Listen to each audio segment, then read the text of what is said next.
A warm welcome to all of you worldwide as we bring you continuing coverage of the Triton Super High Roller Series Madrid 2022. Ali Najad joined by none other than Brian Zarrat.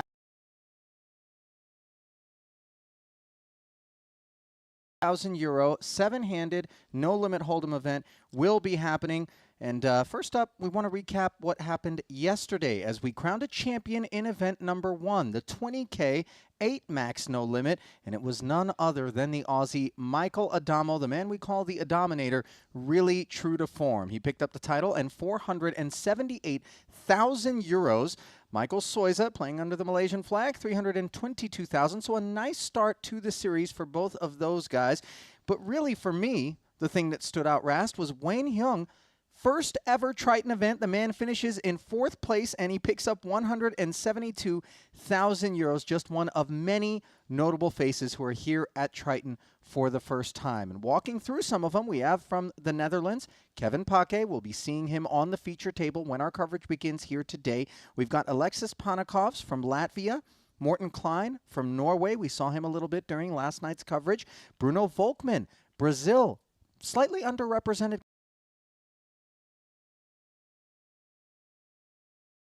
of the Triton Series, so nice to see them here. And then, of course, that Thai contingent that is here for the first time, including Kanapong Tanaradakul.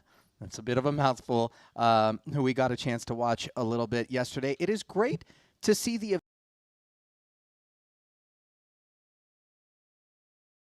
What do you attribute it to? You know, I think it's that Triton really has something special that it offers that a lot of other plays you just can't find elsewhere in the poker world. I mean, let's start with the fact that these venues are beautiful. They pick great cities and very beautiful places to play in particular. Triton really has attention to detail and takes care of the players through a number of things that have been mentioned on books, the shot clocks, all of this stuff, and much more, and also an eclectic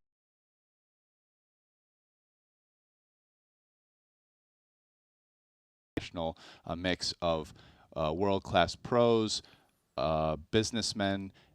You just really can't find anything quite like it, and for really big stakes. I mean, let's be honest, the first tournament, which you just mentioned and was pretty considerable prize pool, well, that was the smallest tournament. That was like the warm-up, the 20K.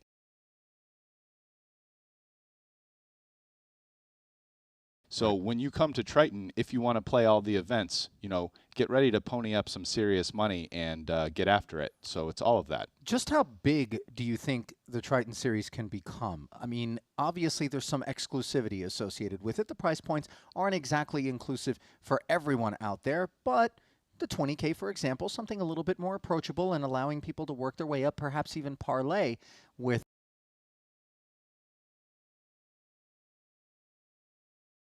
hundreds of players buying into some of these events down the line? Realistically, that has to do with how many, you know, I think if players are looking for a place to come play high-stakes tournament poker, a Triton right now is the #1 option. But, you know, the answer to your question is going to have to do with exactly how many people are kind of willing to come maybe play the smaller of the Triton buy-in events. So obviously in this stop, we see 20, 30, there's a 50, there's another 25K PLO, there's going to be some smaller buy-in short deck. So that's really the answer.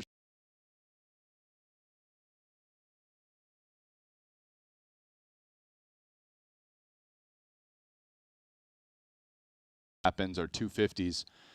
It's going to be hard for, you know, too many poker players to approach that buy-in, realistically speaking, I think. But yeah, the sky's the limit. I think perhaps the venue choices in terms of what city we're in, if these are cities that have a large population of poker players who don't need to necessarily travel and who stumble upon the fact that they've got something going on in their backyard, could have something to do with it. We've seen a couple of Spaniards, new faces, Fernando Garcia and Juan Pablo Navarro, who came out and played. So you know, that could lend to it a little bit as well. And as we keep it on the topic of these new players, one of them, playing under the Chinese flag yesterday, Liang found himself locked up with Max Silver from the UK in a hand that I know you wanted to go back over. Let us flash back to that coverage where Max Silver had pocket fours and he was on the button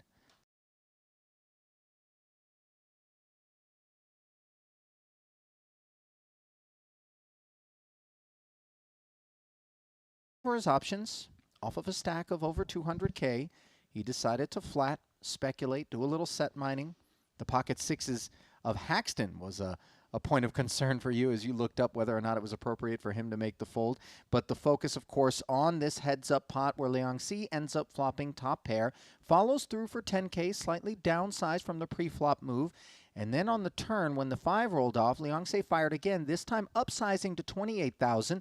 Silver, having picked up the gut shot straight draw along with the pair, keeping his man honest with some equity, makes the call, comes up short on the river, and with a $1.10 in the middle, Liang suddenly deciding to check, and that opened the door for Max Silver to pounce. He overbets, moving all in for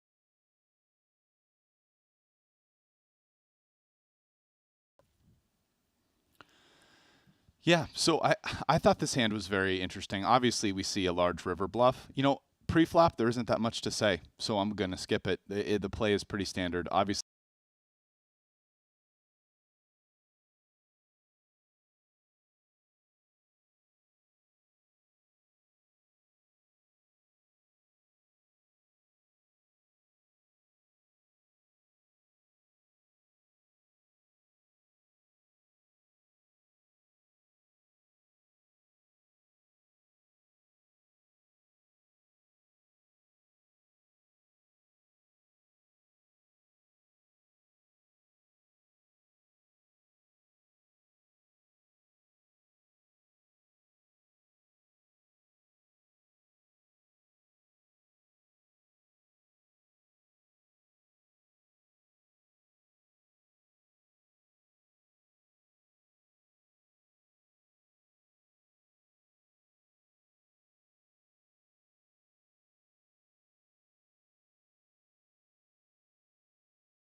that pick up hearts, such as ace 10 of hearts, king queen of hearts, etc., that floated the flop in position for a small bet and then pick up enough equity to call a bet that large on the turn. Those hands are very natural bluffs. And then it was very cool of Max to pick up on the fact that fours is really towards the bottom of his range at this point. It's a hand, it's about as weak a hand he can have other than these couple few like very rare hands that I just mentioned. So Max realizes this, but then also realizes at the same moment that if he's going to turn fours into a bluff, you can't do it for a small bet size. Right. It doesn't make sense. Like if you go half pot there, a hand like top pair is very likely going to look you up. So when you're bluffing with fours, and I think this is much more relevant, I think some other people might be saying, oh, but what about the straight blocker? I'm blocking the 4-6. Realistically speaking, off of 40 big blind stacks, maybe you don't even flat 4-6 suited there. So it's possible Max never has straights, right? Definitely not 4-6 offsuit.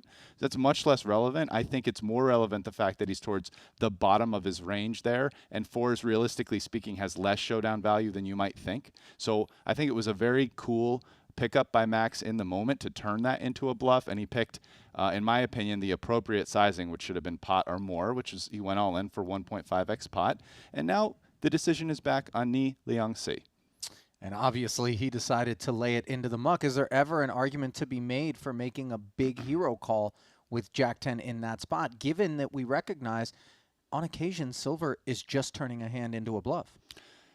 I mean, he has a reasonable hand to call. He has top pair, offsuit 10. He's not blocking any hearts, which would be the worst hands to block. That said, whenever you're facing a bet that large, it's not just like an auto call, and he's also just bluff catching with his hand as well.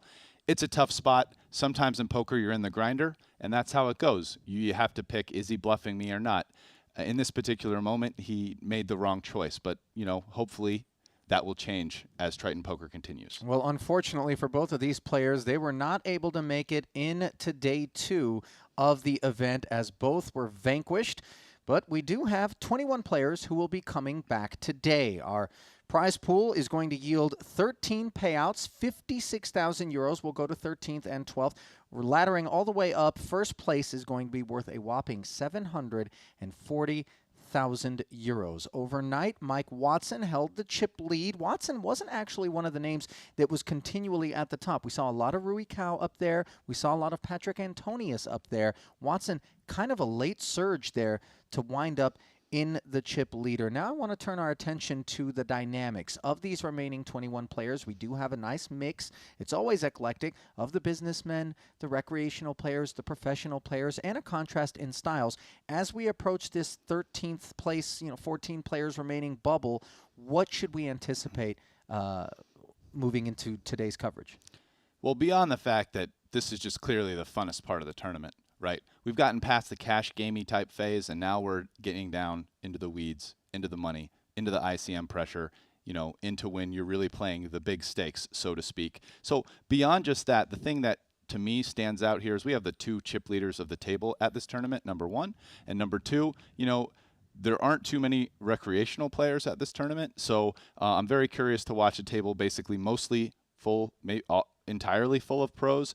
And again, with the chip leaders, not only are they at this table, but Pac, who was at the top of the leaderboard quite a bit yesterday as well, he is directly in position as number 2 in chips in the tournament to Watson, Sir Watts, who's the chip leader of the tournament. So that can always create some interesting dynamics, because sometimes when you just have one player with a lot of chips, with a lot of short stacks, they really control the action on guys who are ICM conscious. But when you have 2 guys, you kind of oftentimes get 2 dynamics that can tend to play out. There's story 1, the red pill, which is one of them they take turns, one and then the other one stays out of the way.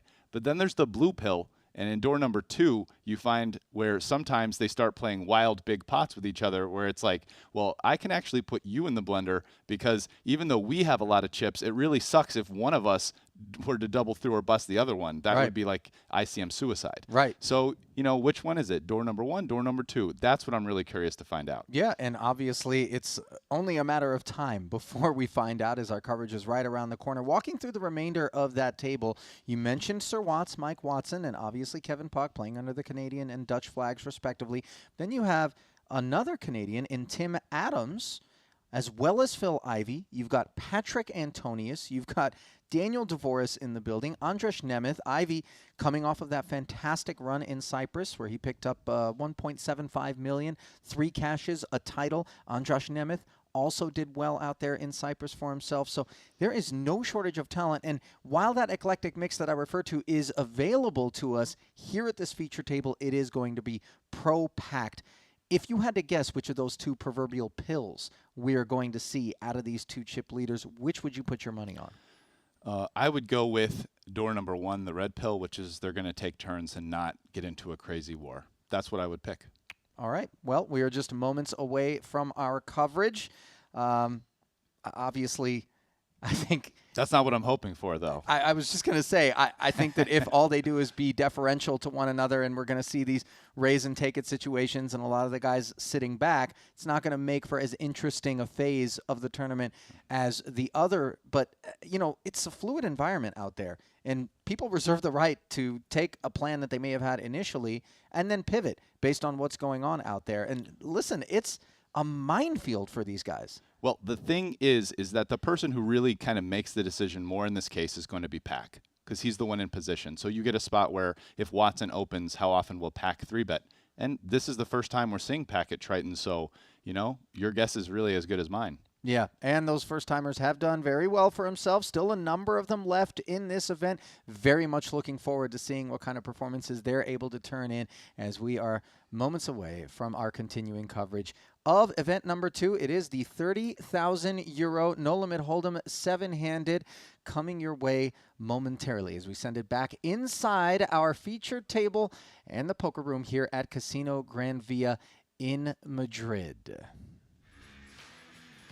there is your first look at that lineup. Oh, so talented. The blinds will be at 10 and 25,000 with a 25K ante. The chip count's brought to you by GG Poker. Watson at the top, but Pac with the position. Tim Adams, Phil Ivey, Patrick Antonius, Daniel Dvoris, and Andras Nemeth in that order, with Nemeth being the short stack at 14 bigs. Perhaps some urgency creeping up on him as everybody soaking up the limelight here in this beautiful venue in Madrid. Ivy will open the very first hand of today's featured table coverage with 21 players remaining of our 56 uniques. 93 total entries. Of course, that's 740,000 euros up top. 13 places will be paid with 56,000 euros, the first of those payouts. Adams in the big blind, molded over with that 3-5 offsuit. So pot A over to Ivy with a very reasonable king-queen suited.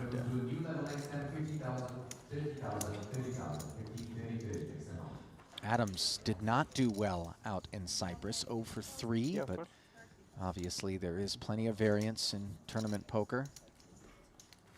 And the blind's actually 15 and 30,000 with a 30K ante, so an update there. Apparently we had just one hand remaining in the 10 1/4 level when things concluded. A refreshing sight. Patrick Antonius, a legend of the game, playing under the Finnish flag, living out in Monaco.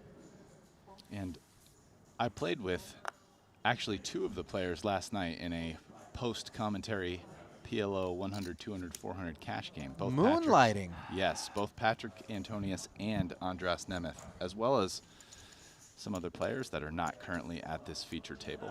Rob Young, who always keeps things spicy. Yep.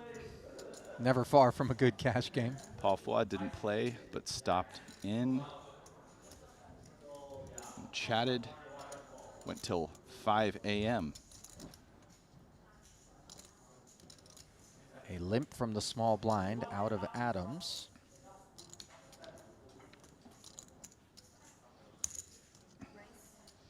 Ivy decides ace-10 off is good enough to raise the small blind limp.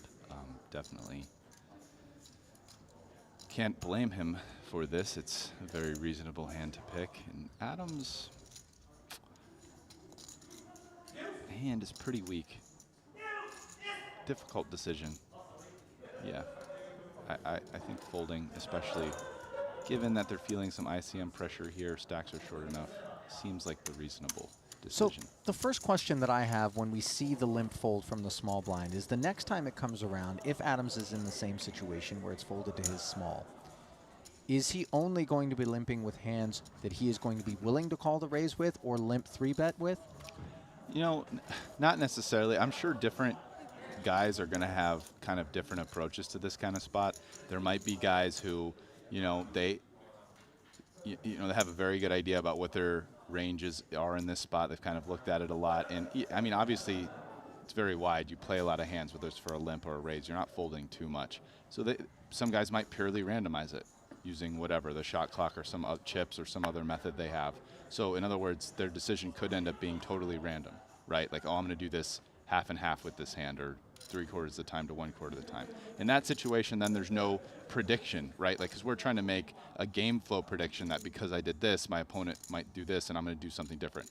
But what you're predicting in that kind of exploitive sense, some other people might do. Maybe they'll think, oh, this player's going to be especially aggressive, and as a response, I should limp a little bit stronger the next time, right? Which is kind of what you're suggesting. So, the truth is that such a specific kind of strategic call that, I'd have to very intimately know a player's strategy in order to give an answer. And the truth is they're probably not willing to share it with me in commentary booth or just about anyone else.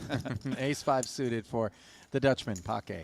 Raise and take it. Paquet has $385,000 in total live earnings, according to the Hendon Mob. Of course, as we mentioned, he's one of the newcomers to the Triton event, but these sorts of results suggest that he has been out there at it for quite some time, as I see results dating all the way back to 2016. Most of them based in the Netherlands, so a local player of sorts.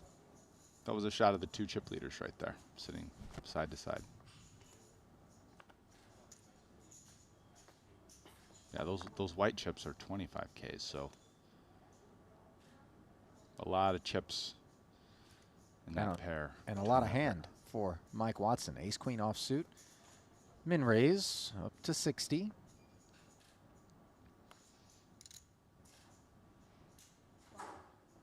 That would be Pac's first opportunity to get unreasonably frisky, in my opinion, which I don't blame him for passing.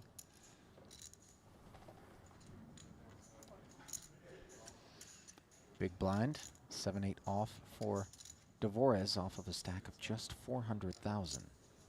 Normally 8-7 off here for a min raise, definitely good enough to call. With the ICM pressure on his stack and getting involved, it's a little trickier. But yes, I think maybe not extreme enough in Dvoress's opinion that he should fold a hand kind of quote unquote this good for such a small sizing. And the flop yields a gut shot straight draw for Dvoress as ace-queen remains boss in position. Action check to him. Flop that favors Dvoress. Watson shouldn't have the small cards. So in the sense of flopping a pair, or as we can see, straight draws, Watson realizes that and opts not to c-bet. King rolls off on the turn. Neither player improves. So King, obviously a better card for Watson, but that said, still a lot of low cards. And Dvoress has a pretty good hand to start trying to win this pot with his gut shot straight draw, but no showdown value. So again, tricky spot, and this is why you have to be careful when there's ICM pressure in these kind of big blind spots. And sometimes some players opt not to get involved with hands that they otherwise would in situations that are, say, without that ICM pressure. So yeah, I mean, I feel like Dvoress and a lot of other players in that spot would have led either the flop or the turn, and it's possible that he's just happy to realize his equity and put no more chips in the pot. Now deciding whether or not to bluff, of course. 8 high, never winning at Showdown.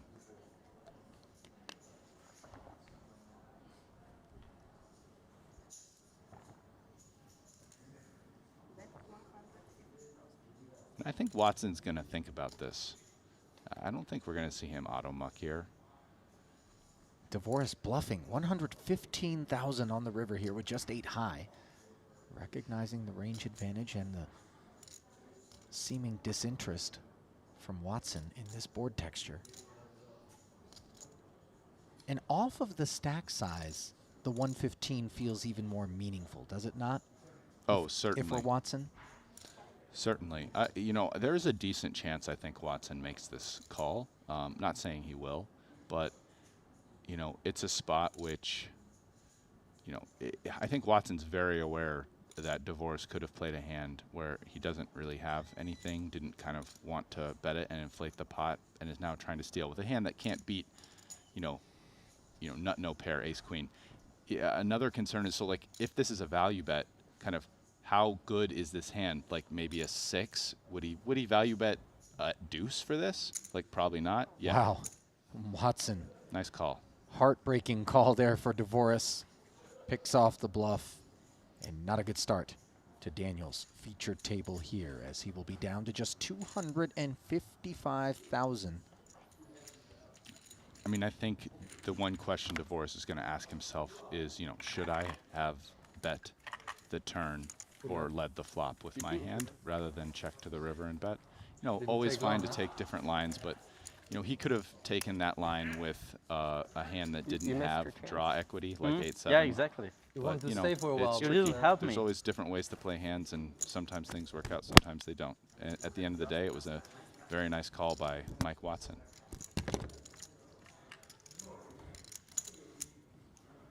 So Andras Nemeth has his number pulled and will depart the feature table, leaving the action 6-handed.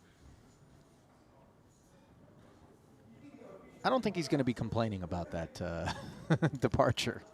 No, definitely Not exactly a strawberry patch of a final table, or feature table rather. Ace Jack for Adams. Going to work in the hijack. And clicking forward a bit from the established open of 60K to 70, do you make anything of that? You know, I think the reason would be that the big blind is the chip leader, and he's deciding that, you know, for these type of stack depths against somebody who has a lot of chips, wants to make it slightly more expensive, despite the fact that maybe some shorter stacks are in position. And that's the most relevant feature. That would be the reason I think he would make that play. And Watson with the 2 red 5s, putting heaps of pressure on Adams as he moves all in. And now you see when the ICM grind comes, because this is a spot where maybe ace-jack feels like without ICM you would want to call, but with ICM it's just kind of gross. You're kind of, you know, we say it's a flip, but you're really only 45% against small pairs, so in medium pairs, 46%, and it kind of sucks to bust. So Watson gets it through, and there you can see the ICM hammer getting laid down. The bully stack doing its thing there for Watson.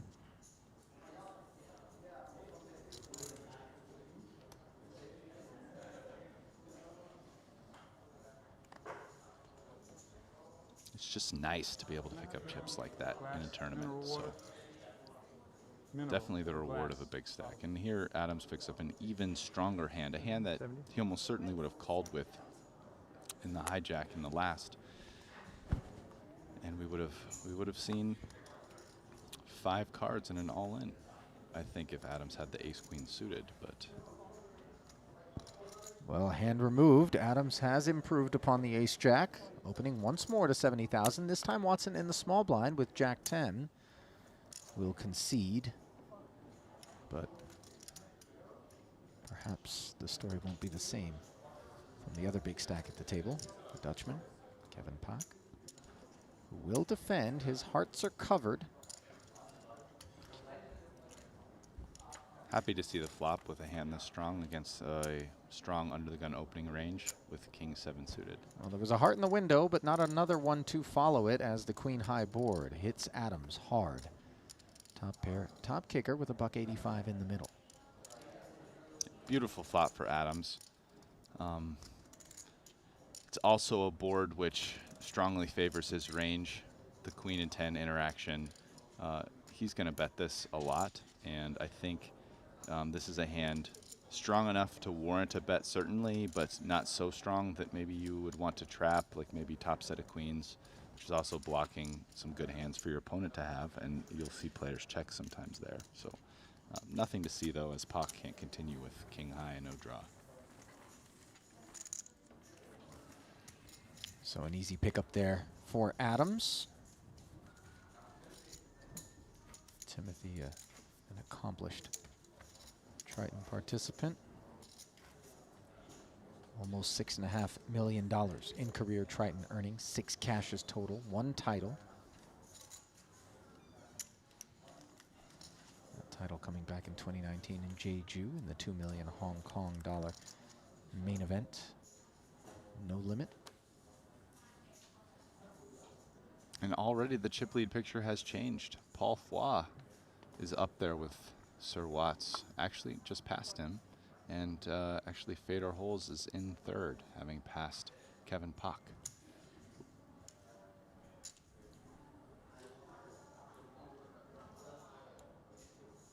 Ace queen for Daniel Dvorak now in the cutoff off of a 240K stack, sub 10 bigs. In it goes. Watson not a customer. Nor is Pak or Adams. And that's a meaningful pickup there for Dvorak.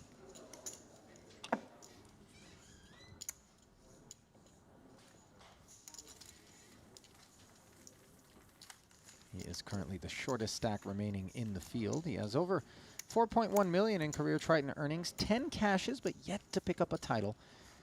Obviously would be sweet to double up at least once here and give himself a bit of breathing room here on day 2 of event number 2. We will play down to a champion today.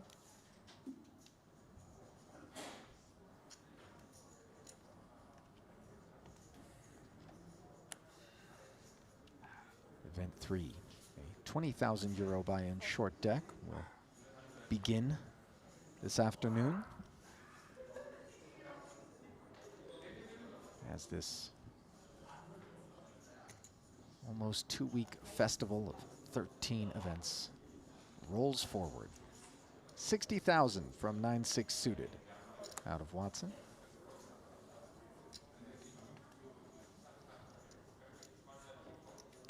Watson opening a little wide in the cutoff there. Gets it through.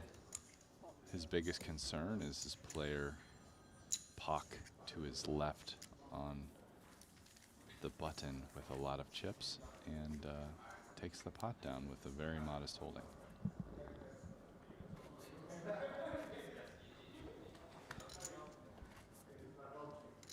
Still treading lightly here at our featured table. Only 17 players remaining in the tournament, so we are really getting down close to the money bubble.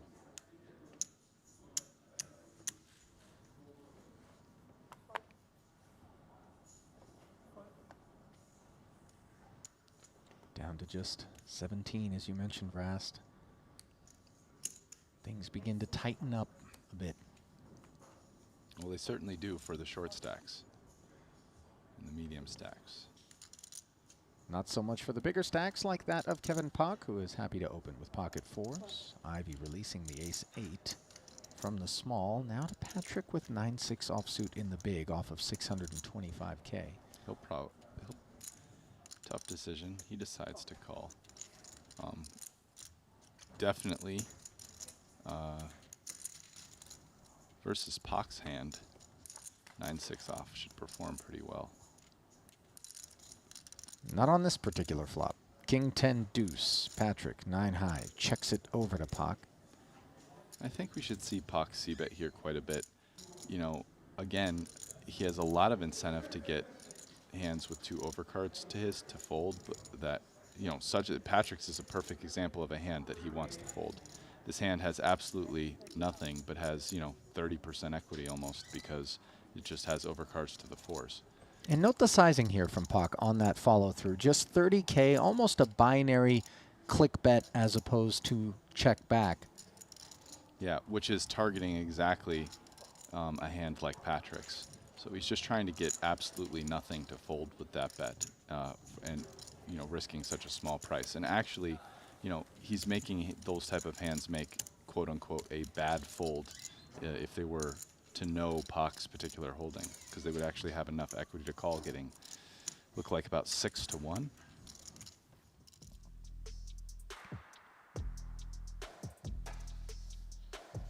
Well, this gives us an opportunity to talk to you about Polymarket, the leading information markets platform where you can trade on the most hotly debated topics, whether it's the Triton series, politics, current events, or anything. Check out the latest events that are available on polymarket.com. And I ask you once more, Rast, have you gone to polymarket.com yet? Or do you know yourself well enough to know when Pandora's box could be opened if you were to go down to that website? And I'm just going to suddenly be walking into your hotel room in the middle of the night and you're still sitting up firing Polymarket markets. Door number 3, Ollie. Door number 3. I have not gone there yet. As yesterday, I didn't have the opportunity. After we were done, you were with me. Right. We walked right over there, and they're like, "Hey, you want to play, Mr. Commentator? Take a seat." Rob Young was trying to get me to sit down. Yeah. I didn't blame him. He wasn't as keen on you being there. Don't take it personal, Rast. I'm the one that should be offended. 80,000 the open from Watson with the 2 black 8s. Oh, I'm never offended when I'm offered a seat to play in a game. If I don't want to play, I can just say no. King Queen offsuit for Dvoris. Already has the big blind invested. Watson with an interesting sizing here. Yeah, it's I like guess a third of his remaining stack. Total. he's trying to tell Dvoris that he's not folding very much to a reshove all in, which maybe Dvoris actually believed and just calls there, where otherwise maybe versus a min race he would have shoved. So the sizing target specific for Watson with Dvoris in the big blind, presumably, as Daniel does defend for the extra 50K and flops himself 2 overs in a gut shot straight draw. Watson also with a gut shot and the best hand. If the 10 comes in, it would be a problem for Sir Watts. I think we're going to see Dvoris go all in here. It's a pretty good flop for him, and he definitely wants to try to get ace high to fold, right? So it's a hand that makes a lot of sense here to jam, because if he checks and Watson bets, he's not folding.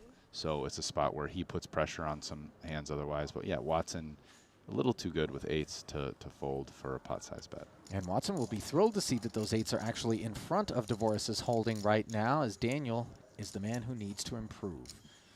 Tournament life hanging in the balance with 10 outs twice. Yeah, very relatively fair fight. Board pairs. Now a counterfeit opportunity added to the mix for Dvoris if the 9 were to hit the board. So make it 13 outs once. Can Dvoris connect? Yes, he can. The 10 of hearts giving both players a straight. King, queen, high for Dvoris. 205. As the accounting is complete, Watson pays off and takes a decent blow to his stack. Nothing 205. that would be any cause for alarm. And that is exactly what the doctor ordered for Daniel Dvoris.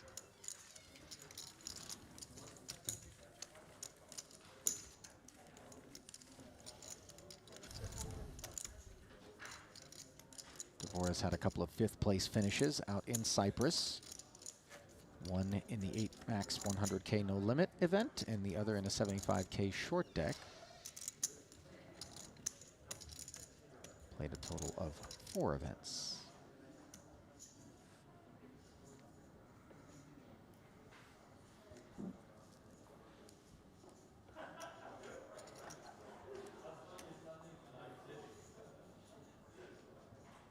Pocket 9s for Pak.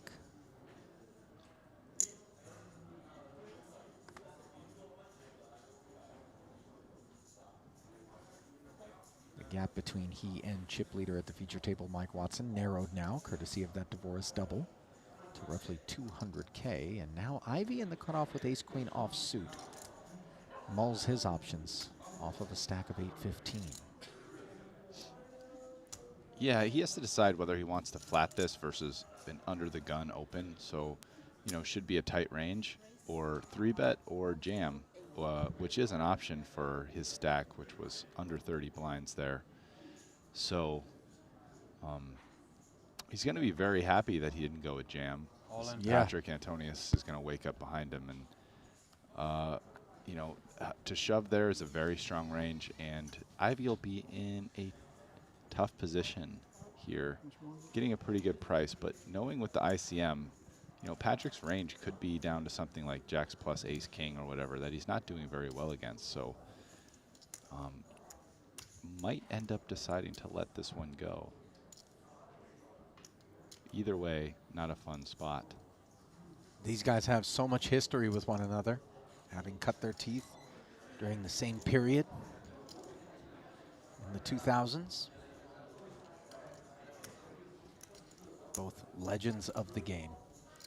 Given that the open was under the gun, Ivy's 3-bet there, you know, Patrick, this is what Ivy's thinking about. What range is Patrick doing this with? Really, it comes down to kind of a math question here. What's Patrick's range, and how do I perform against that range?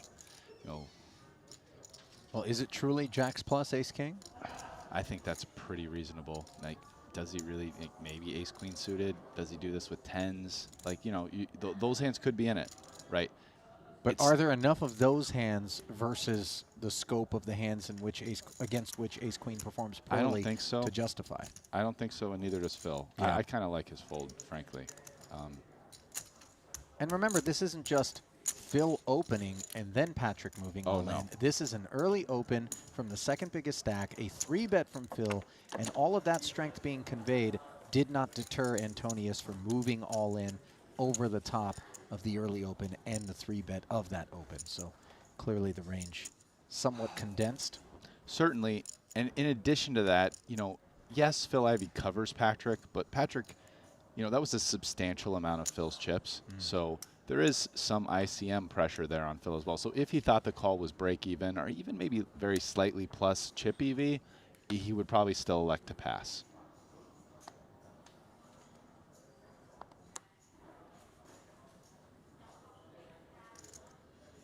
Ace-9 up front for Adams.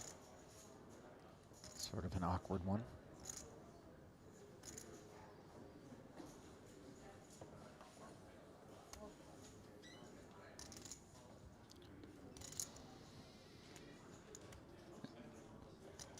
And just for those that don't know, chip EV refers to just the EV on the chips themselves. So, you know, it'd be like talking about your EV of the hand, the expected value in a cash game. But right now, because we're in a tournament and because we're close to the bubble, the chip EV is not equal to the actual EV the players realize, which is why we discuss ICM effects. So just kind of breaking that down for those that maybe weren't aware of the exact definitions of some of these terms.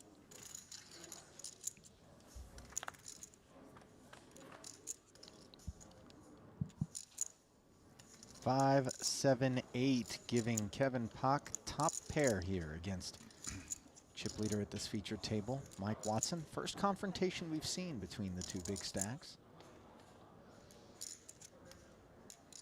Limp pot pre, blind versus blind. Watson checking it. Spot that's likely to come up some with the two big stacks in the blinds. Pak with a conservative check back of top there, pair there. And now the 9 comes off, putting 4 to a straight on board and giving Watson an open ender. So Watson has some choices here about how he wants to play. You know, he can start betting at this. Betting here implies potential river bluffs on blanks for certainly. You know, this is a bet size. It's basically the min bet possible that Pak with what is now second pair plus a gutter certainly going to continue with. But, you know, the interesting card here would be something like a queen, right? And instead, the board pairs with a 7 as neither player completes their straight draw. Pak with the best hand. Interesting card. So now we see if Watson was planning a 2-street bluff, or he was just happy to kind of realize his equity on the turn for a min bet. And it looks like it's option number 2. Don't know if Pak will value bet an 8 here. Probably not. Yeah. Check back, showdown, take it for the 26-year-old from Rotterdam, Netherlands, who studied economics. A professional poker player who learned back when he was just 14 years of age, won the Master Classics of Poker in Amsterdam 3 years ago. That was his first victory. And, you know, in the pregame, we asked some questions about, like, what you know, will it be door number 1 or door number 2 in terms of how will these chip leaders clash? And so far, I mean, that pot was the first big indication that Pak is going down what in the pregame referred to as the second, or I'm door going to number 2. Door number 2, yes. The option where they're not going to clash and play large pots. I mean, Pak, you know, didn't bet the flop with top pair there.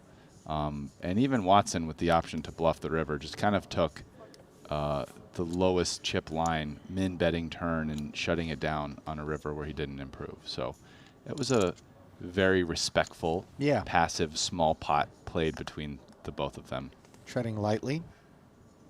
And just because that's the first data point that we have doesn't infer that that's the only thing that we'll be seeing out of those two as the tournament progresses. Even here, as we approach the bubble, we could see a dynamic shift of some sorts. Pak, by the way, loves cash game no limit hold'em and has played as big as 500, 1,000 no limit on GG Poker. So obviously, he's a guy that's got some gamble in him. Yeah, certainly. I mean, In fact, sometimes even the fact that something starts out a certain way could lead the players to then change the strategy as it goes, kind of with the idea that, hey, you think that we're playing this respectful game, but now I'm going to mix it up and do something different that maybe now you're not expecting, right? Going against the trend and exploit the perceived expectation. And the other eventuality would just be that as time goes on, one of them ceases to be one of the chip leaders, in which case kind of that dynamic no longer exists, which is also, you know, somewhat likely. I mean, these are only 30-minute levels, so it's not actually that likely that both guys remain chip leaders in the tournament, you know, in a couple hours. Meanwhile, an ace-king-queen high flop as Pock and Adams tangle. Blind versus blind. Limped pre. Gut shot straight draw fires and middle pair calls. Blank on the turn.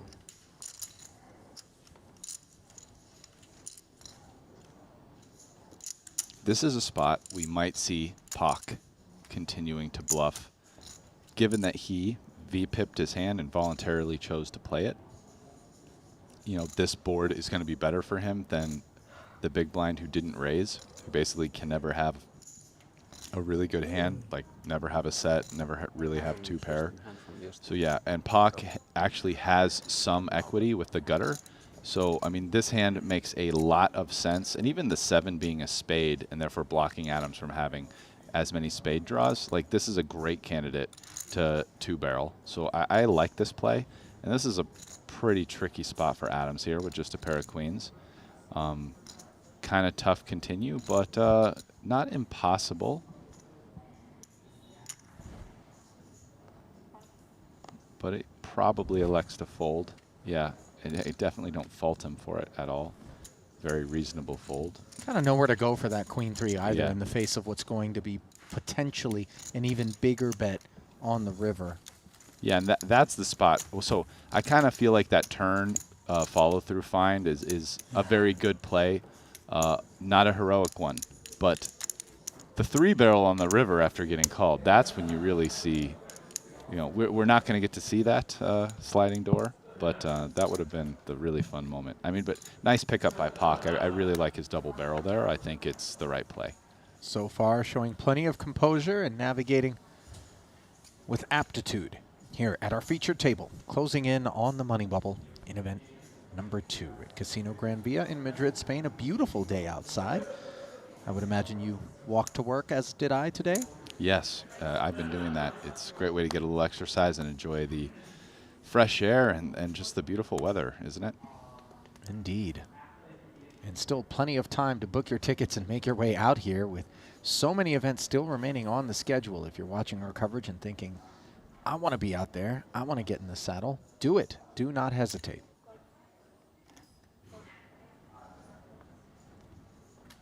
$60K open from Antonius under the gun with the king 10. Watson has him in trouble with ace 10 suited. He chose to flat. Ivy also has a 10. Yeah, giving respect to an under-the-gun open.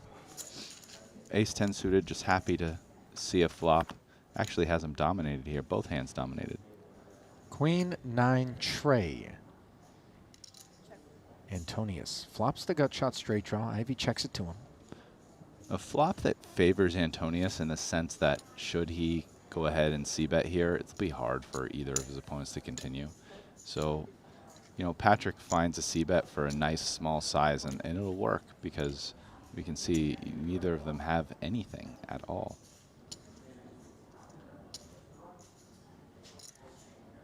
Big pickup for Patrick. Slides over $1 million.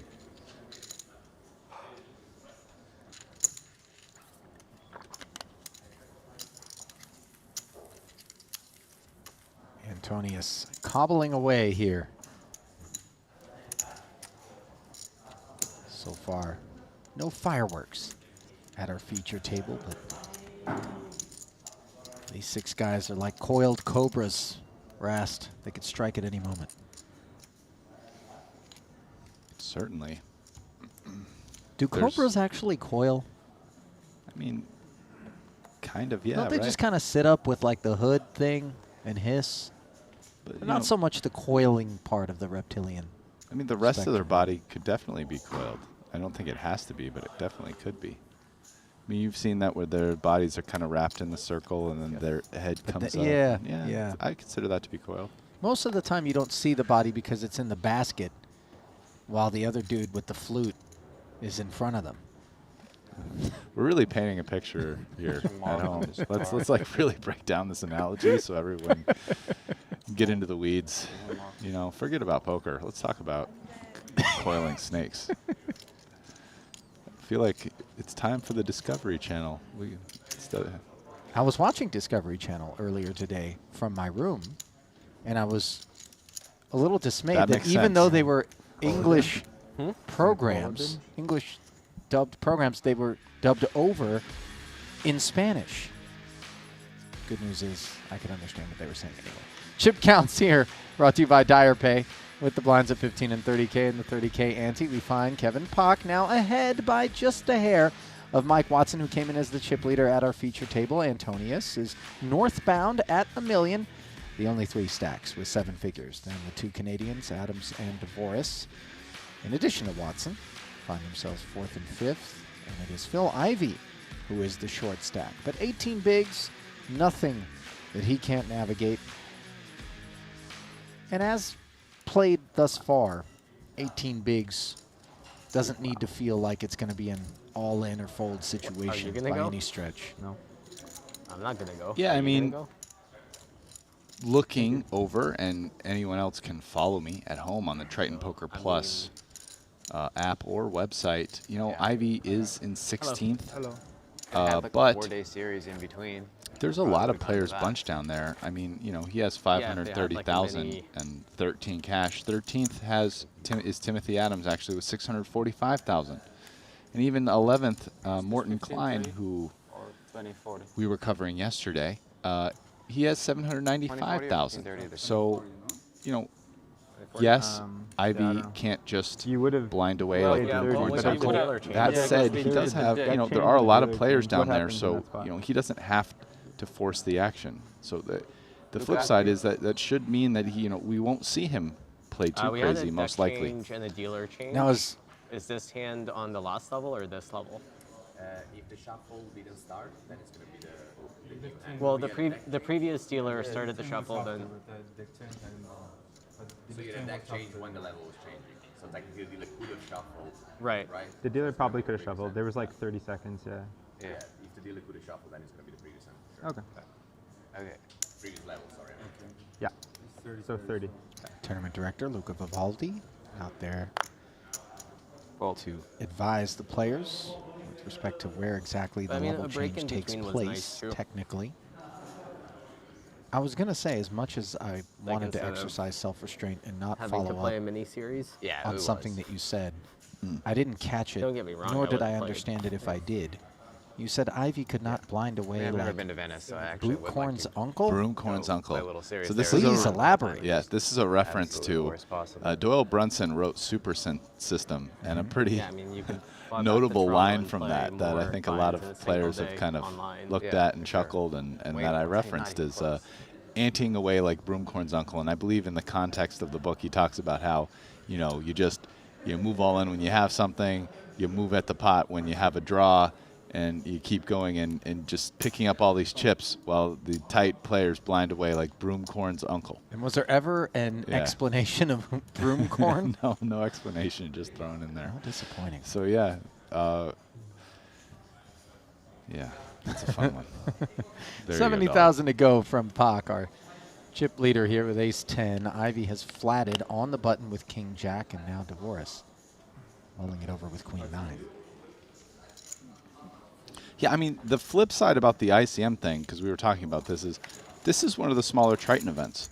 So the implication being that, hey, maybe it's the businessmen that might not care about ICM and play a little crazy on the bubble. But the truth is, you could get some pros who, you know, like maybe Phil Ivey. I'm not saying yes or no. I don't know who, you know, they play big buy-in tournaments, 100,000, 200,000. Maybe they are a little more interested in going for the win and getting a Triton title as opposed to, you know, making a play that's just slightly better for ICM and tighter, kind of to preserve their chips and try to make that money bubble, right? Because, I mean, if you look at the scope of these tournaments, a 30K money bubble, yes, while we at home might say, oh, this is significant, they're playing for 0 to 50,000. Some of these pros, it's not like a decision to play tighter on the bubble is worth 50,000. It might be the difference of 500 or 1,000 or whatever that is in the actual EV, and they're just say, hey, I'm going to go for it. Well, speaking of go for it, Ivy barreled in position after Pak failed to follow through, and Kevin made the right call with the ace high, but unfortunately for him, this king on the turn leaves that ace high cooked. You're going straight back to Toronto, right, Mike? Ivy with kings. Yeah, I gotta go this weekend. So, I mean, Pak, after gotta go check this calling the weekend for flop, Yeah, you're going early. deciding whether he wants to bet here representing a king, that will not Whose work wedding out is well it? for him if he does do it. Like a friend. Interesting decision by him here. I think most people check in his Oh, you spot, maybe met but Julia. Julia? he decides the king is a better card for him. Julia. Sounds like vaguely familiar. Yeah. Would I know who Yeah, she's getting Ivy's married just to? going to I call, don't think you would have met her trap. husband. See what happens with Pak. I mean, an ace would obviously be the card he needs, but I guess will he so you're gonna continue go back there, and then if bluffing it's, here? like, sick here, you're A gonna bluff come will back? almost certainly not Yeah. work. I can't imagine Ivy folds Have a here. bunch of POI points somehow or something, then I might feel like I have to come back.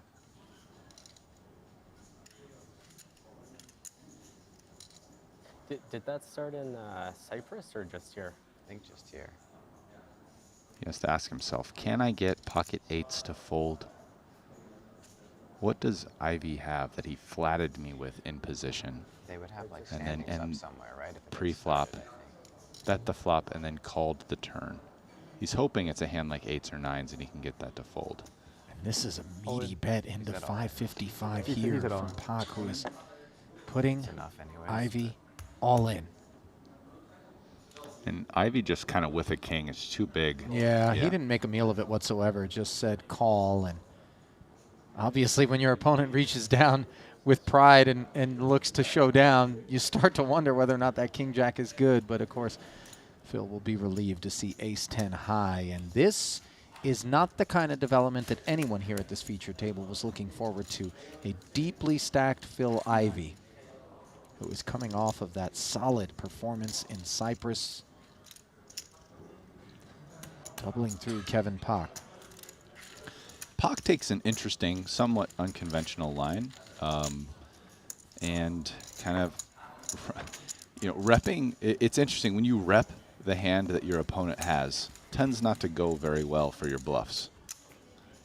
That's a pretty I true. like how Rule your of thumb. decisions Yeah, can be rule of based on thumb in POI poker. points So and he not, was like, basically kind of if the repping the tournament's king or something that could beat the king. Like maybe Yeah, well, he check called aces, Always about the glory. ace king, a hand like that, and then just started a lot of betting it. equity. But Ivy himself had the king, so even though his Is it kicker actually, like, wasn't I haven't so really- good, it's just kind of like, okay, mean, well, how many, I guess like, if you can people beat are, this. like, I mean, on the seriously river when he has contending for 290, it that play all the he's short getting jack? nearly 3-1 on the call. Not like a So huge number of people that could realistically. Probably like just 15 or like I said, something? Yeah. nowhere to go. You'd have to. Yeah, and start. probably like 10 of them have like a much better chance than like the other, Yeah. the next 5 or whatever. Ace king suited for Tim Adams. Like I would like to come back and play the big short jacks anyways, so. Yeah. Right. 90,000.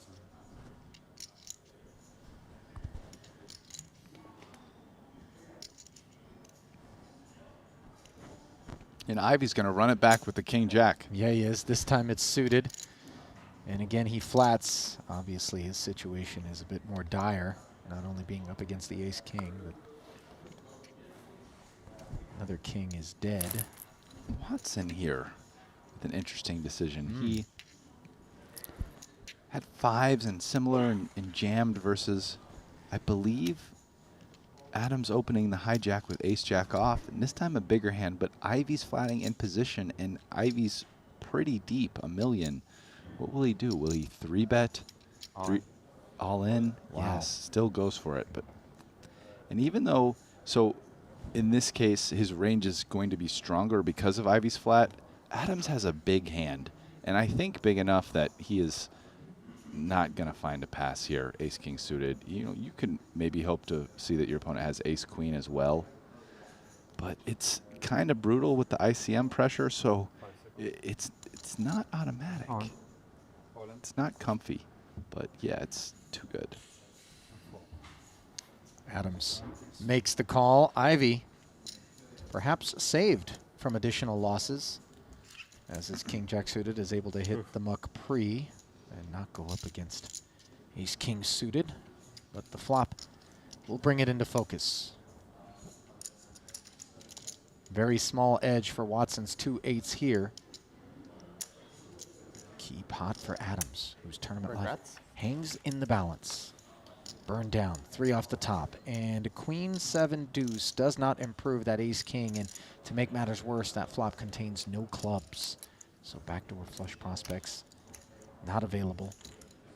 1.44 million chip pot. Turn does not bring the ace or the king. It is down to just 6 outs once for Timothy Adams. Can he hit? He cannot. GG, Timmy.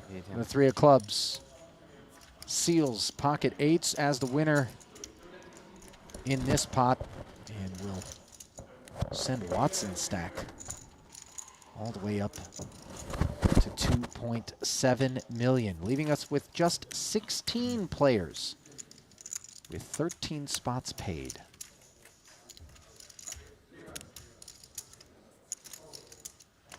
Yeah, Watson really with 3 options there pre-flop.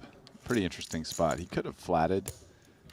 He could have jammed like he did, and he could have also 3-bet to a relatively kind of large size and basically never folded versus Timothy's jam. But you know, let's say, for example, Timothy goes all in and then Phil goes all in behind him, definitely get away, or even potentially get away even if Timothy Adams folds, but then Phil were to go all in behind him after limping, which would imply a very strong hand. So, you know, kind of an interesting spot, and I see merits to all 3 options. You know, Watson chose jam, and it worked out for him. So, got it all in is what I will admit is close to a coin flip. 4% edge, I consider a coin flippy. When it starts getting to be 55-45, I disagree with calling that a coin flip. 10% edge is quite, you know, casinos are built on less. Yes, indeed. And Antonius is built on 10-7 suited in this situation, which is dominated by Kevin Pak, who has the queen 10 in the big, defending and missing the jack 5 tray board. Same story for Antonius, though he has the benefit of position and control of the betting. Pak checks.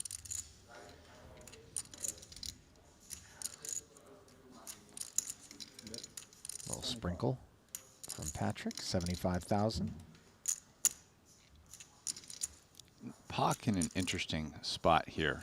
He has some kind of activity wrapped around the jack versus a small bet size, but gonna go ahead and let it go. But he was kind of thinking about, should I try to win this pot?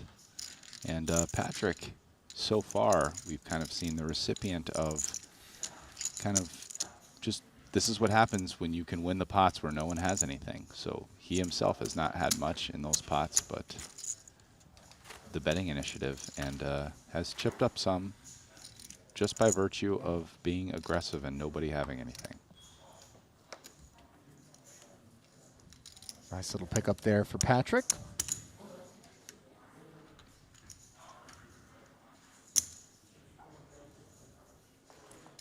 Who now looks at 2 black 4s.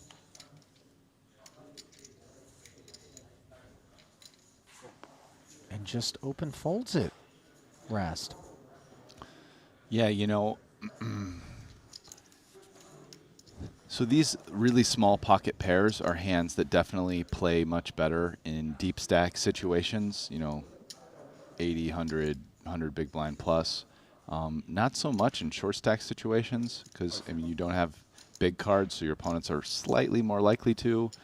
You know, you can't really continue to a re-raise. So actually pretty reasonable play by the hijack. And he might be feeling pretty good about the fold given Dvoris is moving all in here with the ace-jack. Dvoris, when asked whether or not he's in a relationship or married, tells us, well, he's basically married to his girlfriend, Sharon. He is 33 years of age, hailing from Toronto, first learned poker. In high school,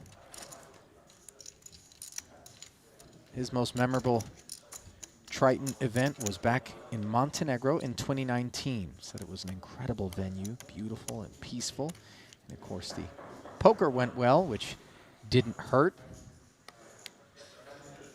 When we asked him who the most difficult opponent he had ever faced was, he said, he can't tell us that. It would give that person an edge. Can't argue with him there. Dvoris feels like short deck is an underrated form of the game. Loves playing no limit, has been doing it for about 10 years. And he too has played the 500, 1000 no limit online at GG Poker. Those are the largest stakes that he's ever played. Watson with King Jack opens to 90,000. And Pak electing to flat on the button with Ace 10 suited.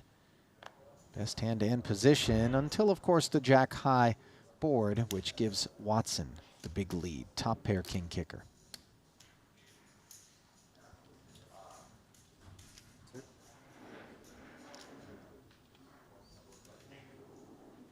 And Watson getting a little slippery here, Rast, with the check. Yeah, I think he decides he probably wants to play this for a check call. We already see a situation where Pak is sliding down. He's no longer one of the chip leaders of the tournament.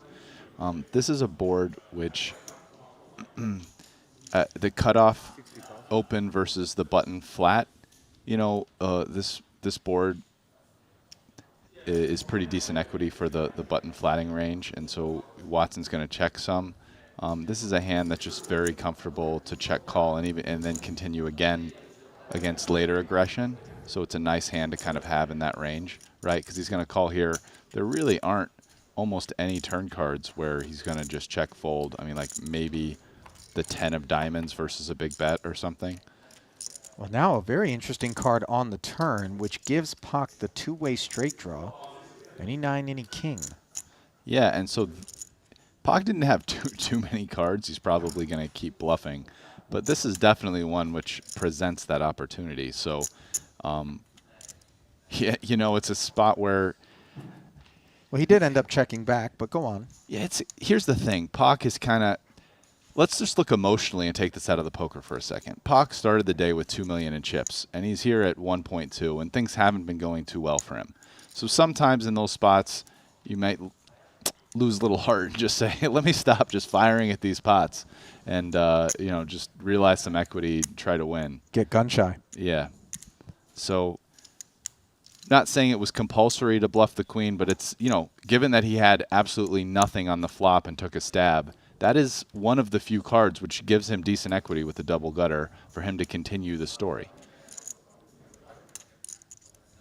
And now again he could tell another story, that he took the stab at the flop with a flush draw and made it. And he is going to tell that, and you have to bet bigger to tell that story. So he's going a little big, but... Well, it's sub half pot. Is it big enough? Maybe not big enough. I kind of feel like Watts is gonna find this call, right? It's like, okay, well, I mean, maybe you had a flush and you're betting small, but I have a jack with a good kicker. I mean, he could even potentially think, like, is Pak value betting jack 10 here, right, for a bet this small, right? I feel like if Pak bet bet pot, you know, it's now a spot where his king jack is purely bluff catching. It's a little bit less clear that it is at this point. I mean, probably mostly bluff catching, but getting a better price. Keeping an eye on that breathing rate on Pak. You can see the pulse also in the foreground, out of focus. Appears to be racing. Oh, yeah, you can.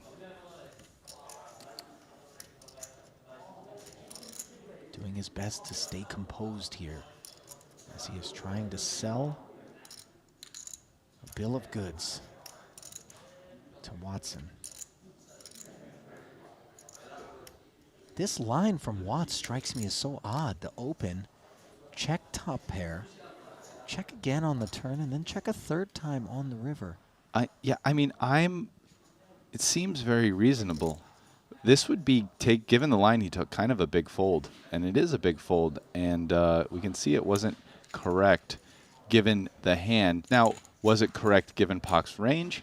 I don't know. That's a different and much more complicated question. And I would guess Watts is going to look that hand up later. Well, he ends up giving Pak just what he needed, which is a little bit of relief from this downward spiral he had been in since arriving at today's featured table.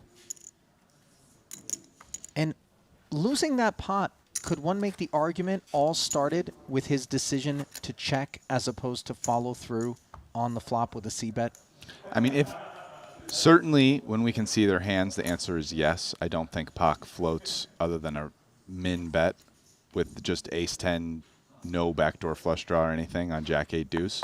But, you know, I think a lot of his decisions were very reasonable, right? I mean, just because he has top pair doesn't mean he needs to bet. Like I said, it's a board in which the button flatting range, you know, it has a decent amount of equity, and it's reasonable to check even pretty strong hands there. So he did that.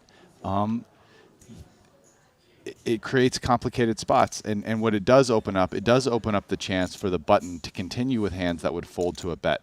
And what does that say? That says that the button's range is going to be a little bit wider than if he had made that type of bet himself and the button flatted in position, in my opinion.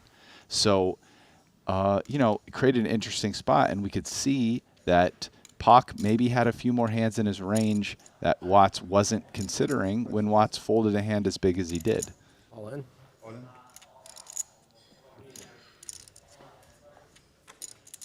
Dvoris ripping it with that ace-6. Happy to take a pot.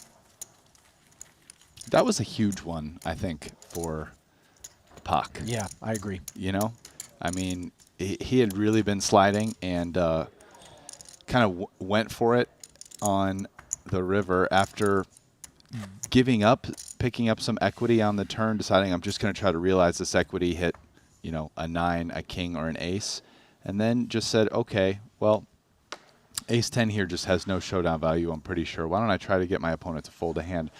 I think with that sizing, I probably didn't think he would get too many jacks to fold, but that's what happened. And Watts made a relatively big fold there, given the bet size that Pak chose. Raise. 85. 85K to go from ace-4 suited, and king-jack shows up again, this time in Antonius's hand on the button. Offsuit edition.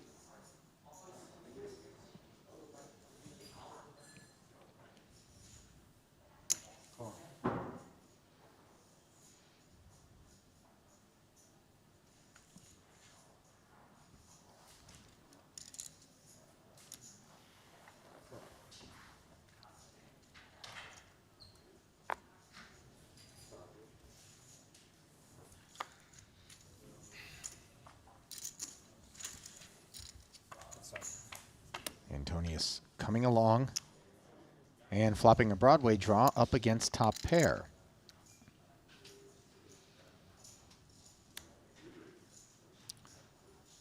So this flop favors Pak somewhat as the raiser versus the dealer button flatting range, but he still opts to check top pair. Antonius happy to see a turn card and try to hit a 10. You know, even potentially a king or a jack, which could, for example, were Pak to have a hand like pocket 10s, pocket 9s, a jack or a king would give him the best hand. But 7, offsuit 7, total blank. Pak checks again. Top pair. So does Antonius. Patrick able to get 2 free pulls at Broadway. Now he has nut no pair. As the 3 pairs and just makes the king playable. Of course, we know it's no good, but now will Pak finally bet his hand?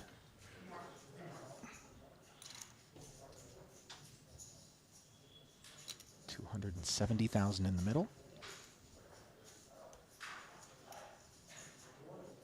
So Pock's going for a bigger sizing. The sizing this big at this point implies, in my opinion, at least aces up. Were he to play a hand like kings or a queen this way, I don't think he would take a size this big. Antonius realizes that. You know, he's representing a hand this big. Can I call him with king high here? Did he just check nothing a few times, such as like 9-8 suited, and is now just stabbing to win the pot? Or did he really have a hand like ace-x that he checked all the way to the river and is going for value with? Patrick mulling this over would be a pretty big call, but again, as I kind of laid out the ranges there, not entirely unreasonable, because, you know, he's going to give Pock some hands such as 10-9 suited, 9-8 suited, jack-9 suited, etc. that are nothing. But yeah, I mean, it's kind of reaching, I think, to call a little bit there, but you know, just trying to lay out the thought process. Yeah, obviously when a man checks after raising up front both the flop and the turn on that board texture and then comes out betting on the river, you start to think, well, is it aces full? Is it queens full? Something really big that, you know, was just lying in wait? Or is this perhaps a little bit of desperation, and that king high could feel tempted from time to time? Really getting into the weeds and breaking that down, I actually don't think queens full plays that way too much, because queens full would love to get value from an ace. Right. Ace is full potentially, but like I said, you know, I mean, the bet was big, but it was a little under pot.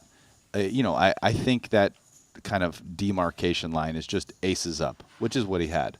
That's probably the weakest value bet he goes for with that size.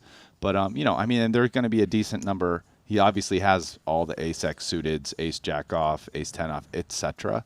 So, you know, he's going to have a lot of hands. Does he play them all that way? Potentially not.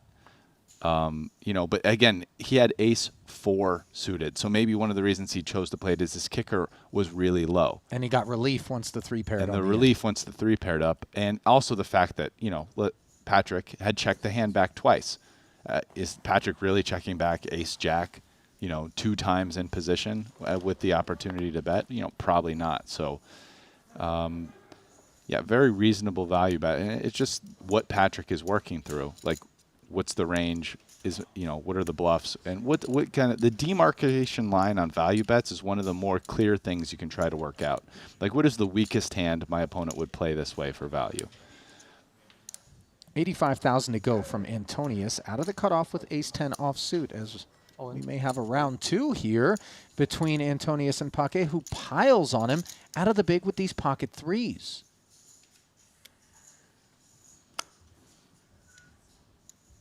Yeah, now he's waging his stack advantage here, right? Cutoff open.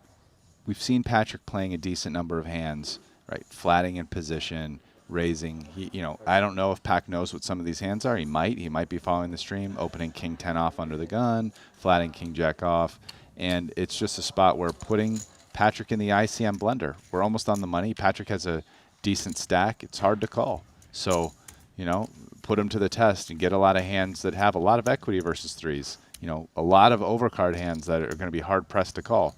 You know, obviously sucks when you run into probably something like 7s or 8s or somewhere around there or better that calls. Certainly, I think 9s or 10s call. So, but you know, it's kind of hard to have that.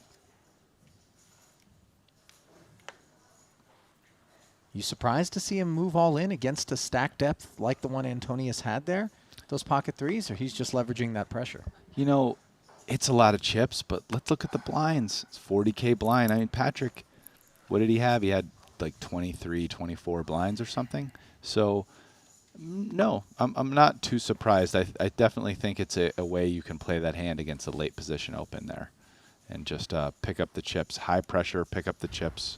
High risk, high reward strategy. Which, you know, someone with a lot of chips can afford to employ. Watson, 8-9 offsuit on the button. Makes it 90 to go. Ivy will defend. Both players in the same zip code here. Middling cards. And Jack 9-7 connects with both holdings, as Ivy has bottom pair and a gut shot, while Watson has middle pair and the gut shot with 240,000 in the middle. Action checked over to him.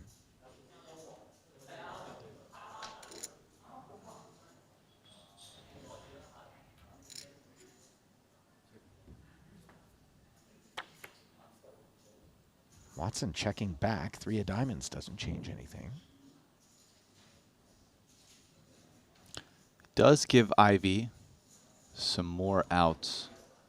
He's behind with the pair of 7s to the pair of 9s, but they both have gutters, but Ivy also has a diamond flush draw now. So given that this was checked, you know, Ivy with a bit of a probe bet, it appears to be just under a third of the pot. Watson in position here with middle pair, gutter.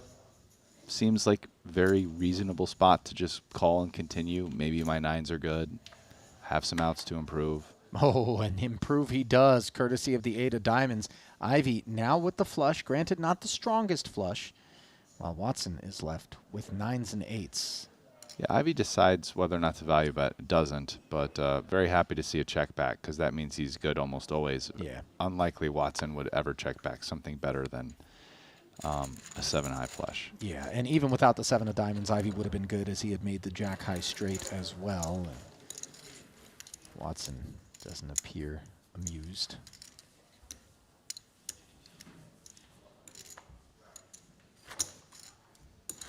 Yeah, and this is something that you see more and more here as players explore modern poker theory, and you're going to see a lot more kind of ways to find bets from out of position. And the bets come in different sizes, sometimes small, sometimes big. And that's one of the ways you navigate being out of position. Try to get as much equity as you can, because you are at a disadvantage being out of position almost always, but not 100% of the time, most of the time. So you're starting to see more and more kind of small bets out of position. They afford a lot. They afford you opportunity to see the next card at a cheap price, because you know, as opposed to letting the in-position player dictate the bet size. Watson opening to 90,000.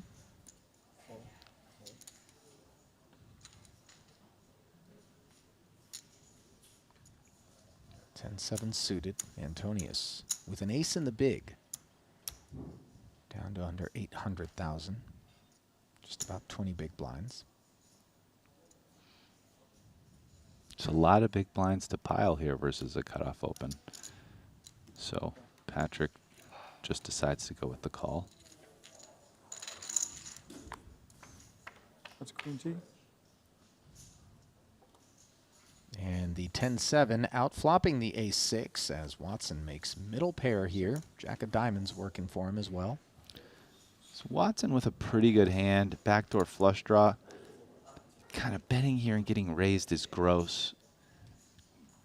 Kind of hard to continue. That said, you know, it's pretty good. You want to get value, want to protect your hand. What do? He goes with check. Yep. Very reasonable play. It's the one I was slightly favoring myself.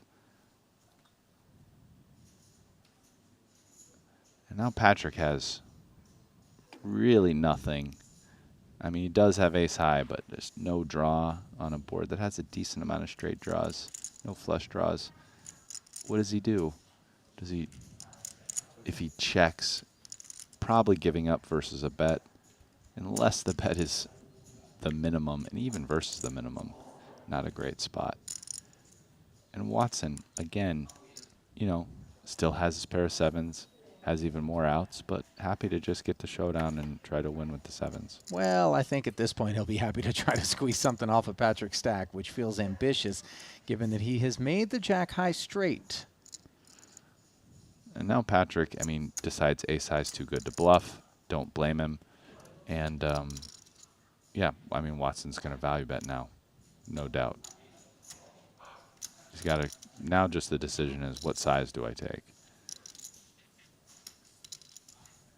Do I get greedy, bet more? What can call me if I bet bigger? If I bet smaller, how will that be perceived? So 125. he chooses essentially half the pot. No cause for consideration out of a6, as Patrick will lay it down. We are down to just 15 players. Rast, 13 get paid. So closing in on the pure bubble whenever our next elimination takes place. Overleven. Current overall chip leader is Watson. And the current short stack is Isaac Haxton. And just ahead of him, Morton Klein. 385 and 595 respectively. So Haxton in that 10 big blind range. Yeah, Haxton's been the shortest stack for a while now, but hasn't been going out. So just sliding on by. But he is now getting dangerously shorter than the rest of the short stack pack. Because there's, it looks like 1, 2, 3, 4, 5 players that are all within 3 blinds of each other from 14th to 10th place. But Isaac is behind them considerably. Is considerably in 15th place. We're playing 4 levels. Huh? What? Ace 4. 35-minute levels. Makes it 335 90,000 to go. Divorce on the big. Yes. Oh yeah. Yeah. Queen 8 suited. Thinking it over.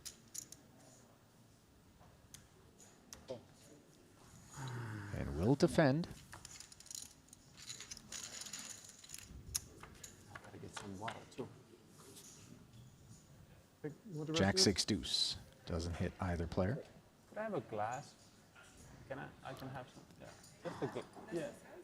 Yeah. I drink. And normally in these spots where neither player has anything, the aggressor in position with the stronger range has the advantage. And that is Pak. But he doesn't seize upon it as he checks back and now allows Divorce to pick up a heart draw. Yeah, and I mean, that will give Divorce, he probably realizes here versus a check back queen high is not good very often.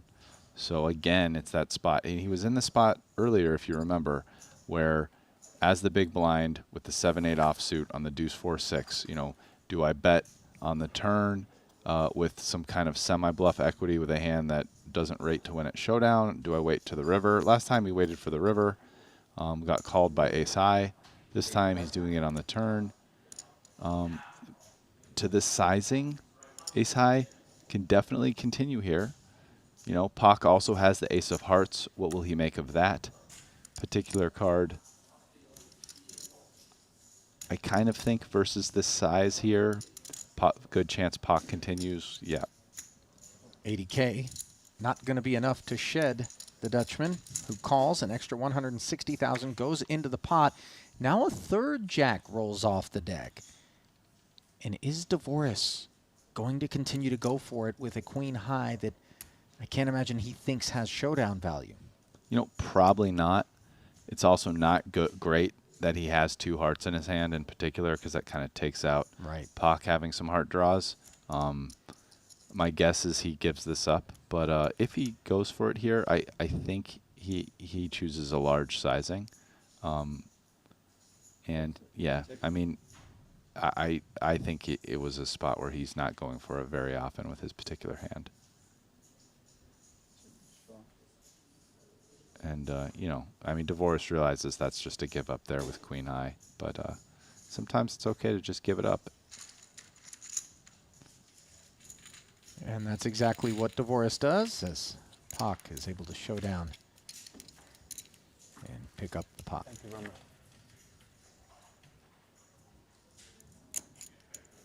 Well, it was a rough start for Kevin Pak here at the feature table, but since his slide, he has begun to reclaim chips, and that's good news given that the blinds are going up yet again. 25, 50,000 with a 50K ante, brought to you by Secret Lab, the makers of our broadcast chairs here, and you can see the dealer chair as well. Yeah. Talked about them being a little bit too comfortable, getting into the wee hours. Lean back onto this plush pillow, and you could find yourself sliding into a REM cycle or two. Oh, yeah, that's already happening. I was up late last night, so we're going to have some coffee. Can't enjoy these chairs too much. Ali was actually looking over at me and basically saying what I was doing at the moment, so enjoying this nice chair. But, yeah, no, Kevin Pak is yo-yoed. Yo-yoed down and then just right back up, and he's right about where he started with about 2 million in chips. Indeed, and he's made it 100,000 to go here at this new blind level, the min-raise open size. Queen 9 off suit. The holding, Dvoris in the small with an ace. Kind of feeling it here. A bit of a heat check moment, in my opinion, raising the Queen 9 offsuit in the hijack on Watson, the chip leader's big blind. You know, he's got him dominated with that Queen 9, by the way, as both players flop straight draws. Watson with the better of the two, given it's open-ended on this paired 2-club flop. Watson will check it over to the pre-flop raiser. Very interesting board. Both players have similar hands. I mean, despite the fact that Pak has an advantage, 64%, because he's got the queen high, you know, Watson has an open-ended straight draw and, you know, a club. But the flip side is he's out of position. So unless he starts taking aggressive lines or, you know, bluffing, it'd be hard to win. So this is an interesting pot, and I'm curious to see how these players play it. Well, so far, it is a check call from Watson of the 75K C-bet, 425 in the middle. 3 of diamonds. Doesn't complicate matters for either holding.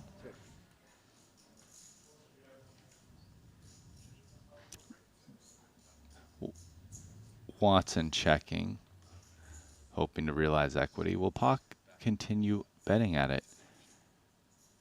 He does have a diamond in his hand, and there is a theoretical backdoor diamond draw on the board. He also only has queen high. So he's going to go ahead and double barrel this here, and looks like he's choosing a healthy size, 275, which over half the pot.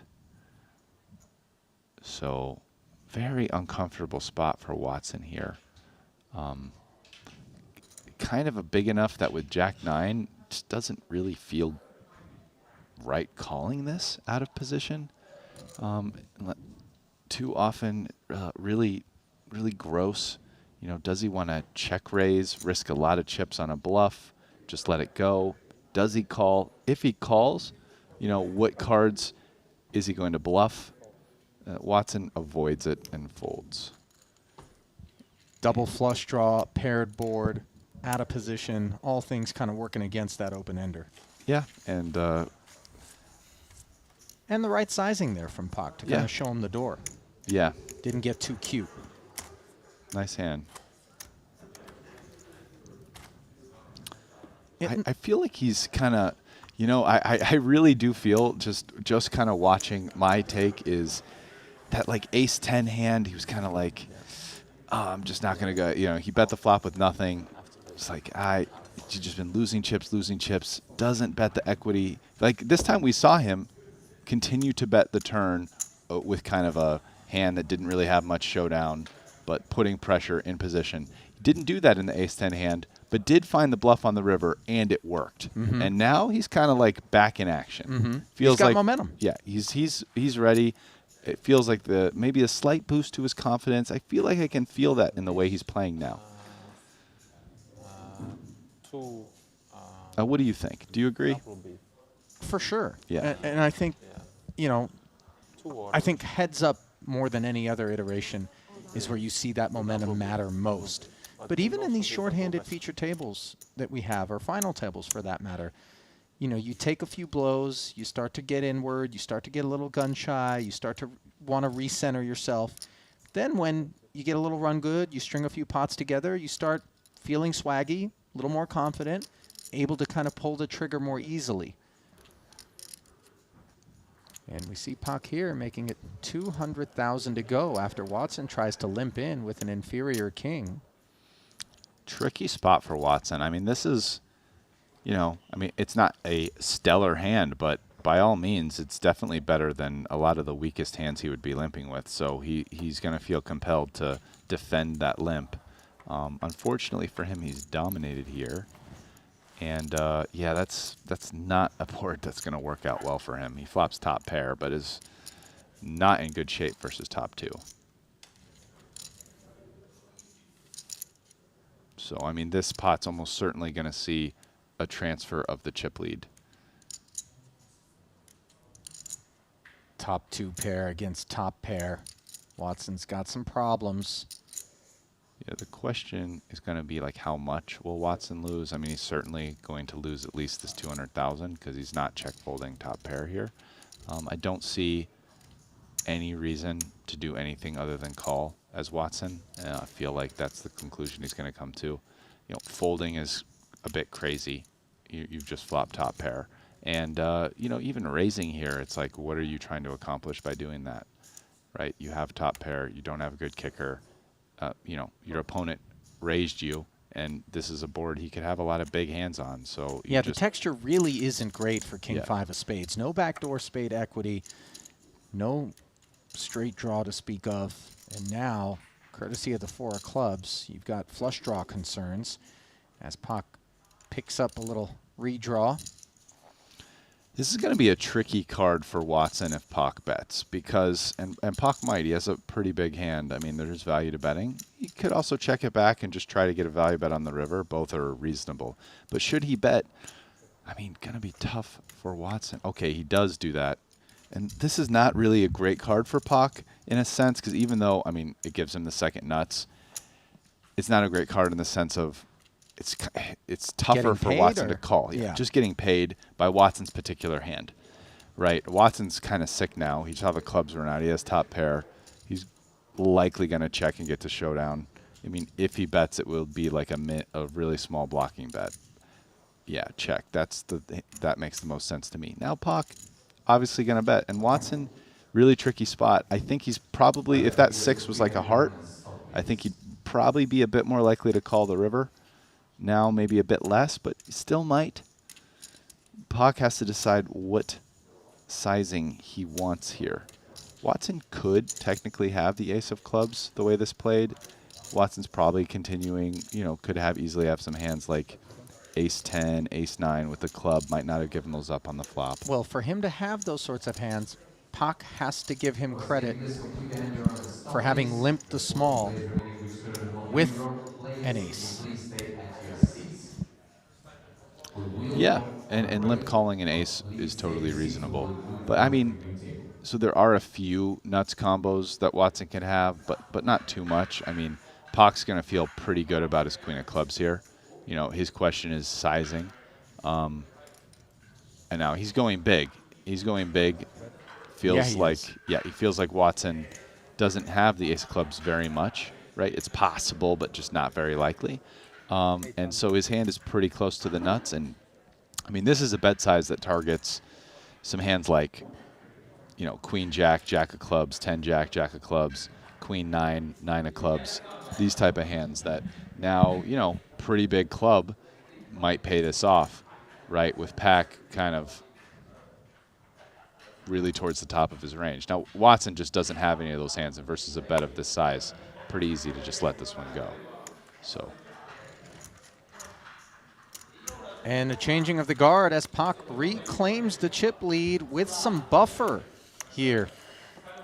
As we draw to a close in this particular level, we will send our feature table elsewhere and return as we are redrawing here at 14 players remaining in our 7-handed action. Just 2 tables total. We are on the pure money bubble. And one last look at the chip counts forthcoming from here at our feature table, where, as mentioned, Pak has the chip lead with 2.6 million. Watson in second with 1.8. Ivy, middle of the pack with 1.1 million, followed by Antonius at 14 bigs, and then Daniel DeVoris, who has been hanging around Overall trip leader is Kevin Pock, followed by Paul Pua Watson in third overall. Those chip counts brought to you by GG Poker. And we will welcome you once again back inside of our commentary booth momentarily here at Casino Gran Via in Madrid, Spain. If you are joining us on Facebook or Twitch or even our Triton YouTube channel, absolutely click subscribe.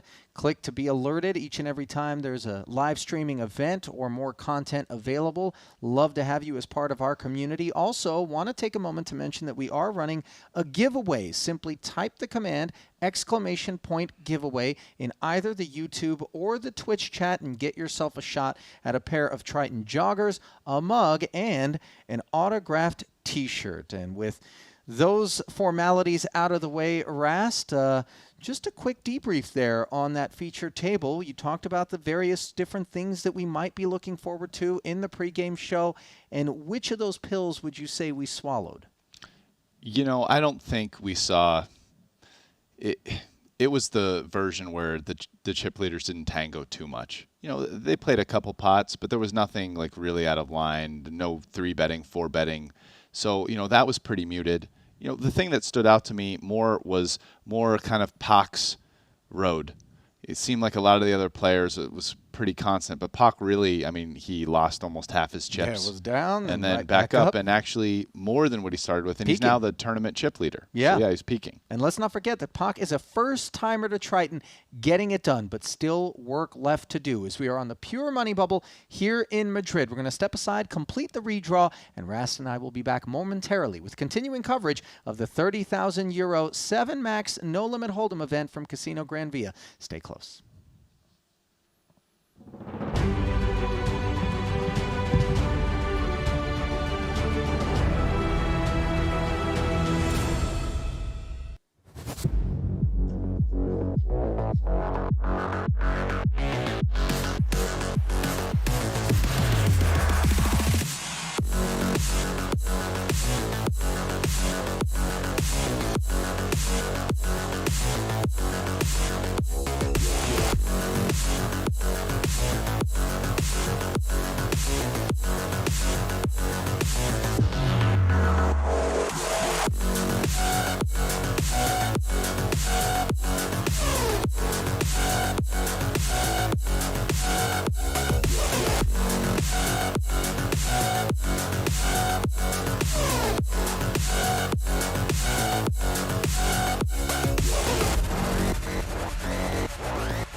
We double up on everything. Come play now on GG Poker.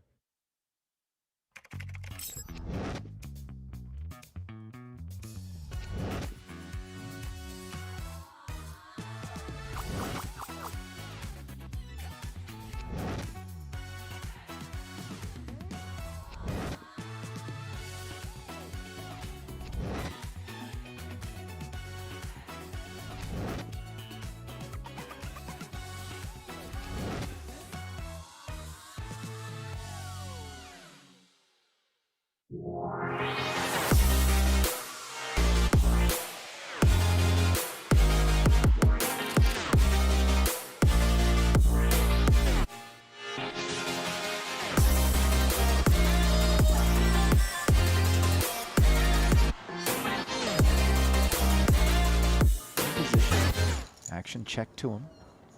Flop that favors Dvoris. Watson shouldn't have the small cards. So in the sense of flopping a pair, or as we can see, you know, straight draws, Watson realizes that and opts not to c-bet. King rolls off on the turn. Neither player improves. So King, obviously a better card for Watson, but that said, still a lot of low cards. And Dvoris has a pretty good hand to start trying to win this pot with his gut shot straight draw, but no showdown value. So again, tricky spot, and this is why, you know, you have to be careful. when there's ICM pressure in these kind of big blind spots, and sometimes some players opt not to get involved with hands that they otherwise would in situations that are, say, without that ICM pressure.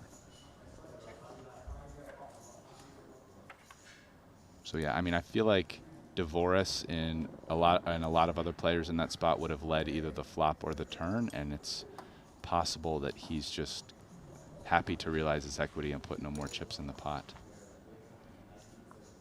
And now deciding whether or not to bluff, of course. 8 high, never winning at Showdown.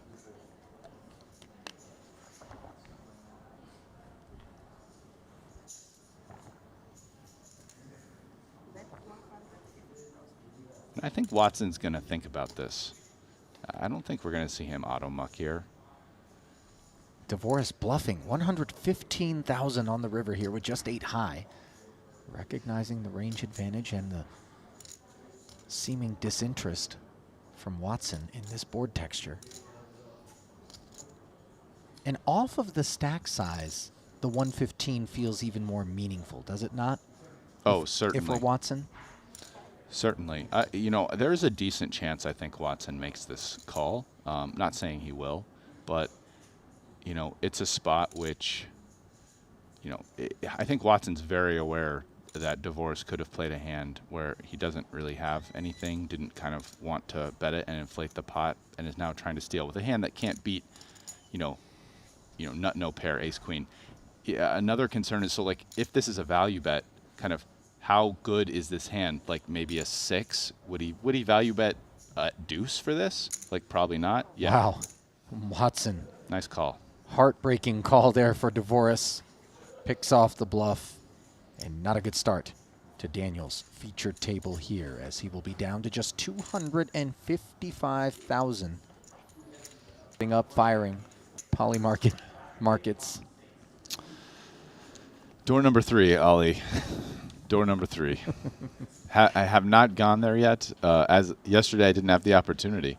After we were done, you were with me. Right. We walked right over there, and they're like, "Hey, you want to play, Mr. Commentator? Take a seat." Rob Young was trying to get me to sit down. Yeah. I didn't blame him. He wasn't as keen on you being there. Don't take it personal, Rast. I'm the one that should be offended. 80,000 the open from Watson with the 2 black 8s. Oh, I'm never offended when I'm offered a seat to play in a game. If I don't want to play, I can just say no. King Queen offsuit for Dvoris. Watson Already has the big blind invested. Watson with an interesting sizing here. Yeah, I guess a third of his remaining stack. I guess total. he's trying to tell Dvoris that he's not folding very much to a reshove all in, which maybe Dvoris actually believed and just calls there, where otherwise maybe versus a min race he would have shoved. So the sizing target specific for Watson with Dvoris in the big blind, presumably, as Daniel does defend for the extra 50K and flops himself 2 overs in a gut shot straight draw. Watson also with a gut shot and the best hand. If the 10 comes in, it would be a problem for Sir Watts. I think we're going to see Dvoris go all in here. It's a pretty good flop for him, and he definitely wants to try to get ace high to fold, right? So it's a hand that makes a lot of sense here to jam, because if he checks and Watson bets, he's not folding. So it's a spot where he puts pressure on some hands otherwise. But yeah, Watson a little too good with 8s to fold for a pot size bet. And Watson will be thrilled to see that those 8s are actually in front of Dvoris's holding right now, as Daniel is the man who needs to improve. Tournament life hanging in the balance with 10 outs twice.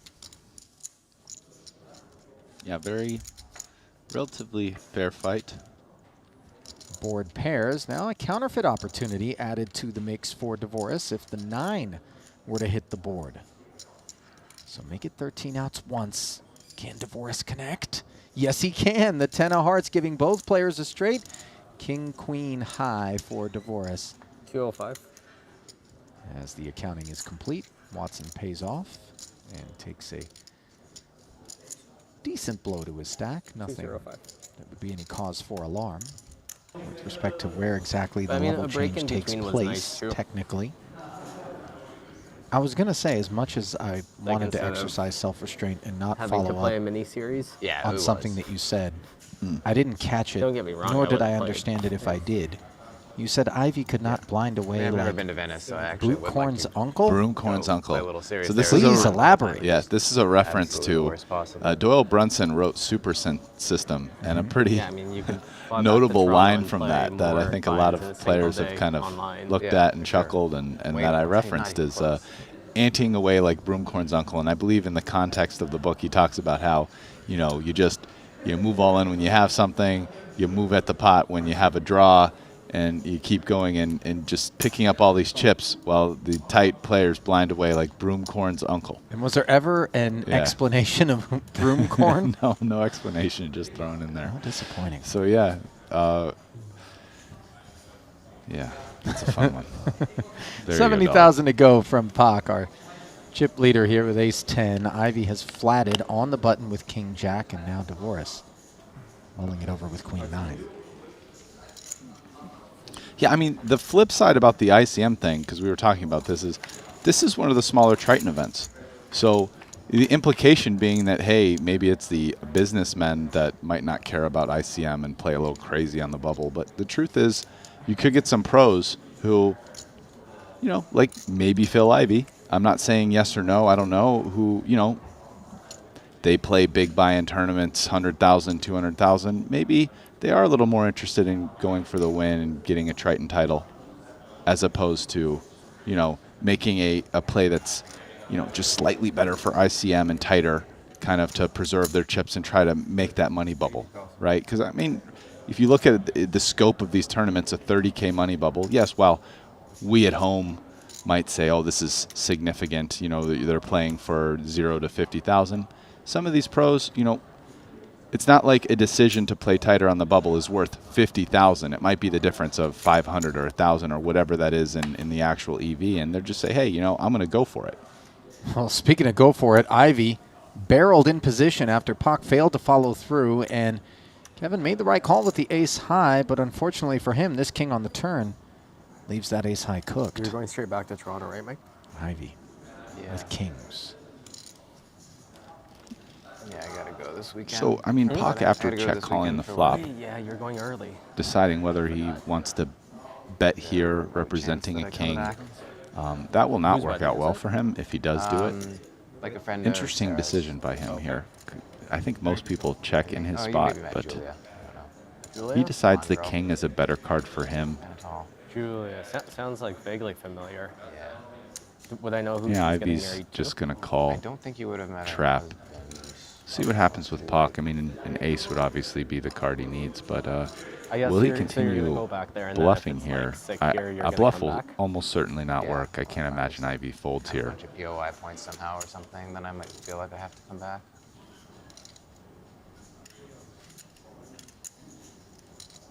Did that start in Cyprus or just here? I think just here. He has to ask himself, can I get pocket eights to fold? What does Ivy have that he flatted me with in position? They would have like And then- standings and up somewhere, right? If it is pre-flop. started, I think. Bet the flop and then called the turn. He's hoping it's a hand like eights or nines and he can get that to fold. And this is a meaty bet into that all? 555 He's here at from all. Pak, who is putting It's enough anyways. Ivy all in. And Ivy just kind of with a king. It's too big. Yeah, he didn't make a meal of it whatsoever. Just said call, and obviously when your opponent reaches down with pride and looks to show down, you start to wonder whether or not that king-jack is good. But, of course, Phil will be relieved to see ace-10 high. And this is not the kind of development that anyone here at this feature table was looking forward to. A deeply stacked Phil. On the call, Not like a so huge number of people that could realistically Probably like just 15 or like I said, something? Yeah. nowhere to go. You'd have to Yeah, and start. probably like 10 of them have like a much better chance than like the other Yeah. the next 5 or whatever. Ace-king suited for Tim Adams. Like I would like to come back and play the big short decks anyways, you know, so. Yeah. Right. 90,000.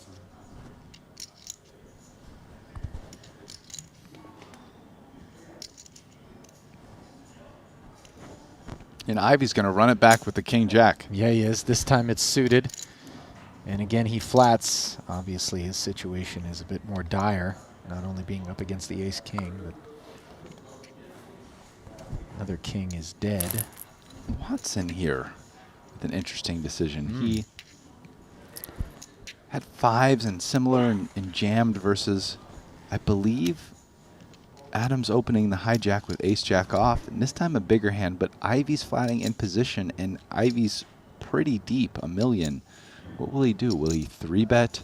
All in? Wow. Yes, still goes for it. But and even though, so in this case, his range is going to be stronger because of Ivy's flat, Adams has a big hand.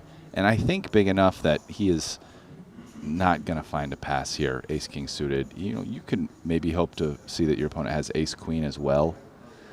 But it's kind of brutal with the ICM pressure, so it's not automatic. It's not comfy, but yeah, it's too good.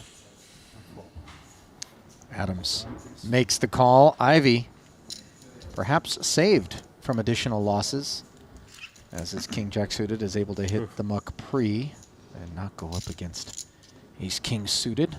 But the flop will bring it into focus. Very small edge for Watson's 2 8s here. Key pot for Adams, whose tournament life hangs in the balance. Burn down, 3 off the top, and queen 7 deuce does not improve that ace king, and to make matters worse, that flop contains no clubs. So backdoor flush prospects not available. 1.44 million chip pot. Turn does not bring the ace or the king. It is down to just 6 outs once for Timothy Adams. Can he hit?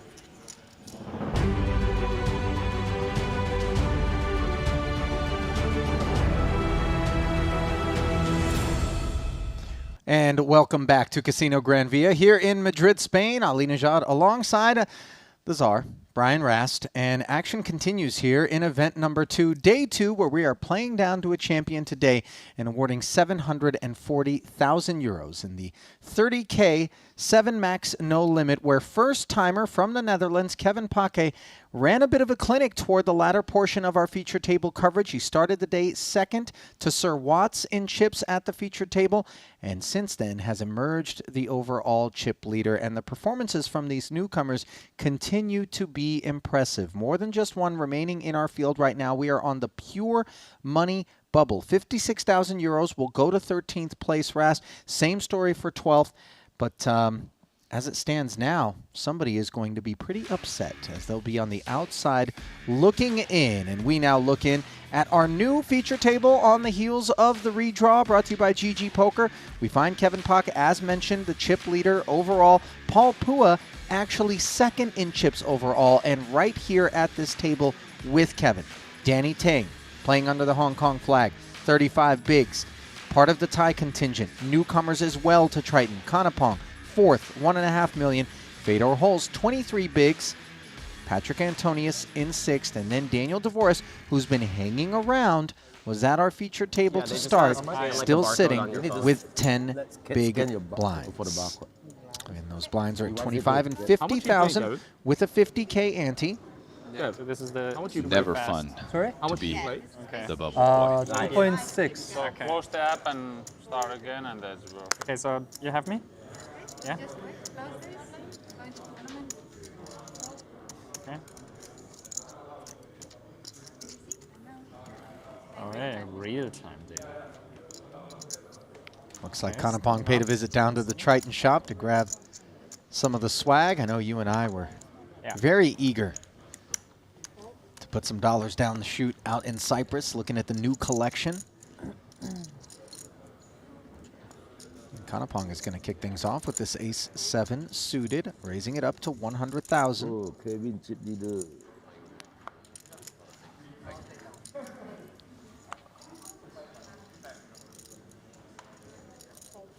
Easy folds for Antonius. Same story for Fedor. And look at Pak feeling it. 9 deuce suited, defending the big blind. He's got a lot of chips. He's got a suited hand, and it's a min raise. So you know, pretty reasonable, and he flops a 9. Yeah, he does. I have nothing wrong with his defend. I think it's fine. Great development for his holding. And a decent kind of board texture to potentially just check and allow someone to follow through, put some more chips into the pot. It's a board he can lead. He's going to have a lot more 5s than Kenapong, and you could lead some. You know, this bet makes a decent amount of sense. I mean, he's getting value for his 9. He's going to be thinning out some hands that have overcards that may or may not decide to float.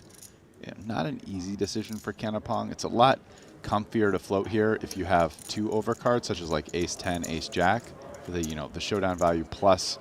If my opponent say has a 9, you have more outs to improve. Do you mind putting your time chips a So little bit? he takes the conservative route there. And Kenapong concedes as the chip leader continues to accumulate. To be visible? No. No, I think. Over 50 big blinds. I think everyone knows you snap everything. Everyone knows you have probably 10 of them left. So. Just like to keep my chips always on the left. Yeah, me too. I'm right-handed. I'm a right guy. That's. They need to be. Are you left-handed? No, I'm right-handed, but I somehow, I don't know. I just like to bet from the right side, so I don't. I find it more complicated because you're looking at the cards. Probably just more flexible. Like this is uncomfortable You for need me. to work on your mobility. Yeah, it's true. Better shoulder mobility. The shoulder stretches Yeah. come in handy. Antonius. You checked? Eric is short or something? Yeah. Making sure Dvoris I is think he's got like 4 big blinds. remaining active, staying limber. Well, they're breaking down, parsing out, like, where do you keep your chips relative to looking at your cards and how comfortable is the bet, or left or right, and what does that have to do with your left or right-handedness? Even going so deep into shoulder mobility, these guys really, they might be analytical. Paul Pua analyzing Queen Jack offsuit in the hijack, determining a min-raise open is appropriate. Pak goes with the flat from the small. Danny Tang able to close the action with King 10, and this Queen 5 board smacks Pua for trips.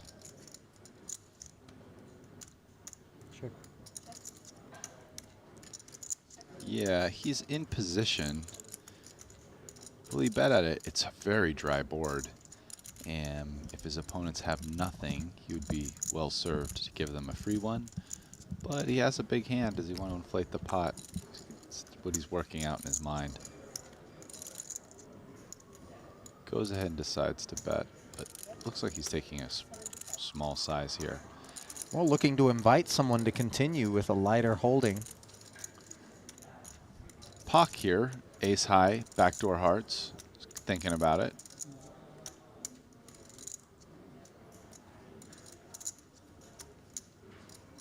Fold, call, raise, all 3 on the table. Same for Danny Tang for that matter. But I think Danny probably passes as well, but you never know. Fold, call, raise, all going through his mind. I'm blocking, Queen, King, Queen 10, which are some of the ways Paul is likely to have a queen. So yeah, that's exactly what he's thinking. I'm making it much harder for Paul to have a queen here with my cards. So, also if Paul has a hand like 6s, 7s, 8s, 9s, even 10s or jacks, like I could hit one of my cards and improve. Obviously, Paul wouldn't fold those, but I could improve, and then maybe I get him to fold ace high. But fortunately for Danny, Paul is bladed. He's as they say. got it. And Tang did not want to see Pua make this call.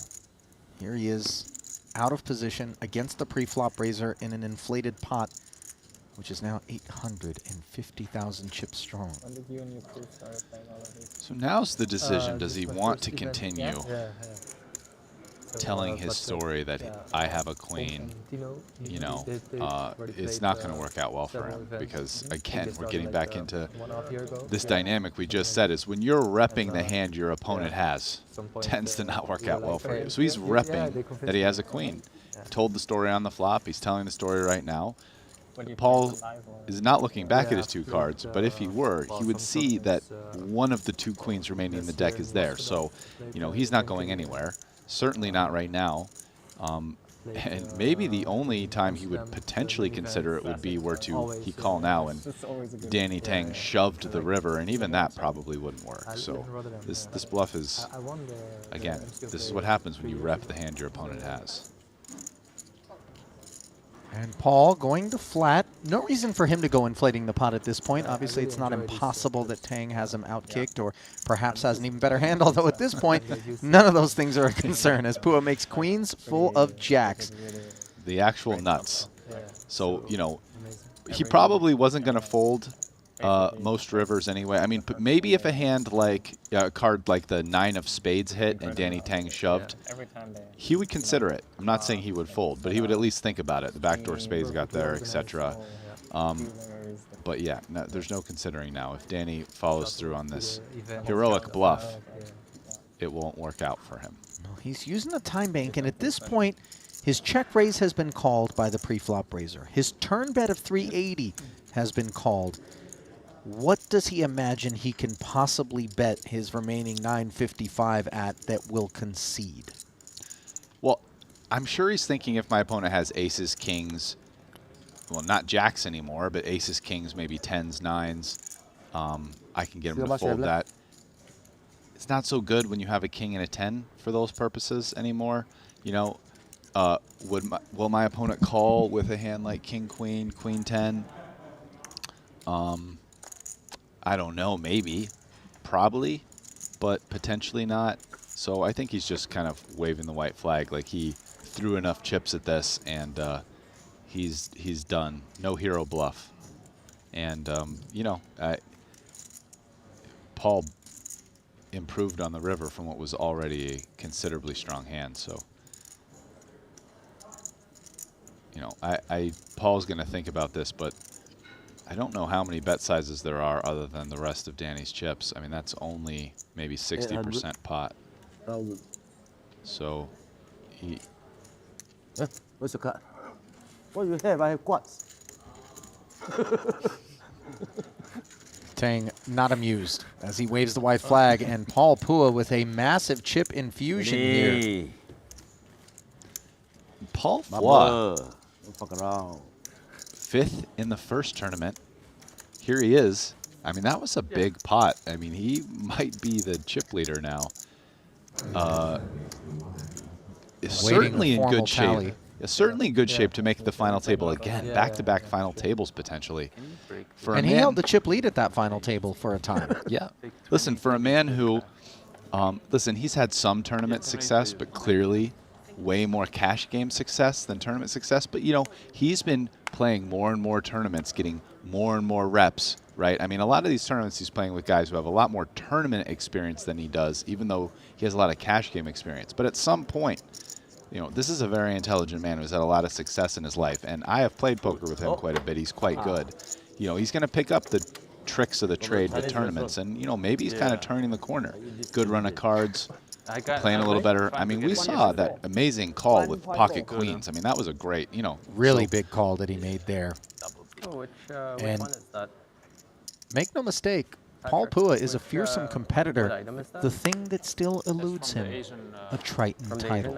20 cashes, just shy of $14 million in career Triton earnings, but no Triton wins yet. And you know that he'd love to get one under his belt here in Madrid, as we see Kevin Pak Well, you can't watch strategy with videos. 2.6 million. You know, I think he gets it done in Madrid. It's time. You have a coach? Feels Calling like the shot. Feels like he's playing well. Your I mean, coach? we've been watching him play. He's been at the feature table a number of times. I've really liked all his decisions. Frankly, I'm thinking back. I mean, not only just that really great call with the 2 queens, but there's just been a bunch of other times we've been talking through the hands, and he's Danny made Tang. good decisions. He's the chip leader now. Piling. on the Pock Open as 9:55. Kevin asks for a count here with these 2 4s. Yeah, it looks like this is just under 20. It's 19 blinds total. It's a tall order for 4s to call. And Danny Tang going to be very happy to get that one through. Yeah. Kind of cauterized the wound left behind. Self-inflicted, granted, by that King 10 and the line that he took. Man that doesn't seem to care about the bubble either. Like I said, I mean, 30K for a lot of these guys is not really that big a tournament, so they're just kind of like, whatever, let's play.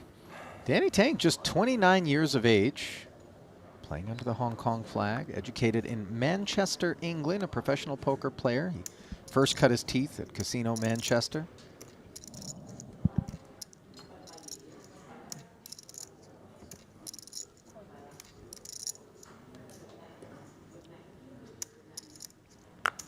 Tang's most memorable moment from his poker playing career is winning a 50K World Series of Poker. And says Paul Pua is actually his favorite player because you're not going to find somebody with more passion for the game and that respects it A bit under. no matter what stakes he is playing. When asked who his most difficult opponent he's ever faced is, says it's easy. Michael Adamo, no explanation needed. Oh, wow. We certainly can understand that response as we see Fedor Holtz, who certainly was nightmare fuel for a good chunk of his career and still is a fearsome competitor, raising it up with the ace-5 suited and taking it down. Fedor, career Triton earnings of $5.6 million, 3 cashes, 2 titles.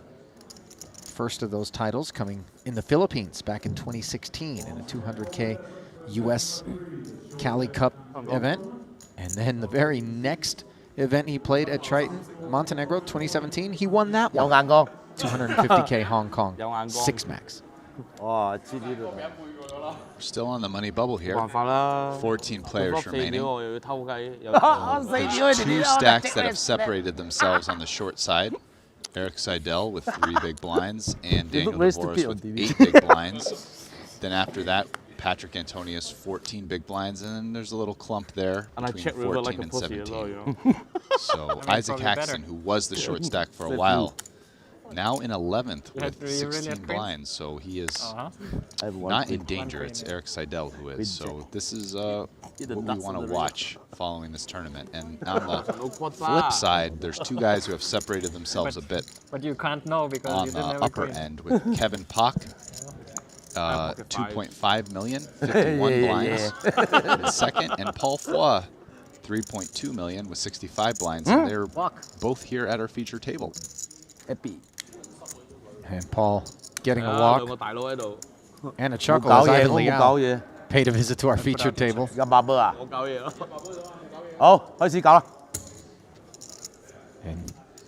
And Paul needling Danny Tang, saying, "You look stupid on TV."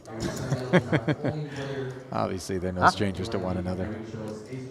Good friends with some good ribbing as we take a look at our other table in action where Eric Seidel on those 3 bigs appears to have been looked up by Phil Ivey, who's got 7 deuce. So he's going to give Eric a spin. Jack 9-4. It's an all Seidel sort of flop. Wait a minute. A deuce on the turn, and Ivy can now hit a 7 or a deuce to down Seidel and burst the bubble. Not to be, though, as a 5 of clubs comes off. And Eric will double up. Nestled between Michael Soiza and Tom Vogelsang there at our outer table as we return to the feature. How much is the bubble? 56K. Cheap. It's always fun when you play a lot of online and then like only after a couple of years you meet each other. Yeah, it's fun. Yeah, sure. See, Pre-range me for short deck, please. Well, okay. Known faces that you know from online. Okay. Well, you know the I screen mean, names. some, Yeah. right? Like a lot of them actually don't play that much anymore. So Yeah, not anymore. But like the real grinders are not playing these. Yeah. The C. Darwins and Linas. For the points. Oh, you can pre-reg? Yeah, and then you have one level length time in the next tournament to take your seat after you get eliminated from this one, or after you win this one.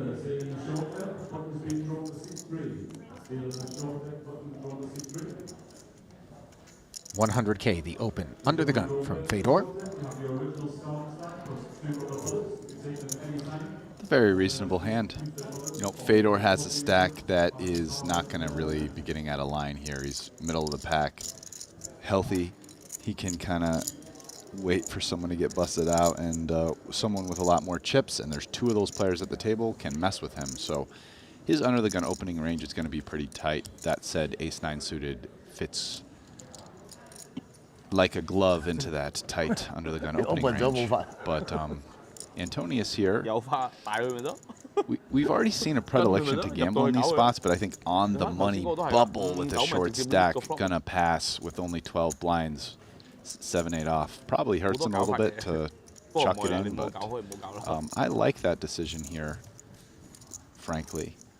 It's a spot where, you know, even though directly getting such a good price on your money to C3, you know, it's a weak hand against a very strong range, and you start to get in situations where you lose more and more chips. Speaking of situations, we've got one again here at our outer table where I'm told Ben Heath opened the button, and then Phil Ivey moved all in with pocket tens. Over the top of him was Michael Soiza, moving all in with an ace-queen. And Heath out of the way, heads up to a 9-high 2-club board where the 2 tens are holding.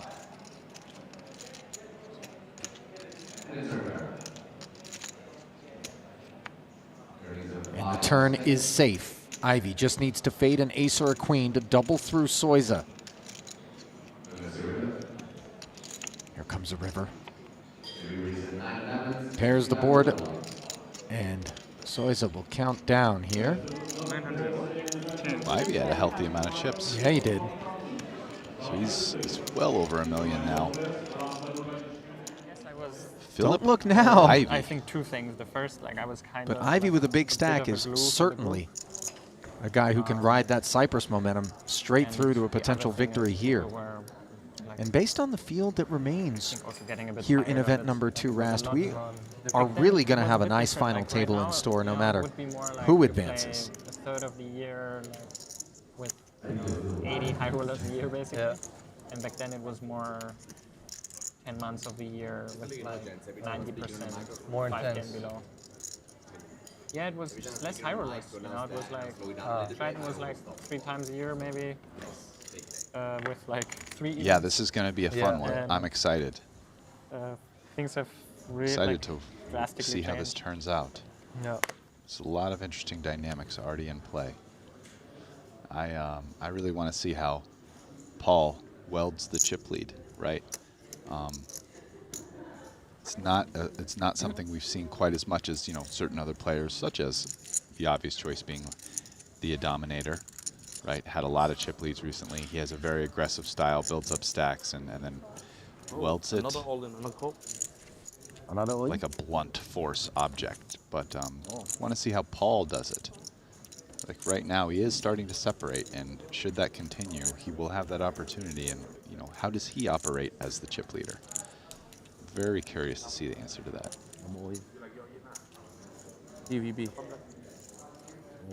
King deuce suited, shoots it up. Cover him by As a the little chip bit. leader begins to lean on the boys a little bit here on the money Does bubble. he have same hand? He has same hand now? Really? Oh, you two have same hand. Again, you're seeing the big blinds pass some close spots, or even versus min raises. Where what is consistent with this? Opponent, so it was a strong different range. In both of these range. cases, it Yeah. was an A early bit position less open. I mean, nice. they're only Yeah. there's not too many people at the more table. like a lot in the Six-handed. Rio, That said, six-handed under the gun, a lot on the in money my bubble, tight place. range. you know, and then not wanting to risk chips on the money bubble, waiting for someone else to go out, which these opportunities keep coming, don't yes, they do. Over at the outer table, where Michael Soiza, fresh off of doubling up Phil Ivey, finds himself moving all in again from the small blind against Eric Seidel, who looks him up with ace-8, and it certainly looks like a guaranteed chop at this point on the 10-10-6 board. There is no path to victory for either holding, so the run out will be inconsequential. We'll carve it up and start again.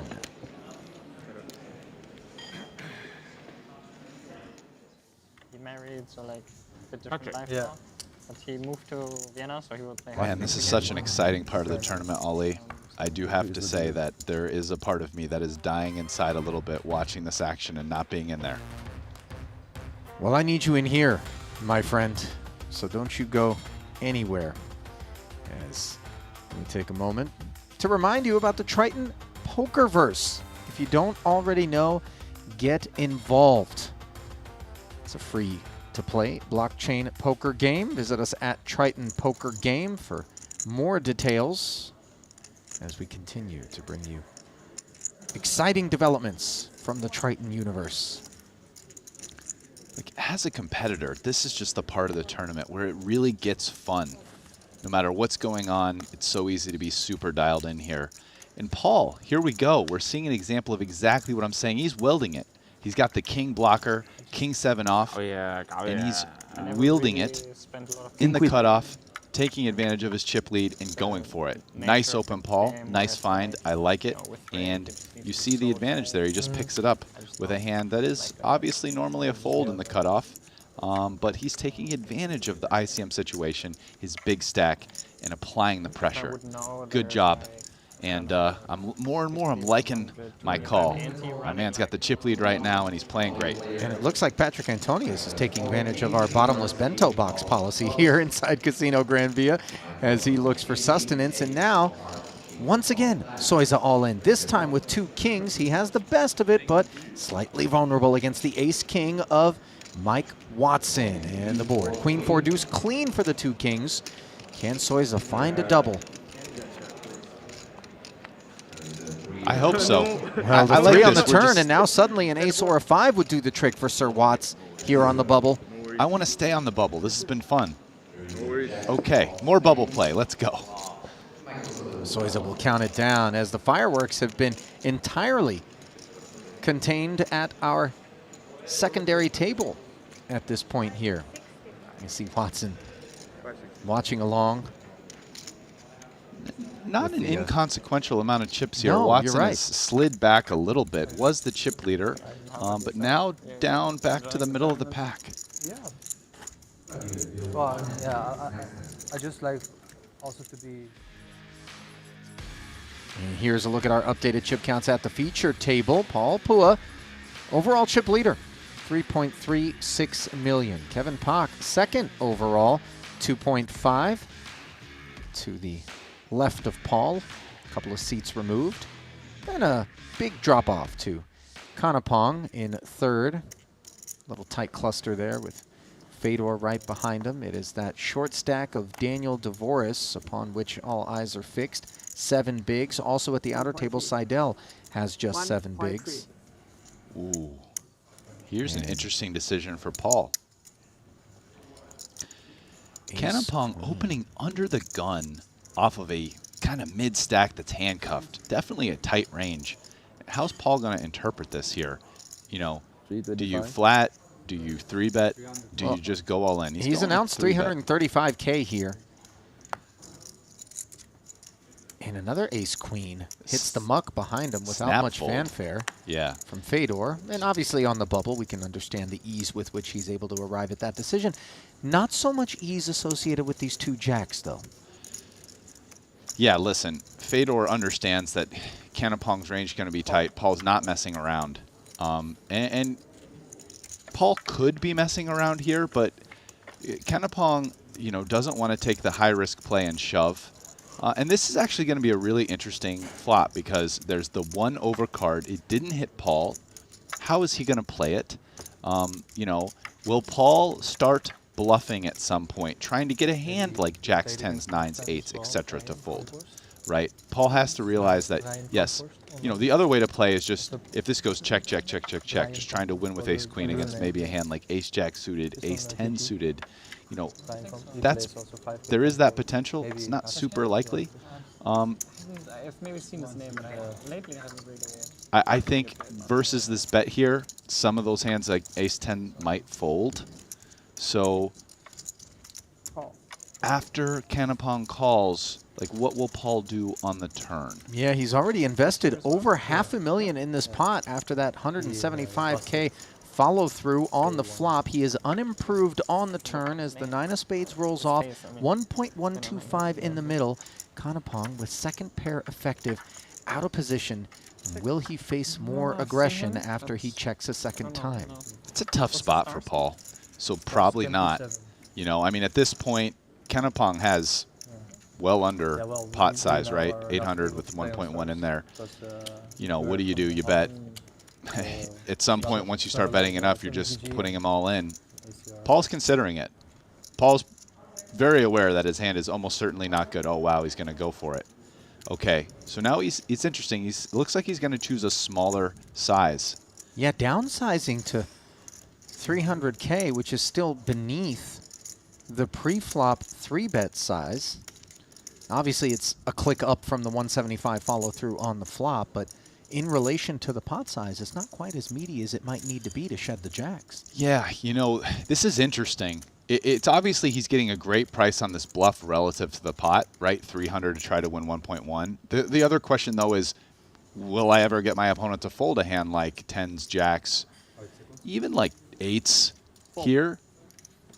Oh, and my it goodness. Works. Wow. Gets it through. And Canapong perhaps contemplating where that would leave him if he made the call on the turn. With what remaining chips he has to expect that there's a decent frequency with which Paul's going to ask for all of it. And unimproved jacks are a little bit in no man's land on the pure money bubble. Clearly. And what Canapong realizes there is that Paul is representing a hand better than jacks. Paul's not raise, small bet flop, small bet turn with a hand weaker than jacks. He's kind of repping like basically a king or better. Right. Which he could easily have. He 3-bet under the gun. He can easily have king, queen, ace, king, kings or aces. Right. It's a very conservative fold, but again, Canapong has a lot of pressure to preserve his stack on the bubble. And again, we see Paul turning it up. Now, these players have played with each other before. There's a dynamic there that we're not as aware of. So I'm sure Canapong has certain thoughts about how aggressive Paul is, and Paul about how Canapong will perceive him. And clearly, in this case, because Canapong let it go, didn't even use a time bank, Paul got the best of that dynamic that I'm sure dates back to cash games in various places these two players have played with each other. So Paul, I mean, yet again, like I'm saying, I mean, I've just been really impressed with how this guy has played. I mean, a person who doesn't have a big tournament background but is building up more and more experience. You know, look at him. I feel like we're watching Michael Adamo at this point. Getting frisky with the king 4 offsuit made it $1.25, and the party might be over here as Antonius piles with the ace queen and takes it down. And just to finish the thought on Canapong, he may or may not have experience playing against Paul beyond the borders of this series here in Madrid. We don't know that. What we do know is he is well aware of the fact that elsewhere in the field there is a 6 big blind stack and a 5 big blind stack belonging to DeVoris and to Seidel. And it is oh so important to navigate technically in a solid manner here on the pure bubble. And he took one card off, but then decided he wanted no more of it. And Canapong is actually just north of those 2 smaller stacks, sitting on 11 bigs right now, 675,000, 12th out of 14 players. Yeah, Paul has a reputation of being a solid player, right? Comes from a cash game background. But I think, you know, again, I started playing with Paul Foy 15 years ago in Macau, when literally he was learning how to play poker. And I've said this story on stream before. I saw him experiment with certain things, going all in for 20x what was in the pot in a cash game for huge, just because he saw people were folding. I actually trapped him one time with a set, and he didn't even have one of the draws because the flush and the open-ended got there, and I still won. And then he kind of stopped doing it because he realized, okay, maybe I'm risking too much here. So, like I said, like he is experimenting, and he's been playing more and more tournaments, and now he's in a situation which we haven't seen Paul in as much as maybe some other players with the chip lead. But look at him. I mean, like I said, I feel like I'm watching Michael Adamo. King 4 off under the gun. Let's go. King 7 off, cut off. 3 betting. Small bet, small bet. He's attacking. A5 maybe. No, not even. Turn, I was just throwing dead already. He's taking advantage of his image. He's taking advantage of his chip size, and I mean, he's been steamrolling. Like for a gutter. No, nothing. You just had like King Jack or something. I saw the river. I was like, now I have outs. Players getting a laugh about that confrontation earlier between Tang and Paul, as Pua browbeating Danny a little bit. Let that be a lesson to you, youngster. A tussle with me. Meanwhile, Pak, King 8 suited, shoots it up to 125,000, and now Kanapong faced with a decision again on the button with Ace Queen suited. Sure, it seems on the surface like a natural moment. This is the look of a man who's about to put all his chips in. There's nothing. I just, oh my goodness. You know, you're right. I'm Tell wrong. me again what that look was, Rast? That is a very tight fold. Wow. By the way, I don't think it's a fold that he is going to make when we're not on the pure bubble. Clearly not. It's absolutely tethered to that reality for him. You but know, still skewing a little bit too tight, perhaps, Rast? Yes. Yeah, right. You know, you're right. I mean, listen, there have been some players who clearly haven't cared too much about the bubble, but there are 2 players with less than half the chips that he has, and Kanapong has decided he's going to wait. And that, you know, ICM is enough here that it's not worth risking it, even with a hand as strong as Ace Queen suited, which was an interesting decision. So I'm not actually saying he's wrong, but I do think that many other players at the table would have probably put it in with his hand, but Kanapong has made the decision that the ICM is strong enough that he should wait. Kanapong, just 26 years of age, lives in Bangkok, went to Silpakorn University. He's in the IT space, a businessman by trade, learned to play poker about 6 years ago. And then 3 years ago, met Pachara Wangwichit and picked up where he left off with the friend that originally taught him. Pachara is also out here along with a few other Thai players, as we see Pake opening to 125 with the 10-9, and Paul thinking things over. Out of the small with the pocket 3s. Kanapong's been very conservative so far. I mean, with the jacks fold and that Ace Queen suited fold. Wow, Paul just going mashing for it again. And by the way, that's not a small stack in front of Pak. No, I mean, Pak has 30 blinds, but we know he's going to fold, but I'm just saying the risk is there. You know, I'm sorry, 40 blinds, and yeah, the risk is most certainly there. I love to see it. Paul Pua just taking the warhammer to the boys here at the feature table. Oh yeah, on the bubble. You got some big hands. Back out to the outer table we go, which is where those short stacks seem to be finding their way into all-in confrontations. It is pocket 9s against what looked to be Ace-Queen suited. And the 9s turn into top set here. And I believe Ben Heath has Seidel covered. I think that's the player all in here. And Heath is drawing dead on the turn. Provided that Ace-Queen suited does belong to Heath. Was he drawing Not dead on the entirely flop? clear. 9-7-4. Oh yeah, you're right. Was there a diamond? He didn't have. Did he have suited Ace Queen? Yes, he did. Okay, then maybe he had a backdoor flush draw. In any case, Seidel once again staving off elimination, leaving Devoris as the overall tournament short stack now with just 3 bigs. Yep. I don't know many players play short deck. No. And you might be tempted to think everybody's just texting away on their phones. They're absolutely not. They are looking at the same thing that you at home can look at. That is the Triton Poker Plus app, where you can get You need to introduce short deck to them. More gamble. chip counts, bios, as well as hand histories, all synced up with the delay that our streaming coverage is on. Players, of course, have access to real-time information, which helps them along.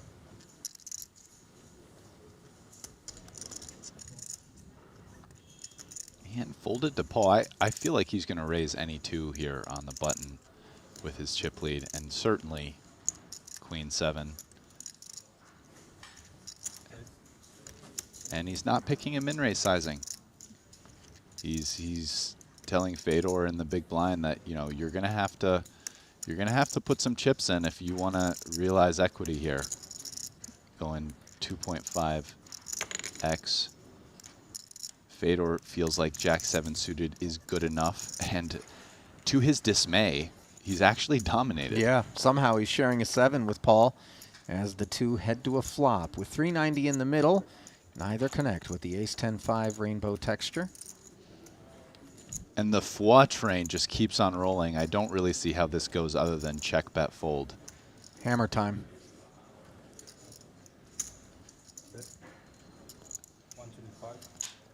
I mean, not a great flop for Fedor, and yeah. Yeah, maybe if we weren't on the pure money bubble, there could be some other ideas for Fedor, but here it's just concede as he folds, and Paul climbing up above the 4 million chip threshold. 你應該係大啲，你想佢哋推你，你可以接個牌。如果唔係嘅話咧，基本上啦，你係可以任何兩張。Hop on the foie train. First stop. 推27啦，但係基本上 Triton title. 5、6、8、9咁都可以推。 All aboard. Well, it's certainly going to be the story if it's up to him. 但係調翻轉，你而家咁樣大佢咧， He's 佢可以 doing 推你， everything 或 that 者 he 佢可以 can 跟你。 to I mean, he's playing. bring that dream to fruition. Yeah, he's not. I mean, his foot is the pedals to the metal. Oh yeah, Yeah. he's on the gas.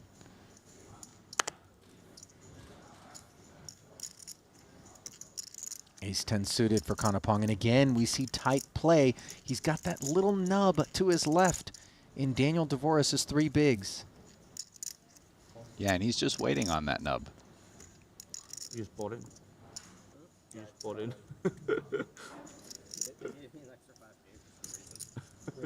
Gonna give it down. 125. $1.25 from Paul as he continues to pressure. You see a suited 10-9 into the muck. Now a suited Queen-Jack in the big. This has got to be too much hand for Pak to do anything other than defend, in particular off of a much deeper stack than the remainder of the field. He is second in chips overall, but a distant second behind Pua, who he will square off against, dominating him, and both players connect with the Jack on a king-high board.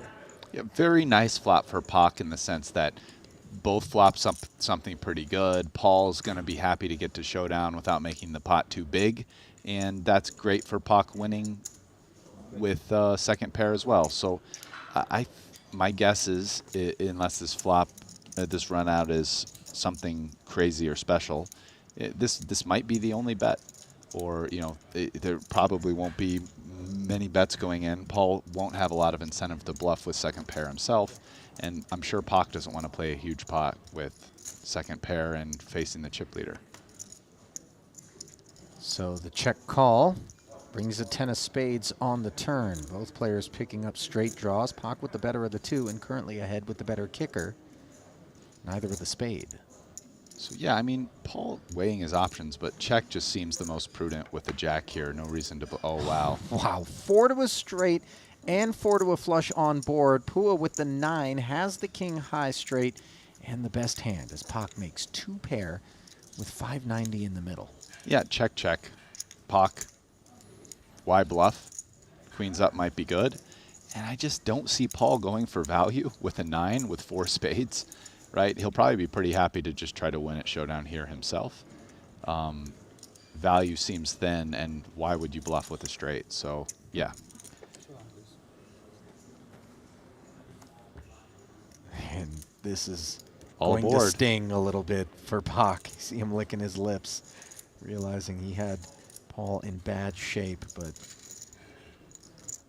it is a runaway freight train. All aboard, Ali. Yeah.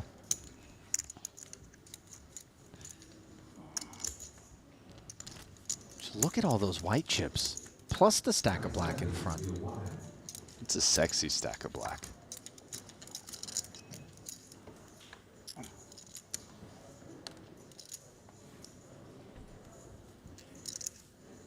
And then compare it to Dvorak's little nub right there. Yeah. It's a sad little stack.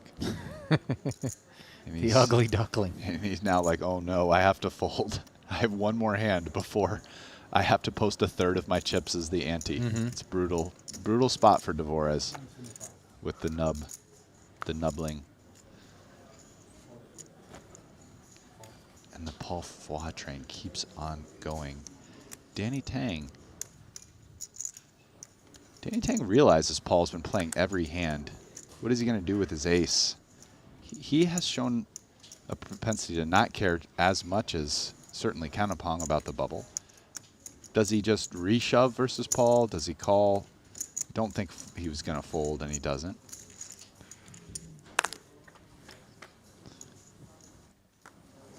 So Ace-8 against 10-8, 7-high 2-club flop. Very interesting board. Paul has a nice hand to bluff with at some point. 2 overs to the 7, backdoor straight and flush draws. And Danny's got a hand that he can think about trying to bluff catch with. Ace high, got a club.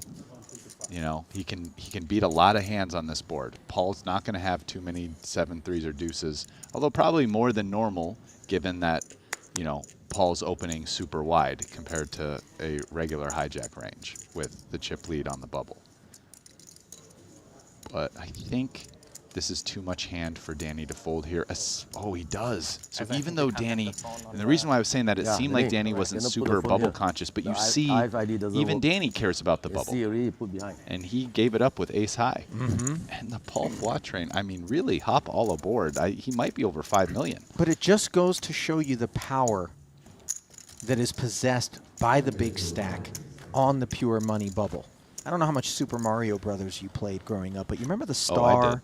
And you would just be invincible for like 30, 60 seconds. Yeah. That's kind of what Paul Pua's got working in his corner right now. Just an invincibility cloak of sorts. Yeah, it does feel like that. I mean, wow, everything is working out for him. It is just like the star. Brilliant analogy. Dvorak with 7 deuce, just... And there he is. Now he's hopeless. in the distasteful situation where in the next hand, a third of his chips will basically be dead as the posted ante. And that reality is one that Paul Pua can continue to leverage. He doesn't need an ace to open, but he's got one, making it $1.25 again. Now Pak, will he abide this? It doesn't have a great hand, but he has some chips, and he knows Paul's out of line, but if I get out of line, will Paul re-get out of line with me? He hasn't really done anything yet, but this is a spot where he could do something. And he's just going to call in position. Oh, wow. And Kanapong has played super conservative. Remember, we saw the ace-queen suited hit the muck earlier. Yeah, but he calls with this. He's in the big blind. Already 60K invested. Ooh. Ace, 8, 7. And this is an interesting one because both Kanapong and Pua have themselves top pair. Pake has got the nut flush draw. And what will Paul do? I mean, he's been playing really fast, but he has something in a 3-way pot where he knows Kanapong's been playing super conservative. That said, he has top pair. Kanapong's short anyway. What does Pak have? Paul doesn't know. He could check this. Could bet this. He's going with bet. And I have a feeling he's going to hear something from both players. Well, we know that Pak is not going to be interested in folding to 200K into 465, given he's got a draw to the nuts and some backdoor straightiness working. And Kanapong, given what we know about how he's played so far, this is going to be quite the decision for him. Because, I mean, this is a very good flop for ace-queen, but there's a bet and a call. Realistically speaking, he's not going to be able to get this one through. You know, he's only got 460 left. Yeah. So it's like, do I want to go with it? My hand's probably good. I have to fade a lot versus a flush draw. And what about when my hand's not good? You know, but the flip side is if I fold this here, I mean, Daniel Dvorak has to take the big blind next hand. He'll probably be all in. I mean, I can just avoid the situation and slide into the bubble. All in. And Kanapong is going to get it all in. So somewhat incongruent decision-making here. versus what we've seen from him thus far. But yeah, given the odds that this pot is laying him right now and the prospects of having the best hand at the moment, he has decided now is the time. And Dvoris in particular loves to see it. Yeah, you know, I'm very curious, kind of, as an analyst and a thinker of the game. Like, how does this situation compare to his ace-queen suited fold, where he had about 600K versus the 125K open? There was some fold equity on that. He could move all in and definitely get a fold from Pak, who would have folded the king-8 of hearts in that particular hand. You know, whereas this particular situation has no fold equity. There's no way he's getting this through for basically a min raise versus 2 players. You know, Paul may or may not fold his hand, but Pak certainly won't. We can see. So, you know, how does that play out with the ICM? He decided to go with this one with no fold equity, but, you know, clearly, in a sense, a pretty strong hand. Didn't do it pre-flop with the ace-queen suited in the other situation where he actually did have some fold equity, but he kind of had relatively more chips at the spot. But then in this spot, he knows that in the very next hand, it's almost a virtual guarantee that Daniel Dvoris will be all in with any 2 cards. And so Pua correctly folds the ace trade. Pak makes the call and will give Kanapong a big spin. Over $1.5 million in the middle. And we know what Daniel Dvoris is thinking. Come on, spades. As he is hoping that Kanapong will be eliminated here. But 60% equity for the first timer to Triton. Playing under the tie flag. Let's not ignore Paul's nice little fold there, saving the 260. He knew that Kanapong's been playing tight. Kanapong's got him beat. The turn pairs the board. Kanapong safe for now. Can he fade a spade? Double and keep us here on the bubble. Burn down the river is a king. Not enough. And Kanapong is going to pick up a big pot and break the heart of Daniel Dvoris. You have S. Of course, you don't even think. Wow. And Pua immediately telling Kanapong he folded an ace. So Richard Young and company can breathe easy. But see, look, that was the reward for Kanapong playing his hand there, because it wasn't for just a double. I mean, he put in the 460 and basically got back nearly 1.6. So, you know, that's a big return. So even though, yes, he's risking his tournament life on the money bubble in a spot where there's a very good chance he's going to be able to slide in. The flip side, when he puts it in with a strong hand there, he doesn't just double up, he more than tripled up. So, you know, it's interesting math on that, and, you know, very easily could have been the right decision. We'll leave that one to the poker scientists at home to run in their ICM calculators. Something that jumps off the page on Kanapong's bio is tremendously thoughtful, in particular for a guy who isn't long in the tooth in terms of poker relative to some of the others in the field. When asked if he could change anything about poker to make it better, what would it be? He said that he'd like to make everybody understand that it is a game of skill, not a game of simply gambling, in which if you try hard, you will be successful. And I think identifying that work put in is results taken out in terms of poker is a nice little pickup and a nice little perspective for him to have. And he's not going to play this one off of that 1.6 million. You see Pak with the 7-6 offsuit, targeting Dvoris. And by the way, they share a 6, and Dvoris has the 8 of clubs to hold a small advantage. You know, Ali, I'm grateful right now to share this enjoyable bubble experience with you. We've gotten a lot of time on the bubble with some very interesting spots. So this has been a fun little poker journey. Indeed.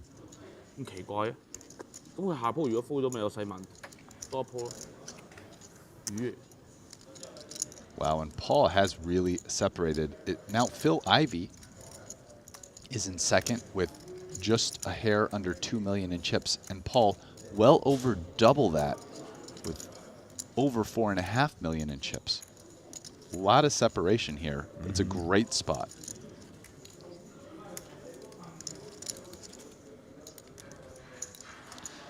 Dvoris thinking. Here's what he's thinking. He's thinking, if I fold this, obviously getting enough equity, I can fold the small blind next hand, and then I get a number of free hands, 4 free hands.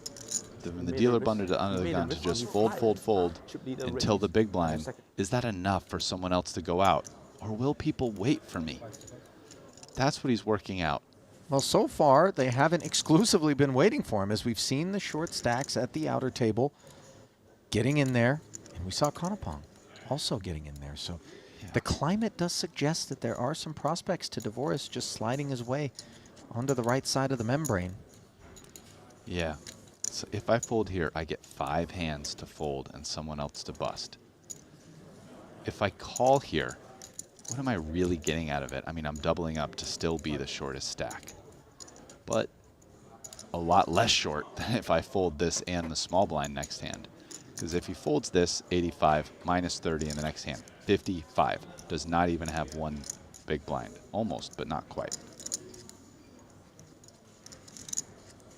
These are where the finer points. And I'll tell you what, emerge. When it comes to somebody making this calculation, he's going to be one of the best in the world. Because for players that don't know, his history as a poker player is sit and goes. I mean, Daniel, I played some sit and goes 8 years ago studying ICM. I played some turbos on stars and ran spots as a way to learn ICM. I played with Daniel Dvoris. He was a regular in the games back then. So he worked it out and came to the decision that he is going to play. And he's just going to call, by the way. He didn't simply rip it in with the 8-6.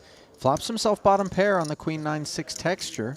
Well, the interesting decision would be, what does he do if he flopped nothing? But with an actual pair here, he's definitely playing. Check calls as Pak fires with the inferior 6. Obviously some good chunk of the time. These guys are going to chop. Yeah, most of the time. It looks like 60% of the time, based on the numbers that we see. 28 and 12 adding up to 40.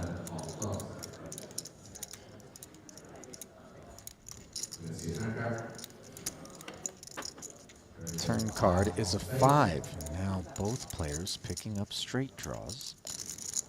It's a card that leads to less chops. Wow, not a chop. The 8 kicker will play. I don't understand. As the board goes running 5 trays. So that is a nice development there for Dvoris, and the bubble is intact. Dvoris, by the way, just to put a button on the point that you were making, is he's going to be one of the best. His field of study in college, math and psychology, I can't think of a better 2 fields of study to bring into the high-stakes poker streets than that. Yeah, sure. Of course. 佢唔大，我贏咗佢啦，我殺佢啊！我7-9紅心我都會喐佢啦。中咗係9咯。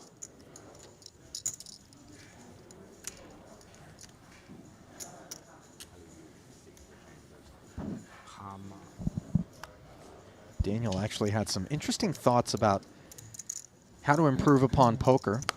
He says he'd like a more aggressively varied shot clock where players get 10 seconds for unopened pots pre-flop, 20 seconds against an open, 25 seconds on the flop, 30 on the turn, 45 on the river, and then have a rule for no sunglasses or neck gaiters, things that sort of abscond your ability to look over at someone's pulse at the table.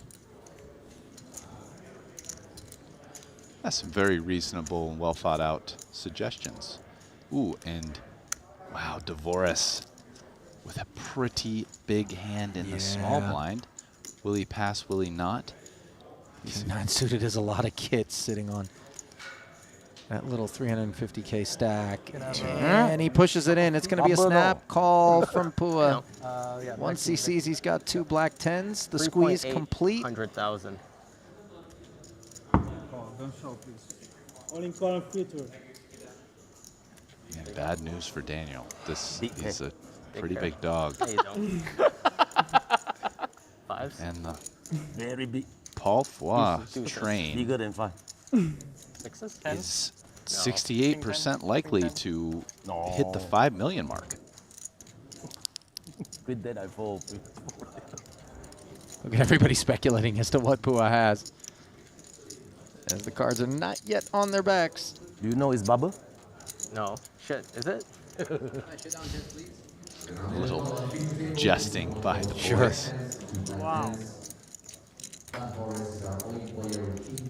Bad news for King 9 as Dvoris has just one overcard to the 2 10s in a wildly meaningful pot for him as his tournament life hangs in the balance on the bubble here in event number 2. 820K in the middle. To the flop we go. King Queen 8 and Dvoris hits top pair and sits pretty. 9-1 favorite Hand from is a here sweat forward. for him as well. 10 of heart is a sweat. Wait a minute. Now Pua can hit not just a 10, but a jack as well to book a W and burst the bubble. Can Dvoris fade the 6-outer? Yes, he can. Kings and 8s with an ace, and Dvoris 380. can breathe 380. a little bit. Rast? Oh, yes, he can. He's no longer the short stack, and it would appear, looking at the chips, he's going to vault all the way up to the 9th, 10th range. And Isaac Haxton, who was the short stack for a while, but seems like eons ago, is back to being the short stack.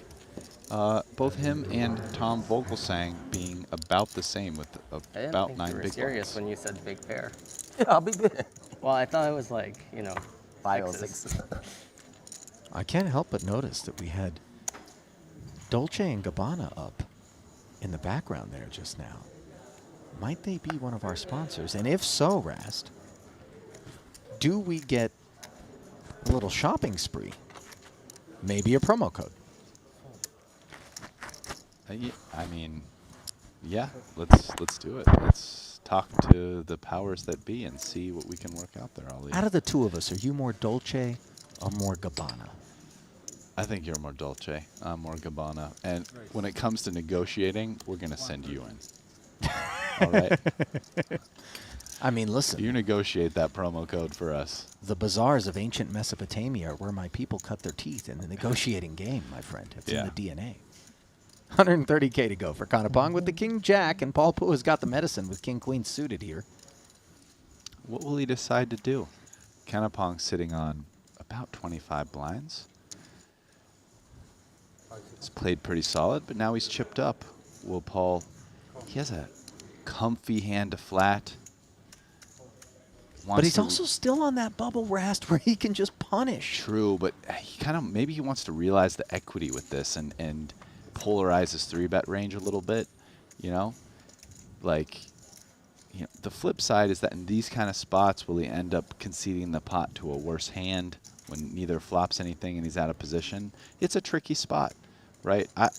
You know, maybe he prefers to flat king-queen suited and 3-bet king-queen off, for example, which makes a lot of sense to me in this particular spot, given the bubble in these stacks. Kanapong. Do I c-bet? I have the king of hearts. What size? He's going big, it looks like. Yeah, that size is going to get it done. Yeah, and credit to Kanapong, by the way. Always scary to go up against the buzzsaw that has been Paul Pua as the bubble persists, and he was totally disconnected from that 8-7-4. Some backdoor hearts working, but just king high. Fires, takes it down, and it has been a nice little upswing for Kanapong now. Finds himself 4th in chips overall. And we can see he's a very thoughtful player. He's made he's taken his time with a number of pots, been in some interesting spots. The jacks, the ace-queen suited, the ace-queen off on the ace-high board, and just now, and he made an interesting bet sizing choice, basically going pot, saying, okay, Paul, if you have something, God bless you, but I'm going to take this pot down when you don't. I think actually a pretty reasonable hand to make a large bet sizing selection with there. So clearly a guy who is thinking through each spot and making dynamic decisions. Ace-queen doesn't require too much thought. Not off of that stack of 1.8 plus as Kanapong opens to 130K. Just north of the minimum. And Dvoris with ace-5 suited. No doubt notice Kanapong has played somewhat conservative. That said, Kanapong drastically outchips him, and Dvoris decides not to make the hero shove with the ace-5. And remember, Dvorak is no longer in that situation critical. You mentioned that he has vaulted himself up to 9th in chips. There are 5 total stacks shorter than his right now. Haxton and Vogelsang, 14th and 13th respectively, with 9 big blinds apiece over at that outer table.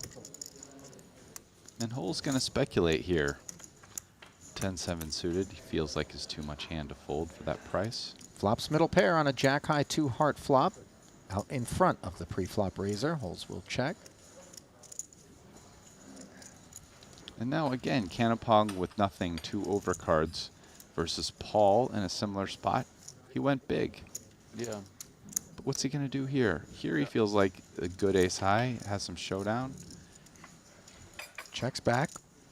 Fedor picks up a huge bit of equity on the turn. A great turn card for Fedor. And in fact, now he has a decision. You know, do I get value? But if I bet for value, do I get some hands to fold? With the spades, even if Canapong has 2 live overcards, you know, we just took away a third of his outs. You know, do I bet? Or do I just check? Either let him take a free card or maybe get him to bluff, to kind of bluff with very little equity. Interesting spot. Fedor's working it out and goes with small bet, it looks like. 3rd pot, a little over 3rd pot. So not too small. Is the check raise too reckless in that spot? I think so. I don't think if he checks, he goes for a raise. So the lead of 140K does get called by Canapong with just a naked ace-queen until the river, which is a clean queen, not the spade. Though the heart draw does get there. And a difficult spot for Fedor. I feel like, you know, he could hero bluff this. I don't really think he has the best hand to do it with, and he definitely has some showdown. Feels like he's probably going to end up checking. The question is, what does he do versus Canapong? Should Canapong bet? Now, Canapong is not, he has more chips than Fedor, so it's comfy for him to bet for value. My. Yeah. Look at the sizing here. Yeah. Canapong wants all of Fedor's stack. I mean, great river card for Canapong, and he identifies that this is one that he can value bet. Very happy to not get snap called in this spot. And sans a snap call. Very confident he probably has the best hand. And Fedor in a tough spot. Fedor has a lot of reason to believe that he had the best hand on the turn. That's why he bet. Did get called. The Queen of Hearts, not a great card, but he can definitely find bluffs for Canapong. Like, let's imagine Canapong had ace-10 with a heart, ace-king with a heart. Might bluff with those. But just Fedor decides not enough. Yeah, those pair of 7s crumbling under that big ask. And Canapong, don't look now, Rast. He is climbing.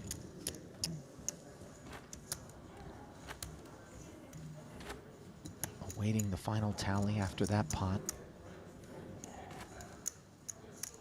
Potentially going to put him in front of current 3rd place stack that belongs to Ben Heath. And indeed, 2.165, nipping on the heels of 2nd place Phil Ivey. Distant first, of course, is Paul Pua.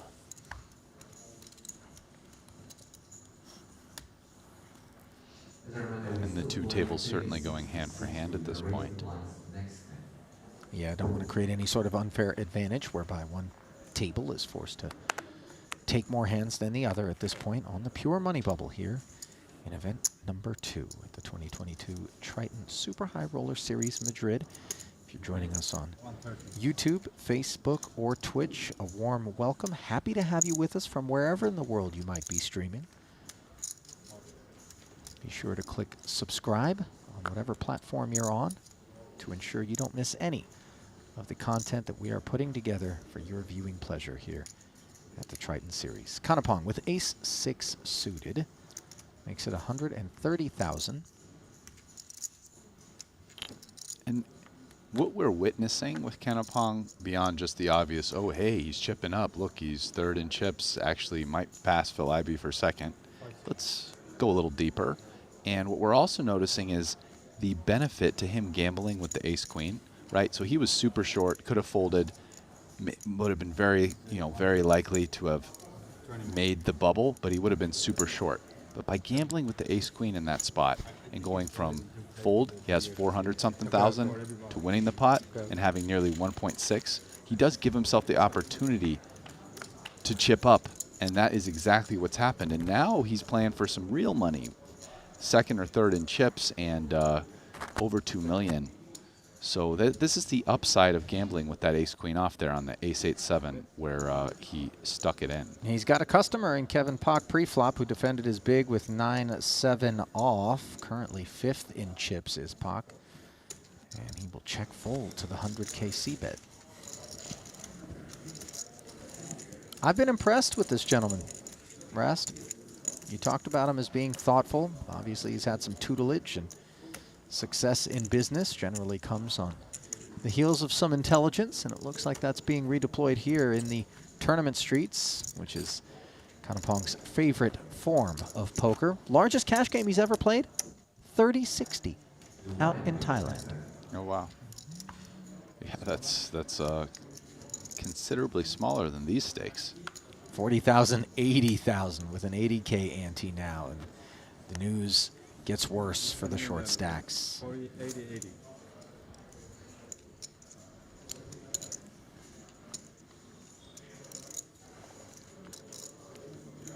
Devoris with ace-jack. Yeah, poker is this interesting kind of intersection of, okay, what are the ways, these possible futures of how things can play out and how likely are they, and then trying to, obviously it's too much to just encapsulate precisely, so your brain tries to kind of work it out and, you know, estimate, and it's kind of these estimating these very vague probabilities, and how can you work that out when you're making a decision in the present moment? Like, oh, how are all the ways that this can play out? Well, the decision in this moment for Devoris is to move all in with ace-jack off of an 820K stack that has no less than 6 players behind it right now in the field. Leveraging the ICM pressure, he is able to get it through. Sure, I mean, realistically speaking, it's 10 big blinds, and he has a pretty good hand. Obviously doesn't want to get called, but when he gets it through, he picks up, you know, a sizable amount of chips, right? I mean, he adds 200,000 to his stack, so he's adding almost 25% to his stack when it gets through. And there isn't a clear short stack at this point. You know, a couple players down around 500,000, so there is some incentive for him to keep picking up chips.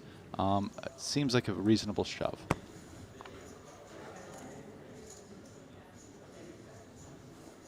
And again, Devoris with that background sit and goes ICM. Really going to be one of the people you could look to what is a good ICM decision here.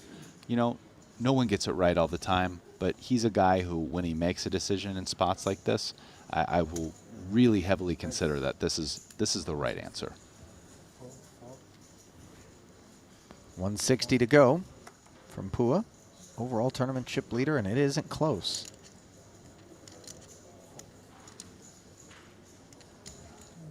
Hold it around to Kanapong, who's got enough to dance.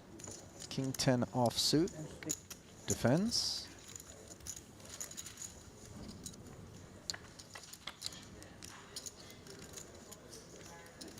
Jack 9 tray, backdoor diamonds and a gutty for Kanapong. Bottom pair for Pua.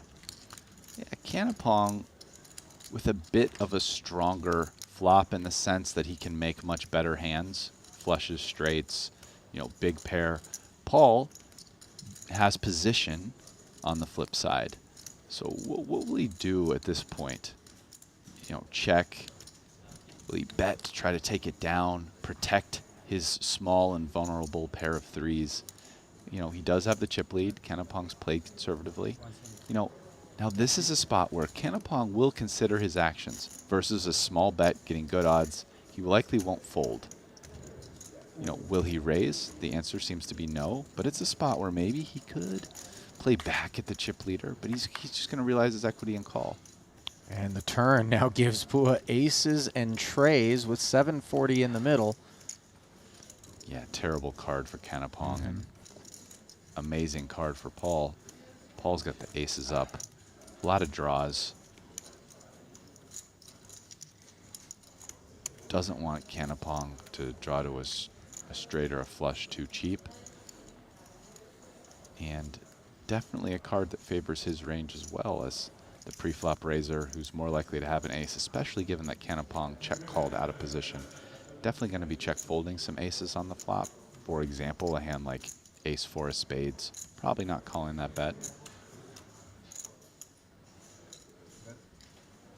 And just how big is the sizing?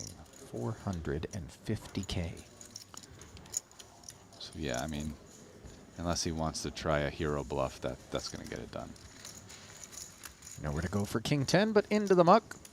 And Paul Pua continues to amass chips here on the bubble. And it feels like Paul's right at home keeping it on the bubble. He has picked up millions in this spot here. As we take a moment to bring your attention to M88 Mansion, the official sponsor of Triton Madrid and La Liga, your source for the most competitive selection of sports books and the largest collection of casino games, along with the most immersive live dealer experience anywhere. Join M88 Mansion today. M88.com, the website. There's no point asking, right? Always yes. It's always yes. It's like a pre-registration, basically. So you're saying yes. Just register me for every tournament for the rest of the trip. But then you have to, after you join early, you cannot wait for 2 hours. I don't want to wait for 2 hours. Or 1 hour or 15 minutes even. No, you get like a Still half got hour toilet, grace sit down. period or something. You have one level length to register into the next one. After you either win this tournament or get the bid. Okay, thank you. All right. Will Paul keep the pressure going? Yes. By the way, how much do I love hearing Daniel say, just register me for every event from here until the end. That is a man who came to play. Yeah. Is there any more glowing endorsement of what we got going on here than that declaration? 175,000 from the Ducks. Two deuces have hit the... Yeah. Paul can't make a set, but don't expect Devora's to defend, so it won't matter. That's actually bad for me. If deuce come, trouble. Yeah.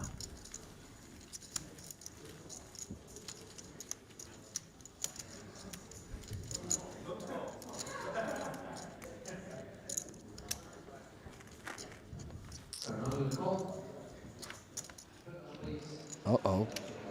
All in and call over at our outer table. The short stack belongs to Isaac Haxton. Ben Heath looks like he is the customer. 9-10 of hearts against what looks to be king-queen offsuit. And the flop, 2 8s and a 6. A gut shot straight draw for the 9-10. Backdoor hearts. 9-10's got some chances. Yeah. This is going all according to plan. Turn card is an open ender now for the 9-10, which belongs to Ben Heath, so Ike has plenty to fade with this king-queen. And he's done it. A clean deuce on the end, and the bubble remains intact. Yay. This is like when you chew a piece of gum so thick and you're blowing the and you keep blowing and and the bubble never actually pops. That's what it feels like. It's a resilient bubble. Yes. And Paul was happy. Yeah, he's loving this bubble. Yeah. Let's playing. go. Yes. Putting in work. Lead. You know. It appears like Phil Ivey has been putting in a little work as well. Fade, Just are you checking playing? back on the chip counts. A little while ago he was 2 million. I'm Now not he's sure not if at this I've played a table, he's at the single other table, okay. so we Well, don't get I to wasn't see sure the if you've hands. been, like, in But the he's short up to stack lab. 2.5, so I don't know. while No. that's not No. Paul you'd Foy like it. territory, that's you know, Maybe. putting in some work, chipping up, taking advantage of the fact that at his table he's the Let chip me, leader. let me catch up with one So- game first and then I mean, Patrick it's a Antonius is 20K, yawning it's for like good a reason.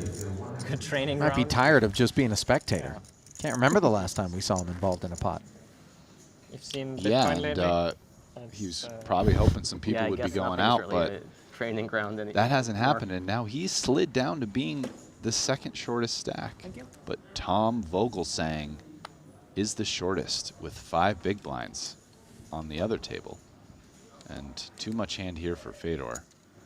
So I feel like those 700,000 in chips nearly going to find their way into the middle. Most of them.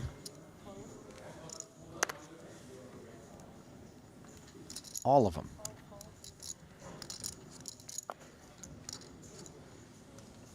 No takers.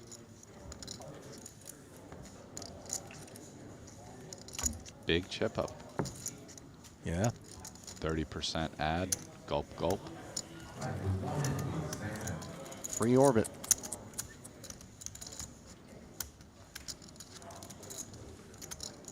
And Patrick, poor Patrick is just about. I mean, he's throwing, when you have to post 2 big blinds there, he actually, this alone will bring him down to being tied with Tom Vogelsang at the bottom, dropping from 7 to 5 blinds should he fold this hand. Holes now with a few more chips, 1 earlier position, and a slightly weaker hand, but what will he do? I think he's going to go for it. Indeed. The whole enchilada put forth once more. And it would take a lot of hand for anybody to stand up to this all-in, given the current landscape. Nothing? Another 200K No all-in over there? obtained for Fedor. No all in. He went all in twice, got it through, and doubled up without risk. Well, without having to fade 5 cards. He did have to risk his chips, of course.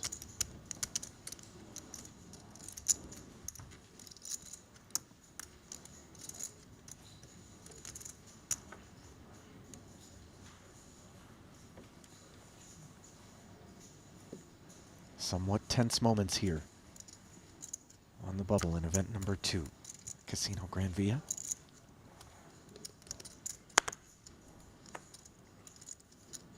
When we first got down to the money bubble, Rast, and you looked at the stacks that were out there, your prediction was that we would be on that bubble for less than 10 hands. Here we are, hours later.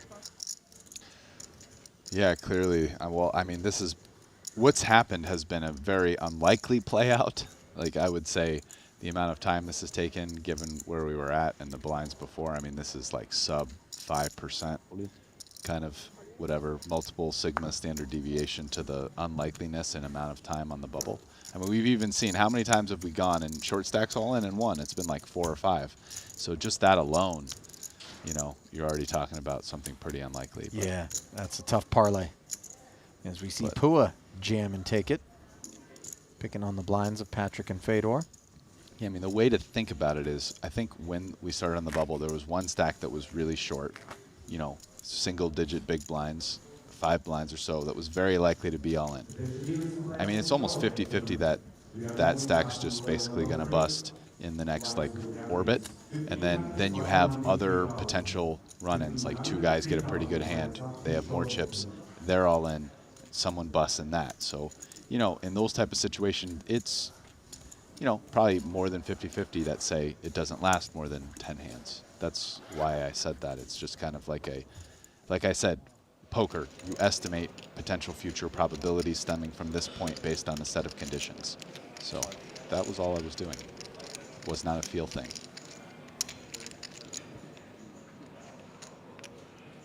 Looks like we've got some action here at an outer table, not an all-in. And Ben Heath picking up the pot. Yeah, I don't want them to bust. Seidel on the wrong end of that exchange.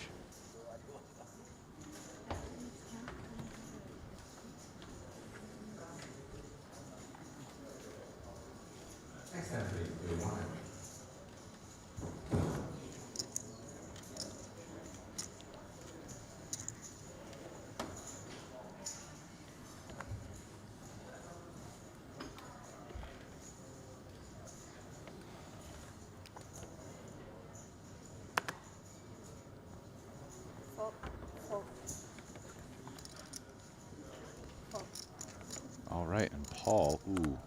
5 deuce offsuit in the cutoff, perhaps too rich even for his spot.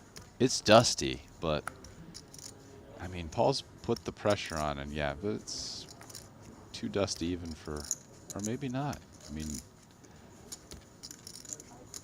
he's thinking for a while now. Yeah, kind of felt like. Yeah, once you take kind of that much time, you do tip the weakness a little bit. That much time plus the double check, check again. Right. I mean. And Pak will be relieved to get a walk. That's a rare occasion. Very rare.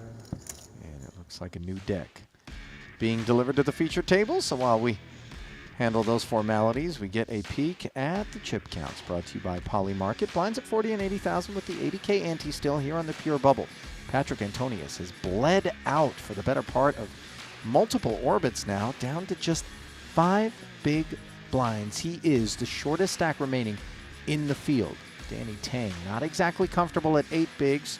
Devoris was once upon a time down to just 3 bigs. Managed to work his way up to 10, neck and neck with Holz.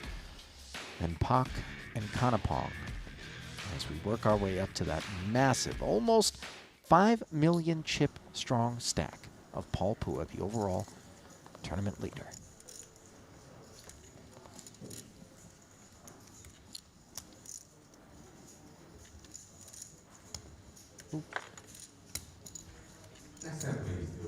Did we discuss how you did last night in that PLO cash game, Rast? Is that fit for public consumption? Yeah, they sat down and just lost buy-in after buy-in. I was soon stuck 100,000, including got it all in as a 60-40.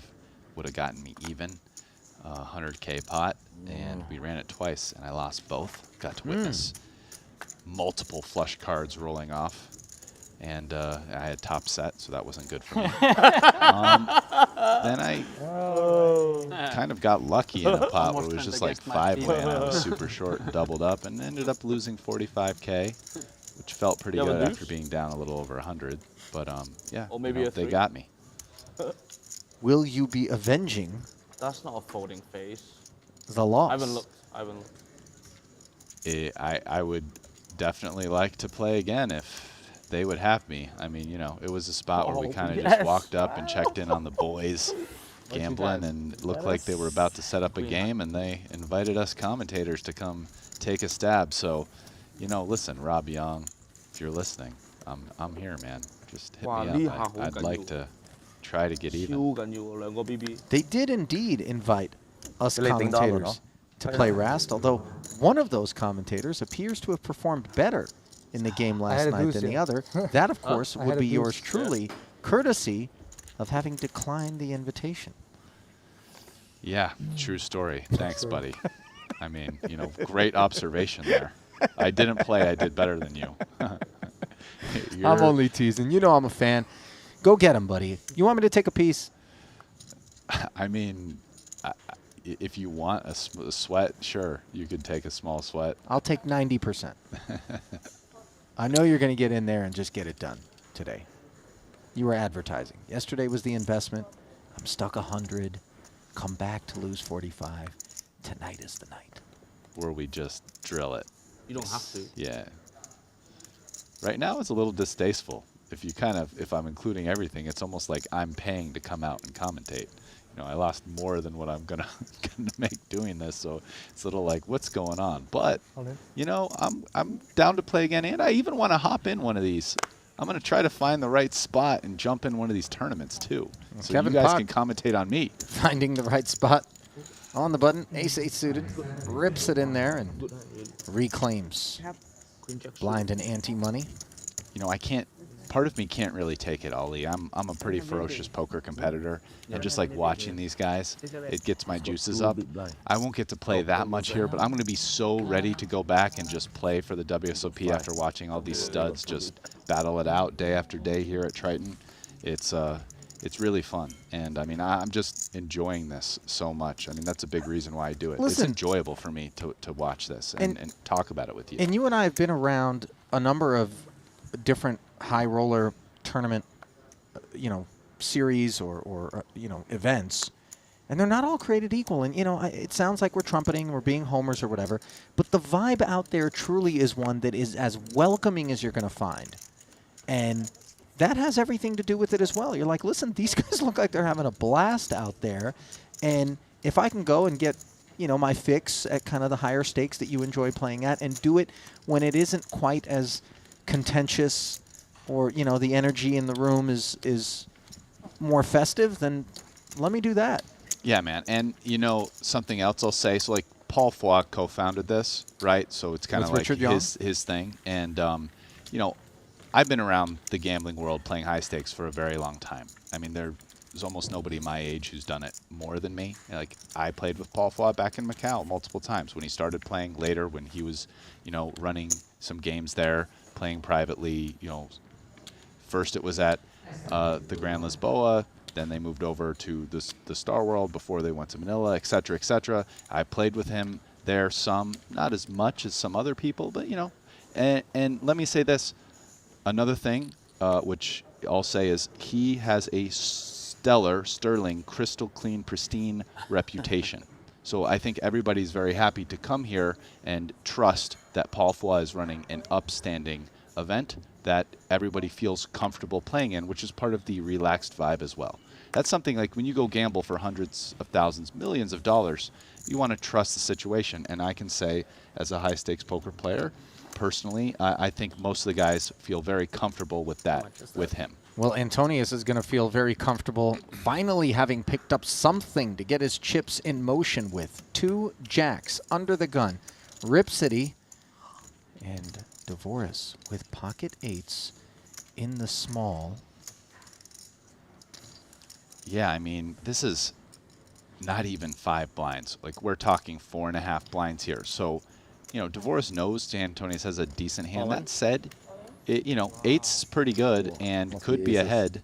Well, it would be a lot better if it wasn't up against jacks, and Antonius might be appreciating the protection being provided by Dvoris moving all in over the top of him, as Paul Pua not welcomed into the fold to create a potential implicit collusion situation, which is absolutely not against any ethical aspect of the game, but whereby 2 players who have the short stack covered can then check down.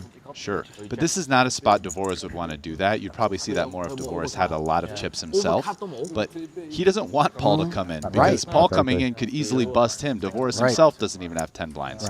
So, great spot for Antonius. He had a bigger than normal hand here with jacks and is in good shape to double up. Oh, and it looks like a blind versus blind limp pot here between Heath and Ivy is in progress as we check in on the outer table, where Ivy appears to be following through, although it was limped pre, with a min bet in position.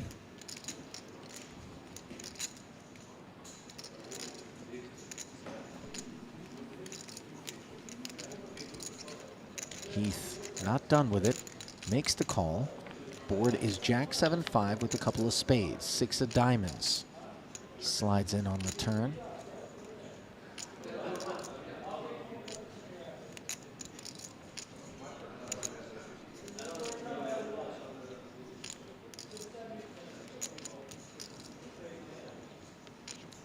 Both players checking. And now on the river, 4 to a straight show up.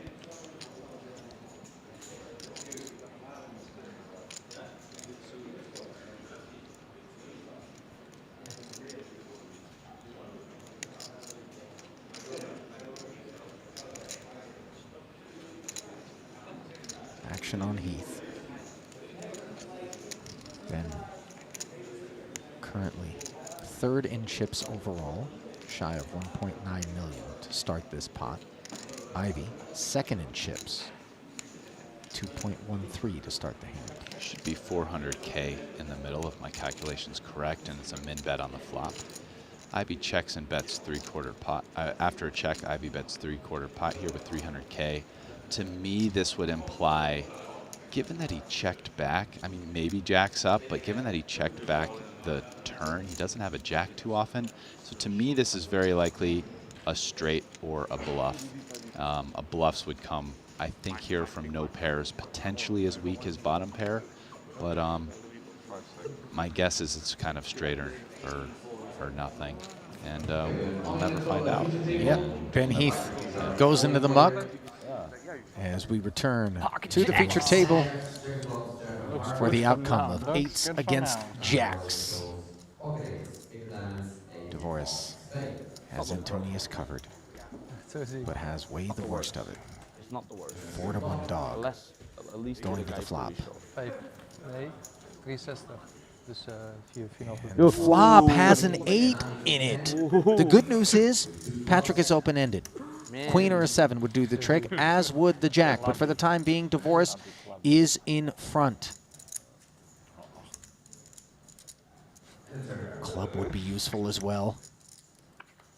And the turn card is the 7, so now Patrick makes the straight, and he needs to anti-sweat. Dvoris looking to pair the board. And Jack will chop. River is an ace. And so all the patience that Patrick Antonius exercised as he bled out down to the shortest of stacks in the field, finally rewarded. A much-needed double up. Short deck. You are unlucky. At least it's got the blood pumping a little bit. Like. You don't like the flow, I don't mind. Nothing? Nothing? No feeling? Zero? I don't know. Not a little? Ice cold? Too much. Dead inside? I'm very pessimistic for the runouts for some reason. In life? In general? Yeah, I feel like I've been running really bad on runouts on tournaments. Are you would you say you're generally a pessimistic person? No, extremely optimistic. Okay, so poker's the only. Okay, but that's a.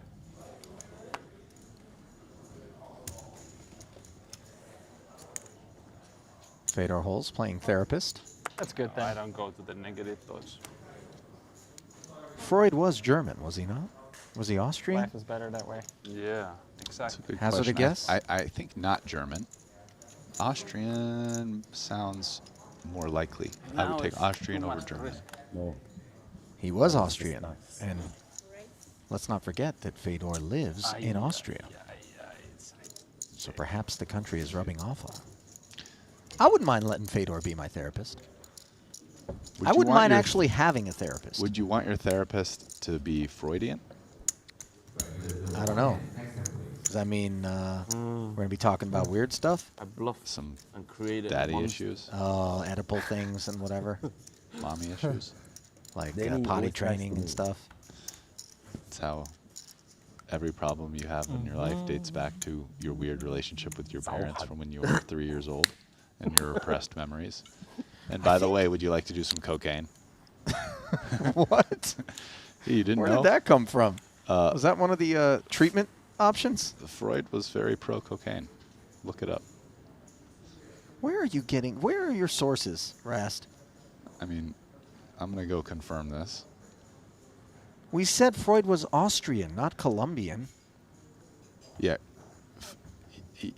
I'm pretty sure Freud was addicted to cocaine, and I believe so, and really thought it was a useful substance. Can't believe that you were sullying the name of Sigmund Freud. Listen, just because a person happens to use ungodly amounts of an illicit substance. Well, it is illicit now. At the time, it was probably not outlawed. It doesn't make you whatever. You know, I'm not going to get into the weeds of this too deeply on a personal level about my opinions, but I will say this. I think people can use substances but still make a lot of great contributions. It doesn't preclude them from being able to do so. And, you know, at that time, I'm sure it was a lot less understood than maybe it is today. Oh, my goodness. The ace-queen for Danny Tang. Probably folding to that under-the-gun open from queen 9, no less. He was in great shape against Pak here. He probably thought it was just a way better version of coffee. Ace-queen? Sigmund Freud and cocaine. Ah, we're still on that. How do we feel about that Tang fold with ace queen here? I'm sorry, I was too busy thinking about cocaine. But Rast, how is much? there something you need to tell me? No, I mean, how are we how doing, much man? You're on so? your 19th cappuccino. Are you in withdrawal or something that I need to know about? What is happening? So how many chips did he have? I don't remember. Okay, well, that was it. King Jack defends from the big blind. 2 6s, 2 spades, and an 8 here. Did you say you have another cappuccino for me? You can Guys, clearly see Rast this is one's out. sweating. He's shaking. The man is in bad shape. The bubble's going on too long, man. I can't take it. I didn't plug in my laptop. It's got 1%. It's about to go out. I thought there was no way.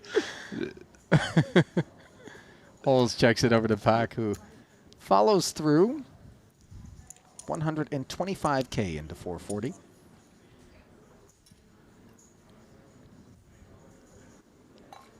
Yeah, and Holtz here, he does have a spade that's working for him.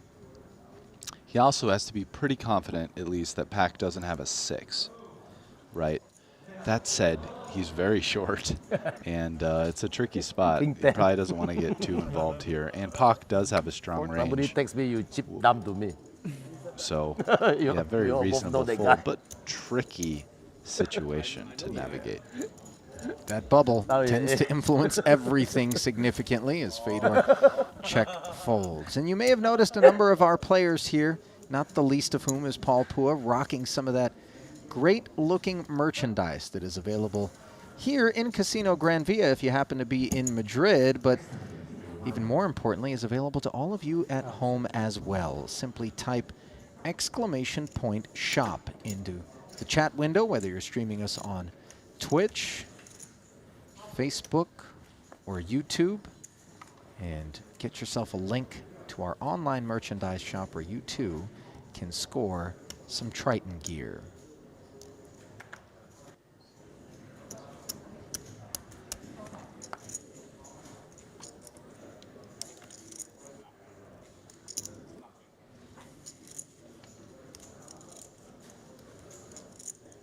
Two aces for Dvoris off of a 300K stack. Yeah, which how is welcome sub is 4 that? bigs. Yeah. By the way, Dvoris has 2 shorter stacks than his out in the field right now, belonging to Seidel and Vogelsang. But of course, he's going to play it. Yeah, too much reward for the risk. I mean, best hand. So I believe that was a bit of a Hollywood time bank, but in the sense of I don't think he's going to fold this. But I do think this is a very tricky spot, and with a lot of other hands, his decision would be difficult. So he wants to kind of mask that. How much is it? 300 exactly. 300 and? Yeah, he realizes the big blind has a lot of chips, and it can Hey, definitely call. oi. And Pak with the queen jack suited is a customer. Well in. So we have an all-in here, but they're not just going to run the cards, because you, in this situation, you wait until both tables. Oh, there's an all-in on both tables in the same hand. There certainly is. Looks like an 8-6 suited off of a very short stack belonging to, I would presume, Seidel, given the location. Could also be Vogelsang. Unclear at the moment. King Jack will be the other holding, and it would appear to belong to Mike Watson. I think Vogelsang, because it appears he was standing up. Oh, and King 4-4 means he can not only stand up, but collect his belongings. 8-6. Yeah, Could not draw even a dead with spade. no help on the turn. Oh, wait a minute. The 8 rolls off, so now another 8, and the bubble's intact. That would Could be it a be? tall order. Oh, it's a 6. So he made 8s and 6s, but unfortunately not good enough. And Tom Vogelsang will be the unfortunate bubble boy as he finishes 14th on 13th. 14th, rather, on the outside looking in. My apologies. And we are down to 13 players. Everybody will be paid 56,000 euros locked up And we come back to Dvoris. 所以依家係計佢爆咗先得。 Well, yeah, so 唔係 this is 如 a 果呢度都爆，佢 true 哋分 situation where they're both all in on the same hand, but I think 唔係邊 because 個 Tom 罵到咩？ Vogelsang had less chips than Dvoris, even if Dvoris busts here with aces, Vogelsang would still be the bubble boy because he had less chips. Correct. Queen Jack is a gut shot straight draw on this 10-8-6 board. Vogelsang sharing his feelings about having busted in 14th. 5 of clubs on the turn is a safe card for the 2 aces. No 9. No problem. And Dvoris will double through Pake.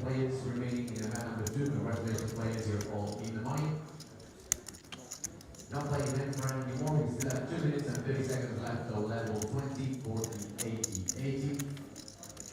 And Dvoris really has just been nursing a short stack up to 10 bigs at one point, back down to a nub and a double to give himself a little bit more breathing room. But perhaps no one more pleased with the elimination of Tom Vogelsang than Eric Seidel over at that outer table, who sits with just 2 big blinds, 170K, in desperate need of spins to give himself some playability to his stack. I mean, one of the most eventful, long and drawn-out bubbles I've seen. I mean, how many, wildly entertaining. Yeah, how many times did the short stack win and all in? I mean, it was like 5 or 6 or something. Resilience. One bullet.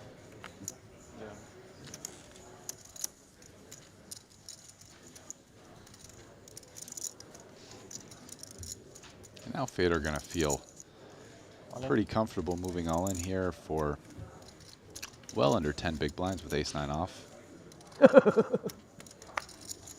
Good call. I'll think about it.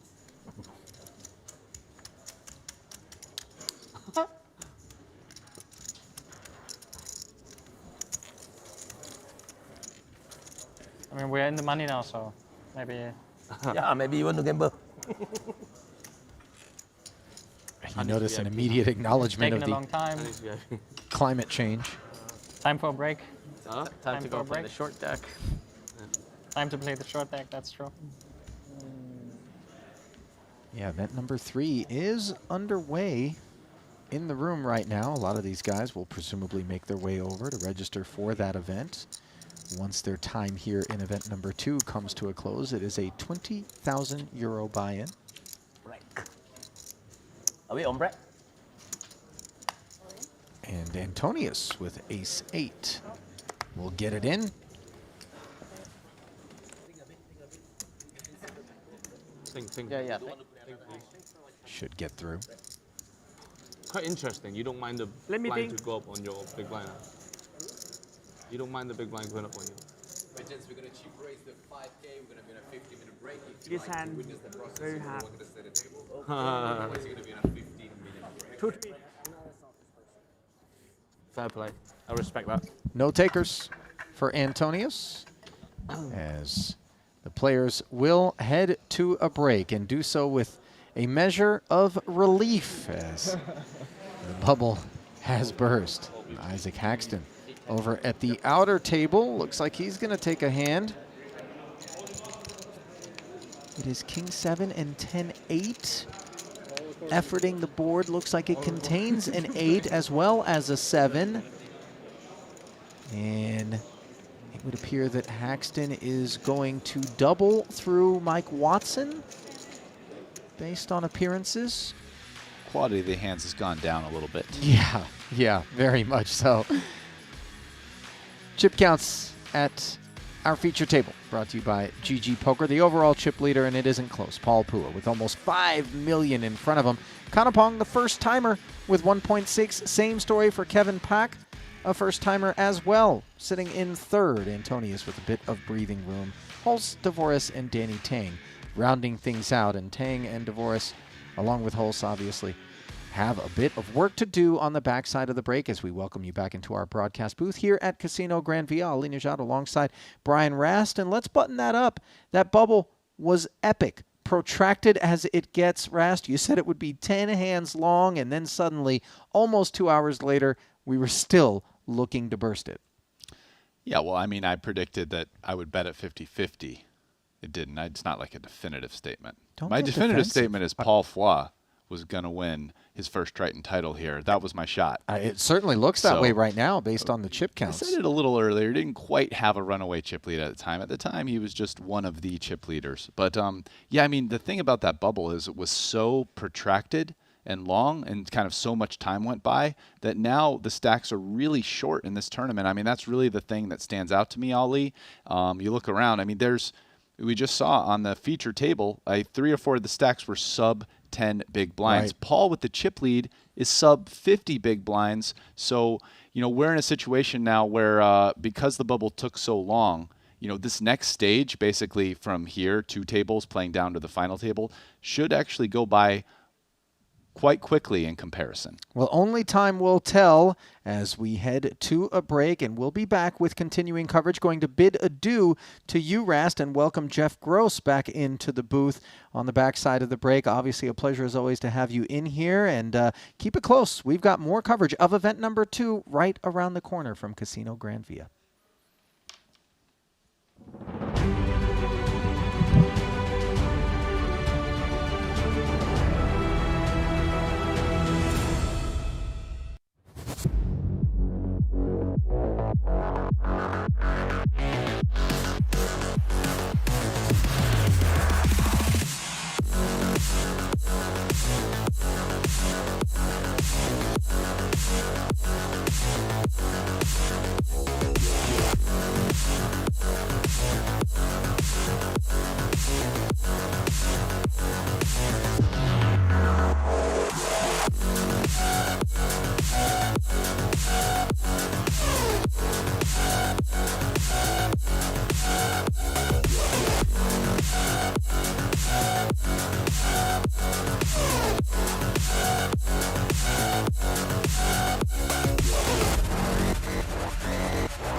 Come on, babe. I'm a GG guy.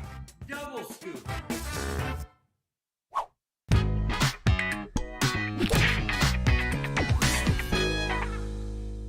We double up on everything.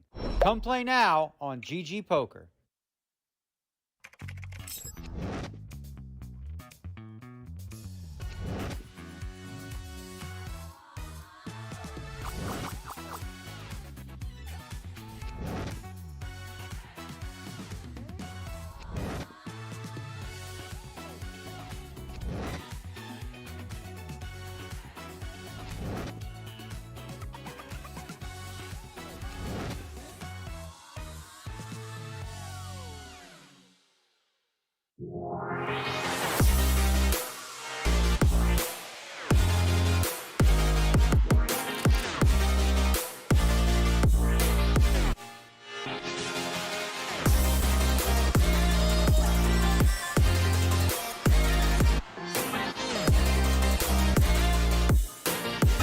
He's going to call here. There really aren't almost any turn cards where he's going to just check fold. I mean, like maybe the 10 of diamonds versus a big bet or something. Well, now a very interesting card on the turn, which gives Pak the 2-way straight draw. Any 9, any king. Yeah, and so Pak didn't have too many cards. He's probably going to keep bluffing. But this is definitely one which presents that opportunity. So, yeah, you know, it's a spot where... Well, he did end up checking back, but go on. Yeah, here's the thing. Pak is kind of...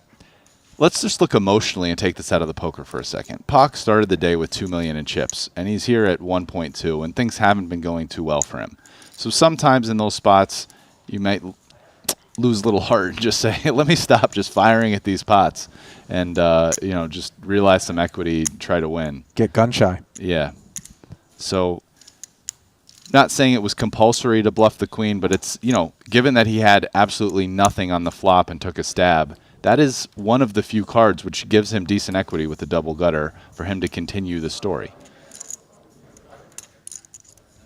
And now again he could tell another story, that he took the stab at the flop with a flush draw and made it. And he is going to tell that, and you have to bet bigger to tell that story.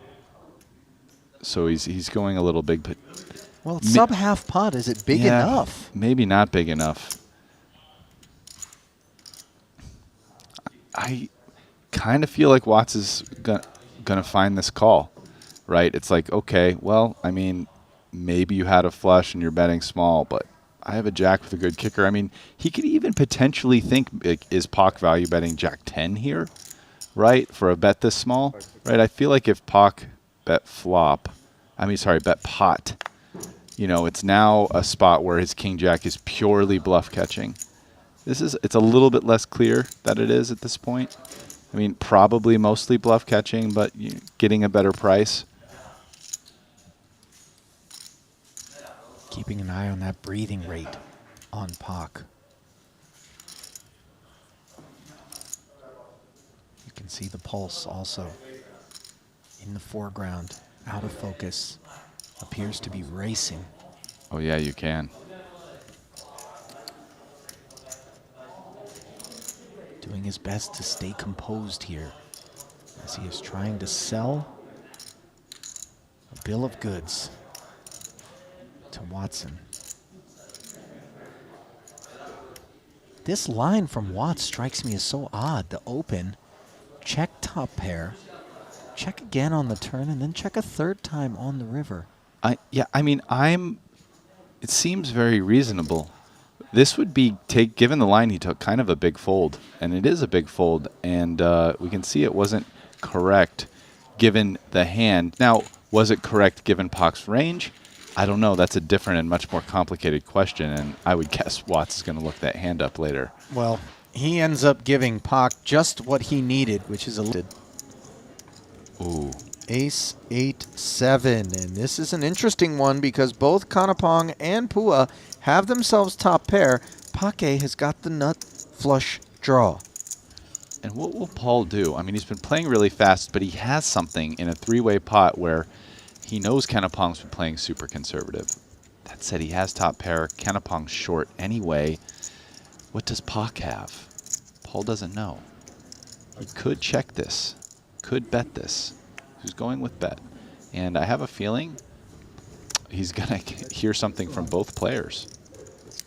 Well, we know that Pak is not going to be interested in folding to 200K into 465, given he's got to draw to the nuts and some backdoor straightiness working.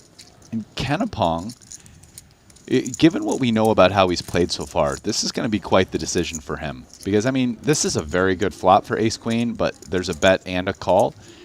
Realistically speaking, he's not going to be able to get this one through. You know, he's only got 460 left. Yeah. So it's like, do I want to go with it? My hand's probably good. I have to fade a lot versus a flush draw. And what about when my hand's not good? You know, but the flip side is if I fold this here, I mean, Daniel DeVoris has to take the big blind next hand. He'll probably be all in. I mean, I can just avoid the situation and slide into the bubble. All in. And Kanapong is going to get it all in. So somewhat incongruent decision-making here versus what we've seen from him thus far. But yeah, given the odds that this pot is laying him right now and the prospects of having the best hand at the moment, he has decided now is the time. And DeVoris in particular loves to see it. Yeah, you know, I'm very curious kind of as an analyst and a thinker of the game, like, how does this situation compare to his ace-queen suited fold, where he had about 600K versus the 125K open? There was some fold equity on that. He could move all in and definitely get a fold from Pak, who would have folded the king 8 of hearts in that particular hand. You know, whereas this particular situation has no fold equity. There's no way he's getting this through for basically a min raise versus 2 players. You know, Paul may or may not fold his hand, but Pak certainly won't. We can see. So, you know, how does that play out with the ICM? He decided to go with this one with no fold equity, but, you know, clearly, in a sense, a pretty strong hand. Didn't do it pre-flop with the ace-queen suited in the other situation where he actually did have some fold equity, but he kind of had relatively more chips at the spot. But then in this spot, he knows that in the very next hand, it's almost a virtual guarantee that Daniel Dvoris will be all in with any 2 cards. And so Pua correctly folds the ace tray. Pak makes the call and will give Kanapong a big spin. Over 1.5 million in the middle. And we know what Daniel Dvoris is thinking. Come on, spades. As he is hoping that Kanapong will be eliminated here. But 60% equity for the first timer to Triton. Playing under the tie flag. Let's not ignore Paul's nice little fold there, saving the 260. He knew that Kanapong's been playing tight. Kanapong's got him beat. The turn pairs the board. Kanapong safe for now. Can he fade a spade? Double and keep us here on the bubble. Burn down the river is a king. Not enough. And Kanapong is going to pick up a big pot and break the heart of Daniel Dvoris. You have S? Of course. If not, I would think. Wow. And Pua immediately telling Kanapong he folded an ace. So Richard Young and company can breathe easy. But see, look, that was the reward for Kanapong playing his hand there, because it wasn't for just a double. So he worked it out and came to the decision that he is going to play. And he's just going to call, by the way. He didn't simply rip it in with the 8-6. Flops himself bottom pair on the Queen 9-6 texture. Well, the interesting decision would be, what does he do if he flopped nothing? But with an actual pair here, he's definitely playing. Check calls as Pak fires with the inferior 6. Obviously some good chunk of the time these guys are going to chop. Yeah, most of the time. It looks like 60%.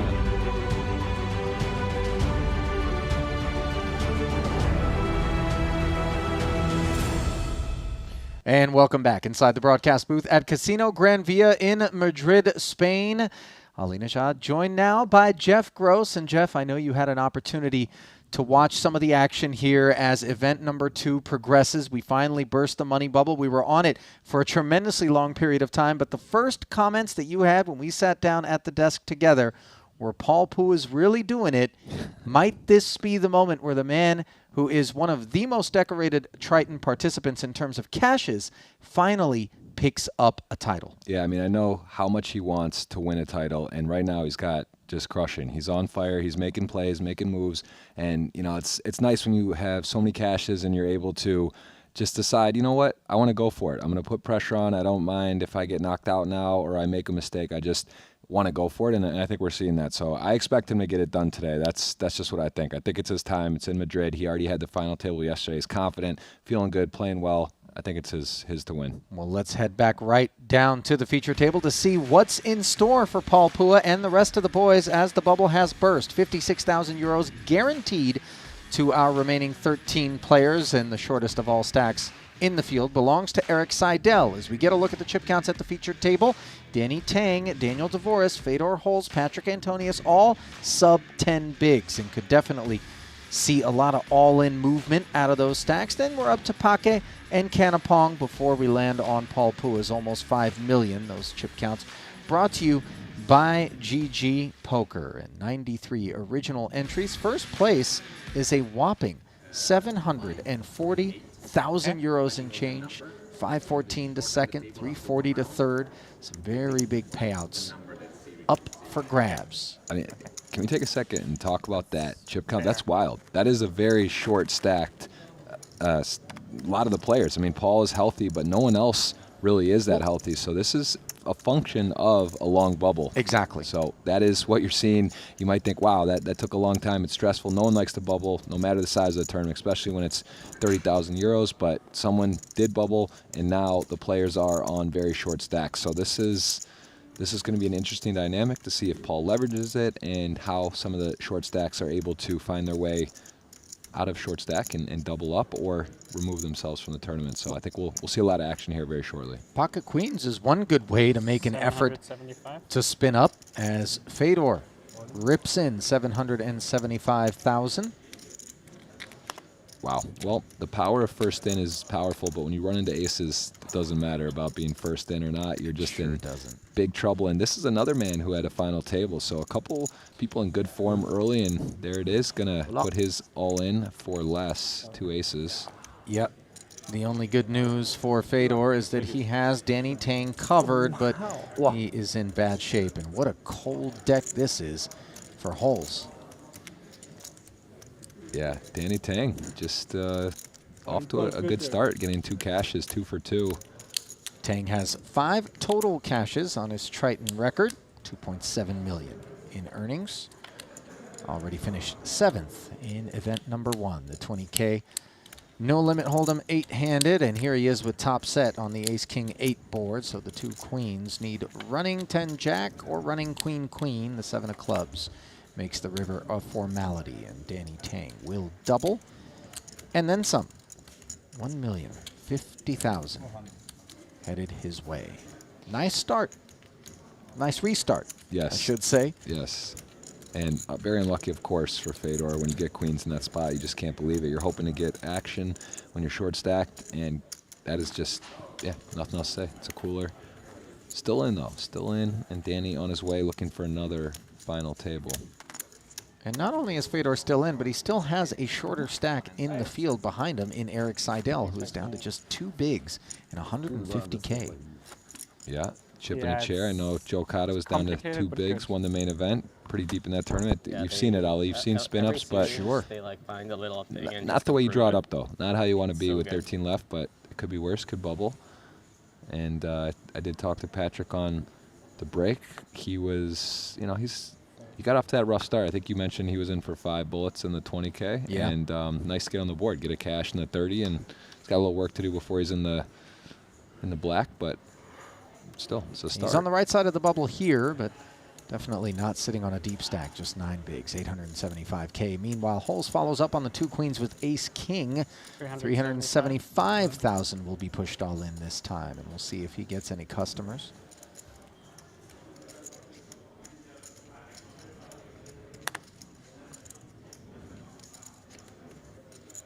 Yeah, Fedor fresh off of a big GG Super Millions score, 10K buy-in on Sundays that finishes on Tuesday. I think he got 2nd place for 300 or 400K, so no stranger to the online and live streets, but good to see Fedor back. He had one of those heaters in poker. Maybe he could put up with 3 or 4 players in the history of the game in the modern era that have been on such a tear. I'd put him, Bonomo, who else? Dan Coleman, you know, a few others that just seem to be invincible for a year or 2. And how do you leave Michael Adamo out of that conversation? Well, he's the dominator. Yes, he's the modern. He's the current day, the most current dominator.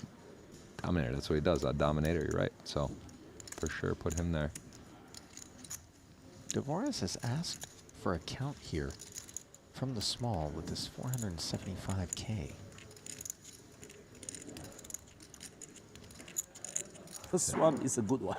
I wonder is. And Pua with Ace-5.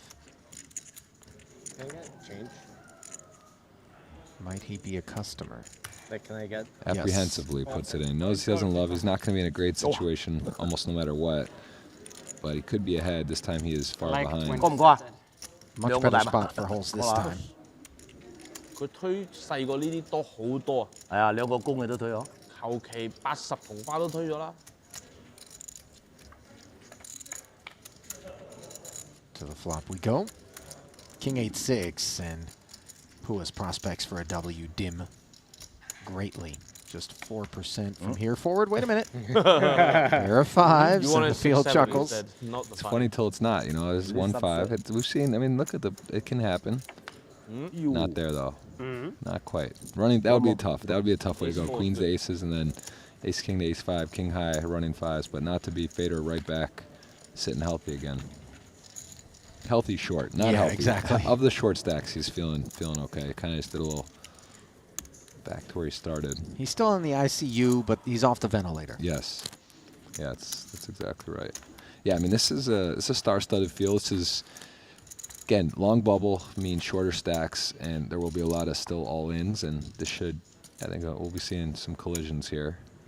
When you get the short, that's just the nature of it. It's a lot of all-in and calls.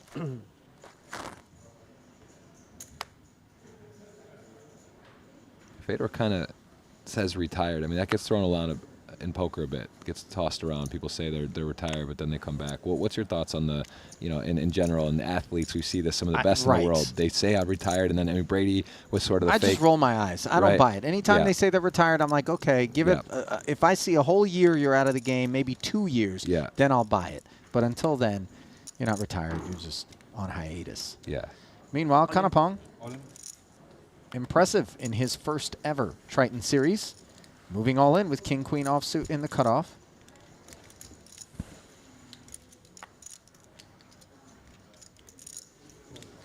Should get through. And it does. Yeah, a lot of first timers, a lot of first time entrants into the Triton fields, and we've seen some great, not only cashes, deep runs, some final tables already from first timers, and it's great. It's a good sign for a No doubt about it. Big series here. Speaking of first timers, Jeff, you been to Madrid before? Can't remember if we talked about it. No, I have not. Okay. Neither of us have. Yeah. What did you do with your day? My wife and son are here, so kind of walked around with some parks, had a nice lunch, and just took it easy. There you but go. yeah, what about you? Getting to see some time. stuff? I came to work early. Nice. And been in the saddle since then. Very nice. No, very cool city. I think there is a football game, actually. They have a match, their last one of the season, and then next week is the Champions League final. But Talking about Real Madrid? Yeah, they do have a home game here, I think, Sunday. You're not a huge soccer fan, though. Come on, you and I both grew up playing soccer. Yeah, but you like it, but you're not sweating it. You said you don't. I'm not sweating it super hard, no. Not anymore. When I was younger, maybe. Dvoris, though, with 2 aces, will have some sweat if he gets a customer. Aces, that is just, those don't get passed around often, but we've seen it a few times in a few hands here. You might wonder, why is he going all in? Why not raise, try to induce? But when you get so short, there's really just one play. It looks too fishy and too cute, but he does get called king jack. So many aces. Fedor in the big blind runs into aces for a second time. Just doesn't feel fair, does it? Again, the good news is a lot of 5 big blind aces. He's got Dvoris covered, but not sure that's the only ingredient. Prospects are somewhat dim, 13% pre-flop. Queen 5 Not even a tray. sweat. Then not particularly helpful, especially given that Fedor does not hold a spade. And the turn card leaves King Jack drawing dead. So Dvoris will take a bite out of Fedor as Holzbucks are passed across the felt. Tremendous amount of resilience out of the short stacks. I mean, just a wildly disproportionate number of all-ins have managed to hold or suck out. Yeah, I think that was part of the bubble taking so long. It wasn't people were just folding and trying to get through. It was just constant doubles, and it happens sometimes. You got it. Fedor is the short stack of the tournament now. Followed by Michael Soiza in 12th, Antonius in 11th, and Eric Seidel now with a bit of breathing room, sitting on 9 bigs in 10th. Oh, he spun the 2 to 9. That's a nice start. Yeah, this is it's a big payout. 30K buy-in, 93 entrants, actually a few more than the 90 entrant 20K. So juicy prize pool. The escalator of buy-in, I guess it's a good start. It's a little, it's not surprising, but it's a lot. It's a lot of entries for the 30K, and some new faces we're seeing here too. 200K to go from the Queen 9 suited of Paul Pua. Fedor with the Queen 10 offsuit in the small blind. Looks like he is going to shoot it in there. And he is in good shape against that Queen 9. Will he be able to shed Kevin Pock's ace tray? The answer is yes. So they're on their backs. Oh, please, 9. Yes. Yeah? Okay. Oh, no. Got the clubs, though. This is Fedor's in good. That's definitely what he wanted to see. You are my savior. You always bring me back, so Maybe not this time. Let's hope so. Flop's got a club in it, along with a 3 straight, which gives Pua the gutty. A bit too greedy, yeah? Greedy. Oh, wow. 10 of clubs, and now look at this. Would have been the right call. 2-1 favorite only with hitting the 10 there. It's not the 10 he wanted. Double gut shot. And the flush draw. Oh. And he hits the jack to GG make the Fedor. queen high straight. Fedor was in such a dominant spot there. Ran queens into aces, king jack into aces, and then queen 10 into queen 9. An unmerciful run of events there for the Austrian, who checks out in 13th place. Should say the German, based in Austria. Yeah, that was quite a run out there. So the rich get richer, and Paul adds to his stack, gonna lose a player, and you know, everyone in the field. Listen, it's always nice when people get knocked out, kind of have a chance to ladder.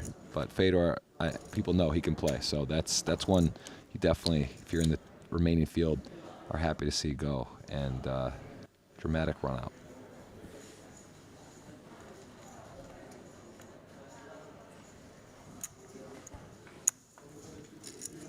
And then there were 12 here in event number 2. 56,000 euros, also going to go to our 12th place finisher. It was Tom Vogelsang Last night you who left early ended up again? on the bubble. They play until 5. The cash game. Yeah, I left like 5 minutes after you.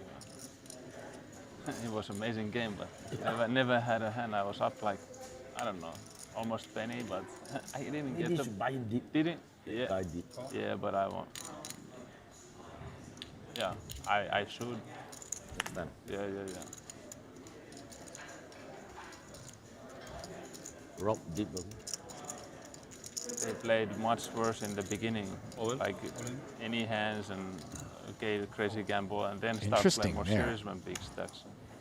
Yeah. As Antonius and Pua discussing last night's PLO cash game, Pak tried to slide in and got punished by Danny Tang, who piles with king deuce and takes it down.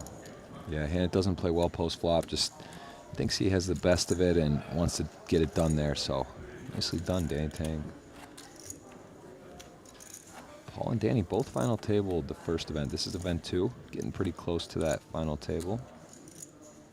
Could be back-to-back FTs for the boys. Yeah, I mean, also Paul coming in healthy, came in second overall. That very interesting hand with Adamo, ace-king to ace-king. We saw kind of switch them from first to second, but if Paul can keep this pace, he might be chip leader going into this final table again. So it's one thing to make a final table, it's another to be chip leader, and he is came with a plan. He mentioned he has a coach. He's been working. He's always a student of the game.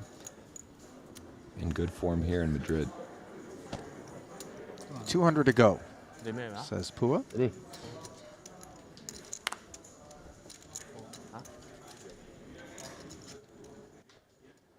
Nothing of any interest in front of Kanapong, so he is left to defend his big blind with Jack 7.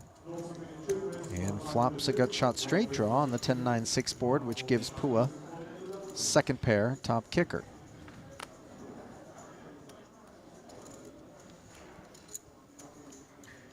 That's a cool name, Kanapong. I like it. This is first time I've gotten to see him, and this is, I believe it is his first ever event. Definitely his first Triton. I think that is nice to get your cash, get on the board, and looking for more now. Saw Rob Young get his first Triton cash. He was very excited, and it is a nice one to have on your resume for sure. And wow, how much count? Look at this, exercising. I still like the first one better. Wow, big bet here, Ali. Yes, savage from Kanapong.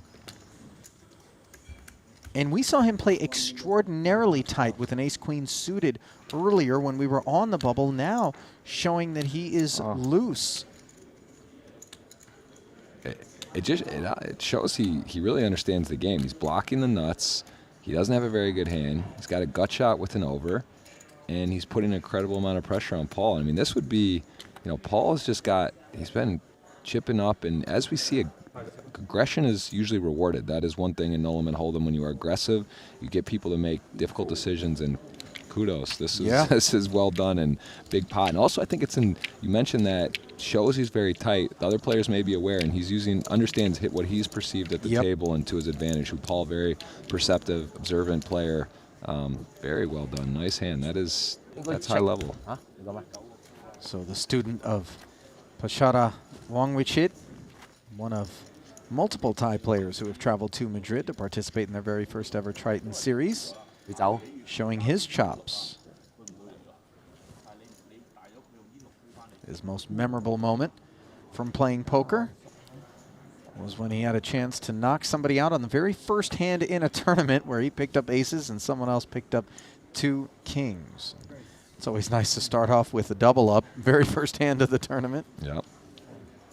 Yeah, it'll keep you coming back. If you're on the reverse end of that, you know, it could be a short stint in your poker career. That's a fun one to be on the right side of for sure. And I ordered Paul, man, ace-8 off, going for it here. It's, of course, not full rings, so this is even more reasonable, especially when you're the chip leader. 2 1/4 as Pua right back at it.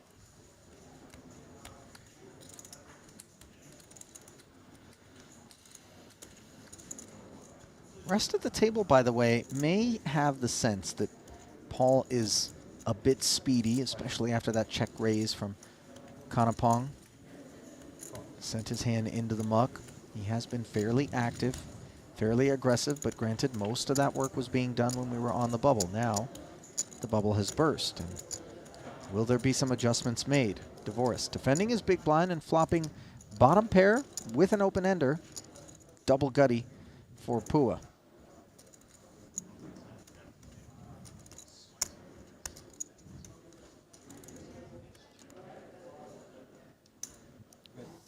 All right, so we see the bet. I mean, if you're Daniel here, you got to be worried, of course.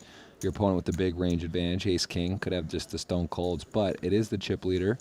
You are 6-handed, and I don't see how you can go anywhere, right? You got the bottom pair, open-ended. It's still a dicey way to proceed here. This is, especially given the 400,000 represents over half of Dvoris's remaining stack. Yeah, yeah. This is very, very interesting spot. But I think the key factor here is Paul chip leader, and that he is going to have a little more wide range than normal here. This isn't just blades of glory here, Ellie. He could have some wide range suited or ace-x. He could have, you know, small pairs. Maybe that some players might not open off of their stack size. So I think this is a difficult one, but I think ultimately, yeah, I just think he has to continue. And he doesn't, but you don't blame him, right? I mean, it's not easy. You're kind of, you could really see hands you don't want to see either. You could see king, queen. You could see, you know, king 10. You could be basically dead there. What do you think, Ali? I thought he might. It's as you said, though, it's not a call. It's either he's got to decide he's going with his hand or not there. Yeah, there's 5 stacks shorter than Dvoris is currently in the field. There is a modest pay ladder of 4,000 euros from 12th to 11th. 10th is also 60K. Oh, as we see Soiza packing up, and might he be the next casualty in the event? We're being told that he had a couple of 10s up against Mike Watson's ace-jack. And that's all she wrote for Michael Soiza. Yeah, Sir Watts we saw in Cyprus have some big scores, some great finishes, and then yesterday got dealt a pretty nasty cooler, turned the nuts against Sergio Eto's gut shot, who he bet it, and then hit the nuts and coolered him. It was ace-queen to queen 10. So Sir Watts rebounding. Tough player, has had some success at Triton recently, and right back in a dangerous contention, who was chip leader to start the day today as well in this event. He and Pak were both at the feature table to start today's coverage. Pak rode a roller coaster down and then up, eventually overtaking Watts, as we see Antonius hauling one in. Yeah, big pickup there. King deuce suited, not a premium hand, but he decides with the big blind ante, going to hit the big blind next hand. Doesn't want to get himself too short. Maybe can sneak one through or double up against whatever hand may call him. So nice pickup, very important. Play upstairs, right? Just now. Oh. Rui Cao checking in on things. Did catch a glimpse of him playing a little Chinese poker old school style, not that open-faced What, Chinese? pineapple business. There's over for that? Don't let them be playing Chinese when I'm off the clock, Jeff. I'm in like Flynn. Is that that's your main game or one of your main games? It's my best game. All right. I just enjoy it. I'm no sharp. Tough to get the old school variant going. Yeah, the ones I hear about now, there's jokers and crazy fantasy lands, and it gets progressives and all this stuff. Too much stimulants these days, Ollie. There's a lot of social things, and it's. Can you imagine being a kid in high school or grade school now with all the social media and everything? I mean, we didn't have cell phones back then. No shot. Had a beeper. Yeah, that's around the 9-7 suited for Kanapong. He opens to 200K. From the cutoff, Antonius with King Trey. Just 675,000 in his stack, and he is going to be willing to defend. Ever so slight an edge. And he flops bottom pair here in front of the 9 high. Checks it. And Kanapong somewhat casually flinging 200,000 out there.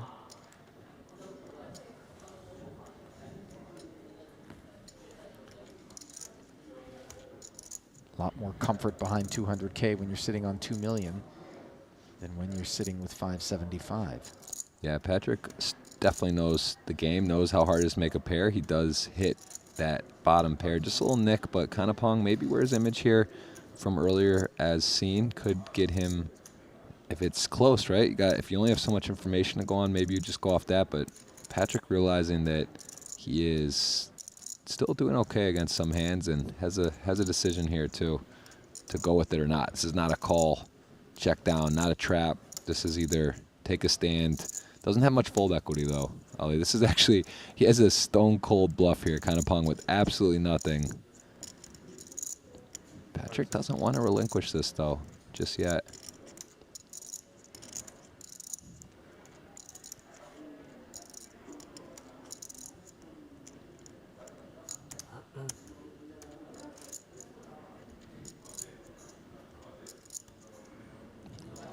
Does let it go. Kanapong showing a full range here, full understanding of the game, what needs to be done, where he's at. I mean, 2's fine. I don't want to take more from him. I'm just really saying. Nicely done. It sounded like you said 5 seconds a lot of times. Oh, how many? More than 2? Yeah, right? I heard 5 seconds. 5 seconds. It's okay, it's okay, it's okay. I'm not trying to make you lose more time back. I'm just saying I heard a lot. Well, he could have said it 4 times and it's still only 2, right? That's why. Because you get the first one, and then you're in your first one, it says it again, you're in your second one, says it again. Yeah. And then at the end of it. Yeah, that makes sense. Yeah.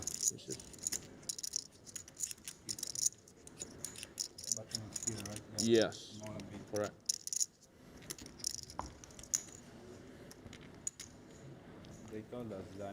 Yeah, so Patrick folding there. No, it's fine. Jeff, if we're willing to defend the big blind with King 3 and then hit a pair off of that stack size, it was a big investment to defend. Yeah. Do we not perhaps have more of an obligation to go with it? I think he normally would. I think, again, you mentioned the ace-queen hand earlier. He's been playing snug in the perception of the table. Kanapong. So with that reference, I think that was probably the determining factor, where it's like, 50-50-ish. 60-40 maybe supposed to go with it. 70-30, even as you said, that short hitting a pair, it's so hard to make a pair. Yeah, I think that was just couldn't quite. He didn't want to let it go, but he did, and obviously we know it would have been a spot where he actually would have even got a call. And I think he thinks there's almost no chance he's not getting called. That's the thing. Speaking of making a pair, Danny Tang, wired 6s, moves it all in and takes it. Yeah, this is a critical time in the tournament. We're getting some short stacks here. This is players see the final table just around the corner. It's in reach. There's something nice about cashing in tournament, but making a final table, it's like, there's different grades. If you get different accolades, different. It's just nice. Making a final table is that next step, and it's a big one. Very close here, 11 left.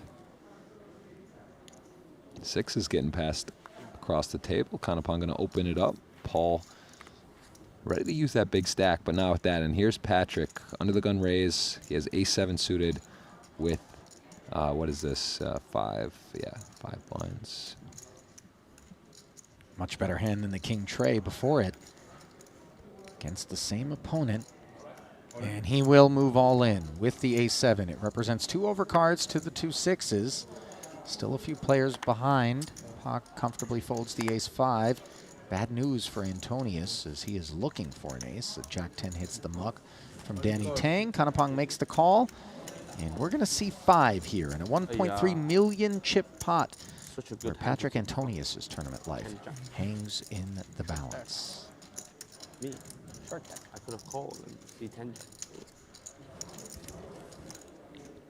See the 6s, slight advantage, close to a flip, but got a club there in his hand as well. Helps him a little bit. And 7-7-4 trip 7s for Patrick, and 1-7 would have been enough, as it still leaves Kanapong 6 fishing. Looks like a 6. It's not. It's the 9, the backward 6, and 1 card left if he is going to want to knock out Patrick Antonius.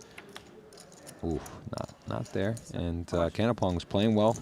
525 it looks Gets like. in a flip, and Patrick's going to stay alive and healthy pickup. Indeed, as Patrick will now have 1.3 million. And if you're at home streaming us on YouTube, Twitch, or Facebook, check your chair game. Check your seat game. You got to take a look at it. Secret Lab as the Titan Evo 2022 game-winning comfort for when the stakes are high. Learn more at secretlab.co/2022, and both Jeff and I can attest as we are currently ensconced in the comfortable It is nice. I don't over at Secret Lab right now. I don't want to call out. Listen, Cyprus was amazing venue, a lot of fun. I am very happy with our seating arrangement here, having these. This is a nice addition. Cyprus, just gonna throw it out there. Maybe in the future might want to pick those up. These are really special. How much do you think the airlines would charge me to check this chair back to Vegas from Madrid? Very interesting question. It's worth it though. Odd size luggage. I mean, if anyone's listening there, yeah, listen, I spend a lot of time, do some streaming, some podcasts. Ali, I know I'm going to have you on the podcast coming up. Would love to, I need to look into this. I need to see how much this is. If you're listening, I'm only coming on if I can have a chair, Jeff. I gotta be comfortable when you're interviewing. All right, me, fair enough. Call the folks at Secret Lab, see if they're in. Maybe you got yourself a new sponsor. Let's do it. With price point on these, they are nice. I'm gonna have to take a look at the website. I don't know. They're nice. If you have to ask. Probably can't afford it. Ace-8 against 10-8 here on an 8-7-7 board with a couple of clubs. Kanapong in bad shape kicker-wise right now as he checks Tapua. Pre-flop aggressor following through here for a $150 into $550, and that's a sizing that's definitely not going to get rid of Kanapong. And with those black chips in front of him, might he have ideas? We saw him check raise Paul earlier with that Jack-7. No heroics this time. Flats, another 300K into the middle. And the club is a welcome sight for Kanapong, who now picks up the flush draw. Checks it over to Paul. Texture deteriorating a bit. Yeah, so if you're Paul, you got to feel okay, but this is definitely not one of the better cards. 5-6 makes a straight, clubs make a flush, but you have to think, would your opponent maybe check raise some of those hands too? So as played, this is quite a creative run out. And third 7 on the river means kickers are no longer considerations.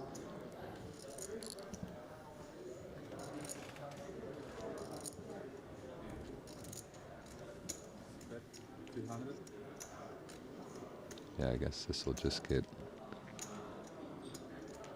300K the bet from Kanapong, and it would seem like a negative free roll for Paul to do anything other than flat here, just in case he's up against something like quad 7, a straight flush or an overpair.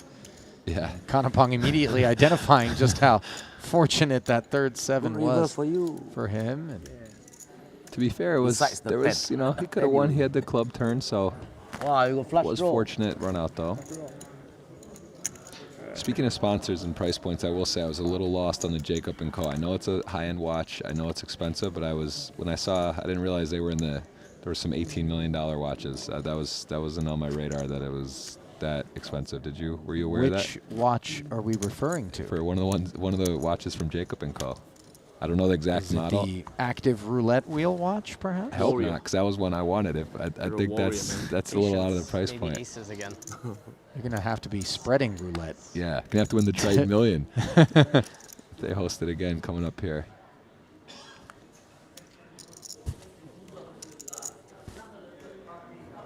Pua, on the heels of having chopped it up with Kanapong, shoots it with the King 5 suited. You playing short deck? Yeah.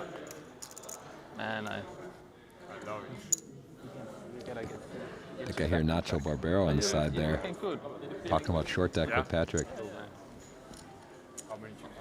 It does sound like the distinct pipes of Nacho. 我喺度諗緊，我撈唔到你諗，我係啱，盡力而為啊！啊？10 big, 11 big.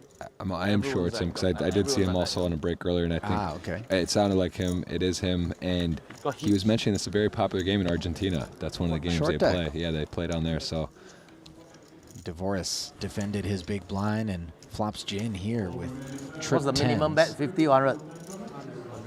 เล่นไอ้นี่ปะเล่นช็อตเด็กปะไม่แน่พี่ Pua asking what the minimum bet is.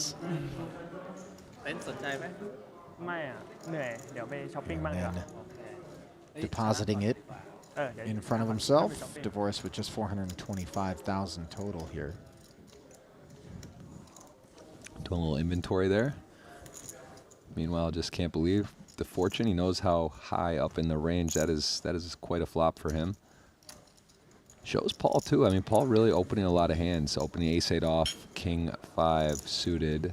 Does have the chip lead, and they are short-handed, so totally reasonable. But I think this is something Daniel also considering, understanding how wide this. It doesn't mean Paul just has queens or whatever. In this particular spot, he is gonna go for the jugular, and might not have mattered. I think if he calls, I don't see Paul with so many turns isn't going to be able to just keep going to town there with the king 5. Although there are some that would maybe get him interested. Yeah, the check raise sheds Pua's king high, as Paul is.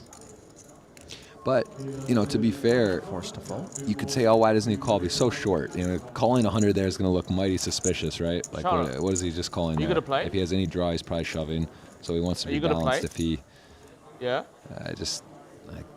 He's so shallow, 4 blinds, so not much he can do there. He's going to play, it's shove. You can dust a couple of 20Ks.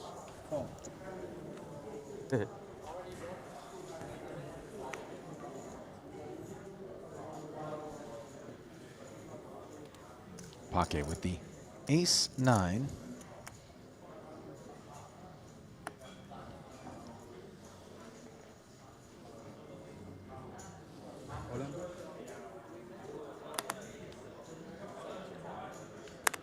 Rips it in for 800,000. Denny Tang with 1.1 million. Looks down at a couple of 7s. Saw yesterday Adamo pitched some 7s in a similar spot. It was at the final table. A little different, but you know, calling off with this is sort of on the cutoff of feeling comfortable. You realize you're also going to have 1.1 million. Oh man, and look at this. 2 queens for Kanapong directly behind Danny Tang. Come all in over the top to 195. We've got 2 players all in for their tournament lives up against these 2 queens. No. Ace. This is best case. Optimist. Maybe similar. I mean, if you look at the percentages, though, Queen's only going to scoop this 57% of the time. Listen, I'll take it, Jeff. Yeah. 2.65 million would be a beautiful pickup here. Yeah, he's got 1.9 to add to his stack, 1.1 all in and 800 all in plus the ante. So yeah, it's a huge pot.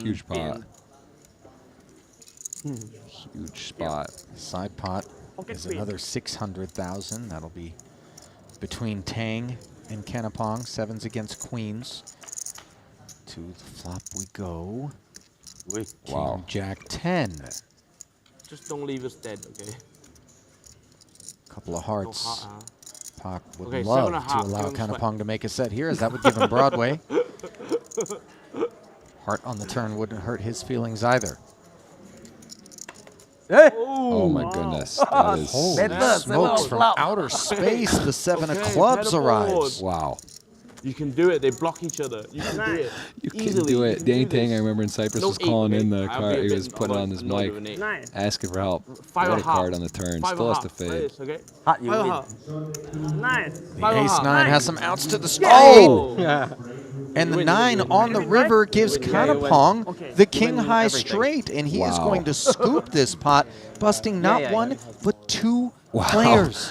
I mean, Danny Tang, I mean, getting that 7 on the turn and then the delivery on the river, that's a lot, you know? It's like kind of it's just emotional roller coaster. It's a lot. It's a Isn't lot 11 to and take. 10 the same? I don't know.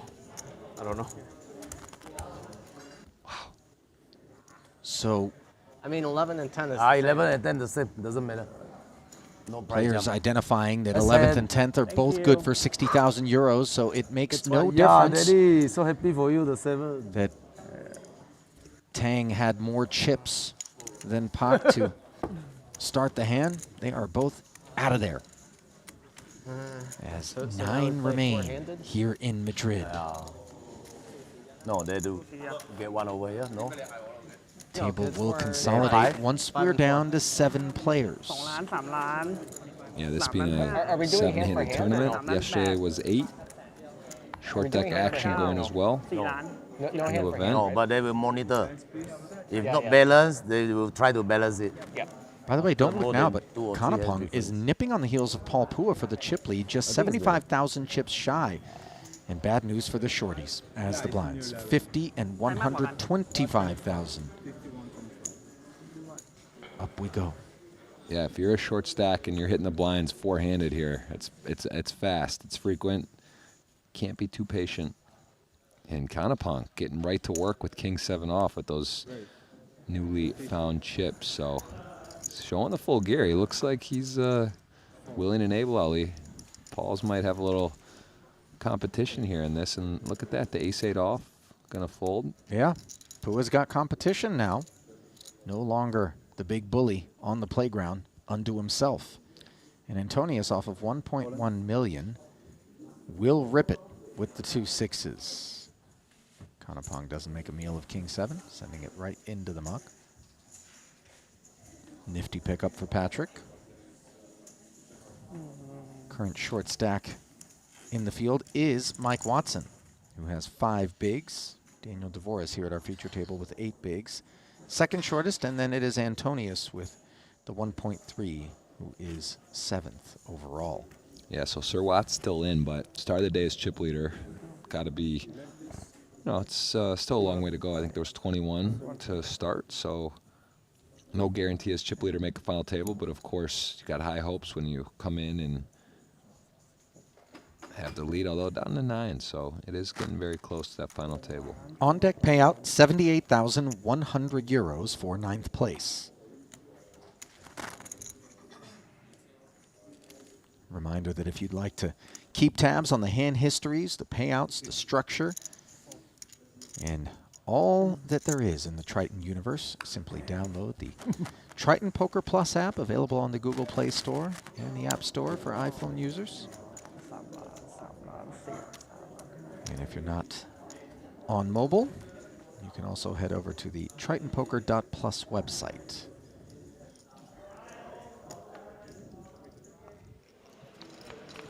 Looks like we have an all-in and a call at our outer table. Sir Watts, the shorty, looking at 6-10 Jack Queen and another 6 on the end. Appears to be doubling through Ben Heath with Queen 9. It's been a theme this tournament. A lot of doubles, a lot of shorties sticking around. Phil Ivey's still in there, right? He was healthy in the, I think, his chip count. Do we have an update? I know he's there. A lot of Ivey questions yesterday. 5th currently, 1.675. Haven't seen a lot of involvement from him at that outer table.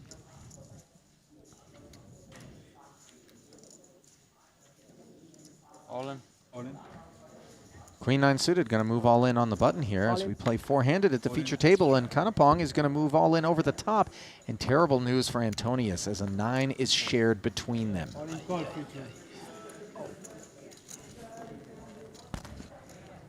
3.35 million chip pot.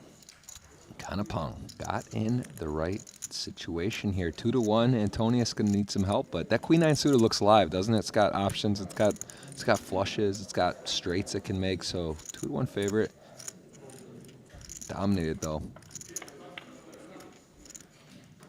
The flop. Jack 4 tray. Not a spade to be found. The straights are dire for Antonius. He is queen fishing here. Queen or 10 would make it. 10 would be available for something. That is not it. And this goes to a massive hammerlock on the hand with one card to come, 6.7%. 3 outs once. Not going to happen. Spades is not one of them. Patrick Antonius really didn't get much going on the day. Spent a lot of time bleeding out and then sitting on a short stack, but at least he cashes. That 78,100 euros will go a ways to keeping him from being in the red here in this event, though. Certainly don't know how many bullets were fired. Yeah, keep doing that. Meanwhile, on the subject of Phil Ivey, looks like he's fired a bet into Isaac Haxton here on an ace-high flop. Back at the outer table where they are playing five-handed. One of those players should be rebalanced back over to the feature shortly. Looks like Ike is check raising. Two guys, no strangers of each other. A lot of history, a lot of years playing high stakes cash tournaments. Ivy's going to call this check raise. Ace-6-5, I believe, rainbow. Indeed. Good eyes, all the hands. Deuce on the turn. No flush draw. Or is that 6 of heart? Efforting. They're playing a kind of big one here. You can see that prize pool right above Ike's head, 2.8 million in there. It's a big purse, big first place. 700,000 plus euros going to go to the winner.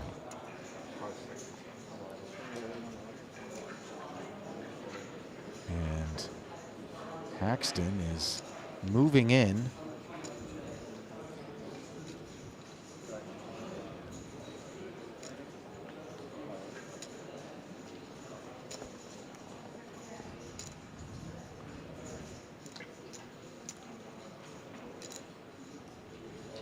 Ivy mulling it over here.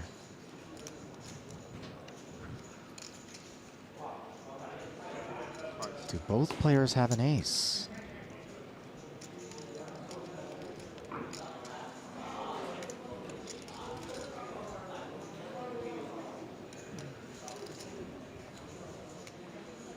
Ivy showing discomfort. This is not a typical sight. No.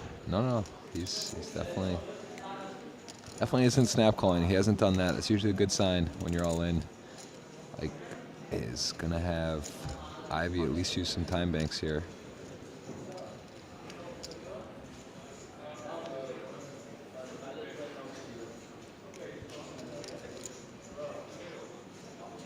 Big spot, big name players here. Ivy had a remarkable Cyprus. I mean, really just 1.75 million, a title, 3 cashes. Yeah, first and a second, I think. And going through some time banks on this one, though.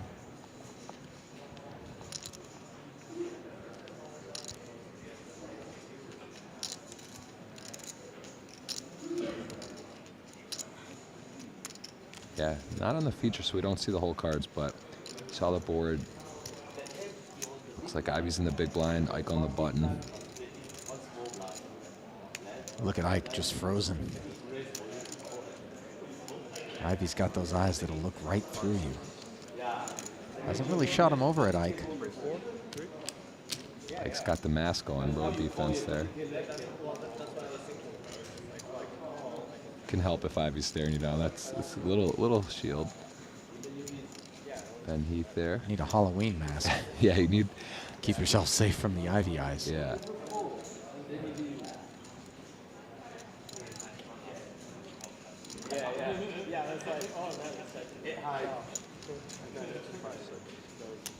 Gonna. Ooh. Is it coming in? I mean, he's got all this. He's got all. It's not for sure, but it looked pretty close to. Wow, he's really torn. All right, we're gonna get to see him. In it goes. On your backs, boys. Got ace X there. Weak ace. Yeah.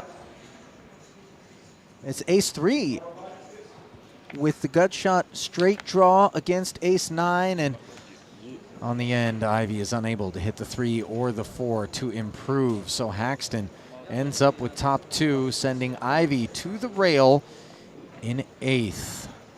Wow.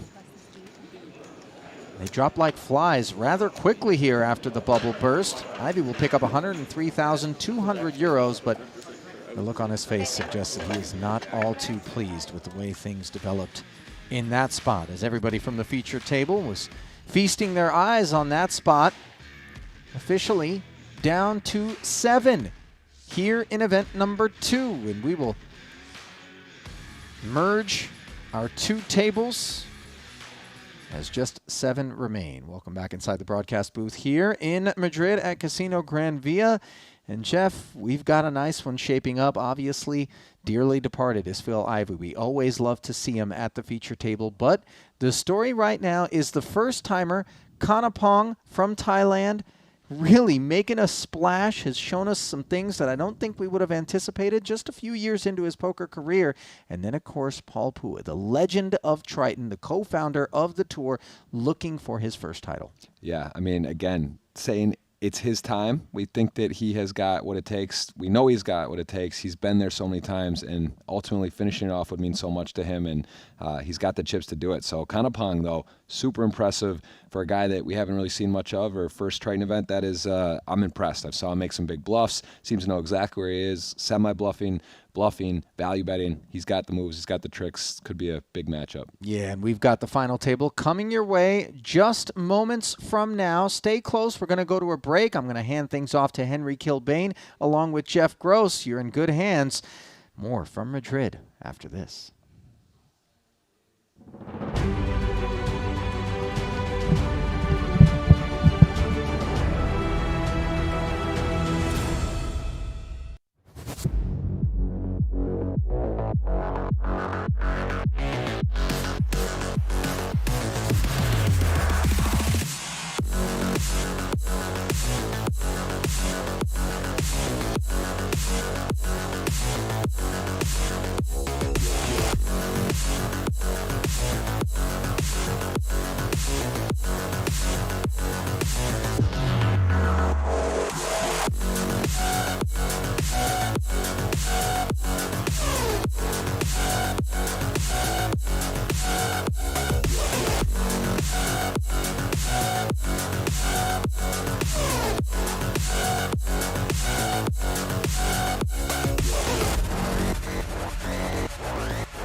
We double up on everything.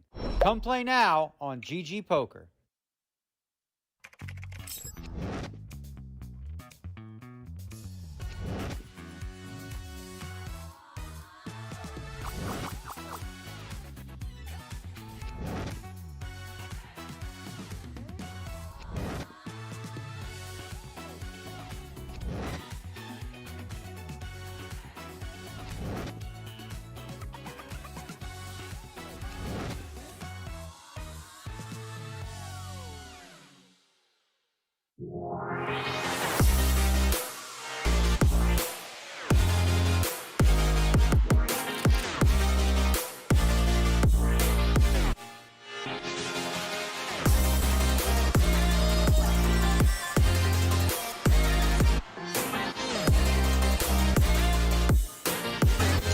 min bet in position.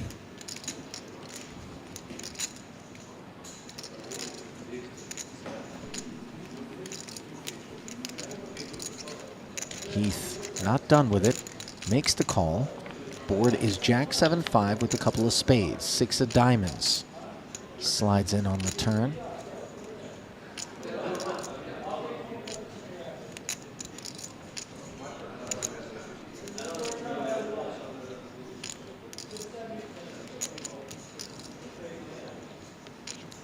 Both players checking.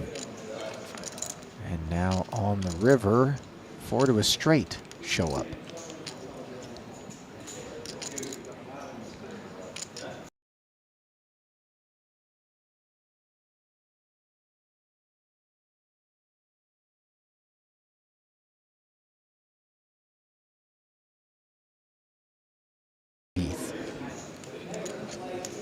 Then currently third in chips overall, shy of 1.9 million to start this pot. Ivy, second in chips, 2.13 to start the hand. Should be 400K in the middle if my calculation's correct, and it's a min bet on the flop. Ivy checks and bets 3/4 pot. After a check, Ivy bets 3/4 pot here with 300K. To me, this would imply, given that he checked back, I mean, maybe jacks up, but given that he checked back the turn, he doesn't have a jack too often.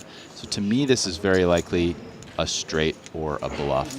A bluffs would come, I think, here from no pairs, potentially as weak as bottom pair. But my guess is it's kind of straight or nothing.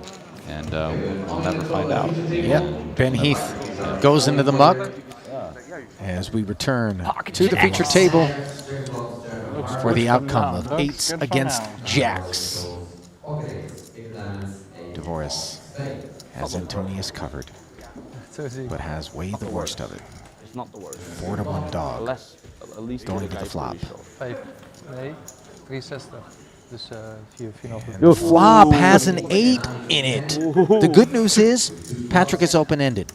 Queen or a 7 would do the trick, as would the jack. But for the time being, Dvoris is in front. Club would be useful as well. And the turn card is the 7, so now Patrick makes the straight, and he needs to anti-sweat. Dvoris looking to pair the board. And Jack will chop. River is an ace. And so all the patience that Patrick Antonius exercised as he bled out down to the shortest of stacks in the field, finally rewarded. A much-needed double up. Short deck. You two can score some Triton gear.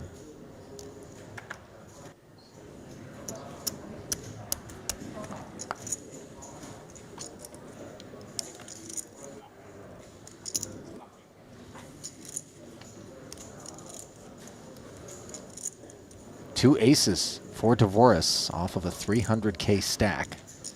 Yeah, how welcome is that? Bigs. Yeah. By the way, Dvoris has 2 shorter stacks than his out in the field right now, belonging to Seidel and Vogelsang. But of course, he's going to play it. Yeah, too much reward for the risk. I mean, best hand.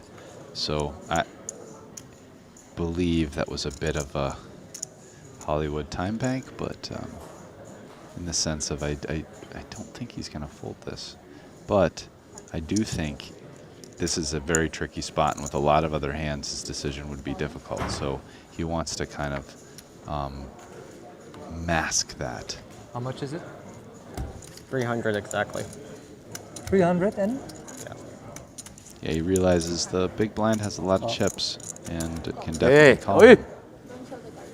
And Pak with the queen jack suited is a customer. So we have an all-in here, but they're not just going to run the cards, because in this situation you wait until both tables. Oh, there's an all-in on both tables in the same hand. There certainly is. Looks like an 8-6 suited off of a very short stack, belonging to, I would presume, Seidel, given the location. Could also be Vogelsang, unclear at the moment. King Jack will be the other holding, and it would appear to belong to Mike Watson. I think Vogelsang, because it appears he was standing up. Oh, and King 4-4 means he can not only stand up, but collect his belongings. 8-6. Yeah, could not draw even a dead with no spade. help on the turn. Oh, wait a minute. The 8 rolls off, so now another 8. And the bubble's intact. That would be a tall order. Oh, it's a 6. So he made 8s and 6s, but unfortunately not good enough. And Tom Vogelsang will be the unfortunate bubble boy as he finishes 14th on 13th. 14th, rather, on the outside looking in. My apologies. And we are down to 13 players. Everybody will be paid 56,000 euros locked up. And we come back to Dvoris. Well, yeah, so this is a situation where they're both all in on the same hand, but I think because Tom Vogelsang had less chips than Dvoris, even if Dvoris busts here with aces, Vogelsang would still be the bubble boy because he had less chips. Correct. Queen Jack is a gut shot straight draw on this 10-8-6 board. Vogelsang sharing his feelings about having busted in 14th. 5 of clubs on the turn is a safe card for the 2 aces. No 9. No problem. And Dvoris will double through Pake.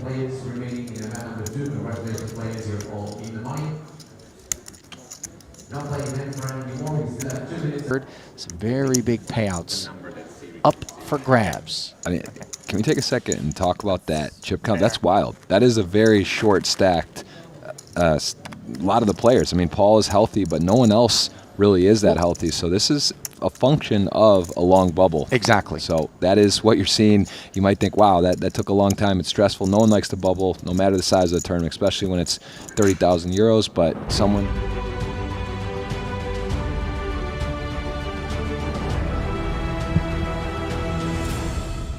All right, welcome back. I am joined by Henry Kilbane. I'm Jeff Gross. We are going to have a very exciting final table.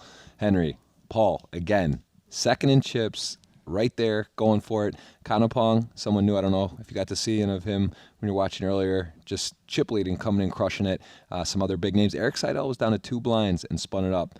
Give me your, what do you think, and what's going to happen here? Well, I think firstly, as you mentioned, Paul coming in back-to-back final tables, second in chips, still going for that elusive victory, Jeff. He's 17 cashes here at the Triton Series, looking to close it out.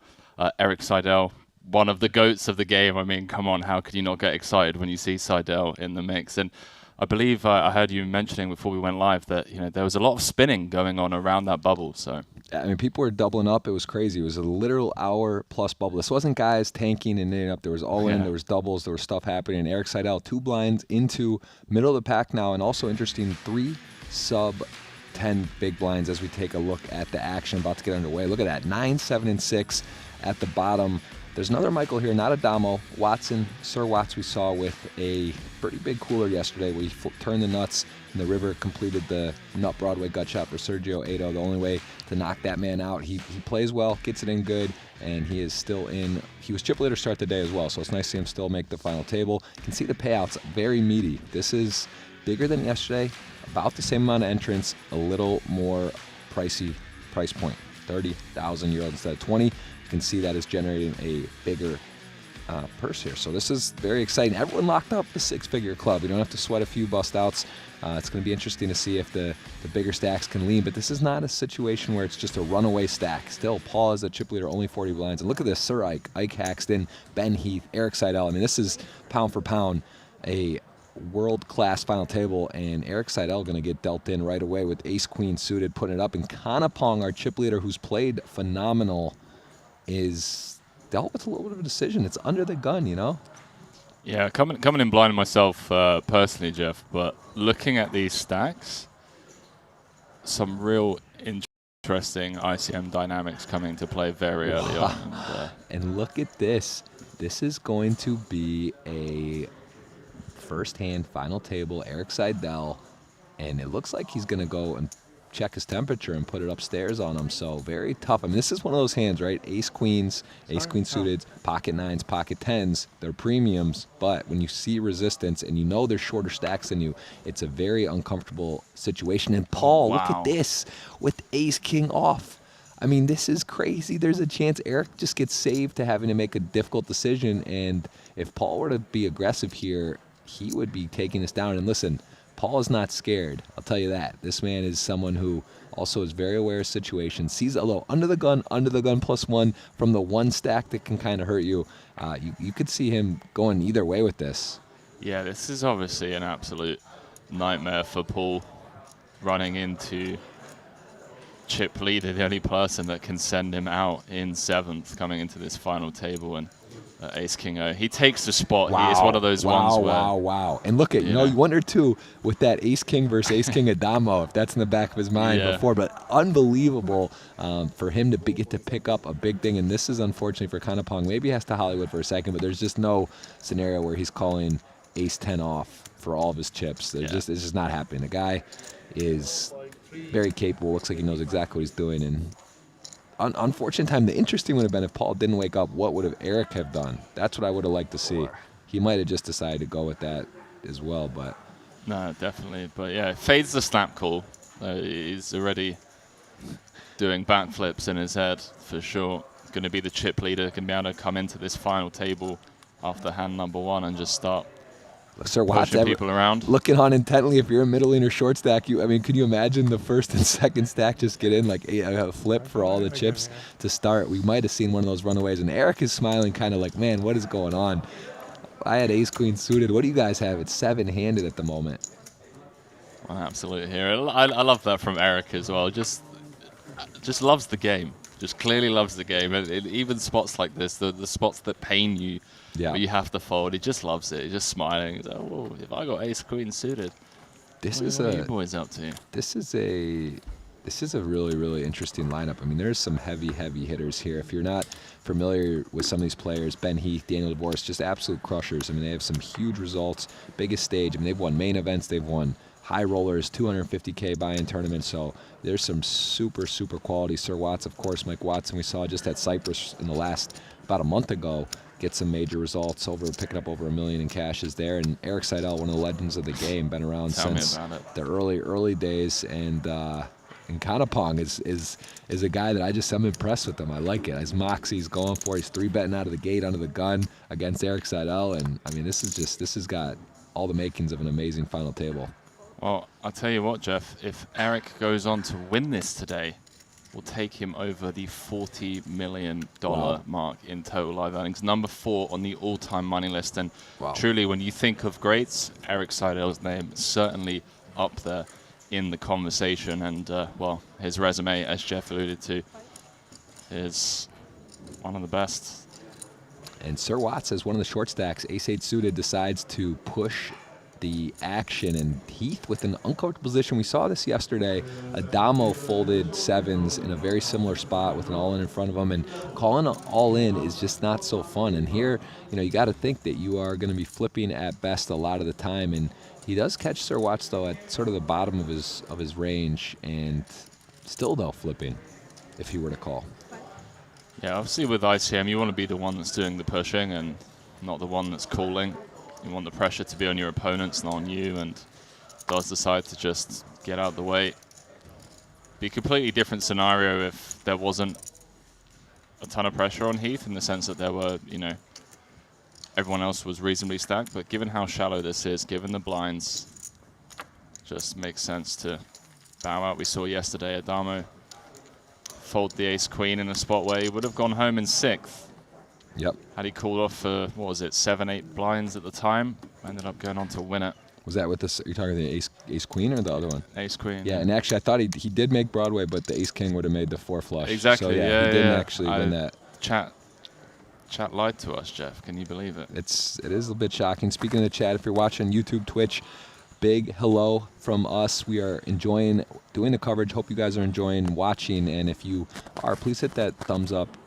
Hit that like button, right? I mean, you're there. If you like it, any of it, the production, the players, the commentary, anything at all. If you like Madrid or you're just feeling happy, hit the thumbs up. We appreciate it. And again, such work and effort. I mean, walking through here, seeing the production team, the value, how much work goes into putting this event on, we really appreciate it if you guys can engage and join in. 100%. See that number slowly ticking up. But I tell you what, boys and girls, right? We got 394 likes on the YouTube video at the moment. If we get to 500, I promise you that me and Jeff will come back and stream more high stakes poker for you guys tomorrow for free, completely for free. So all you need to do is hit that like button. Let's get us to 500. Helps us reach a larger audience. And I love it. I haven't seen you make a promise you can't cash, Henry. So there we go. I'm trying, man. We're here. Should be 850. Talking of bringing the game to a larger audience, someone that's done that very well over the years, representing the British poker scene, Ben Heath.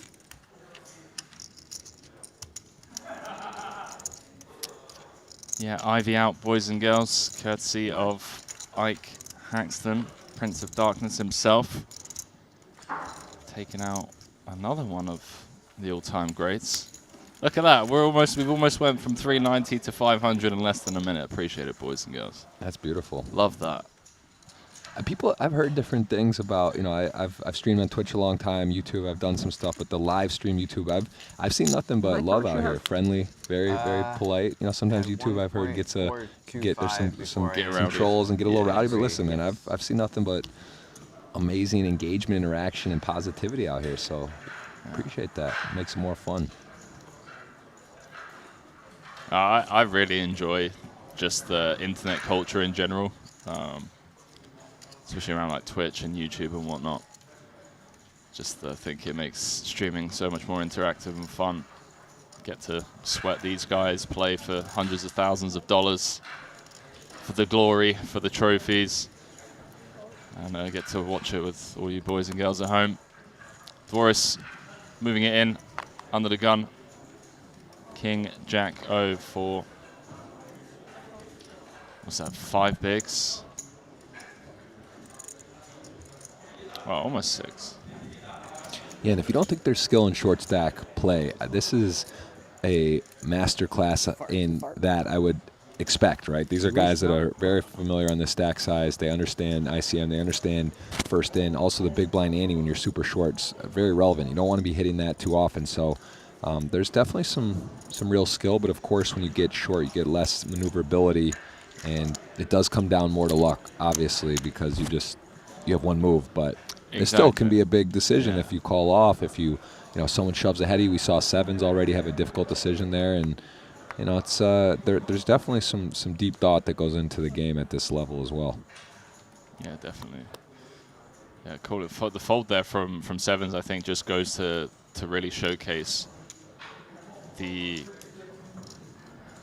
elite that is Ben Heath. Like, that's an absolute ICM masterclass, and there's been a couple of all-ins prior to him folding the sevens. Okay, no one's been eliminated, but he presented that opportunity to himself to potentially ladder for 30,000, and finds himself all in again, ace-10.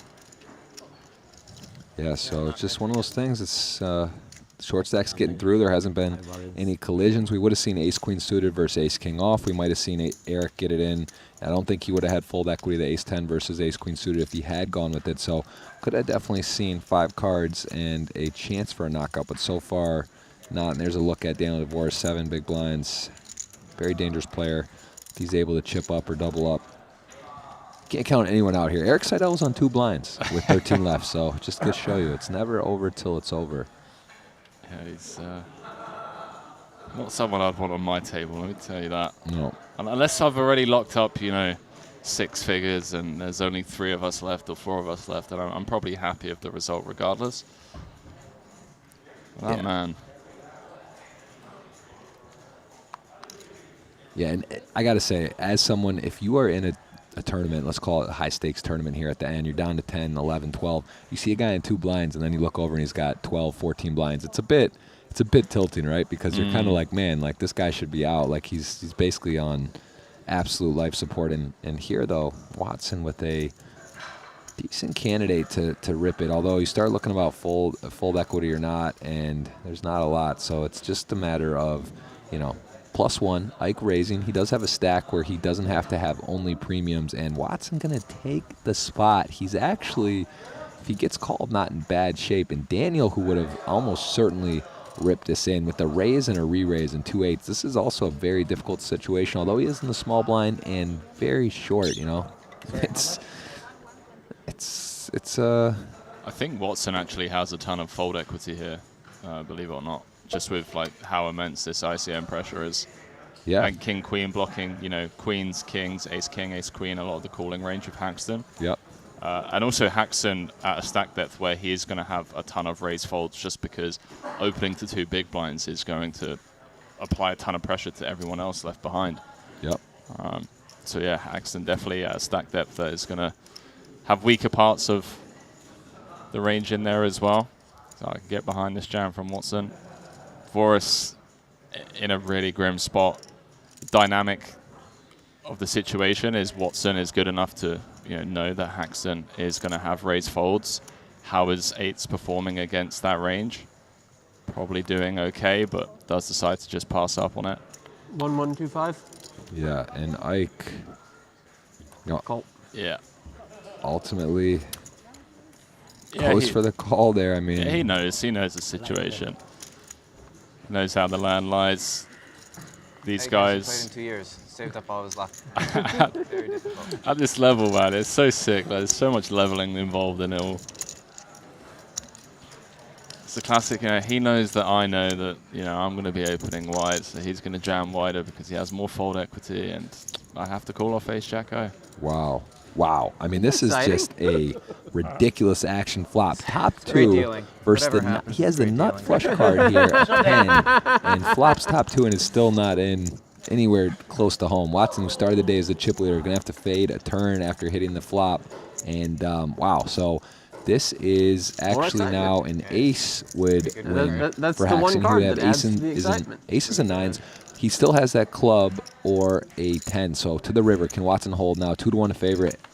Oh, man. Yeah, what a ridiculously, I mean, it's just a ridiculous hand. Ridiculous run out, close equities, and Ike just gets it done. Ace Jack holds versus King Queen. Sir Watts adds to his Triton resume, his overall resume, and we'll be seeing more of him this week No for sure. evidence But, otherwise. it's always tough to You were just small, right? lose on the river, although he was slightly behind his start on the hand. That was a dramatic run out. Definitely, and yeah, a couple of people in the chat not happy with that fold from Voris with the ace, but hey, listen, boys and girls, he just earned himself 35,000 euros from clicking the fold button, and that's what ICM's all about. Sit back, enjoy, and watch these guys put on an ICM masterclass, because that's what's being displayed here. That's for sure.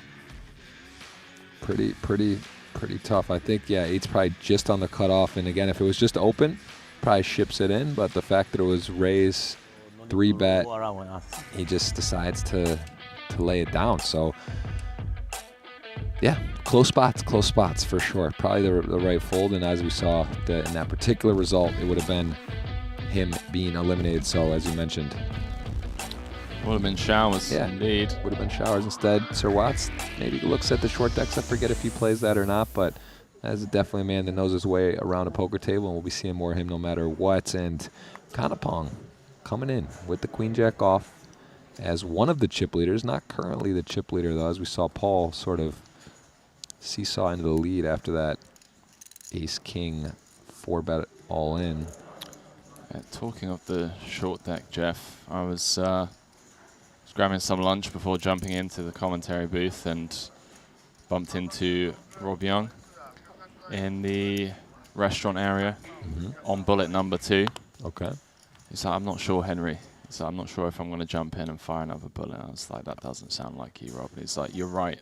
Head back to the desk. Bullet number 3. For short deck? Straight in the short deck. Oh, wow. He was out within 3 hands on his first bullet. Wow. He's like, all in. Apparently it's like, a 3-way all in. But then the funniest part of this story is, as me and James walked in, there was a guy who Rob had never met before. They started talking, and this guy turns out to be a short deck pro. And Rob's like, are you going to fire your second bullet? And the guy's like, I'm thinking about it. And Rob's like, well, I'll buy some of your action. And this is a true story, by the way. I asked him if I could tell this on air because it's one of the craziest things I've ever seen. So they're talking after knowing each other for about 5 minutes. It's a 20,000 euro buy-in. And Rob's like, well, how much of your action do you want to sell? And the guy's like, well, I'll keep like 5K of it. So Rob's like, okay, so I'll give you 15K. Yeah? And he's like, yeah, let's go to the registration desk. And Rob just puts this guy in.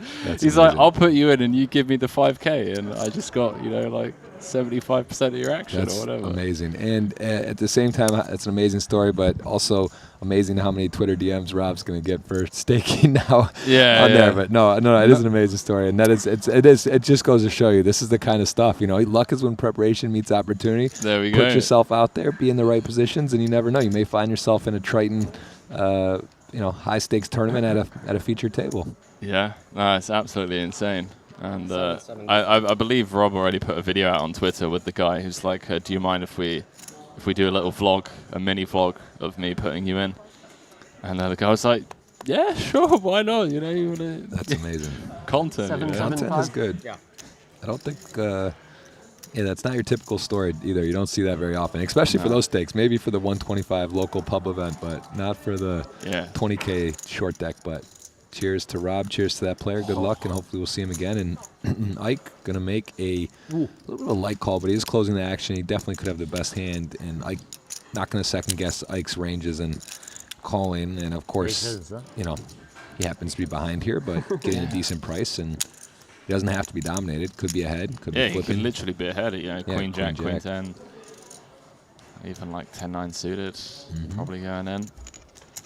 It's always nice to have the player covered, and Divorce at risk, going to have to fade. A queen is no good because that would make both players a straight. So very good flop for the ace-king. Going to leave him down to a 9. Divorce going to need a 9 on the turn or the river.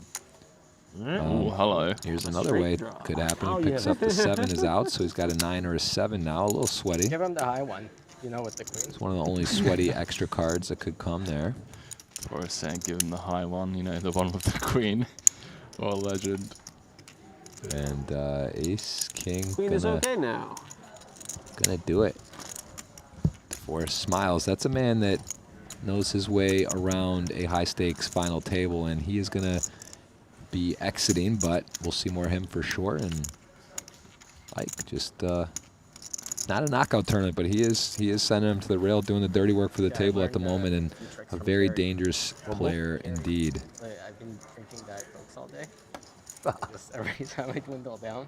Yeah, Daniel Boris looking to cross the $19 million mark in total live earnings. I believe he's actually done already with this score, 167 locked up. Will be taking him into the $19 million earnings club. And, well, I mean, could potentially kill 2 birds with 1 stone whilst he's here in Madrid, Jeff.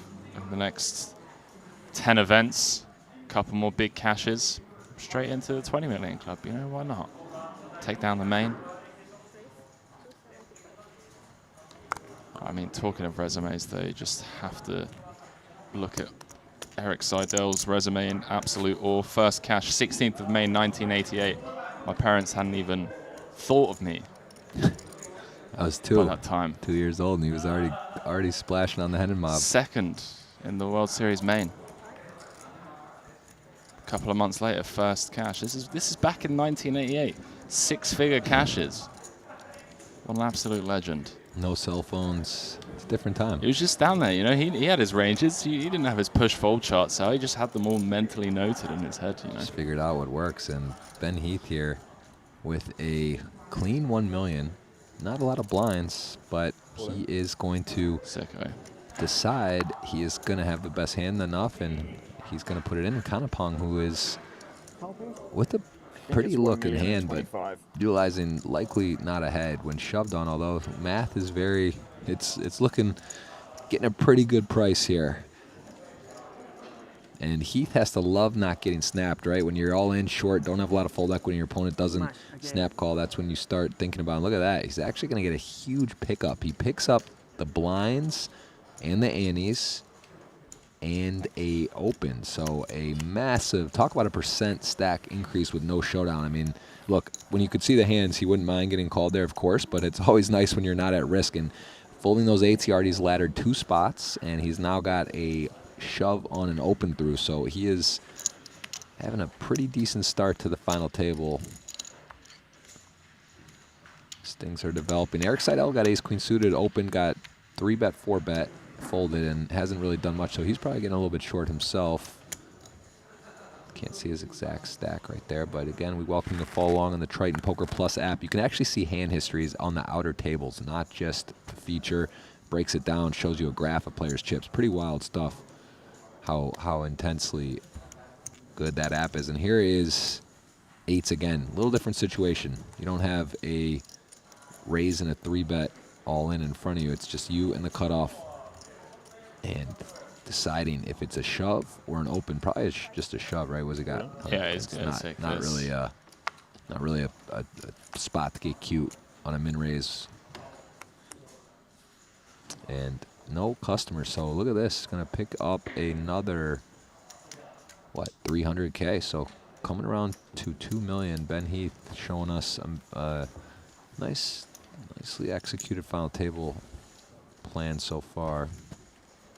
Yeah, I don't want to be inducing with 8s there in that spot. Was it? He had 8s? Yeah, it was not a lot of blinds. He just don't want to induce for 13 with the money or the ICM pressure even.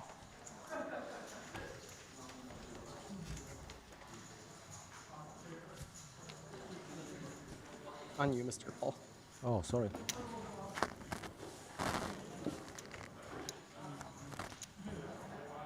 Hello. It's a playable hand under the gun. Chip leader. King 10 of spades. 40% of a royal flush, boys and girls.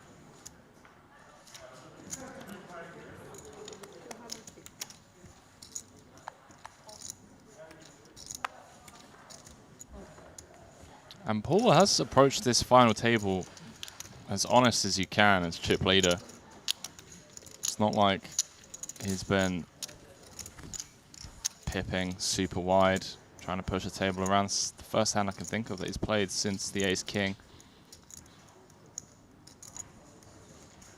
Kind of letting everyone else do the damage to themselves. Forrest's going to defend. Yeah, queen 9 too good to fold. Gets quite a flop, but so does Paul. Well,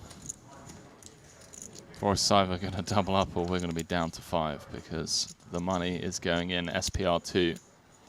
Top 2 against second nut flush draw and a gut shot.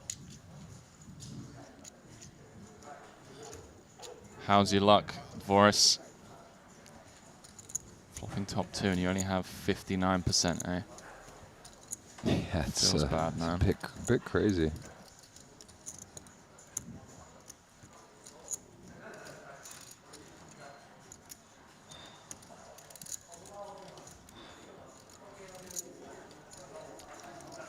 So Paul firing out C-bet 375. Assume a time bank chip extension is going to be thrown in and it's going to be followed by the all-in announcement from the Canadian. Yeah, thinking about other options, but really doesn't, I don't see, it's such a draw-heavy board. I mean, he's just, this SPR so low, it just seems trivial, right? So it's just going to be check jam and snap called, and as you mentioned, kind of unlucky to not be in a better spot than that. Look, I mean, Paul literally beat him in the pot. He hell-muted them in there. Paul asking if he has a set. Oh, laughs all around. I could Doris and Paul just thought having a bit of banter. Whilst playing for 6 figures, why not? Paul was like, you had a set in my head.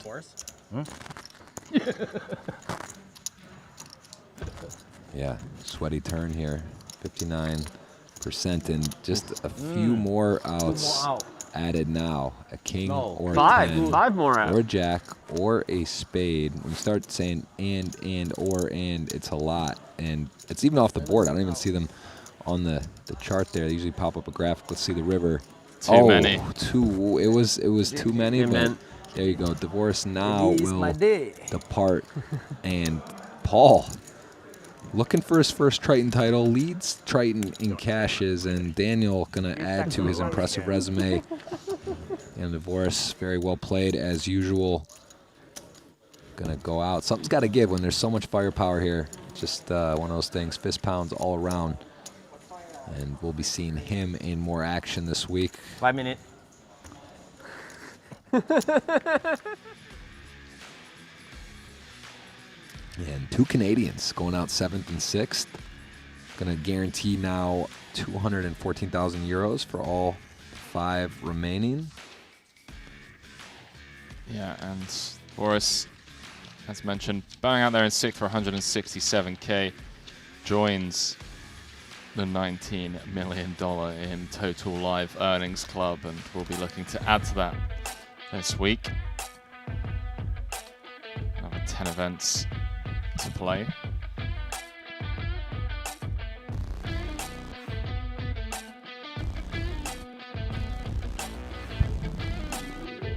Yeah, so Paul repeating, comes in 2nd place. And that's pretty hard, 90 and 93 entrants to come in as the final table in 2nd and 2nd place.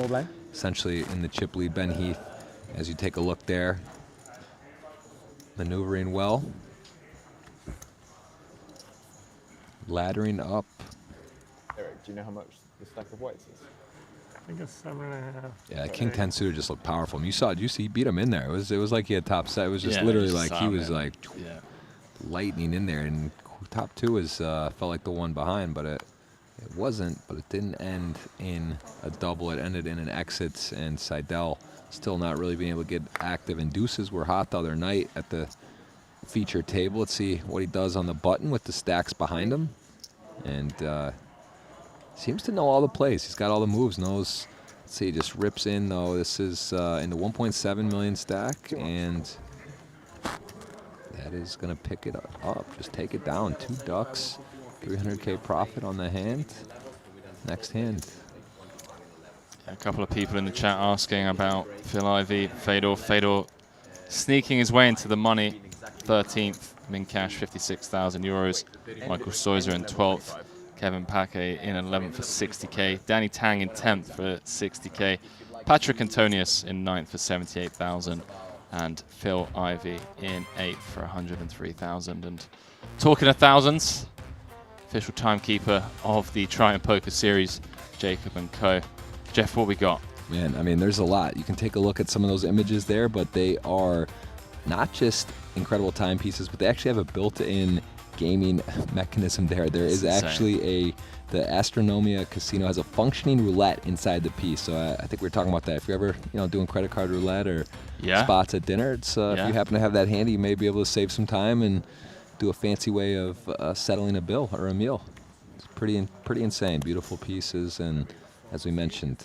Do you think they would make me a custom like pinball machine one if I asked them? Wow. I mean, we just saw. That's what I used to play when I was growing up. Yeah, ask my grandparents for €1, and I'll just go and play pinball all day.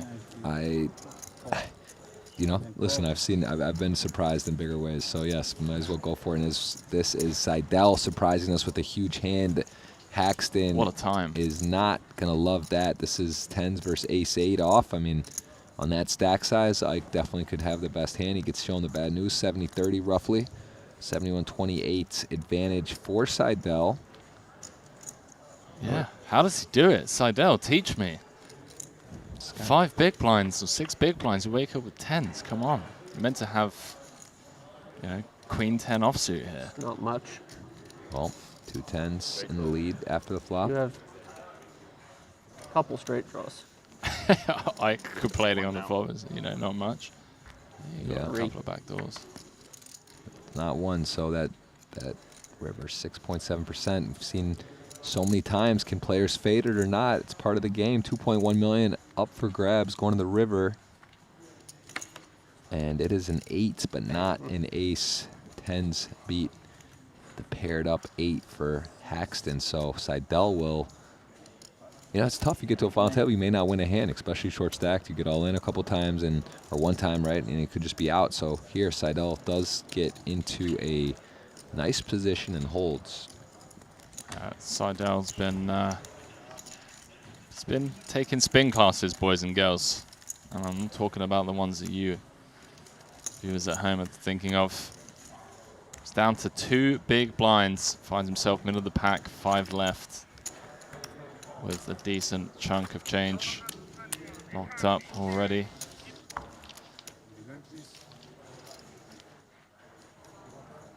$214,000 to be precise. Do we know that? Does Seidel? I don't believe he has a Triton title, or does he? I think he splashed around a bit. You got the equipment there. If we can look on the, I could take a peek at the Triton Poker Plus app. There we go.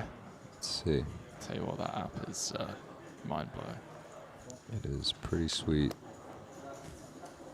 So he has It has 4 a second, cashes, 4 yeah. cashes and no title. It has a 2nd place and a 4th place. So he's been to the final tables, but no title. And that leads me to believe this could be, we might have a new Triton champion. Ike Haxton, though, let's see. He seems like one that may have a title, and he has 11 cashes, actually, with no title, apparently. So 6th, an 8th, a 3rd, a 5th, 2nd.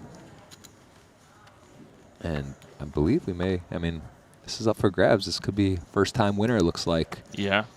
Kanapong, first-time Paul Pois, up to $7 million in the hijack with a suited A7. Will be coming into the game here. Ben Heath wants to know what the raise size is. Just before he looked at his hand, not much to play there.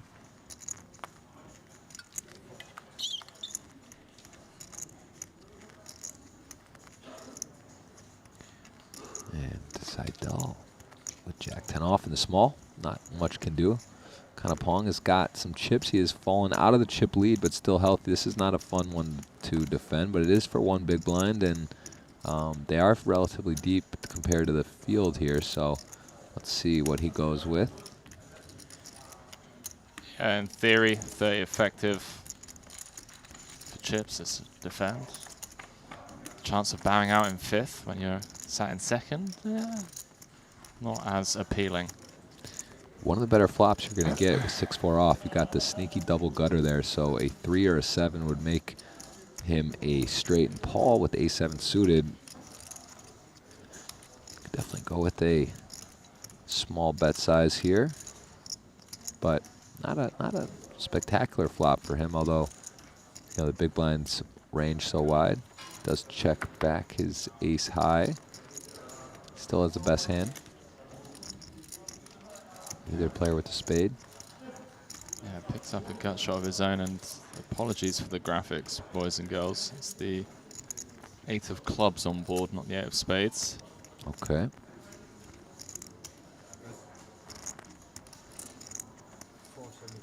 Kanapong with the turn probe on a board that's certainly going to favour his range. He's going to have more 2 pairs. He's going to have, I think, exclusively 6-7 in a spot where Paul never does. Paul does have a really key card, the 7. He does indeed. Gonna look him up. He also knows Kanapong is capable, and A7 is the best hand, and 1.7 in the middle. Important pot for so many reasons. I mean, this is going to be interesting if Kanapong follows through or not. But he's got basically the worst hand he could have, right? He has 6 high on this board. Yeah, he's definitely, well, he's obviously at the bottom of his range. Could potentially fire small and get a hand like Queen Jack, Queen 10, Jack 10 to fold. Unblocking spades as well is really nice. Could potentially try and get, Ace 10, Ace Jack, Ace Queen, those types of hands to fold. We're unblocking all of those. So I think firing small makes a lot of sense here. And if you're Paul, it's sort of, you have the winner. So it's good news is it's check to you. The thing is, you got to think, do you have Showdown? And of course he has some Showdown, and that's going to be great news for Paul, seeing that face and knowing that he has the winner. A7, huge pot. Paul up to 8 million. Very important pot. And a bit I cry. On the gives up on the fake scare card. Like, sure, Paul's going to have some ace-king that checks flop, keeps him honest on the turn, but it's such a small portion of the range of hands that stick around. You know, we've mentioned some of those gut shots, some of those open-enders, some of those flush draws that are going to call turn and fold river. And when you're that low down in your range, it does feel like a mandatory bluff. But hey, what do I know, Jeff? I'm sat here in the commentary booth. As Rob pointed out in the restaurant, he said Henry, James Dempsey, Jeff, all of those guys, they do commentary because they can't play the game anymore. And look, he's not wrong, okay? I love it. I love it. The needle. Rob really, he's got gold. He fires in gold. I mean, I was like, look, if you want to play heads up PLO, Rob, then let me know. I have to stream it, obviously, because content. Of course. I think content is important, Henry. Content is important. Ace queen off in the cutoff. Opens up Paul with a big stack and a defend coming. Ike with 2.9 million. Best hand, best position, and a gut shot to the 6-4 for Paul with 7-8 offsuit, but ace queen on a king high board, still the best hand. Certainly could go for some small size in here, quarter pot, 20% maybe something, just to get control. You hover kind of around that king. Also though, chip's so valuable. I think that he's best served betting here, but he could consider checking back, although I think it's just going to be a small bet, quarter-ish pot, but goes for 225. And Paul has a check raise candidate, right? Could put your opponent in a really tough position if he doesn't have a king, doesn't have ace-king or king-queen, although he goes for the call. Also understanding the situation as well, his opponent could slow down right on the turn if he doesn't necessarily have to check raise. If his opponent now checks when checked, he could maybe bluff rivers. He could lead some turns. This is a interesting card. Yeah, that's a great point. Certainly a card that Paul could lead for small on. Doesn't have to go too big here. The stack depth. I think we're going to have some like 33% leads. Wow. Look at this guy. He wants that title. Goes a little bit bigger, around 40% or so. And Ike in a absolute cage. This is another way to do it instead of check raising flop. It's a very interesting, very well thought out hand. And you know, Ike is going to be. This is a tough one because if you call here, you're setting up a really big pot, right? Almost SPR on for your stack if you're Ike of 1. So if you do think you could be good here, it's very tricky. Very tricky to continue. But look at this. I mean, this is class. This is world class all around. And, you know, also interesting if so many interesting rivers here. And that is one that is not good news for Paul because he does have 8 high. The board double pairs. I think he has more 6s or 4s in his range than Ike. But, you know, also no one has a diamond in their hand, so I just see if he waves the white flag. The SPR is 1, right, for Ike, a little less. So this is one. Does Paul want to go ahead and lay it down here, or lay the hammer down, or does he just kind of surrender and take his 6.9 million into the next hand? Well, yeah, I think his turn leading range isn't just going to consist of 4x. He's not leading on the turn exclusively with trips, right? He's going to have some hands like this, 8-7, 8-5, 7-5. He's going to have some diamond draws. He's also going to have some 6x that, you know, he feels like is the best hand a lot of the time and wants to just try and protect it on the turn, given that Ike is going to, you know, check back on the turn a decent bunch. Do we just see the whole pile go in here? Is he going to bet? Or is it a little less, like a 1? Okay, so he's betting big. It looks like big. Wow. Wow.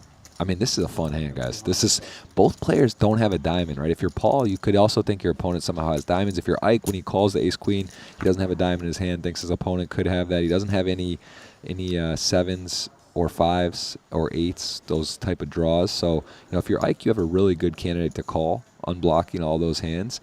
And it's super interesting, man. Ike's not a fun guy I'd want to bluff, too, right? Because you just know he's so capable of making insanely great plays and reads, but this is very, very exciting to see. I mean, this is a real poker hand. Yeah, he really needs Paul to be bluffing with exactly this, and he does let it go. Oh, bravo! Wow. Both players too, man. I mean, honestly, too, like that's part of the equation for Ike on the turn is will Paul fall through on the river if he misses, and he may or may not give him credit for that. So when Paul does go ahead and find that extra cannon there on the river, I mean that is a huge, huge play, unbelievable. We saw just similarly the 4-6 did not fall through and probe the turn, right? So this is shows you this is a little. I'm telling you, man, Paul today it just feels like. Do you know what I think happened? Yesterday he had that spot with ace-3. Yeah. And he hadn't reviewed it with his coach. Yeah. Straight on the phone to the coach, the Yeah. elusive coach, after the final table. And today, man, 9.1 million of the chips in play. I tell you, that time I met him after he busted like 4th or 5th in a tournament in London, he was literally having a meal with the iPad up, watching, reviewing, and he had like a team like analyze. It was crazy. I was like, man, this is real deal stuff. He is working at his game. A very fun hand. That was for sure the hand of the day. Definitely the hand of the day, and a lot of love in the chat as well. Appreciating the sizing on the river, half pot. Really well played hand from Paul Pua. Certainly going to be a highlight of this Triton poker series here in Madrid.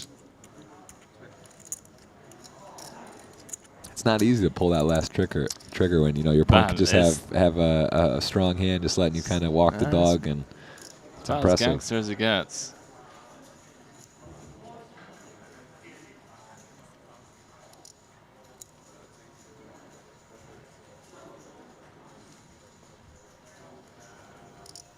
Yeah, see the approval of YouTube, Twitch. People like, everyone loves a good bluff. It's especially on a final table for a big payout. It's price of poker it's high today.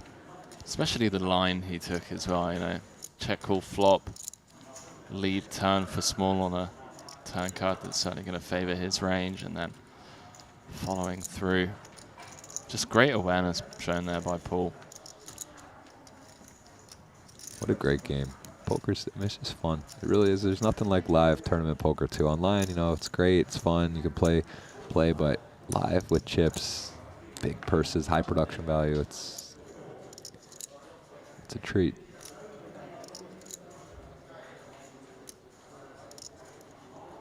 See, Kanapong with his weak ace high, and this is a spot where Ben is, it's kind of tricky to hang on, right, on a lot of turns, and if you're ahead, but nicely executed from Kanapong again, and a lot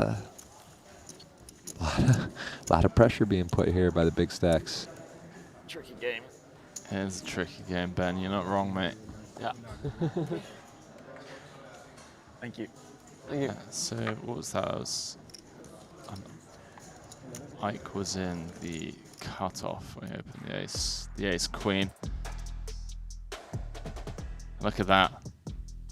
Paul Pua, 61 big blinds, 9.2 million of the chips in play. Almost half the chips in play here, Jeff, by the way. Just looking down on the rest of the pack. Ben Heath needs some help. Sub 10, but hey, this tournament been a tale of players finding the spins when they most needed it. Seidel here from 2 big blinds down to the final 5. So he rips the king queen off. And talk about not great timing. The ladies find their way to Kanapong. This is Kanapong, if you will. I mean, it's such a cool name. Playing like a true pro, playing great. And he has got Seidel in a difficult situation here. Gonna need some real help. No, last level 8 is 3 bullets altogether. Now is the best. This one you got 3 chances. And Kanapong doing a little counting. The next level. little bit of Hollywood, but there's players behind, guys. This is not a slow roll. This is something that, you know, may want to try to act a bit like it's a tough spot, and can't blame him. He's got a real hand, and he's got people behind to act still. So 2 queens. Throws a time bank on the call even, or actually I don't know if he's even, has he called or gone all in? He's gonna be playing. We know that. Yeah, what a grim spot for Seidel. Looks like he's counting out the call chips, right? Which, you know, I mean, we're seeing some real discomfort in his I mean, which is, we know, trying to maybe induce like a hand like this, or ace jack suited, or pocket jacks, imagine, are behind, and they see this kind of discomfort could entice them. But Paul is, you know, pretty hand, 40% to a royal flush, but with this action all in all, I mean, it's just not gonna be coming along. So as it turns out, we are gonna see king queen off, Ike with nothing but a queen. There's a queen there, gone. You know, nice. He needs a king. What do you have? S-Jack. Wow. S10, S10. Suited. Ace 10, so. You fold, I call. Sure. Is ahead. Sweaty flop, little extra. The jack would actually not only be a chop, it would be a win for Eric, because he would make the king high straight. So king or a jack available. 4.6, Henry, huge pot. Yeah, and everyone else, Ike, Ben, just rooting for the queens to hold here. Oh, wow. Oh, my goodness. I mean, he can't believe it. King queen, right? No. Queen. Oh, the other side. Wow, what a turn. So now it would have to be a king for a chop. Not going to happen. Just can't believe it. You play so well. You put yourself in position. You got Eric Seidel. We were just talking back from 88, getting cashes. And a huge, huge hand. King high straight going to go over to Mr. Seidel from 2 blinds into one of the chip leaders, maybe in second. Second in chips, and just like that, back to just like that, Henry. It's a new day. It is just in a crazy run out there, guys. The jack right on the turn. Pretty tough spot. If you're Counterpunk, you can definitely sympathize with him. Yeah, certainly a time for him to just try and, you know, remain composed. And sure, you come in first of 7, now find yourself tied at the bottom of the pack with Ike Haxton and Ben Heath with 5 left, but it's the way the cards fall sometimes, and as professionals, these guys are, I want to say, immune to the swings, but hey, get queens getting good to go to second out of 4. And sometimes your opponent just gets there. Still plenty of chips to play with and a lot of work to be done. Kanapong from Thailand. And maybe we'll fly back to Thailand together. I don't know if he knows that, you know, I was there 3 days ago. I live in Koh Samui, so if he wants to come over my place and, you know, just hang out, just run some sims. It's on the table. There you go. 6s, though. He's freshly all in. Now, he is the one at risk, potentially.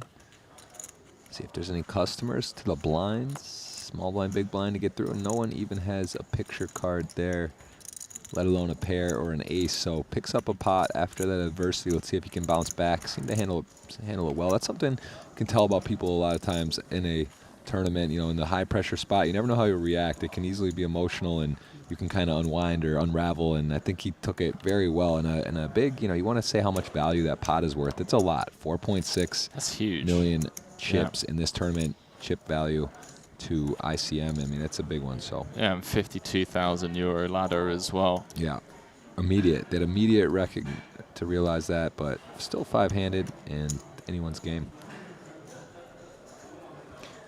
Again, gonna just shout out the guys watching, the girls, everyone, the lads, everyone in the chat. Appreciate you guys in here sweating with us. If you're having a good time, please hit that thumbs up button. It means a lot.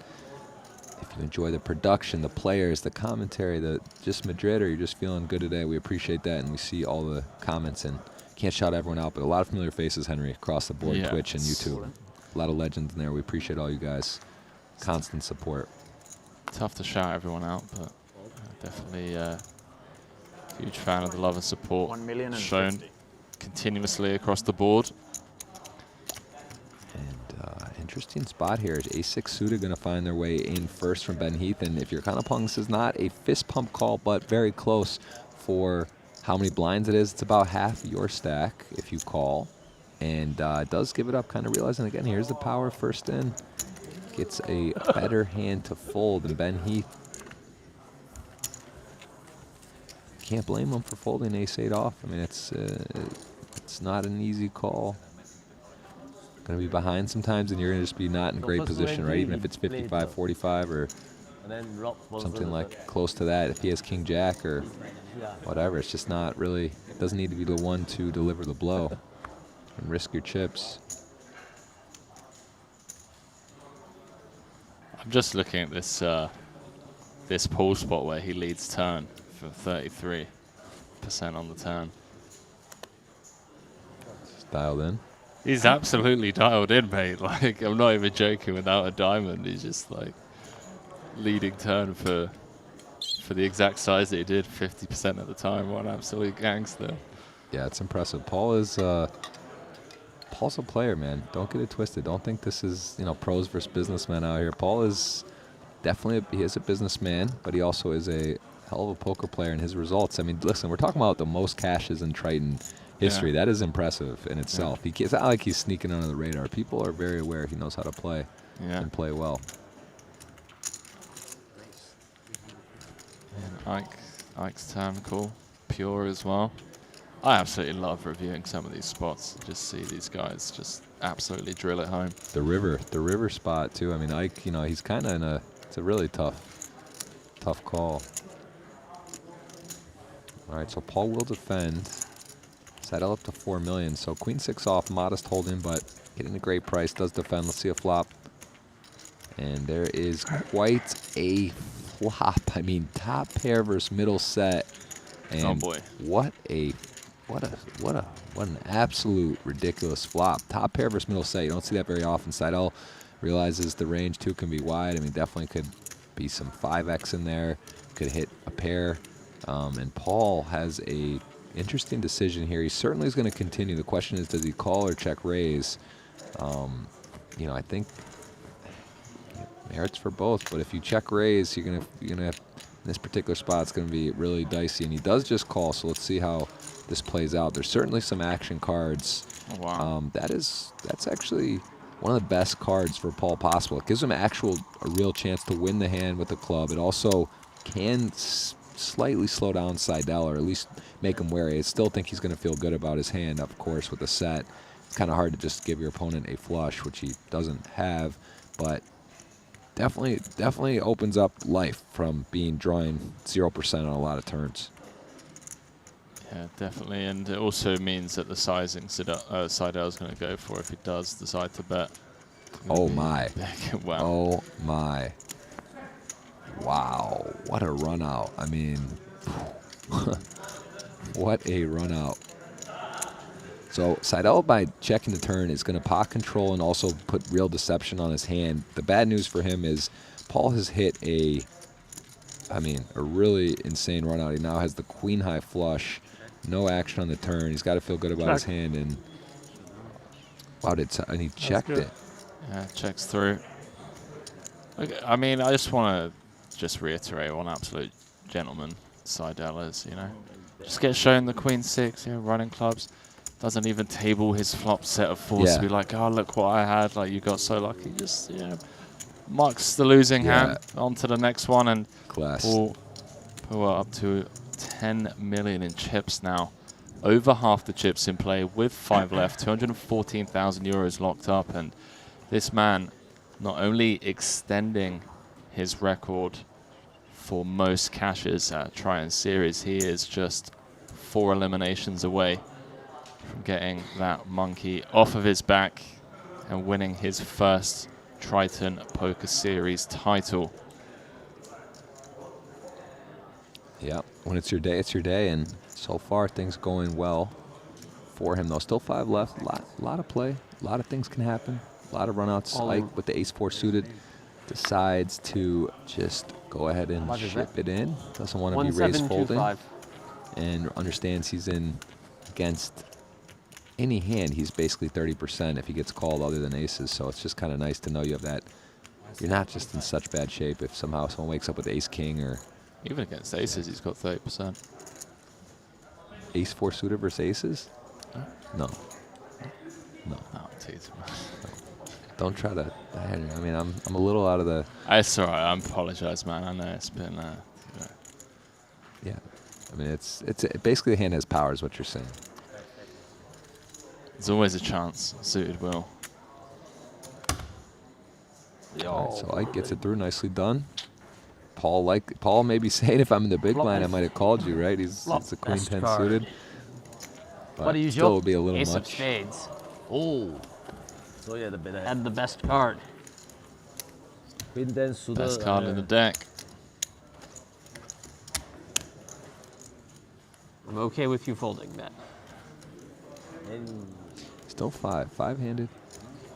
Got it through Some all in, to avoid the blinds as well. jockeying. Paul's sort of separating himself. Yeah. And pretty sweet start, right? Go second into the final table. Back-to-back events to start 90-plus person Not fields. a small jump either.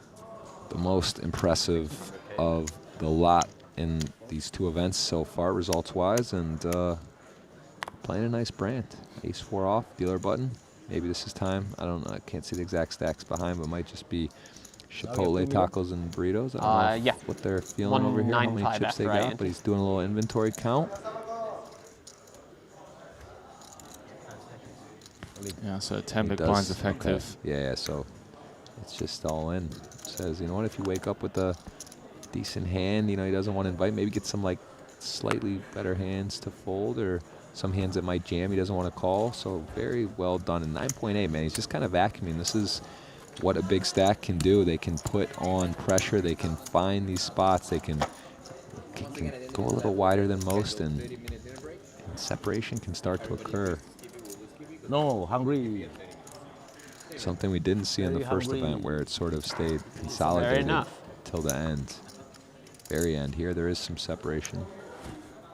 Dinner break it is. So talks of a dinner break. Paul Boy just saying, I'm hungry. Looking to close out his first Triton series event, and you know he doesn't want to do it on an empty stomach, Jeff. I can't say. Yeah, I blame him for that. It's a close one though. When things are going your way, momentum's in. I don't know if you want to. You just want to keep everything as is. But hey, I agree. If you're hungry, it's also not fun. Easiest jam of Ben Heath's life. 5.5 bigs. The somewhat immediate short stack. That blind level going up to 100k, 200k. All in. Announces all in. Oh, and a relatively quick calls out ace king. Is that? Oh, ace deuce. Oh, it was fast. Didn't think long, but it's just any ace in that spot. He knows what to do, and he is ahead. Got the ace of hearts, helps a tiny bit, but still you can see how close he rifled that in there. It looked real, you know, it looked strong. Well, maybe you just saw the ace first and it didn't matter, but I thought he might have had Ethan real hemmed up, but it is a fair fight. I just love the banter. Like Hax's out in and fold the deuce. And Heath just saying, what about queen or a jack? Okay, so dry flop for the queen jack suited, although turns can be. So that actually is not a good turn for Heath because he loses the queen or the jack and he picks up a 10. Happy to lose this one instead of the first one. Okay. Gets the jack, but not enough, so that is going to do it for Ben Heath. GG's. Ben Heath came in, shortest stack. Going to be very happy with himself to have secured, well, not one, but 2 ladders and 82,000 euros in the process. Yeah, enjoy it. Valiant effort from Mr. Heath, and I'm sure we'll be seeing plenty more of him. One of the best to have ever played the game out of the UK. Goes home, 214,000 euros and change, and now everyone else guaranteed over €250,000 euros. Yeah, it's final four. Nice jump here, but look at that between second and fourth, how meaty that is. So there is a lot to play for. $250,000 pay jump between second and fourth. And Seidel for out in front.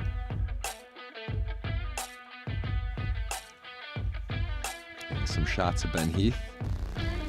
Final table, small ins, some big folds. He folded the eights. Got himself a nice couple pay jumps.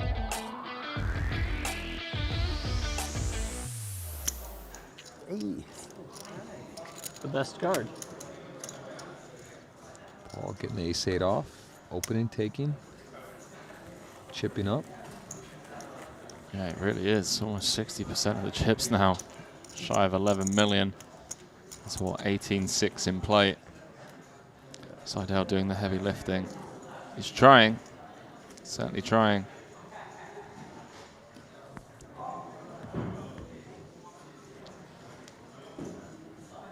Players going to be happy with this result, but I know Paul is only interested in the win for sure. So many times been so close. We will have a new Triton champion though. None of these players have taken a title home yet. There we go. Ike's got a lot of cashes too. Queen 9 in the muck. Someone correctly pointing out that it's 500k around an orbit. It's not going to take long now for some clashes to happen and someone to inevitably bow out. Shorter stacks. Oh boy. Yeah, this is... How about the two larger stacks? Problematic for Paul, because gotta believe dealer button versus ace-10 on the stack size. I mean, he could certainly... 4 million behind, right? 4 point something. Yeah. Couldn't blame him for showing a lot of aggression here. He does. Wow. Wow. And this would normally be a snap call, but with the other stacks, this is actually sort of a nightmare for Eric if he were to be against a coin flip. If Eric thought he was against two sixes even, he wouldn't necessarily want to take the spot. So it's like, yeah, if he has ace-10, ace-jack, okay. Is he shoving ace-9 for all this? No. Does he have ace-king sometimes? Maybe. Does he have pairs? A lot. This is not a comfortable spot. You could just immediately see the discomfort expressed and shown from Eric's side. Wow, I'm excited just to be here for this, because the world's one of the world greats. He's been in so many. He knows the spots as well as anyone. This is 2 times he's got dealt ace queen, and he's been put into uncomfortable positions. And ultimately, though, is this just too good, Henry? I don't know. I'm not sure. Ike sat there on 8 bigs. As you already alluded to earlier on, $250,000 difference between going home in 4th and getting to heads up. The problem is, as you mentioned, Paul definitely gonna be jamming. Hands like King Queen, Ace Jack, Ace 10, weaker Ace X that just are blocking some of the stronger parts of Seidel's range, and really grim spot. Even if he gets shown 6s here, he's not gonna love it. That's what I'm saying. He's not supposed to call if he could see his hand with 6s. He needs a better than. Oh, no. He ultimately just decides it's too good. Wow. And wow, this is so big. I mean, this is so big for so many reasons. Either way, whoever wins this, so Eric would be up over 10 million, right about 10 million, 9.6, or Paul is going to have a runaway train. So this is a absolutely huge pot. Usually I call. Seidel with the in-juice, if you will, for 23 bigs. Yeah, and Paul, I mean, I'm just thinking, was there a path? Could he have called? Maybe, but you can't blame him. He knows how much pressure he's putting on the spot, so I love the shove, just unfortunate timing. Eric still had to make a difficult call, and wow, okay. So the ace, 8, opportunities. Yeah. I guarantee you Paul would happily take a chop. Yes, he would. Continue to bully the table. It's chip leader, 4 left. Oh. Wow. That is. They still have 8. Relief for Eric, who doesn't have to sweat. Oh, and Huge pot. Eric Seidel from 2 blinds just after the money. Barely sneaks in the money. Was just signing for the money for sure. Like, get him in there. 2 blinds, fold around, blah, blah, blah. Boom. Into chip lead 4 left. And Paul with a little misstep, but again, can't blame him for that. He knows that spot. If you see Eric Seidel pain to call with ace-queen, he's folding ace-jack. If I call, I lose the last folding jump some to it. pairs, you know, some low pairs and such. So it's pretty big cooler. And Call, you probably lose all anyway. Like saying if you call, you probably lose it all anyway. Whether I call the river or not. You scared me, Paul. Okay. Wow. Just saying he scared me, Paul. Big moment there in the tournament. Yeah, absolutely no fault in jamming. As Jeff as well mentioned, you know, gonna fold some. My big blind, yeah. Some ace jacks. The fact that, you know, we can get ace jack suited, ace jack off to fold. Given how long it took Eric to actually call with the ace queen, I think there are days where Eric folds the ace queen there. The only thing I would say, I think ultimately why he's going to call, I think if Eric was planning to raise fold a hand of that strength, he might just open rip. You know what I'm saying? Like, I don't think ace queen he's going to min raise fold, right? Yeah. Like, there might be some hands like 5s and such he might just shove even there. I don't know. Like, you know, I just don't think, I think any hand that he kind of had his mind made up on the hand strength there, so it's pretty tough. Grim spot. I didn't even realize how short Canapong was actually. So I guess Seidel's never folding if he does actually call off eventually here with the ace queen. Like, Canapong's there on 6.5 and Ike's there on 8.5. I guess. What do you think he does with 5s there? Do you think he min raise, because he can't call off 5s in that spot. Can't call off 5s. So do you think he would even? But ripping also is a little risky too. This could see some worlds where, I mean, you want to have some raise folds anyway. Yeah. Oh wow, Canapong picking up a bit of heat, gets the jam through, picks up the blinds and the big blind ante. Now gets Del ace queen. All in. Yeah, so Paul now set back a bit, but still very healthy. And Seidel, a masterful 2 blind spin up. Hard not through for him. Paul though. 25. So thinking how many blinds, and ultimately I think Eric's gonna lay down, what's it, 10 blinds almost. Yeah. It's kind of a lot, but Seidel obviously aware though that Canapong, it's going to be somewhat wider here from the cutoff given the big blind ante structure. That Canapong's going to be in the big the next hand and would be forced to put in 25% of his stack.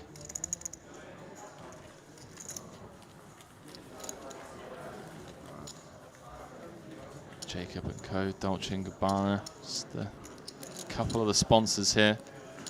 Triton Poker Series, Casino Gran Via here in Madrid. The culture capitals of the world, let alone Europe. See why the bosses decided to choose this venue. Really is impressive walking up the stairs.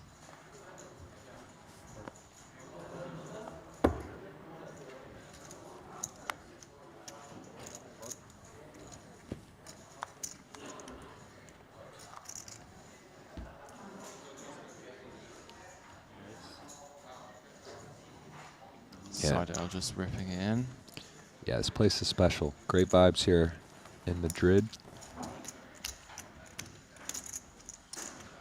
Jason, do you guys think the old school players study a lot of poker? I can guarantee you that Seidel, over the course of the last 34 years, Well, how much do you have?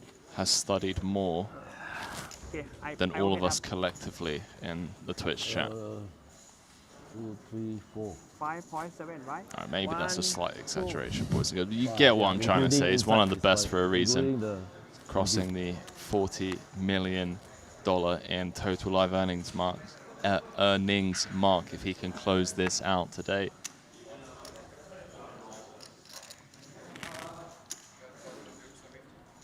Like with 6.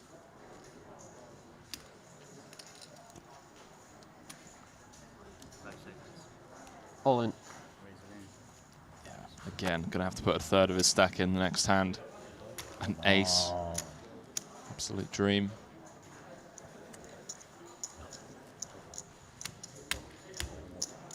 Yeah. Staying alive, boys and girls. Yep, can't be too picky. Get seeing the ace there, short stacked. First in's nice. Yeah, there's some. I mean, Eric and Ike. He's been around since the kind of beginning of the modern poker era. Just one of those guys you've seen play the biggest games, biggest tournaments, biggest cash games. Seidel, of course, that famous rounders scene. How early into your career was rounders for you? Did you see that? Oh, it's the reason I started playing poker. Yeah, me too, basically. Yeah. Essentially, Moneymaker and that Rounders movie was around the same time. And No, it's literally through the Rounders movie that got me into poker. It's, actually, I think the Rounders was '98, but I saw it around the time of the Moneymaker. That was in this one, and then it's hard to fade. That combo, that'll get you in with the local pub or with your friends with some plastic chips playing. Yeah. Start finding all of the spots here Monday through Sunday.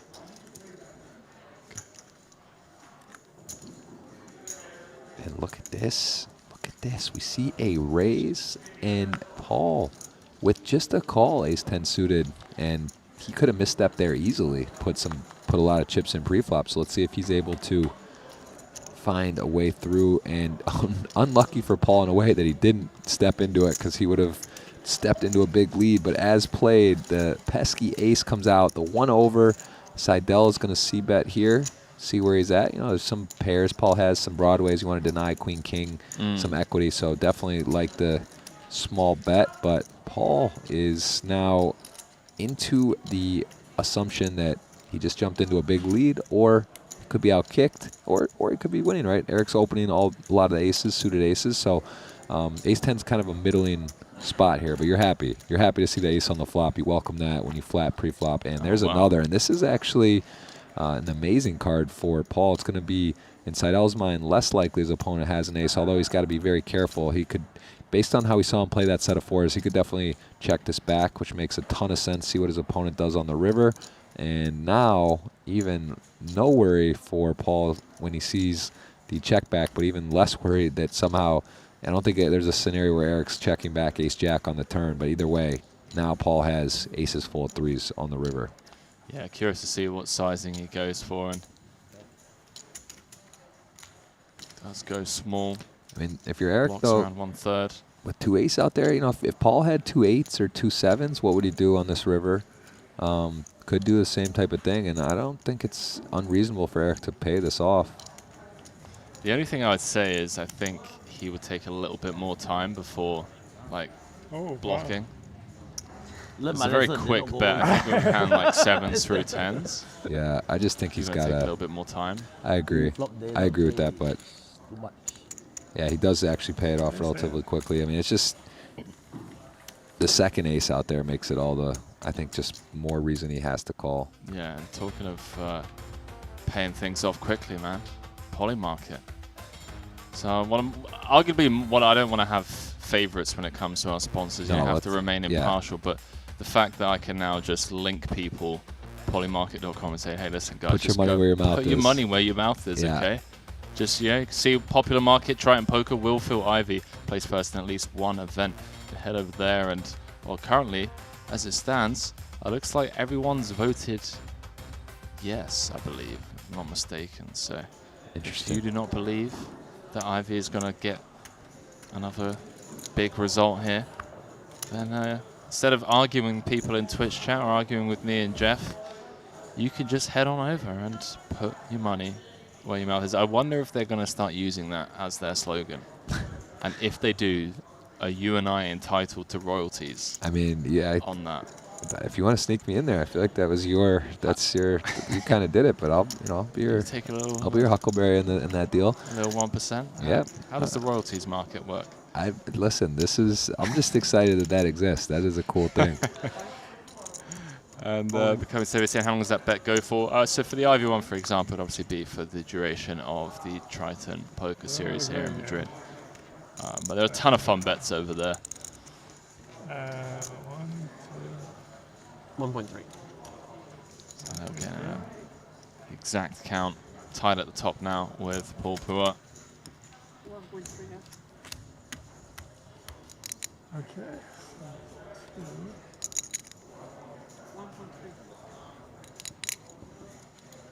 Mulling over as 2 options, fold or call.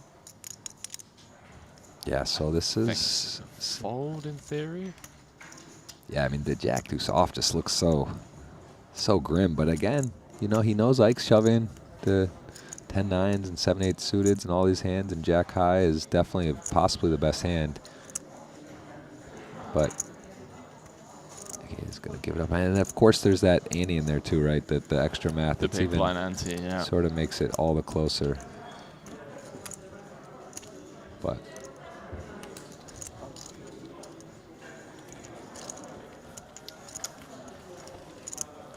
Seidel into a storybook potential run up, but Paul not ready to go away. And just like that, you know, Paul, ace-10 suited, gets a valuable run out and a valuable value bet to put him back right into the thick of it. So yeah, no, a huge shift of momentum there, like after obviously losing with the ace-10 to get back a healthy 1.5 million. If he loses that, he's tied at the bottom with Ike and gets really dicey. 36 bigs. yeah, 2 9s, 4-handed, feels nice. Cut off 6.7 million. Gonna go ahead and kick it up. Ike can't play, and not great hands. Kind of Pong, very short. King 5 off. The shorter you get, more it is a incentivized spot to play. So he could decide to take part in a flop, and he's gonna go all in. And I believe, right? Oh, he called. Said Just call. called. It was like a strong call. I'd be very surprised to see him just jam. Yep, can't blame him here. Calling makes sense, and just looking to hit a board. If he hits 5x, though, could be a problem for him. There's an over, and wow, if you're Paul, you just don't love that flop. And if you're kind of Pong, you kind of got a good situation, but it's also a little dicey because you lose to King X, which you could deal with, but the ace out there too, definitely a thing your opponent could have an ace. And if you're Paul, probably, you know, you recognize how short your opponent is, but you may want to just bet small here, try to fold out some 10x, jack or queen x that has free value. And if you're kind of Pong, this is the problem. Now you have to realize the noose. You're either way ahead or way behind, and gonna call at least one. Nice.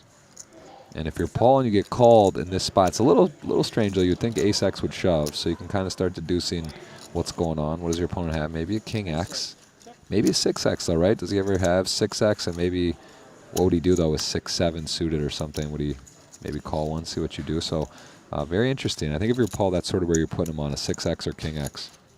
Yeah, I agree. You have to assume that most of the strong king x and even the weaker ace x are going to be going in pre. Hands like king queen, king jack, king 10.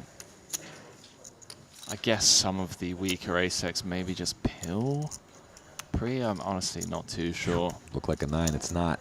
King 5, best hand. And now though, if you're kind of Pong, do you check, try to get to showdown? Do you block or bet? Do you? What do you do? What's the play? And if you check and get ripped on or bet, then you have a tough decision. So a bit uncomfortable, and Paul may just want to, you know, be happy to check down this particular hand. If it goes check behind, hope he has a 6. But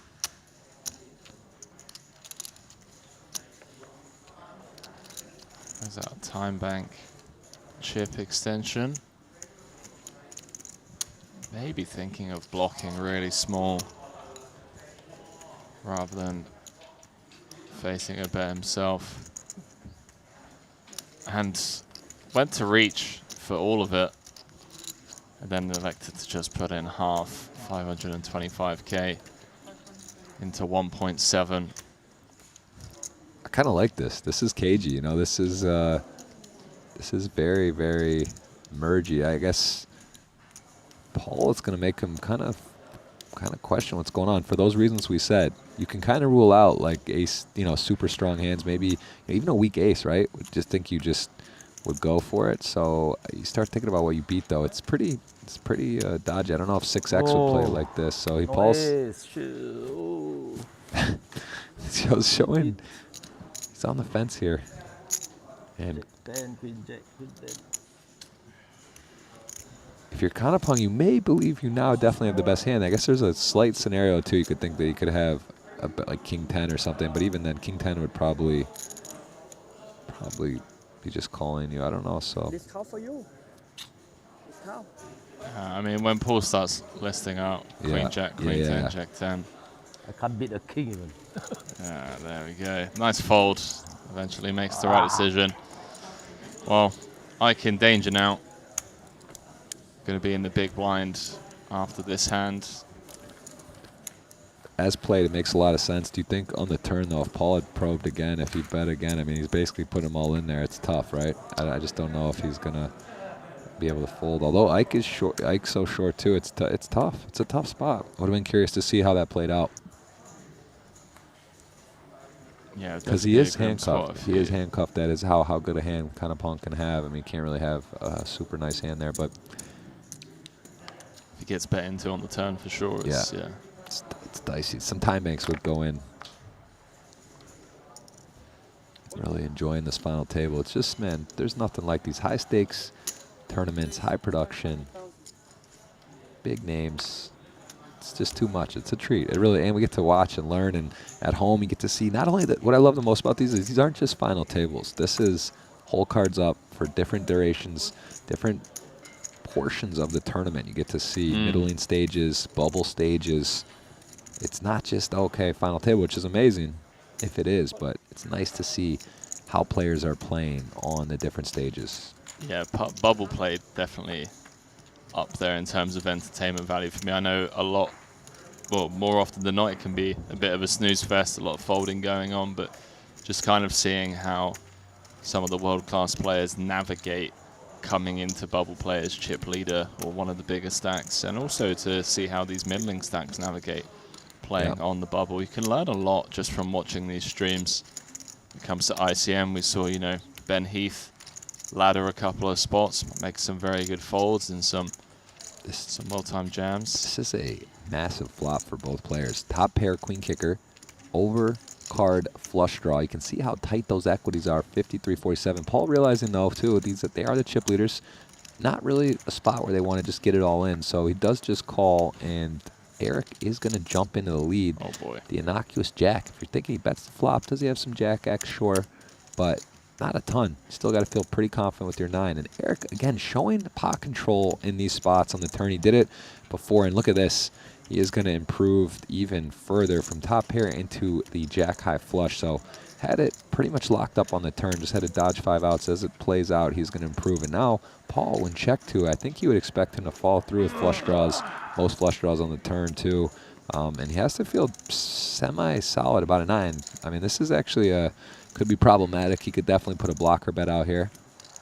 Yeah, I could see him bleeding for around 600. Yep, spot on, 500. It's in there. Now, Eric pretty clearly has the best hand. I don't really see a scenario where he just calls. I guess it is, again, interesting time in the tournament, though. And what would Paul do with flush draws? And he is going to go for some value here. I mean, just can't blame him. How can you not? He makes his flush. Yeah, I don't think, I'm not sure whether Paul decides to bet 3-bet a flush on the river. So blocking for 1/3 to then 3-bet. I think he's more likely to just go polar himself. Yep. By using a large size, so Seidel kind of just deciding that it's normally the case and raising up to 2 mil. So getting some questions in the chat about prize pool. You guys can always go to Triton Poker Plus app. You can see the stacks, you can see the current chip counts, you can see the different events, you can see actually the tables playing in events and hands that take place at those tables with actual action. It's insane. Check it out, and of course the payouts as well as listing that. So that is something we welcome you to check out. Also Triton-poker.com has that, but we will flash those on the screen from time to time. Let's go again. Well played. High-level stuff here. Extremely frustrating when you go from having 60% of the chips in play to having to make a couple of big folds, and Seidel in a really strong position here, Jeff, to run away with this now, especially given the 2 short stacks. Yeah. Paul kind of handcuffed. Doesn't want to be getting too involved with the chip leader. Fascinating check back on the turn. He makes his hand. It's the overcard. Checks back. Gets disguises it. Pot controls it. Accomplishes a lot of things there. And we saw that with the set of 4s too, which I was a little surprised. Him checking that set of 4s on the club turn. It did end up rolling off club, but same kind of thing. Kind of understanding the severity of the situation, the ICM, where he's at, and accomplishing multiple things with a sneaky check back a couple times. Of course, the 4 set was a little different. The flush immediately came, and that portion of the tournament, can't blame him, but very interesting. Okay. I thought anyway. Paul just, What happened? You thought you were getting walk? I don't know. I just can fire also. That's fine. 8-5. Oh, that's hilarious. I love that. I think it was more of an, oh no, I have to give the short stack a walk, even though I don't want to. Just flicks him the old 100k. Music to Ike's ears though. I'll take a walk. Yeah, this is special. Special day. Going to be a new Triton poker champion. These 4 remaining players. Some have a extensive resume. Paul Poix leads all-time cashes. Ike Hacks, I believe, 11, so now 12 on his resume. Eric Seidel, also no stranger, and our first-timer, Kanapong, in the mix was chip leader to the final table. Still in, though, four-handed, a little bit shorter, and Paul is on the button here, 10-9, going to open. Ike looks interested. He has king 10 off, small blind. Definitely could do a raise all-in situation. Seidel in the big blind. Can't be too selective. Also probably realizing that Paul doesn't want to call off too wide here. I mean, he's looking around. They have it's sort of him and Kanapong jockeying for that 3rd position. Risk premium when you're the shortest means that if you go out, you're not risking so much, right? You have less to lose if you're knocked out. If you're four-handed and you're in second and you collide with the chip leader, that's a big no-no if you can avoid it. You don't want to have a really strong hand in this case. Wow, this is different. He does call. Tank calls the king 10 off. Very interesting. You surprised here by that? That is not one of the options I would have thought would have happened. And is Eric Seidel going to go ahead and squeeze this up? I mean, wow. Really special stuff. Yeah, some gangster poker being played from Seidel now, just really in his element. 10 million chips in play. Paul trying to get a sneaky limp through on the button. Ike completing from the small and Idel having none of it. About 60% of the chips. So those are the chip counts. Seidel, 39 bigs. Paul Pua, who came into this final table second in chips, still finds himself there. 19 big blinds. Kanapong in 3rd of 11. Ike at the bottom of the pack with 6 big blinds. So really getting to that stage now, Jeff, where these boys, Ike, Kanapong, gonna need to find a spin. Yeah, 6 and 11, definitely short, but not out. As we saw Eric Seidel, one of the stories today, 2 blinds, certainly, yeah. Right on after the bubble, kind of just like ready to chalk a cash and move on. But no, here he is in command at the final table. We saw the massive hand, Ace Queen. He had a very difficult decision. Paul putting on maximum pressure, going for the win. Can't blame him, but he ran into it and held against Ace Queen, Ace 10. So, what are your thoughts on some of the hands so far? What stands out for you? Well, I think kudos to Paul for putting the pressure on Eric in that situation, just very aware of the ICM dynamic in play. And kudos to Eric for figuring that out and eventually making what was a very difficult call. Canapong as well, not out of this just yet, obviously very short, but has the potential to turn this around. There's still plenty of time, 11 big blinds in the dream. So I wouldn't mind seeing the Bangkok resident, you know, where I'm from, to spin it up a little bit and be in contention to maybe win the title. Yeah, well, listen, you know, at Chip in a Chair, we saw it demonstrated. Anyone is available to win this tournament. We will have a new Triton champion. We'll see you after the break.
We double up on everything.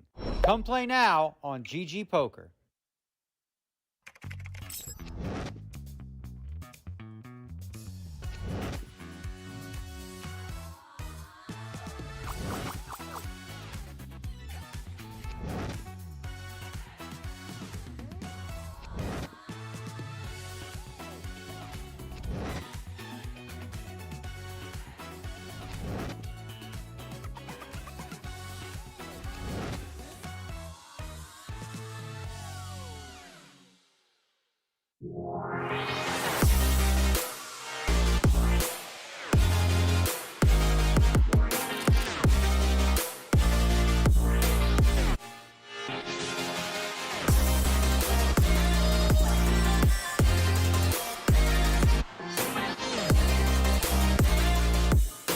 Just in big trouble, and this is another man who had a final table, so a couple people in good form early, and there it is, gonna put his all in for less, 2 aces.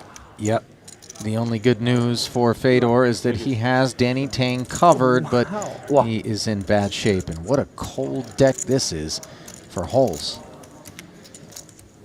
Yeah, Danny Tang just off to a good start, getting 2 cashes, 2 for 2.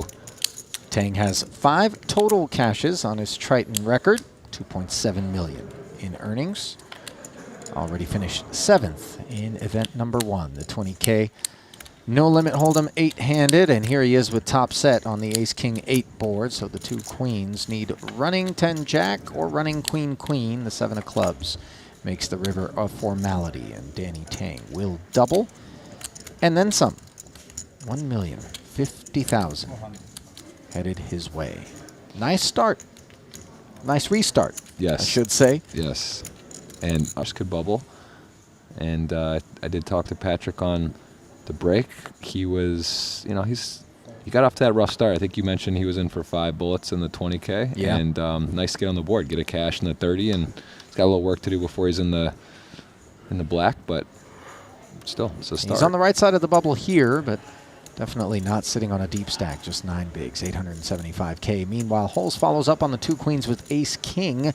375,000 will be pushed all in this time, and we'll see if he gets any customers.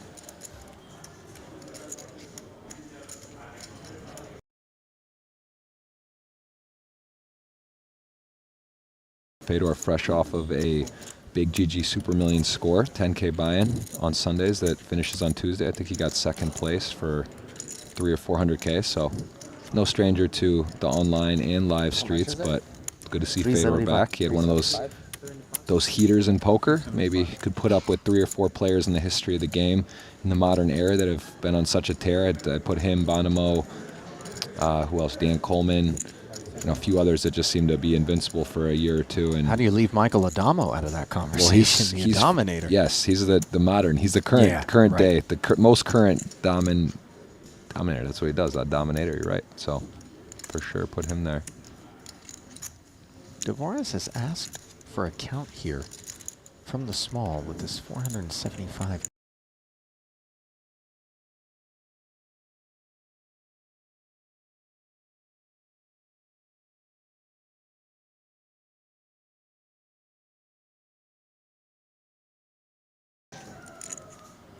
Might he be a customer? Can I get? Apprehensively puts it in. Knows he doesn't love. He's not going to be in a great situation almost no matter what. But he could be ahead. This time he is far behind. Much better spot for holes this time. 佢推細過呢啲多好多。係啊，2個公嘅都推咗。求其80同花都推咗啦。To the flop we go. King 8-6 and Pua's prospects for a W dim greatly.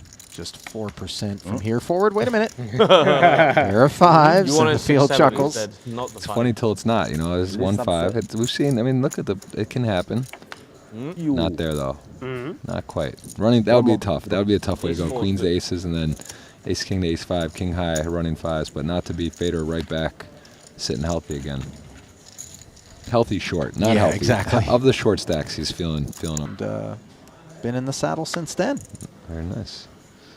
Oh, very cool city. I think there is a football game, actually. They have a match, their last one of the season, and then next week is the Champions League final. But talking about Real Madrid? Yeah, they do have a home game here, I think, Sunday. You're not a huge soccer fan, though. Come on, you and I both grew up playing soccer. Yeah, but you like it, but you're not sweating it. You said you don't. I'm not sweating it super hard, no. Not anymore. When I was younger, maybe. Dvorak, though, with 2 aces, will have some sweat if he gets a customer. Aces, that is just, those don't get passed around often, but we've seen it a few times in a few hands here. You might wonder, why is he going all in? Why not raise, try to induce? But when you get so short, there's really just one play. It looks too fishy and too cute, but he does get called king jack. So many aces. Fedor in the big blind runs into aces for a second time. Just doesn't feel fair, does it? Again, the good news is a lot of 5 big blind aces. He's got Dvorak covered, but not sure that's the only ingredient. Prospects are somewhat dim, 13% pre-flop. Yeah. Queen 5 tray. Sweat. 10. Not particularly helpful, especially given that Fedor does not hold a spade. How do you just get aces with four big blinds? He ran aces to queens right before Jack drawing dead. So Dvorak will take a bite out of Fedor. Sorry, Fedor's as holes bucks are passed across the felt. Tremendous amount of resilience out of the short stacks. I mean, just a wildly disproportionate number of all-ins have room. Sitting on 9 bigs in 10th. Oh, he spun the 2 to 9. That's a nice start. Yeah, this is a big payout. 30K buy-in, 93 entrants. Actually, a few more than the 90 entrant 20K. So juicy prize.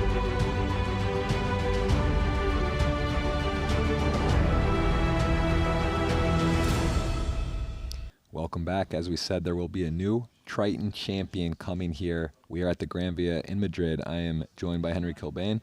Jeff Gross here. We are going to get to see a new champion. There's going to be a 4-handed play in a moment. We're going to get back to the action, Henry. But who do you got? Who's your pick right now? We've seen some jockeying of chip lead back and forth and some short stack maneuvering. Who do you see gets it done? Well, yeah, I mean, Paul had, 60% of the chips in play at one point and looked like he was potentially going to run away with it. And an ill-timed play of aggression, if you would, running into Eric Seidel's ace-queen. And look, man, Eric Seidel, first recorded Hendon Mob Cash going back to 1988. This man knows how to close out tournaments, and I'm all here for it, Jeff. Yeah, well, I can tell you what, Paul also has been playing poker for a day or two. He knows how to get it done. He does. He wants to get it done, and we are going to be, in a second, taking you over to this final table where four-handed play will resume. Mike Haxton, no stranger. The one stranger to this venue is our man in third place, Kanapong there, 11 big blinds. Ike Haxton, 6 blinds. Eric Seidel, 39, about double Paul, so it's in his court right now, and if, you know, we got some sponsors that take bets and wagers. If you had to wager, Eric Seidel is going to be the favorite, but Paul, I know, in terms of who wants it, he wants it the most. I think he's had it the most opportunities. He's had so many cashes, so many final tables, so many close calls. Triton, as we mentioned, one of the co-founders, basically a playground here, a high stakes, just absolute masterclass of operations of everything. It's just the top. It's I would call it the Champions League of poker, the Triton series. Yes. Really That's a fair way to put an analogy there. And we're going to get to see someone come away with this title here tonight. We're playing to a winner. Yeah, Timothy, going to be happy to hear you use that reference because it really is the Champions League of poker. And when you think of the Triton, well, we'll think of Triton later on because these two are going to be all in, blind versus blind. Seidel, the fours, Kanapong, snap calling with the ace. 9.5 bigs. Yeah, fair fight. Big sweat. Equity money on the line. There is a lot at stake for all players. Eric's going to either extend his lead, and we're going to lose our first-time Triton friend Kanapong, or things are going to tighten up. This is a big sweat. And Ike sitting on only 6 blinds is certainly rooting for those fours. Good start for that with a clean flop for fours. You can see the percentages. So maybe a board pair for some really sweaty stuff. There's some straight cards. See what the turn brings us. Kanapong looking to hit the ace or the 8. Oh, hello. Right away on the turn, no waiting. One card now takes him into a massive lead. 19-1 favorite, 4.5% going to the river. 2 outs once for Seidel. No dice, jack of spades, and now we really got a game in our hands. Seidel, Paul Pua, and Kanapong all relatively close there in the middle of the pack, and obviously the immediate short stack. Ike, Haxton. I don't know, man. Would it be cheeky of me to ask Kanapong, hey, listen, if you win this, we get in the private jet back to Bangkok together, you know? Like, what's the play here? I mean, you know, this is one thing at a time, but I'll tell you what, if he were to take down the title right now, he would be over the moon. And isn't it funny how that works? You got someone like Paul who's played so many, so close. There's so much variance in tournaments and end-to-end, seconds, thirds, fourths. And then they come in your first time, first event, and just slam it for the W and the trophy. It's like, you know, when you're like trying to get good at something, whatever it is, tennis, swimming, or whatever sport, even something that's not necessarily a sport, and then you just meet someone, they're like, oh yeah, I'm really good at that, and they just make it look effortless. Yeah. And you've been there, blood, sweat, and tears, and these guys kind of reminds me of. That was my last chance. Yeah. Last chance. Can't play short deck now. I could say my last chance for a pay I had jump. 2 hands. Our last chance to get it in. He's going to be in the big blinds. Going to be a lot of his chips. 250K big blind and the ante, so 500K to play if you get dealt in the big. 4.175. I think he was talking in regards to jumping in the short deck. Late reg is over in event number 3. Okay, very fair. Look, I mean, you're getting 266,000 euros. I'm not going to feel really bad. I'm just going to go out, maybe have a stroll through Madrid. Yeah. Nice meal, you know, but not Ike. He's just already all business, thinking of the next one. And wow, what a flop. Going to get to business here with the flush draw and this is 2 sick. pair. Bottom 2, 5 high flush draw. Kanapong knows what to do. You got 5 high and a semi bluff. You're going to go ahead and put some chips in the middle. And Paul, with a relatively wet board, there's straight draws available, flush draws there, and he is likely going to be protecting his hand. I don't really see this as a spot to be trapping. There's a lot of draws you're guessing. He's going to check the temperature and send it up, put the thermometer on Kanapong. And if you're Kanapong and you get check raise here, it's not an amazing spot. You do have you draw into a flush, but it's a 5 high flush. There's an outside chance you're over flushed, and if you make your hand, and you're also getting you are out of position. So you got a lot working against you here, but you do have a flush draw, you have some equity, and for that price, I was thinking like he could just level himself into jamming here, just because he has fold equity. Paul shouldn't have too many strong hands, And Paul does make the call. This is huge. Ike Haxton, Jeff, with just, what, 1.4 million? Yeah. Watching from the sidelines as these two play a 9.1 million chip pot. And if this shows you anything about these two guys, they're playing to win. This isn't, you know, this is kind of Pong saying, you know what, I see Ike, I see you. Also, though, maybe leveling too to show, oh, he's short. I'm not just going to be ripping it in on willy-nilly. So. Rooting for him. Yeah. Okay. He covered Paul me. Pua Sorry, covered, Paul. believe it or not, by the way. Hot. No. Oh, so. Hot, please. Ace or Kind of 8. Pong is 4 requesting or 5. a red card. And Paul is requesting a clean run out. Oh, Okay, it's 4. red and it's a 4, but not enough. And kind of Pong is going to still remain in, but he is in short shape. And Paul, who had to fade it to stay in it, is going to get the double up and into the chip lead, I believe. Or it's close. What's Eric had? Yeah, I think he's, I mean. Yeah, it's very close. He's down to sub 4 big blinds or sub 3 big blinds. And a lot of things coming into play there, Jeff, in that hand. So firstly, the limp from the small blind. Obviously, Paul Pua happy to defend, to just check his option. Not enough. On the ace jack 8, one more second, two-tone. Yes. Kanapong deciding to just fire out a 1 big blind bet. Paul raising up to 900k. And it's going to have, you know, some 9-7s, some 10-9s, some queen 10s, some queen 9s of the world that are just going to try and raise and take it down on the flop, given that Kanapong shouldn't have too many ace-x from the small. And Kanapong trying to just take full advantage of that leveling war coming into play. And the reason why these two just played a huge pot, blind versus blind. Yeah, not a ton of blinds in play. This is such a long bubble we had, which made the stacks consolidate into shorter, not being so deep play. But at the end of the day, now we are. Oh, look at that, 2 blinds. I mean, wow. Yeah, time to move. But I mean, look, I can sense the. Now he is not the shortest, but they're both critically short. And actually, Ike in the big blind right now, I believe. So this is an interesting spot if you have chips and, you know, let's see. Kanapong gonna fold, and I think, I mean, this is just the easiest shove of Paul's life. And actually, wow, 1-1 behind. Very interesting because Ike is a total, premium holding, but he knows the players in the yeah. And I mean, yeah, this is Ike's not money scared.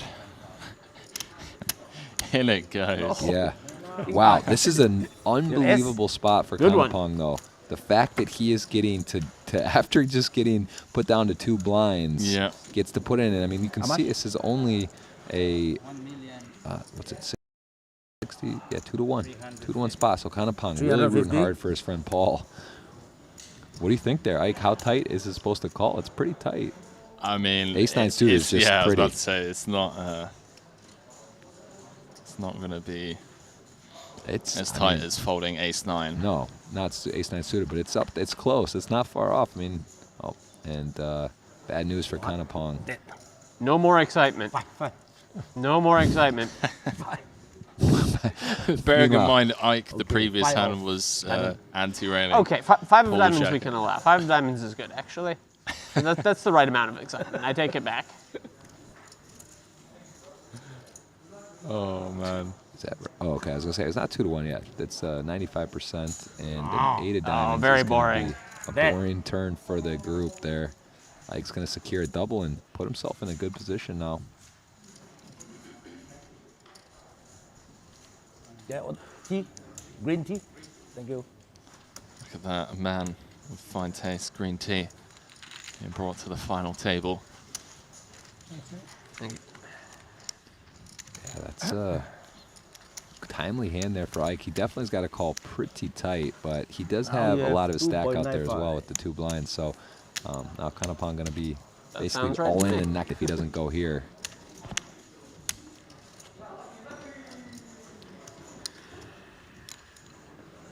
If Eric Seidel can do it, I'm a believer that Kanapong can do it. The 2 big blind comeback. 266,000 euros locked up. Going blind. Big blind. What a hand to pick up. You're down to 2 bigs. Pretty sweet looking hand. Ike with 2 million here and an ace. How much is it? 50, 55, maybe 55, 50, 75. So Ike deciding if he's gonna call or shove, thinking about what he's doing and representing. Also Eric probably just got to be so. If he doesn't really want to welcome in Eric for the extra EV here, and ace-9 just strong enough, so pushes it in. I don't know. Doesn't know. It's going to be a very nice sight for a blind, 2 blinds. Oh, man. I just love the table. If you want to run the board before you spread the second one, I will allow it. Oh, they haven't even seen it yet. Okay, special. Nice hit. It's about as good as a card you see other than a jack. Oh, so he actually was all in blind? Yeah. What an absolute champion. Yeah. I mean, it makes sense. I know he's going to be all in the next hand, but yeah, still, he didn't even, like, peek one. I mean, this is, you can see the percentages, how close it is. You would think ace-9's in better shape. But look at this. We're going to get this sweat. Although ace-9 does block the straight cards, but still picks up more outs. So we get full value excitement here. What a hand to pick up blind, eh? Oh, pairs a paying card, but not a jack. So we are going to need on the river. You can see all those cards. There's some outs available, and it is just not enough. Ace-9 going to do the hold, and Kanapong is going to exit in 4th. What a showing from our first-time Triton competitor. Sherwood was very impressed with his play. I didn't know that wasn't the thing you were supposed to do. Yeah, I couldn't agree more, Jeff. 266k to soothe the pains, if you will, of coming into this final table as chip leader and going out in 4th. But as Jeff alluded to, what just fantastic performance. First Triton series for him, and to get that score under his belt. Sure be looking for more this week as well, Jeff. Yeah. Oh, yeah. I'm sure that's not going to be the last time we see him here in Madrid, most likely. And a huge pay jump coming up here. 170,000 plus euros up for grabs as we take a look at part of his journey to that 4th place finish. Some all in, some sweats. And Ali mentioned earlier he was playing rather solid and tight. And then we saw some, he was bluffing. He was mixing it up and using his image. He got Patrick Antonius to fold bottom pair when he was super short in a spot with 9-7 of hearts. Just absolutely nothing on a queen-10 flop. No draw, no backdoors. And, absolutely just a class performance, and 2 10s for Ike, who's got some newfound chips. And Paul in the big blind would be defending, of course, as we know it, with a very uphill battle with no overcard, although he does have some flush possibilities, might need a couple 5s, but Ike with a dominant start to the hand and a pretty dry flop. Queen deuce 4 rainbow for Paul. Really nowhere to go, and Ike probably gonna go quarter pot here on this drive. A board, 1.4 million in there, something, just a little something. Deny equity versus some hands, and also keep the lead. I would have to imagine he's taking his time. About 350 or even less. Could go less, I guess. 20% pot.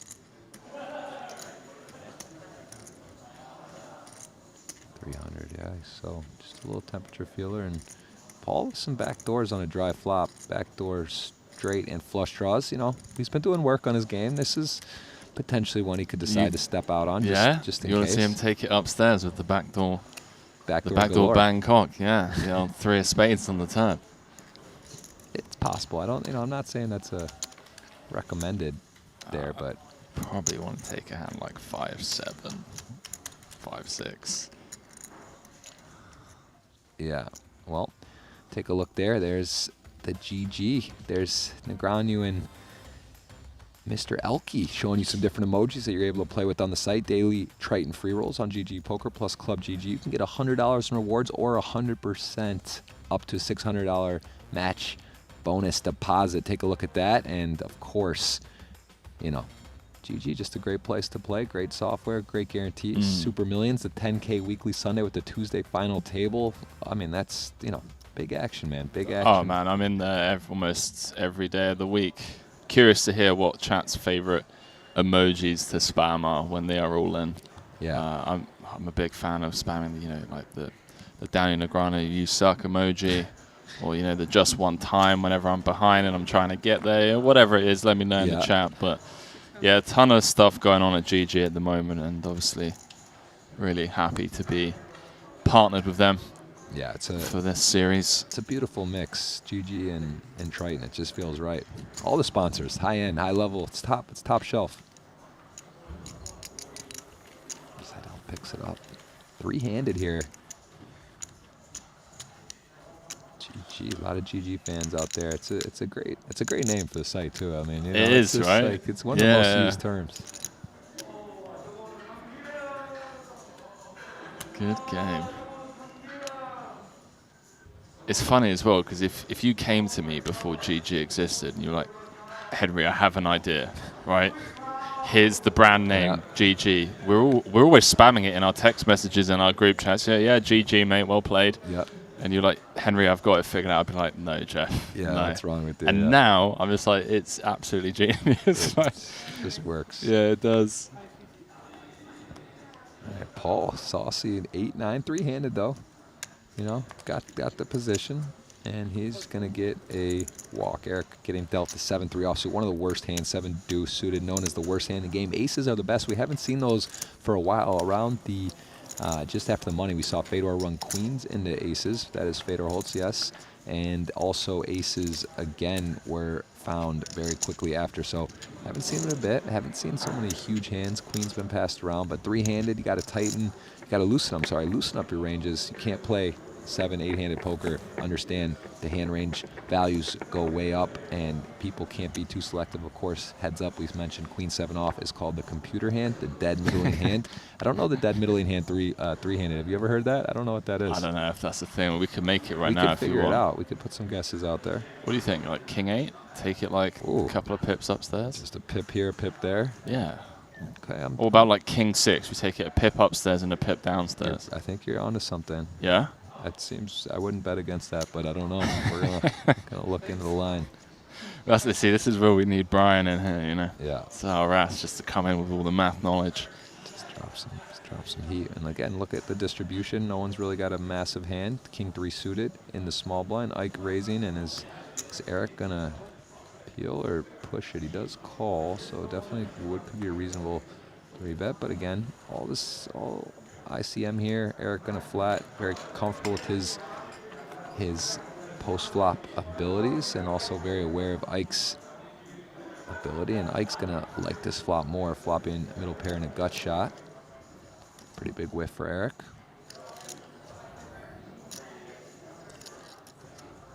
Eric's range in the small blind. When you flat the small blind, you get given some credit a lot of times for Broadway stuff. So this is one that definitely can hit Eric pretty hard. And Ike has a decision if he wants to check or bet here. Let's go ahead and check for maybe that very reason. He's going to peel one off. Third diamond arrives. No player with one in their hands. So Eric does a double check. Probably well aware. Just a little balance, checking back. Knows no diamond there. He's suited King 3 of clubs. Also a little concerning when your opponent checks back, knowing he might have some showdown value, not just like a, like an ace-4 off, may take a stab, try to take it down there. But now, when get bet, a healthy bet, Ike, gonna be a little concerned, but although checking back flop, I don't think this is where he would choose to exit, just check fold the turn. He's looking to get to a showdown, so I imagine this is just gonna be call and evaluate river, but I mean, it's not really like super pretty, right? You call, there's a huge amount of chips in the middle, and you gotta think about your opponent. You could just be beat and really in trouble, but this is why we're getting to see two of the game's best work their magic. And we did see ace-queen sticky turn call earlier and then fold to action on the river. So I think, again, yeah, just no other really, doesn't make a ton of sense if he's going to check back flop with this strong of a hand and then fold to a bet on the river. So let's see what comes. And I mean, this is just, you just can't make it up. I mean, this is Eric betting with literally no equity, bluff on the turn, not a semi-bluff, just a pure,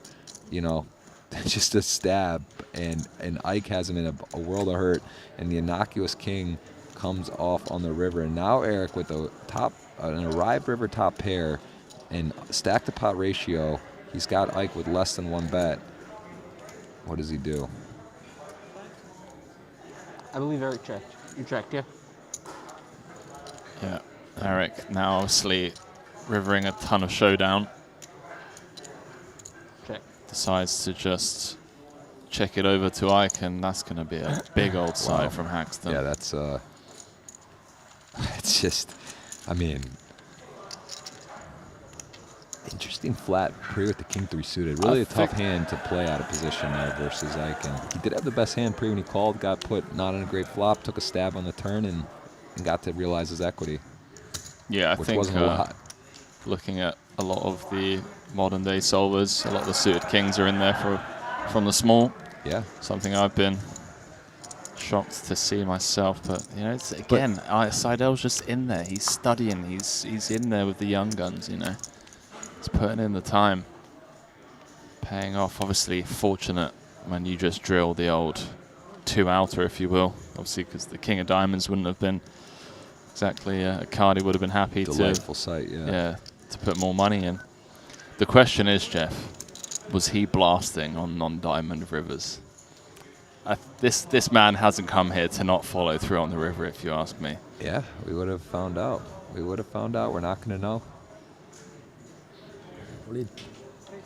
That's why poker's so fun, because different players, different positions, different stack sizes. It's just like how can it be so exciting all the time? It just is. Wow, this is really close for Ike. This is just a tad over 9.2 bigs. Queen 8 of hearts. It's going to be ahead. It's going to have Paul dominated a decent chunk of the time. And also going to have enough equity against even hands like this. You've still got 40%. Yes. This is close. I don't know. I really don't know. We saw Adamo fold ace-3 suited when Rob jammed him ace-6 suited. It was a little different spot time in the tournament. That's 7 left. Yeah, it's a lot more pressure with 7 left than 3. Yeah. But you know, it's not fun to call off. Although he is short and the blinds are coming around fast. Big blind ante, you have to pay 3-handed. You're basically can't be too selective. Paul certainly capable of having a worse hand, as you mentioned. Even when you are behind ace rag, king 10, stuff like this, you're fine. You just don't want to see dominated like queen jack, queen 10, something like that. But obviously, it's unlikely. So I don't know. I think Ike will eventually call this. I just have a feeling, but it's really close. Yeah, I think for chips, it's fine. You could tell he's pained by it. When you got someone like Ike in the absolute blender like this, where he's thinking things through and mulling them over the way that he is, you know it's close. And this isn't just like, you know, oh, suited hand, do I call? No, this is it's going a lot deeper than that. It's just 20 years of hands and analysis. Yeah, literally. Matrix stuff happening. Computing, processing, thinking, future game, other situations. How does it play out if I double? Is it worth it to take a chance right now? What are the other stacks? Yeah. Yeah, 18.6 million in play. Seidel sat on around 10. Does make the call. Put it in. And Paul is going to see that he has the best hand. And essentially, if Paul were to win this, they would be heads up with about the exact same stack, right? Yeah. 18 in play. There's 5. Actually, no, I'm sorry. Paul would have maybe even a little more. So it's 5.3 in the middle, so 7. He's all. Oh, no, it's about the right. It would be about a dead even. Pretty heads much. Up match. And as we see, a king arrives, and Ike shaking his head. He sees that is dicey proceedings. Going to need a heart or an 8 or a queen for even a sweat, or else this is going to be heads up, and it is not. So GG Good luck, guys. for Ike. Really well played. I mean, nothing but positive things to say about this man and his game, his ability. Decades of battling with the best, and going to go ahead and bow out. And look at that, Paul. That is a man who is happy, realizing he's been here. He knows how close it is, but when you look over and you got Eric Seidel to go through, it is no easy cakewalk. And Eric, man, 2 blinds on the bubble, gets in the money, spin, does his thing, and here he is, another final table. 2 legends of the game going to square off. What a treat at home. We hope you are enjoying watching Twitch or on YouTube, guys. Hit that thumbs up if you're enjoying. I mean, this is really a treat. This is all I gotta keep saying. It feels like a holiday, something. It's like it's just an event. It's a thing. We're only on day. What is this? 3, 2? What? Second event. Second I mean, event, this is strap in, man. We're here for a while, and we are going to take a look at the 500,000 in euros locked up. This is second place is more than first place yesterday. This was 93 entrants. We had 90 in event 1, 20K event, now a 30K 7-handed. We're going to have short deck action as well that is underway that we're going to be seeing tomorrow, most likely, possible today. We got all kinds of stuff. We got going loads on. of stuff We got coming too up, much Jeff. stuff to even talk about. Main events, 100Ks, 150s, like you name it, we got it. This is Triton Poker. This is, I don't want to overdo it, but the Champions League of, of poker. Man. Okay. I'm Here getting we excited. go. I'm excited for this heads up. This guy. I'm excited. Yeah, Triton Poker, super high royalties. And there's still people that haven't even arrived yet, Jeff. You know? I mean, you see Durr walking around. Fedor comes in the mix. Phil Ivey was right there to make the final table. Tom Dwan Patrick showed up Antonius. I today. mean, we got a name drop left and right, but they are the legends of the game here. And two legends going heads up. It's anyone's game. They're literally even. Who do you got? Who's your pick? Well, look, Paul's been here before, 17 cashes at the Triton Poker Series, and the best result for him up until now is second. And you have to ask yourself, Jeff, is that seed of doubt going to play into the way he approaches this? Is he going to be like, I've been here before and I haven't managed to close it out? Is that additional pressure going to be put on from a mental aspect of the game? Whereas obviously Seidel, years and years of experience, closed out plenty of tournaments in his time. So I don't know. I personally would love to see Paul close this out, obviously, but I think it's going to be tough. He's going to find a tough opponent in Eric Seidel. Yeah, I mean, there's so many hands to look at. One of the ones that stands out was the ace-10. He put the pressure on. You couldn't blame him. He doubled Eric up there. It looked like it might have slipped away, but Paul fought back, dialed in, played, put pressure on, ultimately got it in good to knock out Ike Haxton in third place. And now here he is. I think whether he's a chip leader or just behind, they're essentially even. 18 million in play. He's sitting on around 9 million. So, I mean, this is going to be, it's too close to call. You guys got to choose who you want. We're going to see you after the break. And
guy. Double scoop.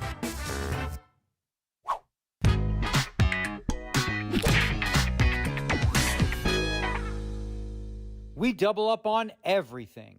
Come play now on GG Poker.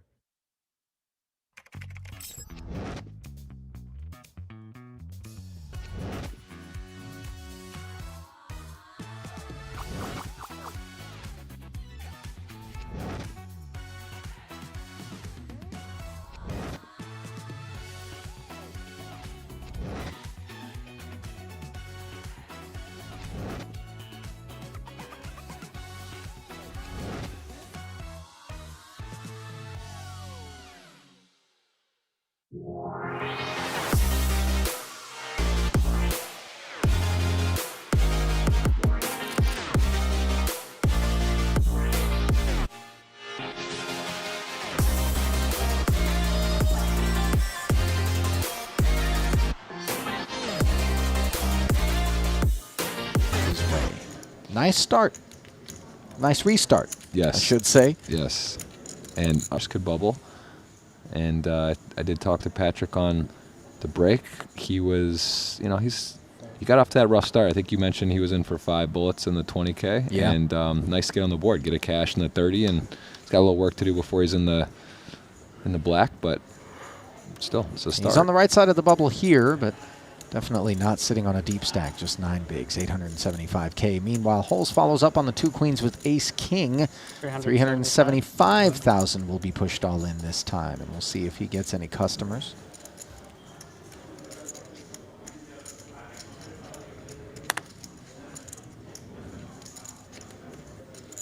Yeah, Fedor fresh off of a big GG Super Millions score, 10K buy-in on Sundays that finishes on Tuesday. I think he got second place for 300 or 400K, so no stranger to the online and live streets, but good to see Fedor back. He had one of those heaters in poker. Maybe he could put up with 3 or 4 players in the history of the game in the modern era that have been on such a tear. I'd put him, Bonomo, who else? Dan Coleman, a few others that just seem to be invincible for a year or two. And how do you leave Michael Adamo out of that conversation? Well, he's a dominator. Yes, he's the modern. He's the current day, the most current dominator.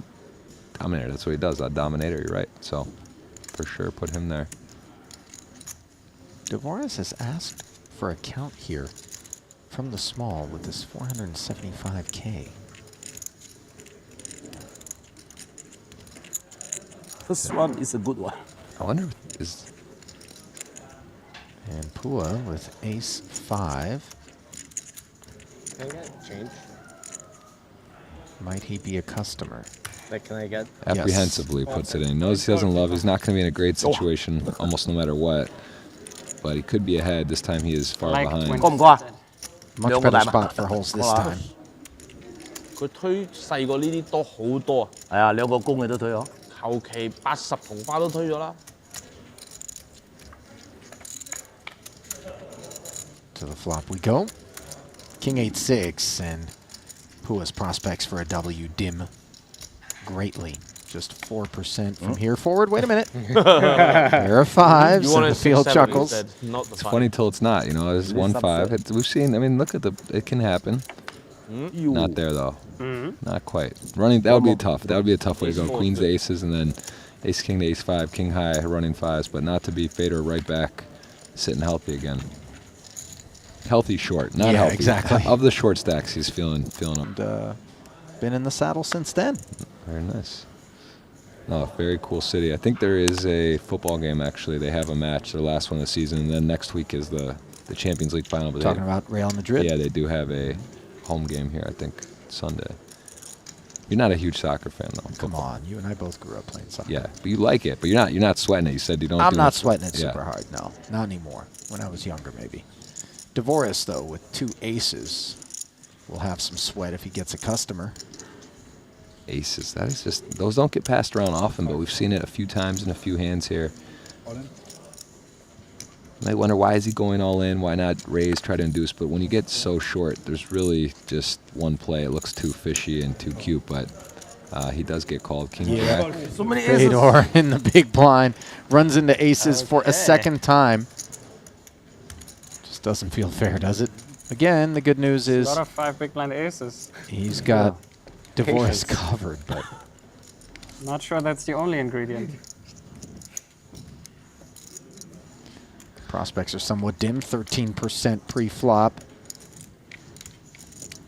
Queen 5 tray. Sweat.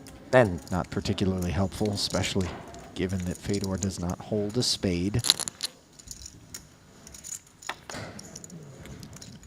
And the turn card leaves King Jack drawing dead. So Dvorak will take a bite out of Fedor as Holes bucks are passed across the felt. Tremendous amount of resilience out of the short stacks. I mean, just a wildly disproportionate number of all-ins have room. Sitting on 9 bigs in 10th. I spun the 2 to 9. That's a nice start. Yeah, this is a big payout. 30K buy-in, 93 entrants. Actually, a few more than the 90 entrant 20K. So juicy prize pool. The escalator of buy-in. I guess it's a good start. It's a little. I mean, it's not surprising, but it's a lot. It's a lot of entries for the 30K and some new faces we're seeing here too.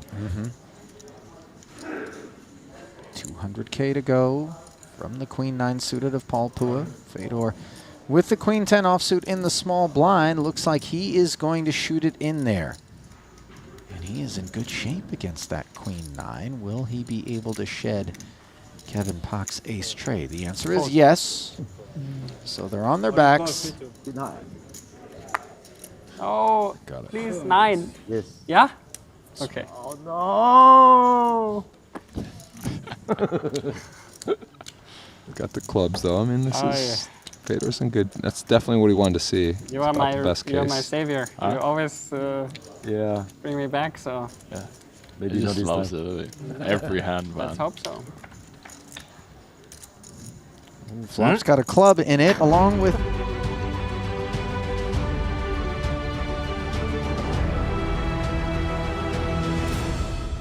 All right, welcome back. Henry Kilbane. I'm Jeff Gross. We are here for an epic final heads-up match. About even stacked. Yeah. Lot to play for. Both very accomplished players, but both not with a Triton title. I mean, someone's got to win it. Who's going to get it, Henry? Who gets this done right now?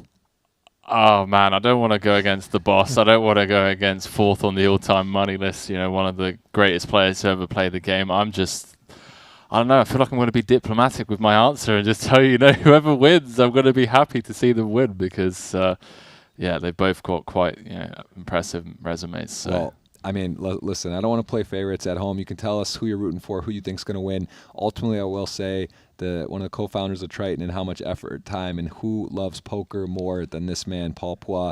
So I'm not going to play favorites, but I just kind of said it earlier before they got heads up. I like that. We're going to throw it to the action here in a second. You're going to get to see a winner tonight. We're going to play down to it.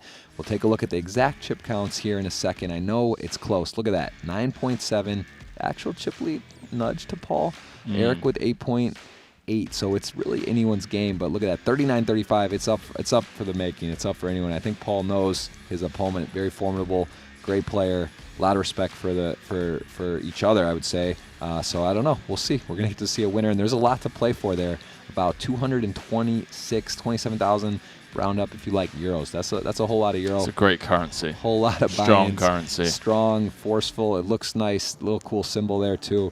A little more than USD, and there's that trophy just kind of out there for the taking. You know, Paul's eyeing. Don't think I see Paul at the peripheral, kind of taking a peek, seeing how that might look on his mantle. And Eric as well, so accomplished, but looking to add to his storied career a title from the Triton Street. So let's see, in Madrid, who's going to be crowned our newest champion? 93 entrants total.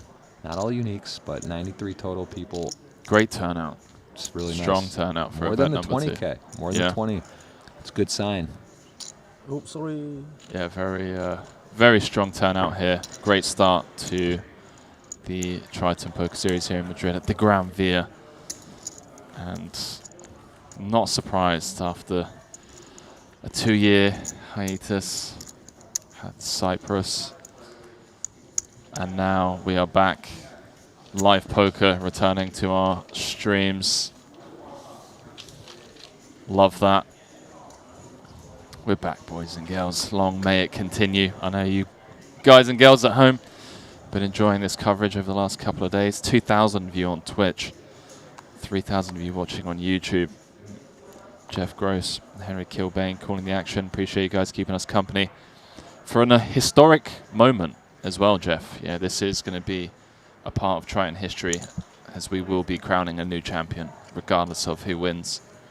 Yeah, slight advantage, Paul, on the chips, but really if it gets in, right, that is essentially for the title either way. I mean, it's going to be hard to come back if it were to double through. An ace-5 suited, welcome sight, heads up. It's a pretty looking hand. Eric also with ace-4, and Paul is going to, looks like, call. So interesting to see, do these players, what kind of style do they go with? Is it small ball? Is it high variance? Do they push it up? Not super deep. And we see the king, king, jack flop. Ace high certainly could be good. Eric with the key ace of clubs, but we do see check, check, and look at that turn. They both had backdoor flush draw opportunities. Paul is going to take the lead with the, both, going to chop in theory if it goes to showdown, but with Paul taking a lead in the hand, picking up that flush draw equity, I think Eric's ace-4 shrinks up a lot.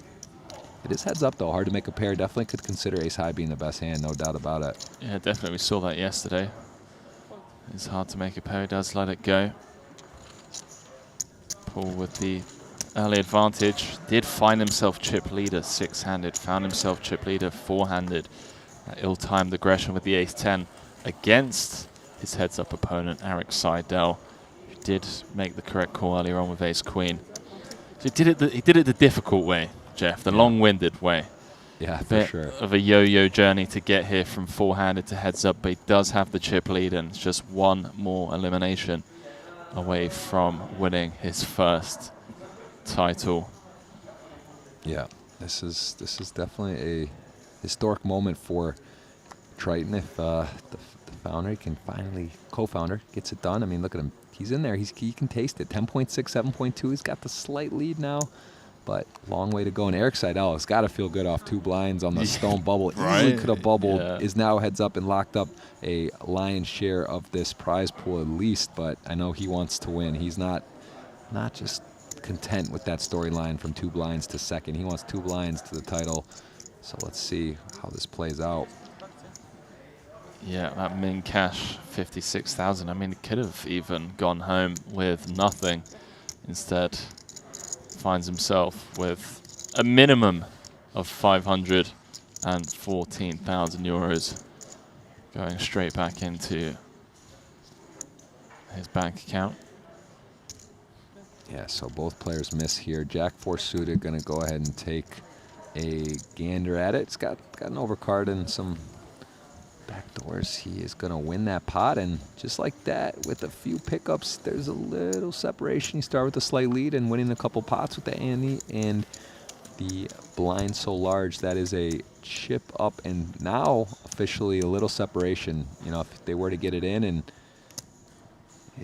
it's nice to be chip leader when your head's up. That's for sure. It's nice to have a little lead because you have that in the back of your mind. If somehow things go awry, it could be still possible to come back. So got a sponsor there on the screen. Look at that, M88. We've been talking about action. This is your #1 gaming destination in Asia, where you can get the most competitive sportsbook selection, the largest collection of casino games, and more. So we've been talking about betting lines and such and places to wager. There it is, M88 Mansion in the building, one of the title sponsors in this marquee event. So it's there, right there. Yeah, not financial advice from me, but seeing as we've dubbed the Triton Poker Series as the Champions League of poker. Champions League final coming up, Jeff, Madrid against Liverpool. So you maybe have a little gander over their little browse of the odds. Yeah, it's also chuck a couple of bucks on your favorite team, Yeah, it's definitely an option. It's also the official sponsor of La Liga, so you know it's credible. You know it's a good site. You know if you make a wager, you're going to get paid. That's always nice, right? But in gambling, they say you got to win and you got to get paid. And if you're official, if you're legit, that's good. And we can put that stamp on as we look at a flop of Queen 9-8, 2 hearts here, and kind of a little something for everyone. But Seidel with the bottom pair, and Paul going to lead out. And Seidel's lost a few of these first opening pots, and here Paul's speeding a bit with a gut shot and a heart in his hand.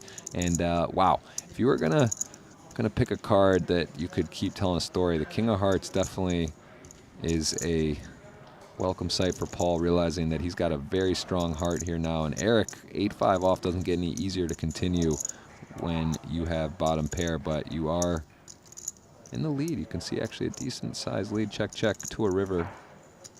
And look at that. Paul, dicey board. Hits a piece though. Guy has a little showdown value now. Definitely thinks could have the best hand. He beats 9x, 8x. Thinking about if he wants to block or bet or just check. And Eric is going to check back and see the bad news that Paul hit the river. So again, so far a one-way street for Paul, who has opened up into a 2-1 lead on Eric. Yeah, after coming into heads-up play, almost tied, Jeff. It's only 5-6 hands in to kind of get that lead early on. Momentum, the confidence to continue plowing away. Got a little behind-the-scenes Instagram story going out, Jeff. And everyone know, that we're live, we're here. Love it. Twitch.tv/Triton Poker. Shout out to all of you guys over on YouTube as well.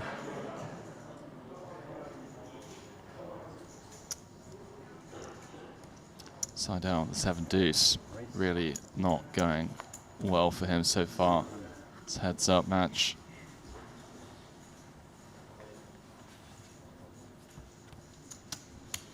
Paul up to over 13 mil. He's chopped away at one of Seidel's legs. You can feel it, you can see. He's getting angsty. It's tapping away.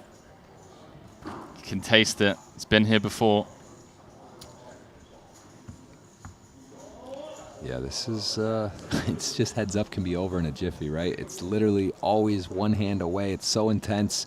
The tournament could come to a conclusion. 93 people, that is nothing to sneeze at. I mean, these are high roller buy-in tournaments. Getting 90 plus into a field is no easy feat, especially in a city. I wouldn't consider Spain historically. It's not like a Las Vegas or a Miami or Barcelona's had some epic big field turnout. So Madrid getting on the board for a very successful event, very successful turnouts. It's great to see in such a world-class city.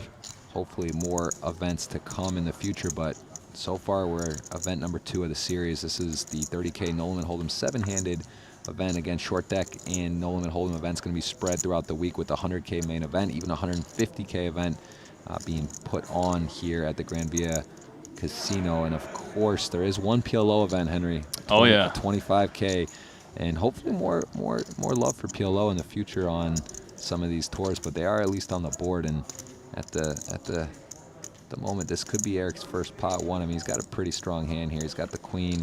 As we see it get to a river, he's got 100%, and he is Paul deciding, do I really just want to go? Am I going savage, trying to win every single pot? He's had the best hand, and he's thinking about it. And this particular bet, don't think it's going to work, because Eric does have a very, very, very reasonable calling hand. He will do that. Yeah, Paul a bit cheeky there, but bottom of his range. Spades brick. Blocking, hands like 8-6, 6-3 and stuff. Not great, but does just want to check and give his opponent an easy win at Showdown.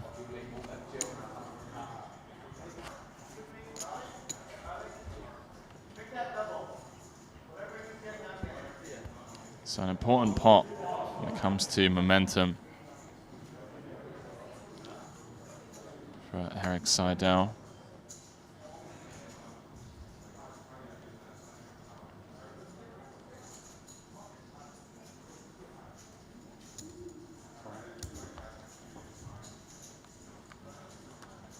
Yeah, I mean, again, so quickly it can shift, but currently Paul with some separation, but you can see if Eric were to double, it would be a commanding lead. So it is, well, I mean, this is one of those hands, heads up, flopping a open-ended straight draw versus trips. This is definitely both players going to like the flop.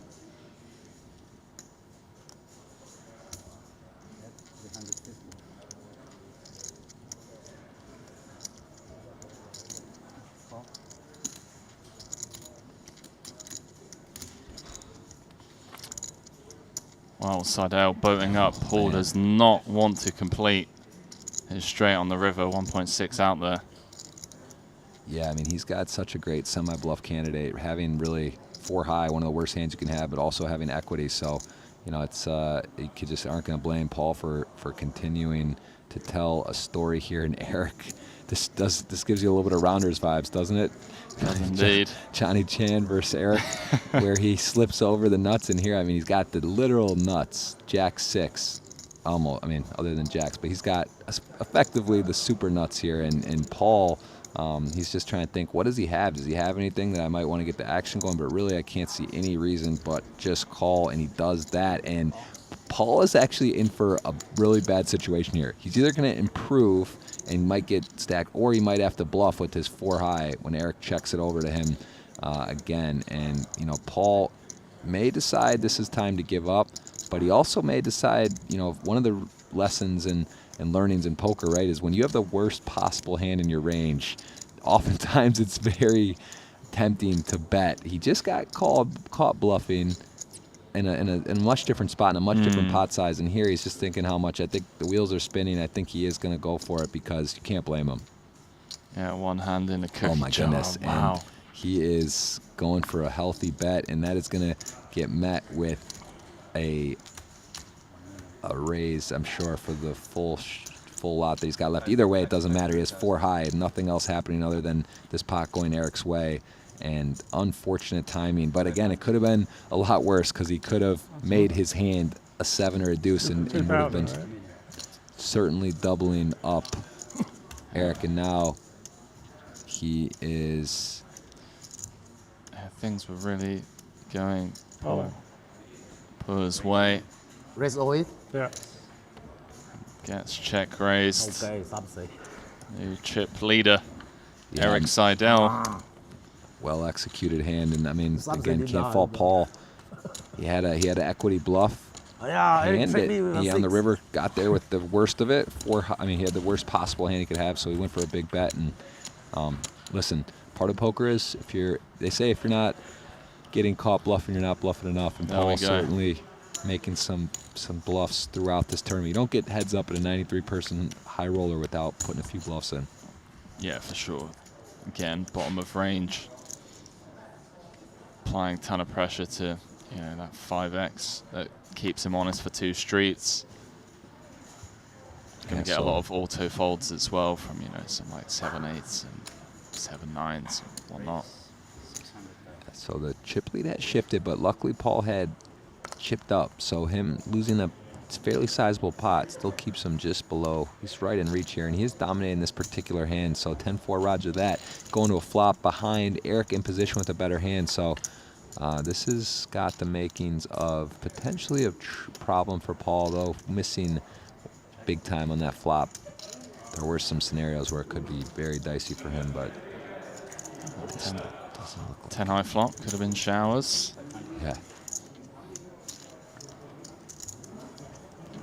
4 suited. Keep saying, immediately smiling and laughing, gotta love Paul, and you really do. Me and Jeff were talking before the break that Queen 9 hand earlier on against Fedor's Queen 10 for just 3.2 big blinds, and just laughing and just loves the game, every hand. Yeah. Yeah, I think again you can put in the conversation of love for poker, but also who does so many things and is such a proponent of the game. And of course Paul, Rob Young, mentioned Kerry Katz, some other names that are just guys that love it, promote it, outward focused, and really put the game in a positive light. And that is a man who loves the game. And yeah, I mean, again, no favorites here, but of course Triton, he's put in the work, he's put in the time, put in the effort, and one of the big reasons why there is a Triton Poker Series. So it's cool to see him have such success, 2 final tables in a row, and be here for a title, playing a legend of the game, Eric Seidel.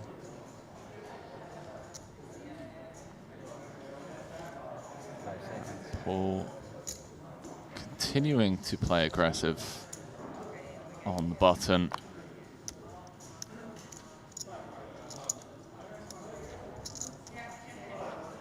.23 effective. Seidel going to defend the 7 tray. Paul in great shape, has his opponent dominated. 10-9-5 rainbow. See if Paul decides to fire out a continuation bet here. That jack of clubs wrapped around the 10-9, going to pick up plenty of turn cards. We can continue to apply pressure. Seidel. Quick glance down and a quick muck. Number 4 on the all-time money list, Eric Seidel, looking to cross the $40 million in total live earnings if he can close this out here in Madrid, the Gran Via.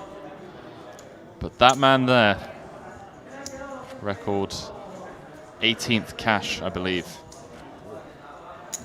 The Triton series, one of the co-founders, looking to get his first trophy.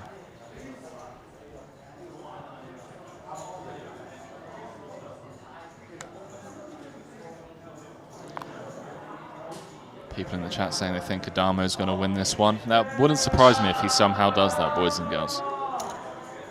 If there was someone that had a way of doing that, it would be Michael Adama. We talked about heaters in poker, and we read a couple names mentioning. I think the Adamo's definitely secured himself onto that one of the main biggest heaters of all time in poker. I think Fedor, Dan Coleman, Bonomo, a few others you could throw in that conversation, but yeah, definitely those are the names that come to mind, right? Yeah, just kind of where like a year or two where they were just sort of just felt like they couldn't lose at a tournament. Yeah.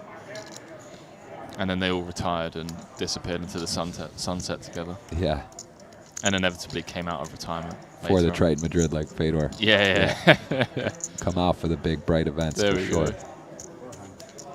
Yeah, well, Coleman just disappeared. Like, he just won all the money. He's just like, hey, crypto's up on the rise. And yeah, that's a good buddy of mine. Actually, I've seen him a few times in the last year. I've gotten to catch up with him. Definitely a sharp guy who just maximizes life, enjoys it, and relaxed. And it seems hard to walk away too, right? It's like true, like of an athlete who retires very early, but a poker player, especially when you're super young, it's like the toll on the body. I mean, there's some gray hairs and some sleepless nights, but to walk away at the top of the game is always a bit, you know, it's interesting. It just shows you some other priorities, but hey. Sleepless nights are plenty, my friend. Yes. We'll have those. Well, Paul is going to have a winning hand. He is he's out of position, though. He does hit the ace-5. King High says, you know what, I got enough showdown. I'll check it down. And Paul was ahead and held and trying to get a little peek at what Eric had. I mean, look at ace-5 winner. He didn't get lucky. He had the best hand. So nicely done, Paul. 9. So, man, back to even Steven. Yeah, Seidel with a little bit of showdown there, being like the 10-8s, Jack-8s, Jack-10s of the world. And Paul deciding to just play his check call, sliding it on over to his opponent. Try and get those hands with no showdown to bluff.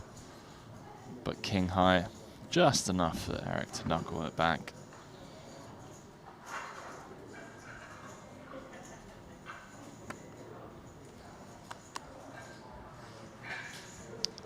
See if he starts implementing a limping strategy.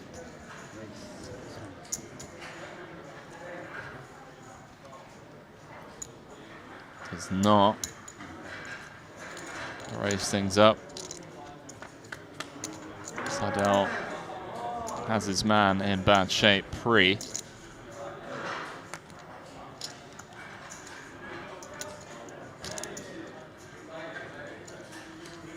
Yeah, but this is one of those situations where it's tough. A7 is tough. You do have a spade, the 7 of spades.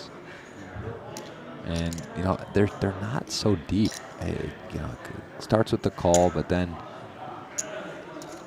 you know, it's every pot, every street's so important. So Paul, with King High, gets called on the flop, has to decide, does he want to continue or not?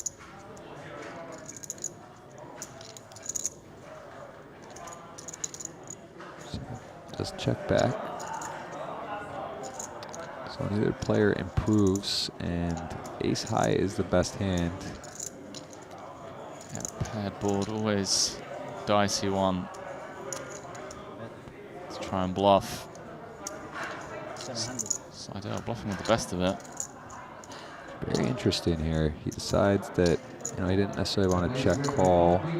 I'm a little, I don't want to say surprised. I think for sure, I don't think that's a mandatory lead block, but he does. And, you know, as it turns out, he does have the best hand, though, already.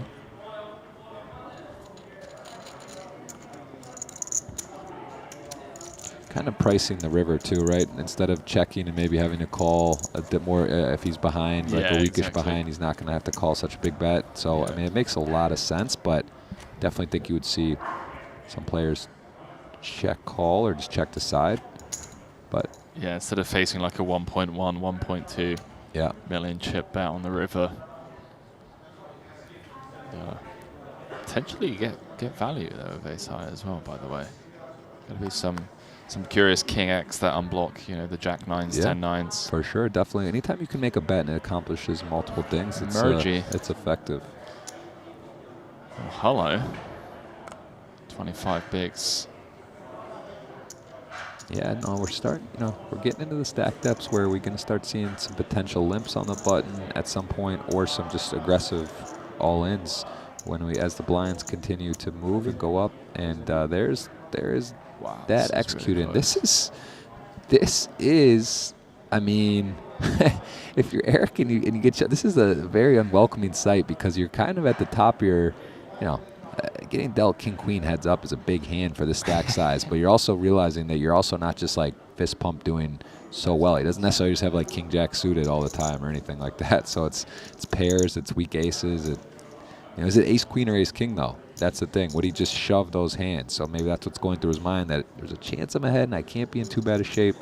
And Paul's not an easy opponent, so maybe I don't want to just try to grind him down. Look at that, though. I mean, discipline.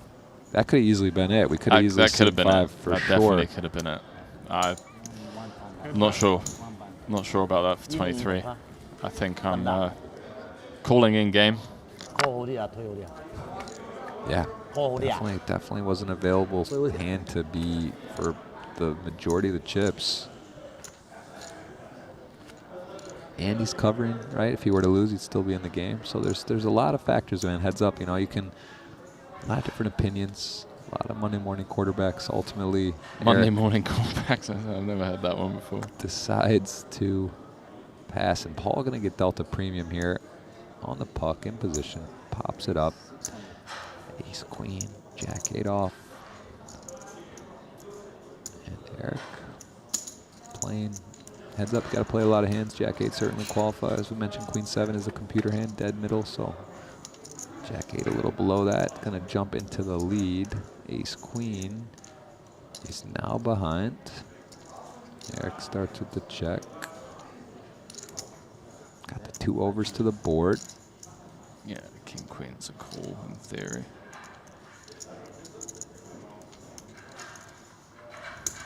It's like king jack suited the cutoff probably for you there. Is that what it's? I've actually just got the pure agents for heads up at 22. King jack O is a mix. You start mixing in some folds. So king jack suited call, right? It says, or I mean. Oh, king jack's pure call, yeah. But I think again, kind of like what you alluded to earlier on, is everyone has their own style and their own approach to heads up, and some people are going to take the higher variance route, and others are just going to try and take it to the streets and see flops and see turns, and Yep. And I could definitely get behind that strategy. Not saying that Seidel's fold's bad or have to make the call there all the time, just because sometimes we're ahead and whatnot. Yeah, and also, exploitatively too. Like you start thinking about your opponent. What is he shoving? Right? It's in a vacuum, and do you think your opponent shoves? Maybe you gotta adjust the charts a little bit. Where do you think he's at? How wide is he playing? Is he playing exactly what the book does? And if all of a sudden you say, look, Paul, I think is going to be weighted more towards pairs and ace X, it's like, all right, do I want to play for a Triton title for 200,000 euros with king queen off? It's. Paul letting go of the ace queen. Yeah, it's a tough one when you get dealt ace queen. Kind of just sort of feel like we have the best hand and heads up by the river, but of course it's not just the best hand dealt. Got to play, got to see the board, got to make decisions along the way.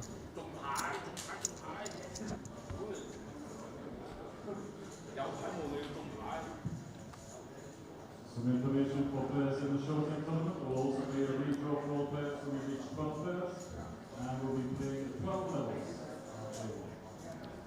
No player above the starting average hand here. Queen 5 though on the button lead. This may just be one 9-3 off that, it's again, oh, he limps. So here we go. So we see some limps coming in here now on this stack size. And Paul, it's almost like I wish you raised. I have 9-3 off forcing me in. I can flop and get in some weird spots, but as played, he is going to flop top 2 versus middle pair. So Eric decides to go for a limp strategy to start, and he's going to go bet right into a top and bottom. Yeah, it's going to cost Seidel some chips. I'd like to see Paul just check call here. It's a welcoming sight for a 9-3 off the missionary. Top and bottom right there. There we go. Takes it right in, and it welcomes chips coming in there. And this is bit problematic if you're Eric and you get check raised here. There are draws. It's a limp pot. You do understand there are some, you can take out 3s, 5s, and 9s. Pretty sure you'd hear from a pair, right? So now he's basically saying I have a draw or I have 2 pair, I think. Yeah, I think mandatory continue here for Seidel. Just so many draws. I mean, or 9x, right? Yeah, you could have 9x. 9x, 2 pairs, draws. So 6-7, 6-4, 4 deuce. Yeah, a ton of gut shots. There's literally 6-8, 7-8. There is over 100 combos of yeah. gut shots and open-enders available. And fortunate turn card for Seidel because that card completing 3 of the straights. Yeah. Available.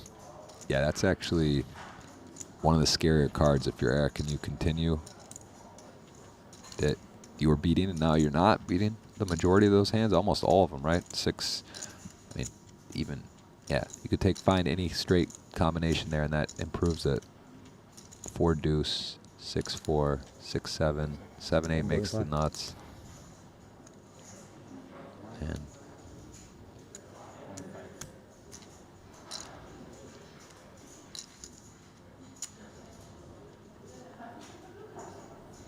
Seidel sorts it out.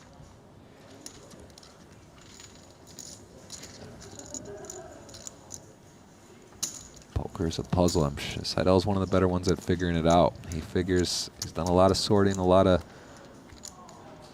playing in his day. The legendary scene in rounders, and I mean, really, just been around for the test of time. Been around for a while. He has been right? around. Blinds going up. Look at this. Wow. Just 45 bigs in play. If you had asked James Dempsey that 6-7 hours ago, what level does he think we're going to get to? Yeah. He wouldn't have said this, that's for sure. If you were going to introduce someone to poker, if there was, that could be a good course, a good kit, a poker starter pack. What do you give to someone who's interested, be curious? It's like watch rounders. Yeah. Probably watch the 2003 main event final table. Okay. Learn your opening ranges. Okay. Right. So some charts. Yes. Right? Just get in a couple charts. Nothing crazy. You don't have to go too deep. And then so like 10, 15, 20, kind of like the basics. Basics. Just sort of what to open from where, yeah. general things. And then I don't know. You could mix in your own. That's what I would just sort of immediately. And I'm shocked how many people are interested in poker and haven't seen rounders, which is it's sort of like you're pushing them into the game. If you watch rounders and you haven't been interested in poker, you're kind of putting someone into the matrix of poker. I think so. Yeah, I think it's mandatory that everyone gets a Matt Damon poster. Yeah. Some tissues. Yeah, I think a 1998 Miramax. Some Kleenex, like a lifetime supply of Kleenex, just because tears are going to be shed. Yeah, Oreos, Teddy KGB. There we go. I think maybe a spare mouse or two if you're grinding online, just in case you do get emotionally reactive. And maybe a spare laptop. Maybe. I think that's the perfect starter package. And then obviously a dirty hoodie that your mum hasn't washed in 2 years, just been under your bed, but you pull it out whenever you go down to play a live comp. It's loads, man. This starter pack is huge. It's going to cost a lot of money. It's something. It's not nothing, but it depends. Do you know the main thing, though? Wow. Secret lab chair. Nice. Oh, so we, yeah. And look at this. Yeah, that's a good, yes, you're right. And look at this call here. Calls it, sorts it out. Paul. He's happy about it. Happy about the chop pot call there. I mean, that's not fun to call for a chop, but because if you're wrong, it hurts, but nicely done. Very nice. I like both these guys so much, honestly. It's hard to root, but I mean, just again, it's just like, and Eric it's sort of like a major win for Eric too. 2 blinds on the stone bubble into a second place. I mean, that's like he really squeezed some money out of this situation. Huge dub. Just a consummate professional.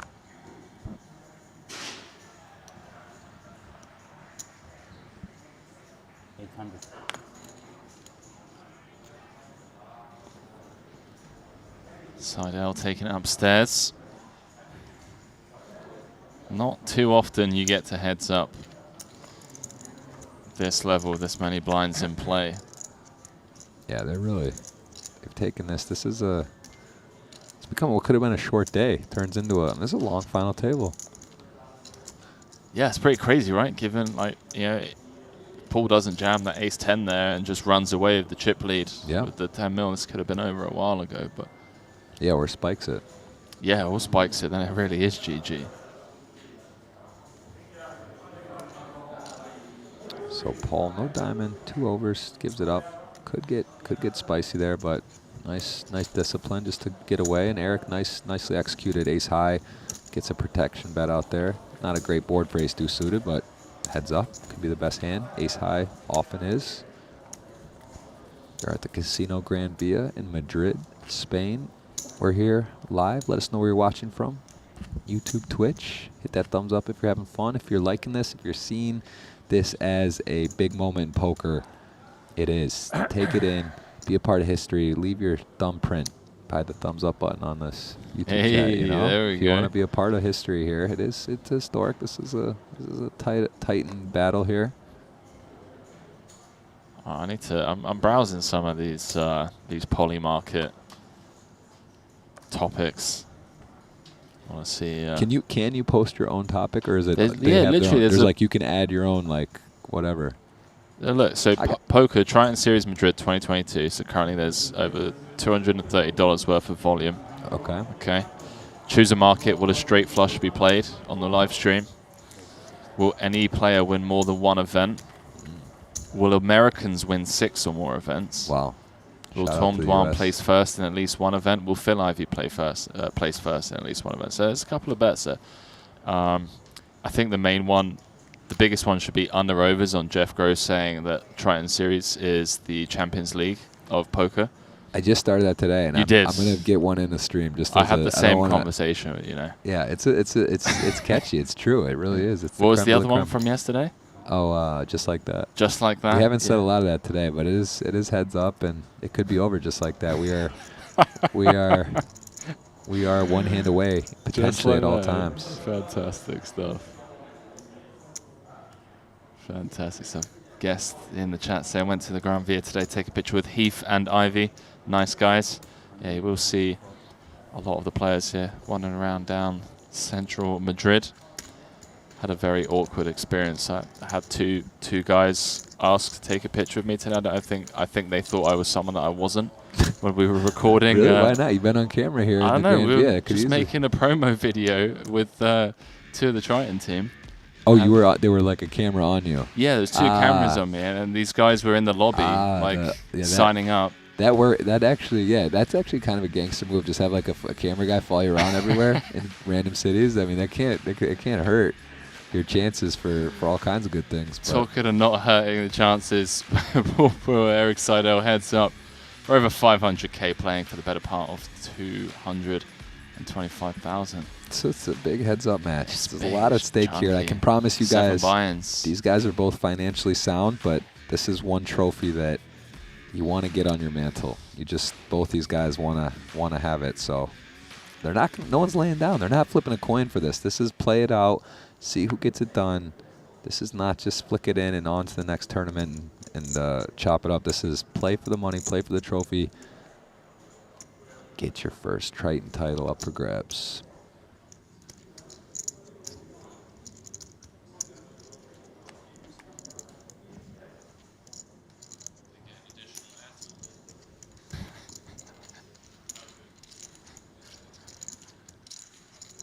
All right, ace Love four, the queen nine. trophy, Jeff. Simple yet elegant. Just gold Triton. Just paints a picture. Yeah, I'm really eyeing up my chance. I mean, the PLO, I'd love to slip in there. I don't know. I think there might be another. I need to bump into Rob Young. Hopefully he's having a good day. If he's having a crumpet and a cup of tea, yeah, he might just flick you you know, in there. having a good day. Like he's gonna be like, Henry, how much do you want? I'd be like, listen, mate, you can take it all. Yeah, just free roll me 5% and I'm in there. Love it. All right, so we got the gut shot and an over, queen nine with top pair. And a little club there, a little dangler 4 club, as well as some equity. So this is, Paul does a little check. He's going to keep telling the story. It looks like he's grabbing chips at least. Doesn't mean he's just shuffling. Could just be shuffling. Could be ready for a little bet here. He has a 2-to-1 dog. He checks, and Eric is going to decide makes a straight, checks it back, and still has a check mark on the hand. Checks again, and Paul, who makes top pair, though. This would be with no kicker. There's a flush I don't think he's so worried about, but there is a straight there, and does do a nice job to not losing more chips. And Eric loses to the king or a flush, so he just has a smear on it, back of the queen. So Eric just asking for a new deck or smudge. And Paul just checking back there with the top pair even. As Jeff alluded to, doing well. Not lose more chips in that pot. So 10 mil plays 7 mil, if I'm not mistaken, Jeff. Yeah, Triton. Another sponsor. We just talked about him, A little but there talk, it is. but you know, mention it again. There's the Triton poker market now open. We're gonna have to speak with the team, try and get some fun ones that the Twitch chat can kind of rail along with during the live streams. But plenty, you know. Phil Ivey, will he place first in at least one event? 10 events to go. If I was a betting man, I'd bet on Ivey. You think he does? I mean, he's getting good form after Cyprus. This was Triton Cyprus a month ago, maybe a little over. He did take a first and a second, so I mean that's a reasonable. I think that's a good line. It's still so hard to win though, as we know, to get the tournament. You can get to a final table, you can get top 3, top 2, but to actually win it, it is no easy task, as we're seeing here. Yeah, well, currently around about 25% of bettors betting on Ivy to win one. Around 3/4 saying no, so you know. Oh, that's right. Betting against the man, eh? I mean, Oh yeah, you're right. It's not easy to do. We're seeing, I mean, 90-person fields, a lot of world-class players here. He's in form though. Fresh off of cash, almost final table. Made it difficult. I got him with the top pair kicker situation on the turn. We saw Ivy mulling over that. Yeah. Tanked and put it in, and he actually had some backup. He had a wheel draw. There might have been some chop outs. The board might have been paired. I don't remember, but either way, ace-9 took his ace-3 at an ace-high board turn. Deuces versus King Jack, and Paul at 5.7 million all of a sudden. Yeah, this is going in, right? Is literally down. I mean, the blinds are massive right now. King Jack is a welcoming sight, but calling off for your life, not fun. Ultimately, though, I think Paul's going to realize he is ahead of some hands, and you know, King Jack. Oh, I mean, you can see. I mean, this is a man. I tell you what, this is a. You can just tell how bad he wants to win. It's like hurts him to almost be at risk, even though this hand is for sure qualified. Couldn't blame him for calling. Of course, I mean, you'd almost expect it, and he is really thinking about it. Yeah, that's exactly what's coming into play here, right? Like, you've been here before, you've been knocking on the door. The heads-up match started off so well for Paul, chopped away at one of Seidele's legs, and now finds it to be him potentially at risk by calling it off here. 14 bigs. But as Jeff mentioned, going to be ahead a decent amount of the time as well. Going to be, you know, some Queen Jacks, King 10s, King 9 suited even in there. See what he decides to do. Let's it go. Let's it go. And I mean, look again. You know, you could say that's it's really it's on the more snug side, but it just shows you the man doesn't want to. He wants it to be on his own terms, and being first in, being second in, a huge difference. And you know, depending how the match plays out, that's one you can spot. I'm sure they'll be reviewing that as a potentially, you know, it's super close decision. To look at the Grand Ballroom, the beautiful chandelier here at the Grand Via in Madrid. Absolutely stunning venue. And we're getting some special final tables so far. Who's behind? Seidel was ahead, you know. I mean, it looks like it's even, he was slightly ahead. I mean, his flip of a coin, that was a true coin flip.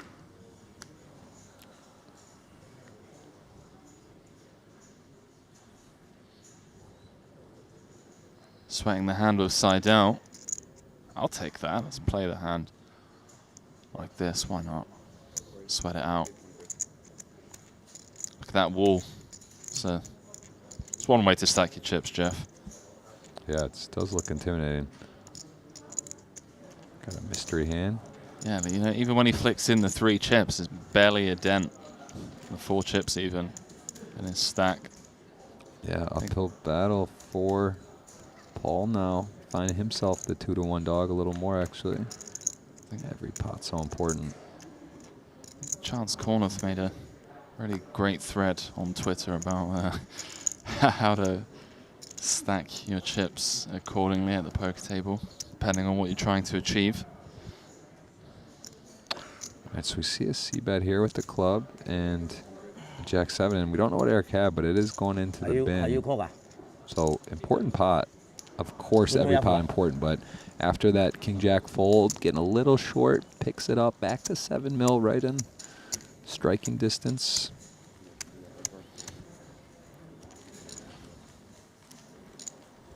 Yeah, 17 big blinds and the dream. Paul Pua.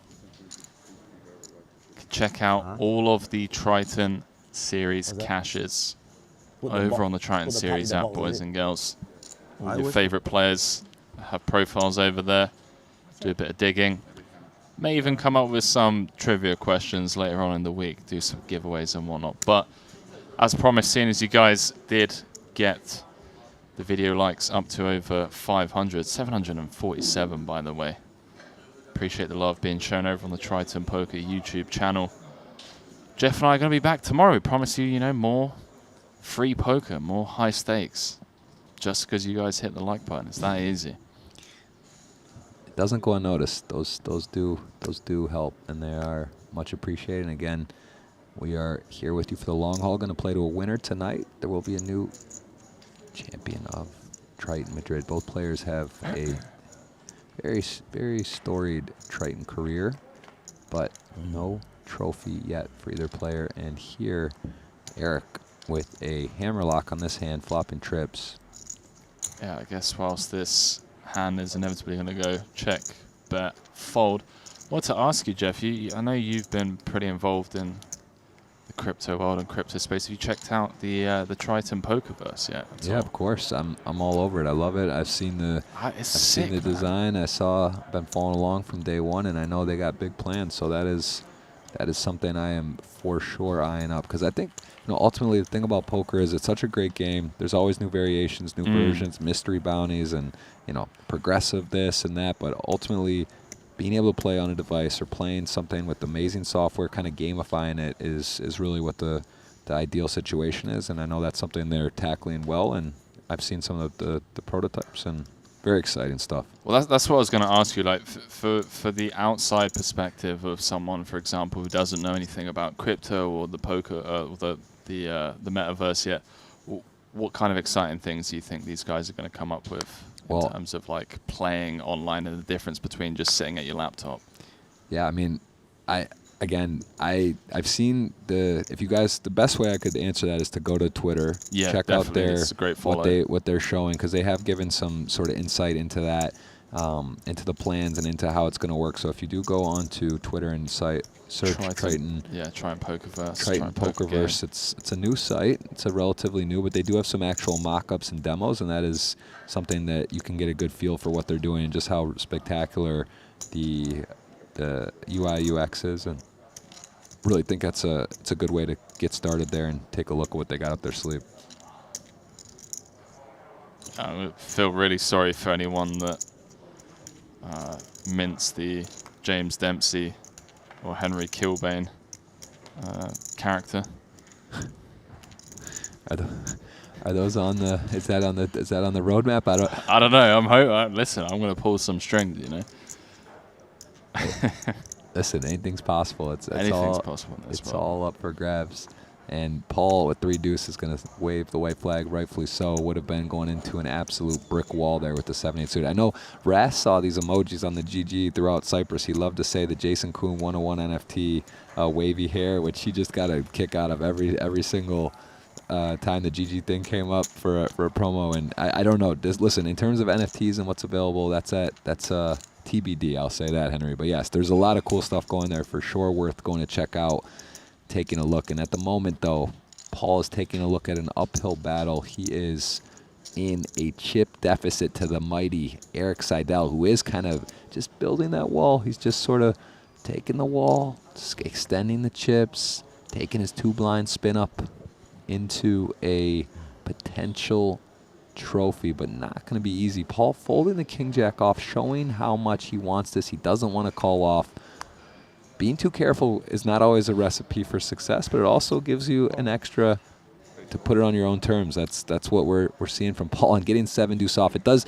Part of the thing about the king-jack hand, though, is it does show you the heads up, queen 7 off being the middling hand. It's hard to get good hands in good situations and heads up. And Erik Seidel certainly someone who's not going to be giving much away, making many mistakes. Definitely, yeah. No, I couldn't agree more. And you see it quite a lot, Jeff. You know that there are always different approaches to heads up, and I think you kind of hit the nail on the head in the sense that he's doing it on his terms. If he's going to bow out, if he's going to exit, it's going to be the way he wants it to be. He doesn't want to be the one calling it off. And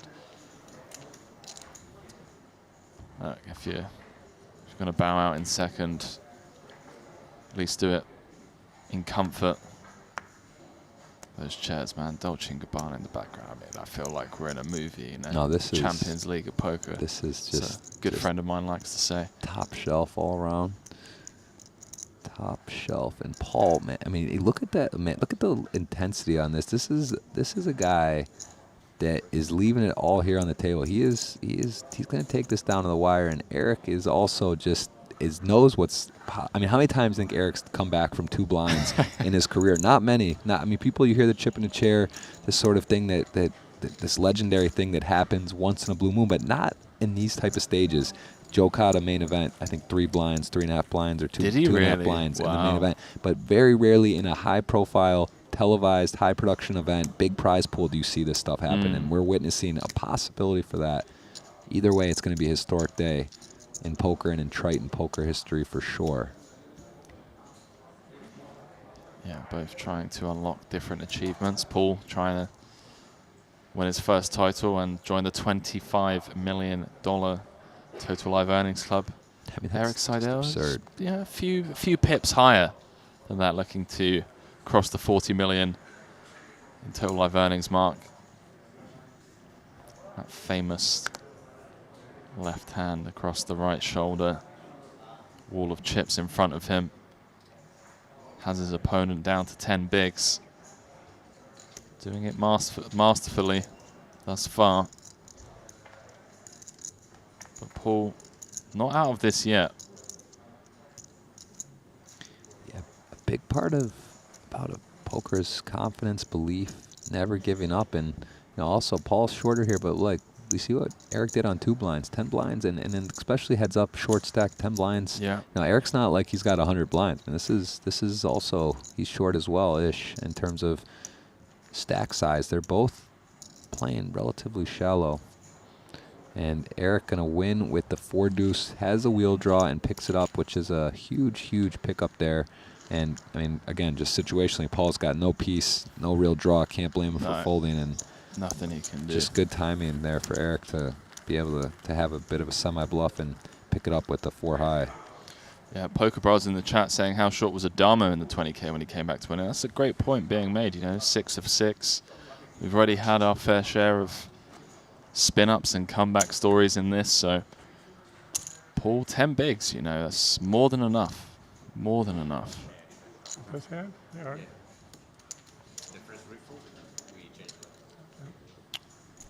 And it looks like the blinds are going up, Jeff. So the price of poker, yep, 250,000, 500,000 with a 500,000 big blind ante.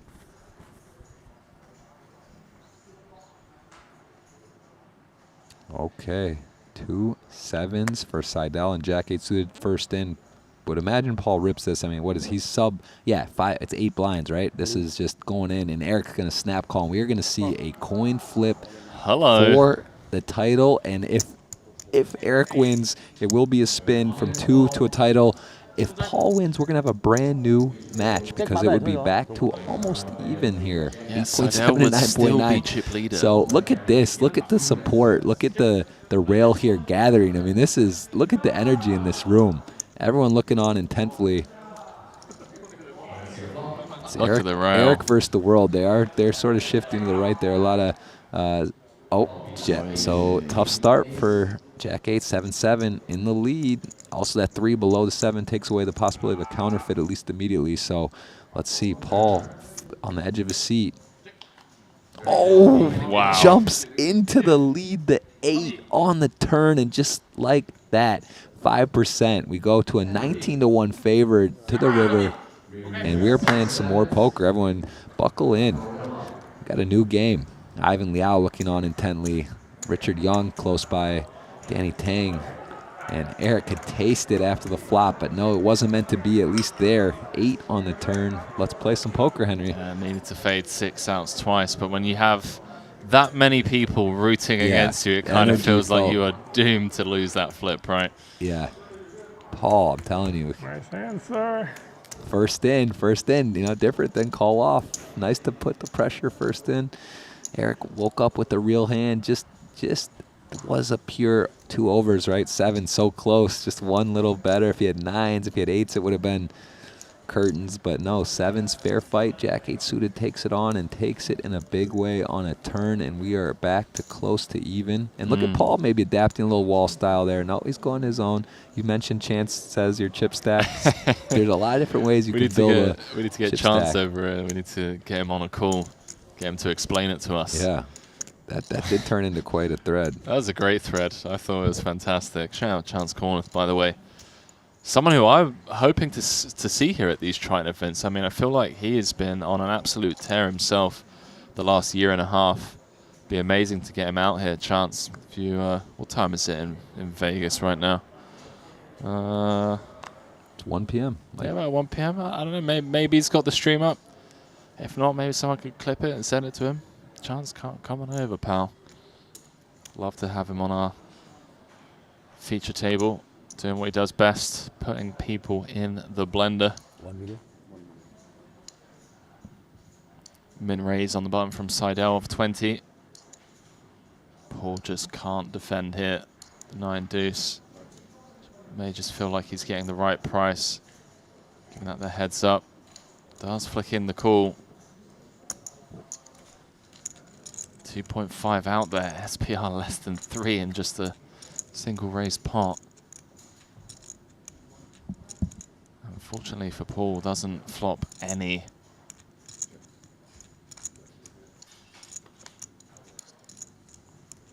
Ten of hearts on the turn. Seidel checking back with his kings on the ace high board. Trying to get Paul to potentially probe turn and value own himself with a 6 or a 10. And I mean, Paul, bottom of range here now. One of those ones where you kind of just like, you know, well, like block 9-7, but doesn't take the bait. See if Seidel can squeeze out, or at least attempt to squeeze out some value. Little 500k. Was about a mil. Figuring maybe somehow a 10 or an 8 could get sticky there. Isn't it amazing the kings, when the ace flops more than you think, but when you have kings and the ace comes, it just seems not right, right? You're just like ready to tee up someone for a top pair, get them in bad, and the ace comes, and then you're just like, oh. You're just trying to debate Twitch chat, man. You're just trying to get them riled up. No, I mean, the classic, always an ace on the flop when you got kings, right? Well, always is strong, but it happens. Always coming 7. Right. That is that's a lifetime for sure meme. That's gonna stick. It's like the same way you can always rely on Benzema to find the back of the net, you know. That is, some things just Or are. Salah. Some things just happen.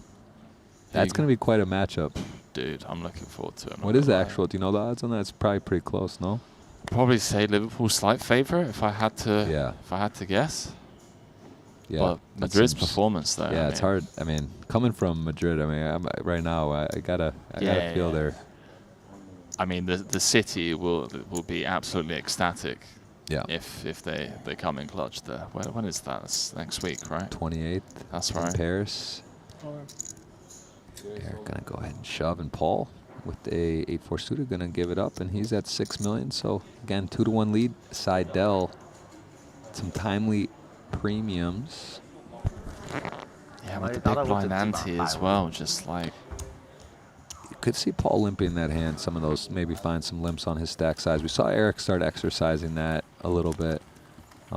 Depends, you know, right now though, they're so short. The blinds are, we're at the 500K level. What are we talking about? Is it 2.5 stacks in the blind? Right? Was it 200K starting, I think? 200K, yeah. That's, that's, I mean, that's a 75,000 euros right there, man. 75K euro big blind. Oh, man. I'm telling you, I need to... I'm sorry, that's actually, it's 150K with the ante. So you're putting in 150 Gs in the big blind, right? It's 10 stacks, $1 million. Oh, yeah. No, sorry, it's 5 stacks. Yeah, so, 5, so 150K. Wow. It's a big boy heads-up match here. Listen, man, I need to just bump into Rob Young on a good day. I'm telling you, he needs to put me in that 25K. I need to win it, and I can start. Yeah, I mean, start approaching poker like this, you know, just flicking in these high rollers.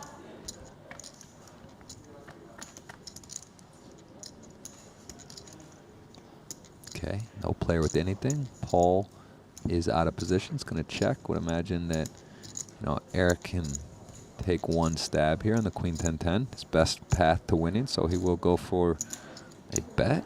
Yeah, backdoor spades. It's going to be able to, again, apply pressure on, you know, like King, Jack, 8. Someone in the chat saying there'll be a crazy after party if Paul wins this. Yeah, I'm not sure. I mean, if we have commentary tomorrow, is that party we want to be showing up to, or? Yeah, is that? I mean, I don't know. Is that in the? I didn't read the contract. If Paul wins, it might be a day off. Just we get to rip it. Yeah. No, if he does, okay. We're not sure, but I'm sure you're right. There would be a lot of. You saw the rail. The rail is in strong force here. The boys are ready to get out and hit the town. Eric though back into the lead, so. But you see the how violent the blinds are right now. It could easily, you know, this could be over in one hand. It could be double over. It could be 2 back-to-back. I mean, it can happen fast. There is not a lot of playing at this point in terms of post-flop. There's the SPR, stack-to-pot ratio, going to be high if there's a raise and a call. And hello, 2 jacks, King 10. Don't really see a way this doesn't go in. This is how many blinds? I mean, what? He's on 10 blinds? Yeah, it's just surely an open shove here from Pulpo, and again, just going to run into it. A fast call, 2 jacks for the man Eric Seidel, and Paul does have that over, but King 10, known as the taxi cab, 70-30, 70-30. Seidel stands up and look at the rails like they were just there. It's almost like it's just like pin in, heavy rail, big moment again. And this time though, Paul has more chips, and if he were to win, he would take a significant chip lead. But he is 70-30 dog. Oh, wow. The king finds its way in the middle. Unbelievable. And look at that. Again, he is going to jump into the lead. Last time a flip, this time 70-30. Turn is clean. Has to fade. 2 outs, 1 again. 19-1. Favorite all of a sudden after getting it in. King 10 to Jackson to the river. Wow, Jeff. Wow. And as we were just saying, it can happen fast at the stack depth. And he is the chip leader all of a sudden. Seidel, wow. 2 occasions had his man with 1 foot out the door, and you could argue that Paul's rail brought that foot straight back in. Wow. The form of the king of spades on the flop. Wow. And we have a new chip leader 150, with just 37 big blinds in play. All right. Listen. Just like that. Just. Yeah. I'm sorry, man. Are we going to have to start breathing it? What are we doing? That's just enough. like that. Listen, I will say this. In poker, variance, you put yourself in winning situations. There is the saying about preparation and about luck. When luck is when preparation meets opportunity. And if you're Paul and you start looking at a guy, 17 cashes, how many final tables, you know, people look at people's resumes, WSOPs, and different series, and so many. Jason Kuhn just got his first Monkey bracelet off his back, yeah. out of nowhere. A lot of deep runs, a lot of seconds, and right there, you know, it doesn't always happen where you win your first final no table. bracelet. You don't, you just don't win your, you know, go 4 for 4 like a Damo or what Adrian Mateos, he was 5'22" or 3, had 4 bracelets, and yeah, he's a world-class player, but he could easily have 0. Yeah. Easily, even with the dominating performance. So, you know, you put yourself in position to win, and, you know, I'm sure Paul's probably lost some 3-1s, 4-1s, you know, had some unfortunate runs in all those cash in the final table. So, now... I'm going to chop away at the leg, because he's going to be announcing himself. Yeah, that is a welcome sight, ace-jack. Takes his time. That is a monster heads up for the record, ace-jack off. Sees the min raise, not the shove. Would think One Eric stack is 20, right? Because just now I saw you These are 50. 2,000, yeah. Okay. Or 2 million. Time bank used. He's got a few to spare. Rob Young, we saw volunteer his whole stack. I mean, also for heads up, you might want to have some, Rob, for the future. Rob made a pretty legendary move, and there is a legendary shove, putting the pressure on ace-jack, and Seidel going to give it up, and now he is a 2-1 dog to Paul. But it's nice to have a couple time banks, man. I don't care, Rob. I love that gesture. I love the motion, but sometimes you got to think a little longer. I just want to go out there and give Eric a hug, you know, just still smiling. What a ride. 2 blind bubble into heads up chip lead, twice chance to win. Yeah. Shout out to the Eric Seidel fans, friends, family, probably, you know, tuning in. Yeah. Watching one of the best in the world try and get it done here in Madrid at the Gran Via. Triton Poker Series well and truly underway. Yeah, either way, his Luxon pay account's going to be a little bit more juiced up with 500,000 plus euros getting deposited. What's that worth? Like one euro is worth like $17, right? Oh man, don't do us like that. No? No. You guys just churning out money over there, right? Like yeah, print machine goes. we're hanging in there. Currencies are flowing around. Things are happening out there, and things are happening in this heads-up match. This is a battle, but Paul has found his way back to the chip lead. 5.6. There's a look at it. Only 37 blinds available, 26 and 11. A little bit of flip-flop going on. Some big all-ins, some big moments. A couple times this tournament could have been in the books, but it's not. And 13 million clean for Paul versus 5.6 million out of the 18.6 million in play. And there's a look again at that healthy, meaty, juicy. What else? Other edge. You could throw all kinds of stuff in there. It's a big gap between 740 and 514. Yeah, and especially when they are shallow as they are, it's even more painful.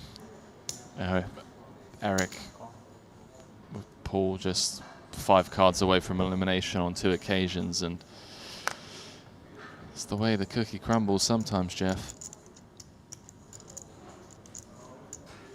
Yes, it does. This is all in and timely. Gets a modest hand through. We said that again. We'll mention Queen 7 off, and this is a spot where, when you are going all in, you know, you play range and you put pressure on.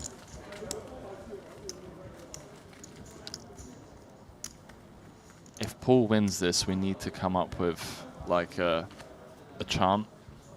You know how like football matches, you know, depending on the team that you support, we need to come up with like a Triton series. Paul Pua chant. I'm gonna try and dream one up.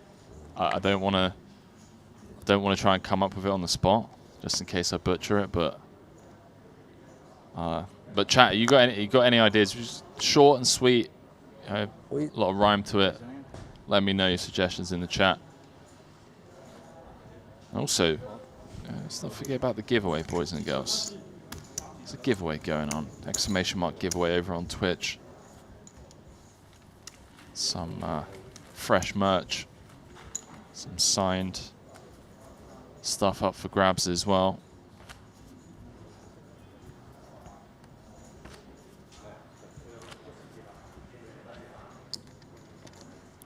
Yeah, this is, I mean, we're so close. So close, but again, you know, this is going to be a lot of push, fold, just shove in first in. And Eric at 4 million at that 8 blind mark. He is going to limp it looks like, decides not to shove. And Paul, with a suited queen versus a limp, probably going to shove. But, you know, Eric definitely has some traps there, too. He's just going to have some balance. And Eric smiling because he kind of knows, like, man, this is dicey. It's getting to that time. We are going to be all in a lot. Yeah, it's getting to that time of day, right? Sub 10 bigs.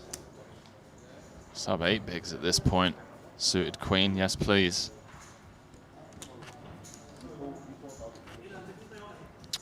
Love to see you guys and girls getting involved. Over 5,000 of you keeping us company. 5,000, let me say that again, apologies. It's almost 7,000 of you watching across the board. History being made here in Madrid. And whilst you're here, keeping both myself and Jeff company as we're looking to crown one of our first-time Triton Series winners. Go ahead and click that follow button, click that subscribe button. If you like the jam, hit that thumbs up. Look at that, There we go. 7-6. Pile City, and Eric just doesn't get it. And look at this, 7-6 executes, doesn't have a ton of fold equity, takes an aggressive move, and now it starts to feel real. This is the first time we've seen anyone at 16. He's got the vast majority of the chips, and Eric, who had his opponent all in 2 times with 7s and jacks and heads up, which is very strong hands, does not win either. Once a flip, once a 70-30, and now Paul has got the hammer, and he is leading the charge. And I can guarantee you that rail is nearby because they can sense it, they can taste it. It is among a hand away. Just right there. Yeah. I'm just saying, it's one hand. I mean, it's going to be all in and folds. It's just like, that's it. There's no other way. What's Eric going to do? He's got 5 blinds. There's no, That's insane because he's about to put in half of his stack now as he gives Paul a walk. 1 million of his 2.4 in the middle dead. This is dire straits now. I mean, Paul is sitting upright and knows that this is, he's just thinking how many times, how many cashes, how badly he wants that trophy, and it's in reach. It is literally in reach. Wow, Tran tuning in from Vietnam at the moment saying 3:30 a.m. still watching. What an I don't blame you. What an important time. Eric almost can't fold. He does. He puts it in, and now Paul with the best hand, ace-5, 60-40, 58-42, and a at-risk Eric Seidel is at risk with 10-7. He had to basically put it in. There was really not much to do, and he's in the big blind. And this is history, maybe. Is it? Either way, it's going to be history, but this is Eric standing up again. He says, we got to do this again. He does. He's saying, I need help this time, dealer. I'm behind. Lucky number 18 for Paul, potentially. Just 5 cards away. Oh, my goodness. Sweaty, sweaty, sweaty. Flops the gut shot. Saw the 5 in the window. Preceded by 2 cards that were beneficial for Eric. You can still see the percentages haven't changed, but the flop is now past us. We're going to go to a turn. A lot of interesting cards, and the 9 pairs the board safely. And look at this, we are 1 card away, 77% of the time. Paul Poix will be the champion. Gonna explode if this river's clean. He fade it. Oh! He did it! Yes, sir! There he is. Wow. 2 legends hug it out, man. Oh, look at that. Wow. Look at that smile. That is a perma smile. You're going to see him all week. You're not going to be able to wipe that off of his face. Well done, Paul. Let's go. Oh, my goodness. What a moment. What Smiles a moment. all around. Champion, event number 2, 30K. Got a little Tiger Woods fist pump there. I mean, you can see that that relief. You just never know, you know. You could play your whole life and never win a major event, and he did it right there. Got it done. Lucky number 18, and Eric Seidel, 2 blinds. What are we gonna say? What a spin up. So everyone's happy, I think, there. And look at that, joy. Jason Kuhn, 3-time champion, coming over, stepping up, maybe even missing a hand in the current short deck event going on to give Paul the congrats. And man, what a moment. Yeah, and class act, as always, Eric Seidel just straight away giving Paul Poix a hug and a handshake there because he knows just how much it means to him. 18 cashes, lucky number 18, Jeff. 18, you call it what you want. It is crazy, and he got the lucky 8 on that turn. That was a flip. It looked dire. The ace-3 flop, finds the 8 just from outer space, takes the lead, and then the king 10 to jacks, but some great plays, some great bluffs I mean, unbelievable stuff. We are really, really off to a quite a start here in Triton. This is something that we expect. We know we're going to get great stuff, but we've gotten unbelievable lineups. We've gotten to see some absolutely... Here with an elated event number 2 champion, Paul Pua. Paul, you had 3 second-place finishes, $13.7 million in career Triton earnings, 20 cashes total, but the win had always eluded you until today. Tell me just how special this moment is. Oh, I thought the 4th second place is coming, you know, when I was left with like 10 big blinds. But somehow the cards favor me, you know, I won 2 flips, and suddenly I have a huge lead. Yeah. Well, I was going to ask what it's like playing a Hall of Famer like Eric Seidel to earn your first title. It's got to make it even sweeter. Yes, I know it'll be tough, you know. Eric's so experienced, such a great player. But then, you know, anything can happen in a short match, and I'm glad I made it. Well, listen, speaking of things that you've made, this Triton Tour didn't exist 6 years ago. It was just an idea, a sparkle in your eye. Could you have ever imagined when you dreamed it up that it would be what it is today? Honestly, no. But after the first few series, you know, we began to get serious. You know, try to bring all the best people in, best equipment, everything must be the best. So, you know, it's very important. The players who come and enjoy the Triton experience, they enjoy it and want to come back, you know. They have good things to say about Triton series. And yeah, I think we did a good job, but we will always keep improving, you know. And I want to hear the poker community applaud what we do, you know. Hopefully we can bring more sponsors in, lower the rack, you know, and get more players to come. What are your goals now that you've won your first Triton event? What's left to accomplish for you in poker? Honestly, I don't care. I won enough. Well, listen, but still, you know, try to be competitive, yeah, against all these super pros. Yes. Yeah. Well, listen, you can no longer count yourself as not one of these super pros, Paul. Oh, no. Speak for themselves. You're not under the radar anymore. Congratulations. Hold your trophy. All right. You got a lot of people here to celebrate you. Paul Pua, your Event 2 champion. Back to you guys.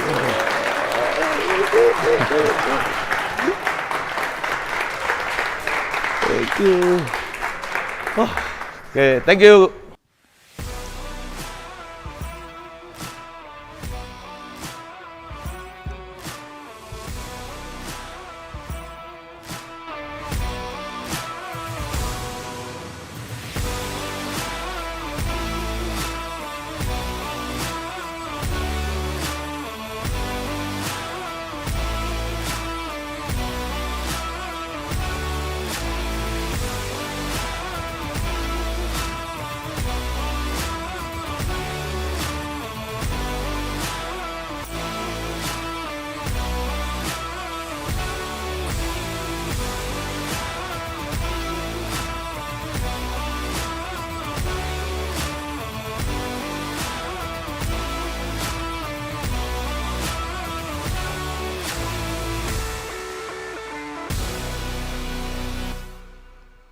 Well, there you have it. A new champion, not just any champion, the boss, they call him. He got it. He had his champion hat on. He could taste it. He wanted it. Henry, give me some thoughts.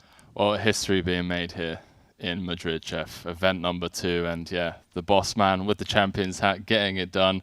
A really wholesome celebration as well. You could just tell how much it meant for him. And I just also want to give a massive shout out to Ali Najad for an absolute world-class interview there at the end, and just asking the right questions and seeing that Paul is going to remain competitive. He's still going to be in the events battling out. Just because he's now got that monkey off of his back, he's going to be showing up and he's going to be putting these guys to the test. So fair play to him, and I'm looking forward to seeing him later on. Yeah, I got to say, that question that stood out to me is, where do you go from here? He said, I don't care. I won 1. I'm pretty sure he's going to let digest. He'll be looking for 2, 3, and more very soon. And not to shy away from the short deck. We have a short deck event underway. You can see that, the updates, see where everyone's at. That will be coming to you tomorrow at 2 p.m. We will have full coverage of that. We will play to a winner, and there's a lot of events left here in Madrid at the Gran Casino. So, yeah, set your alarm, set your clock, get your coffees ready. We got full action every day. Henry Cobain, I'm Jeff Gross. We'll see you tomorrow at 2 p.m. Good night.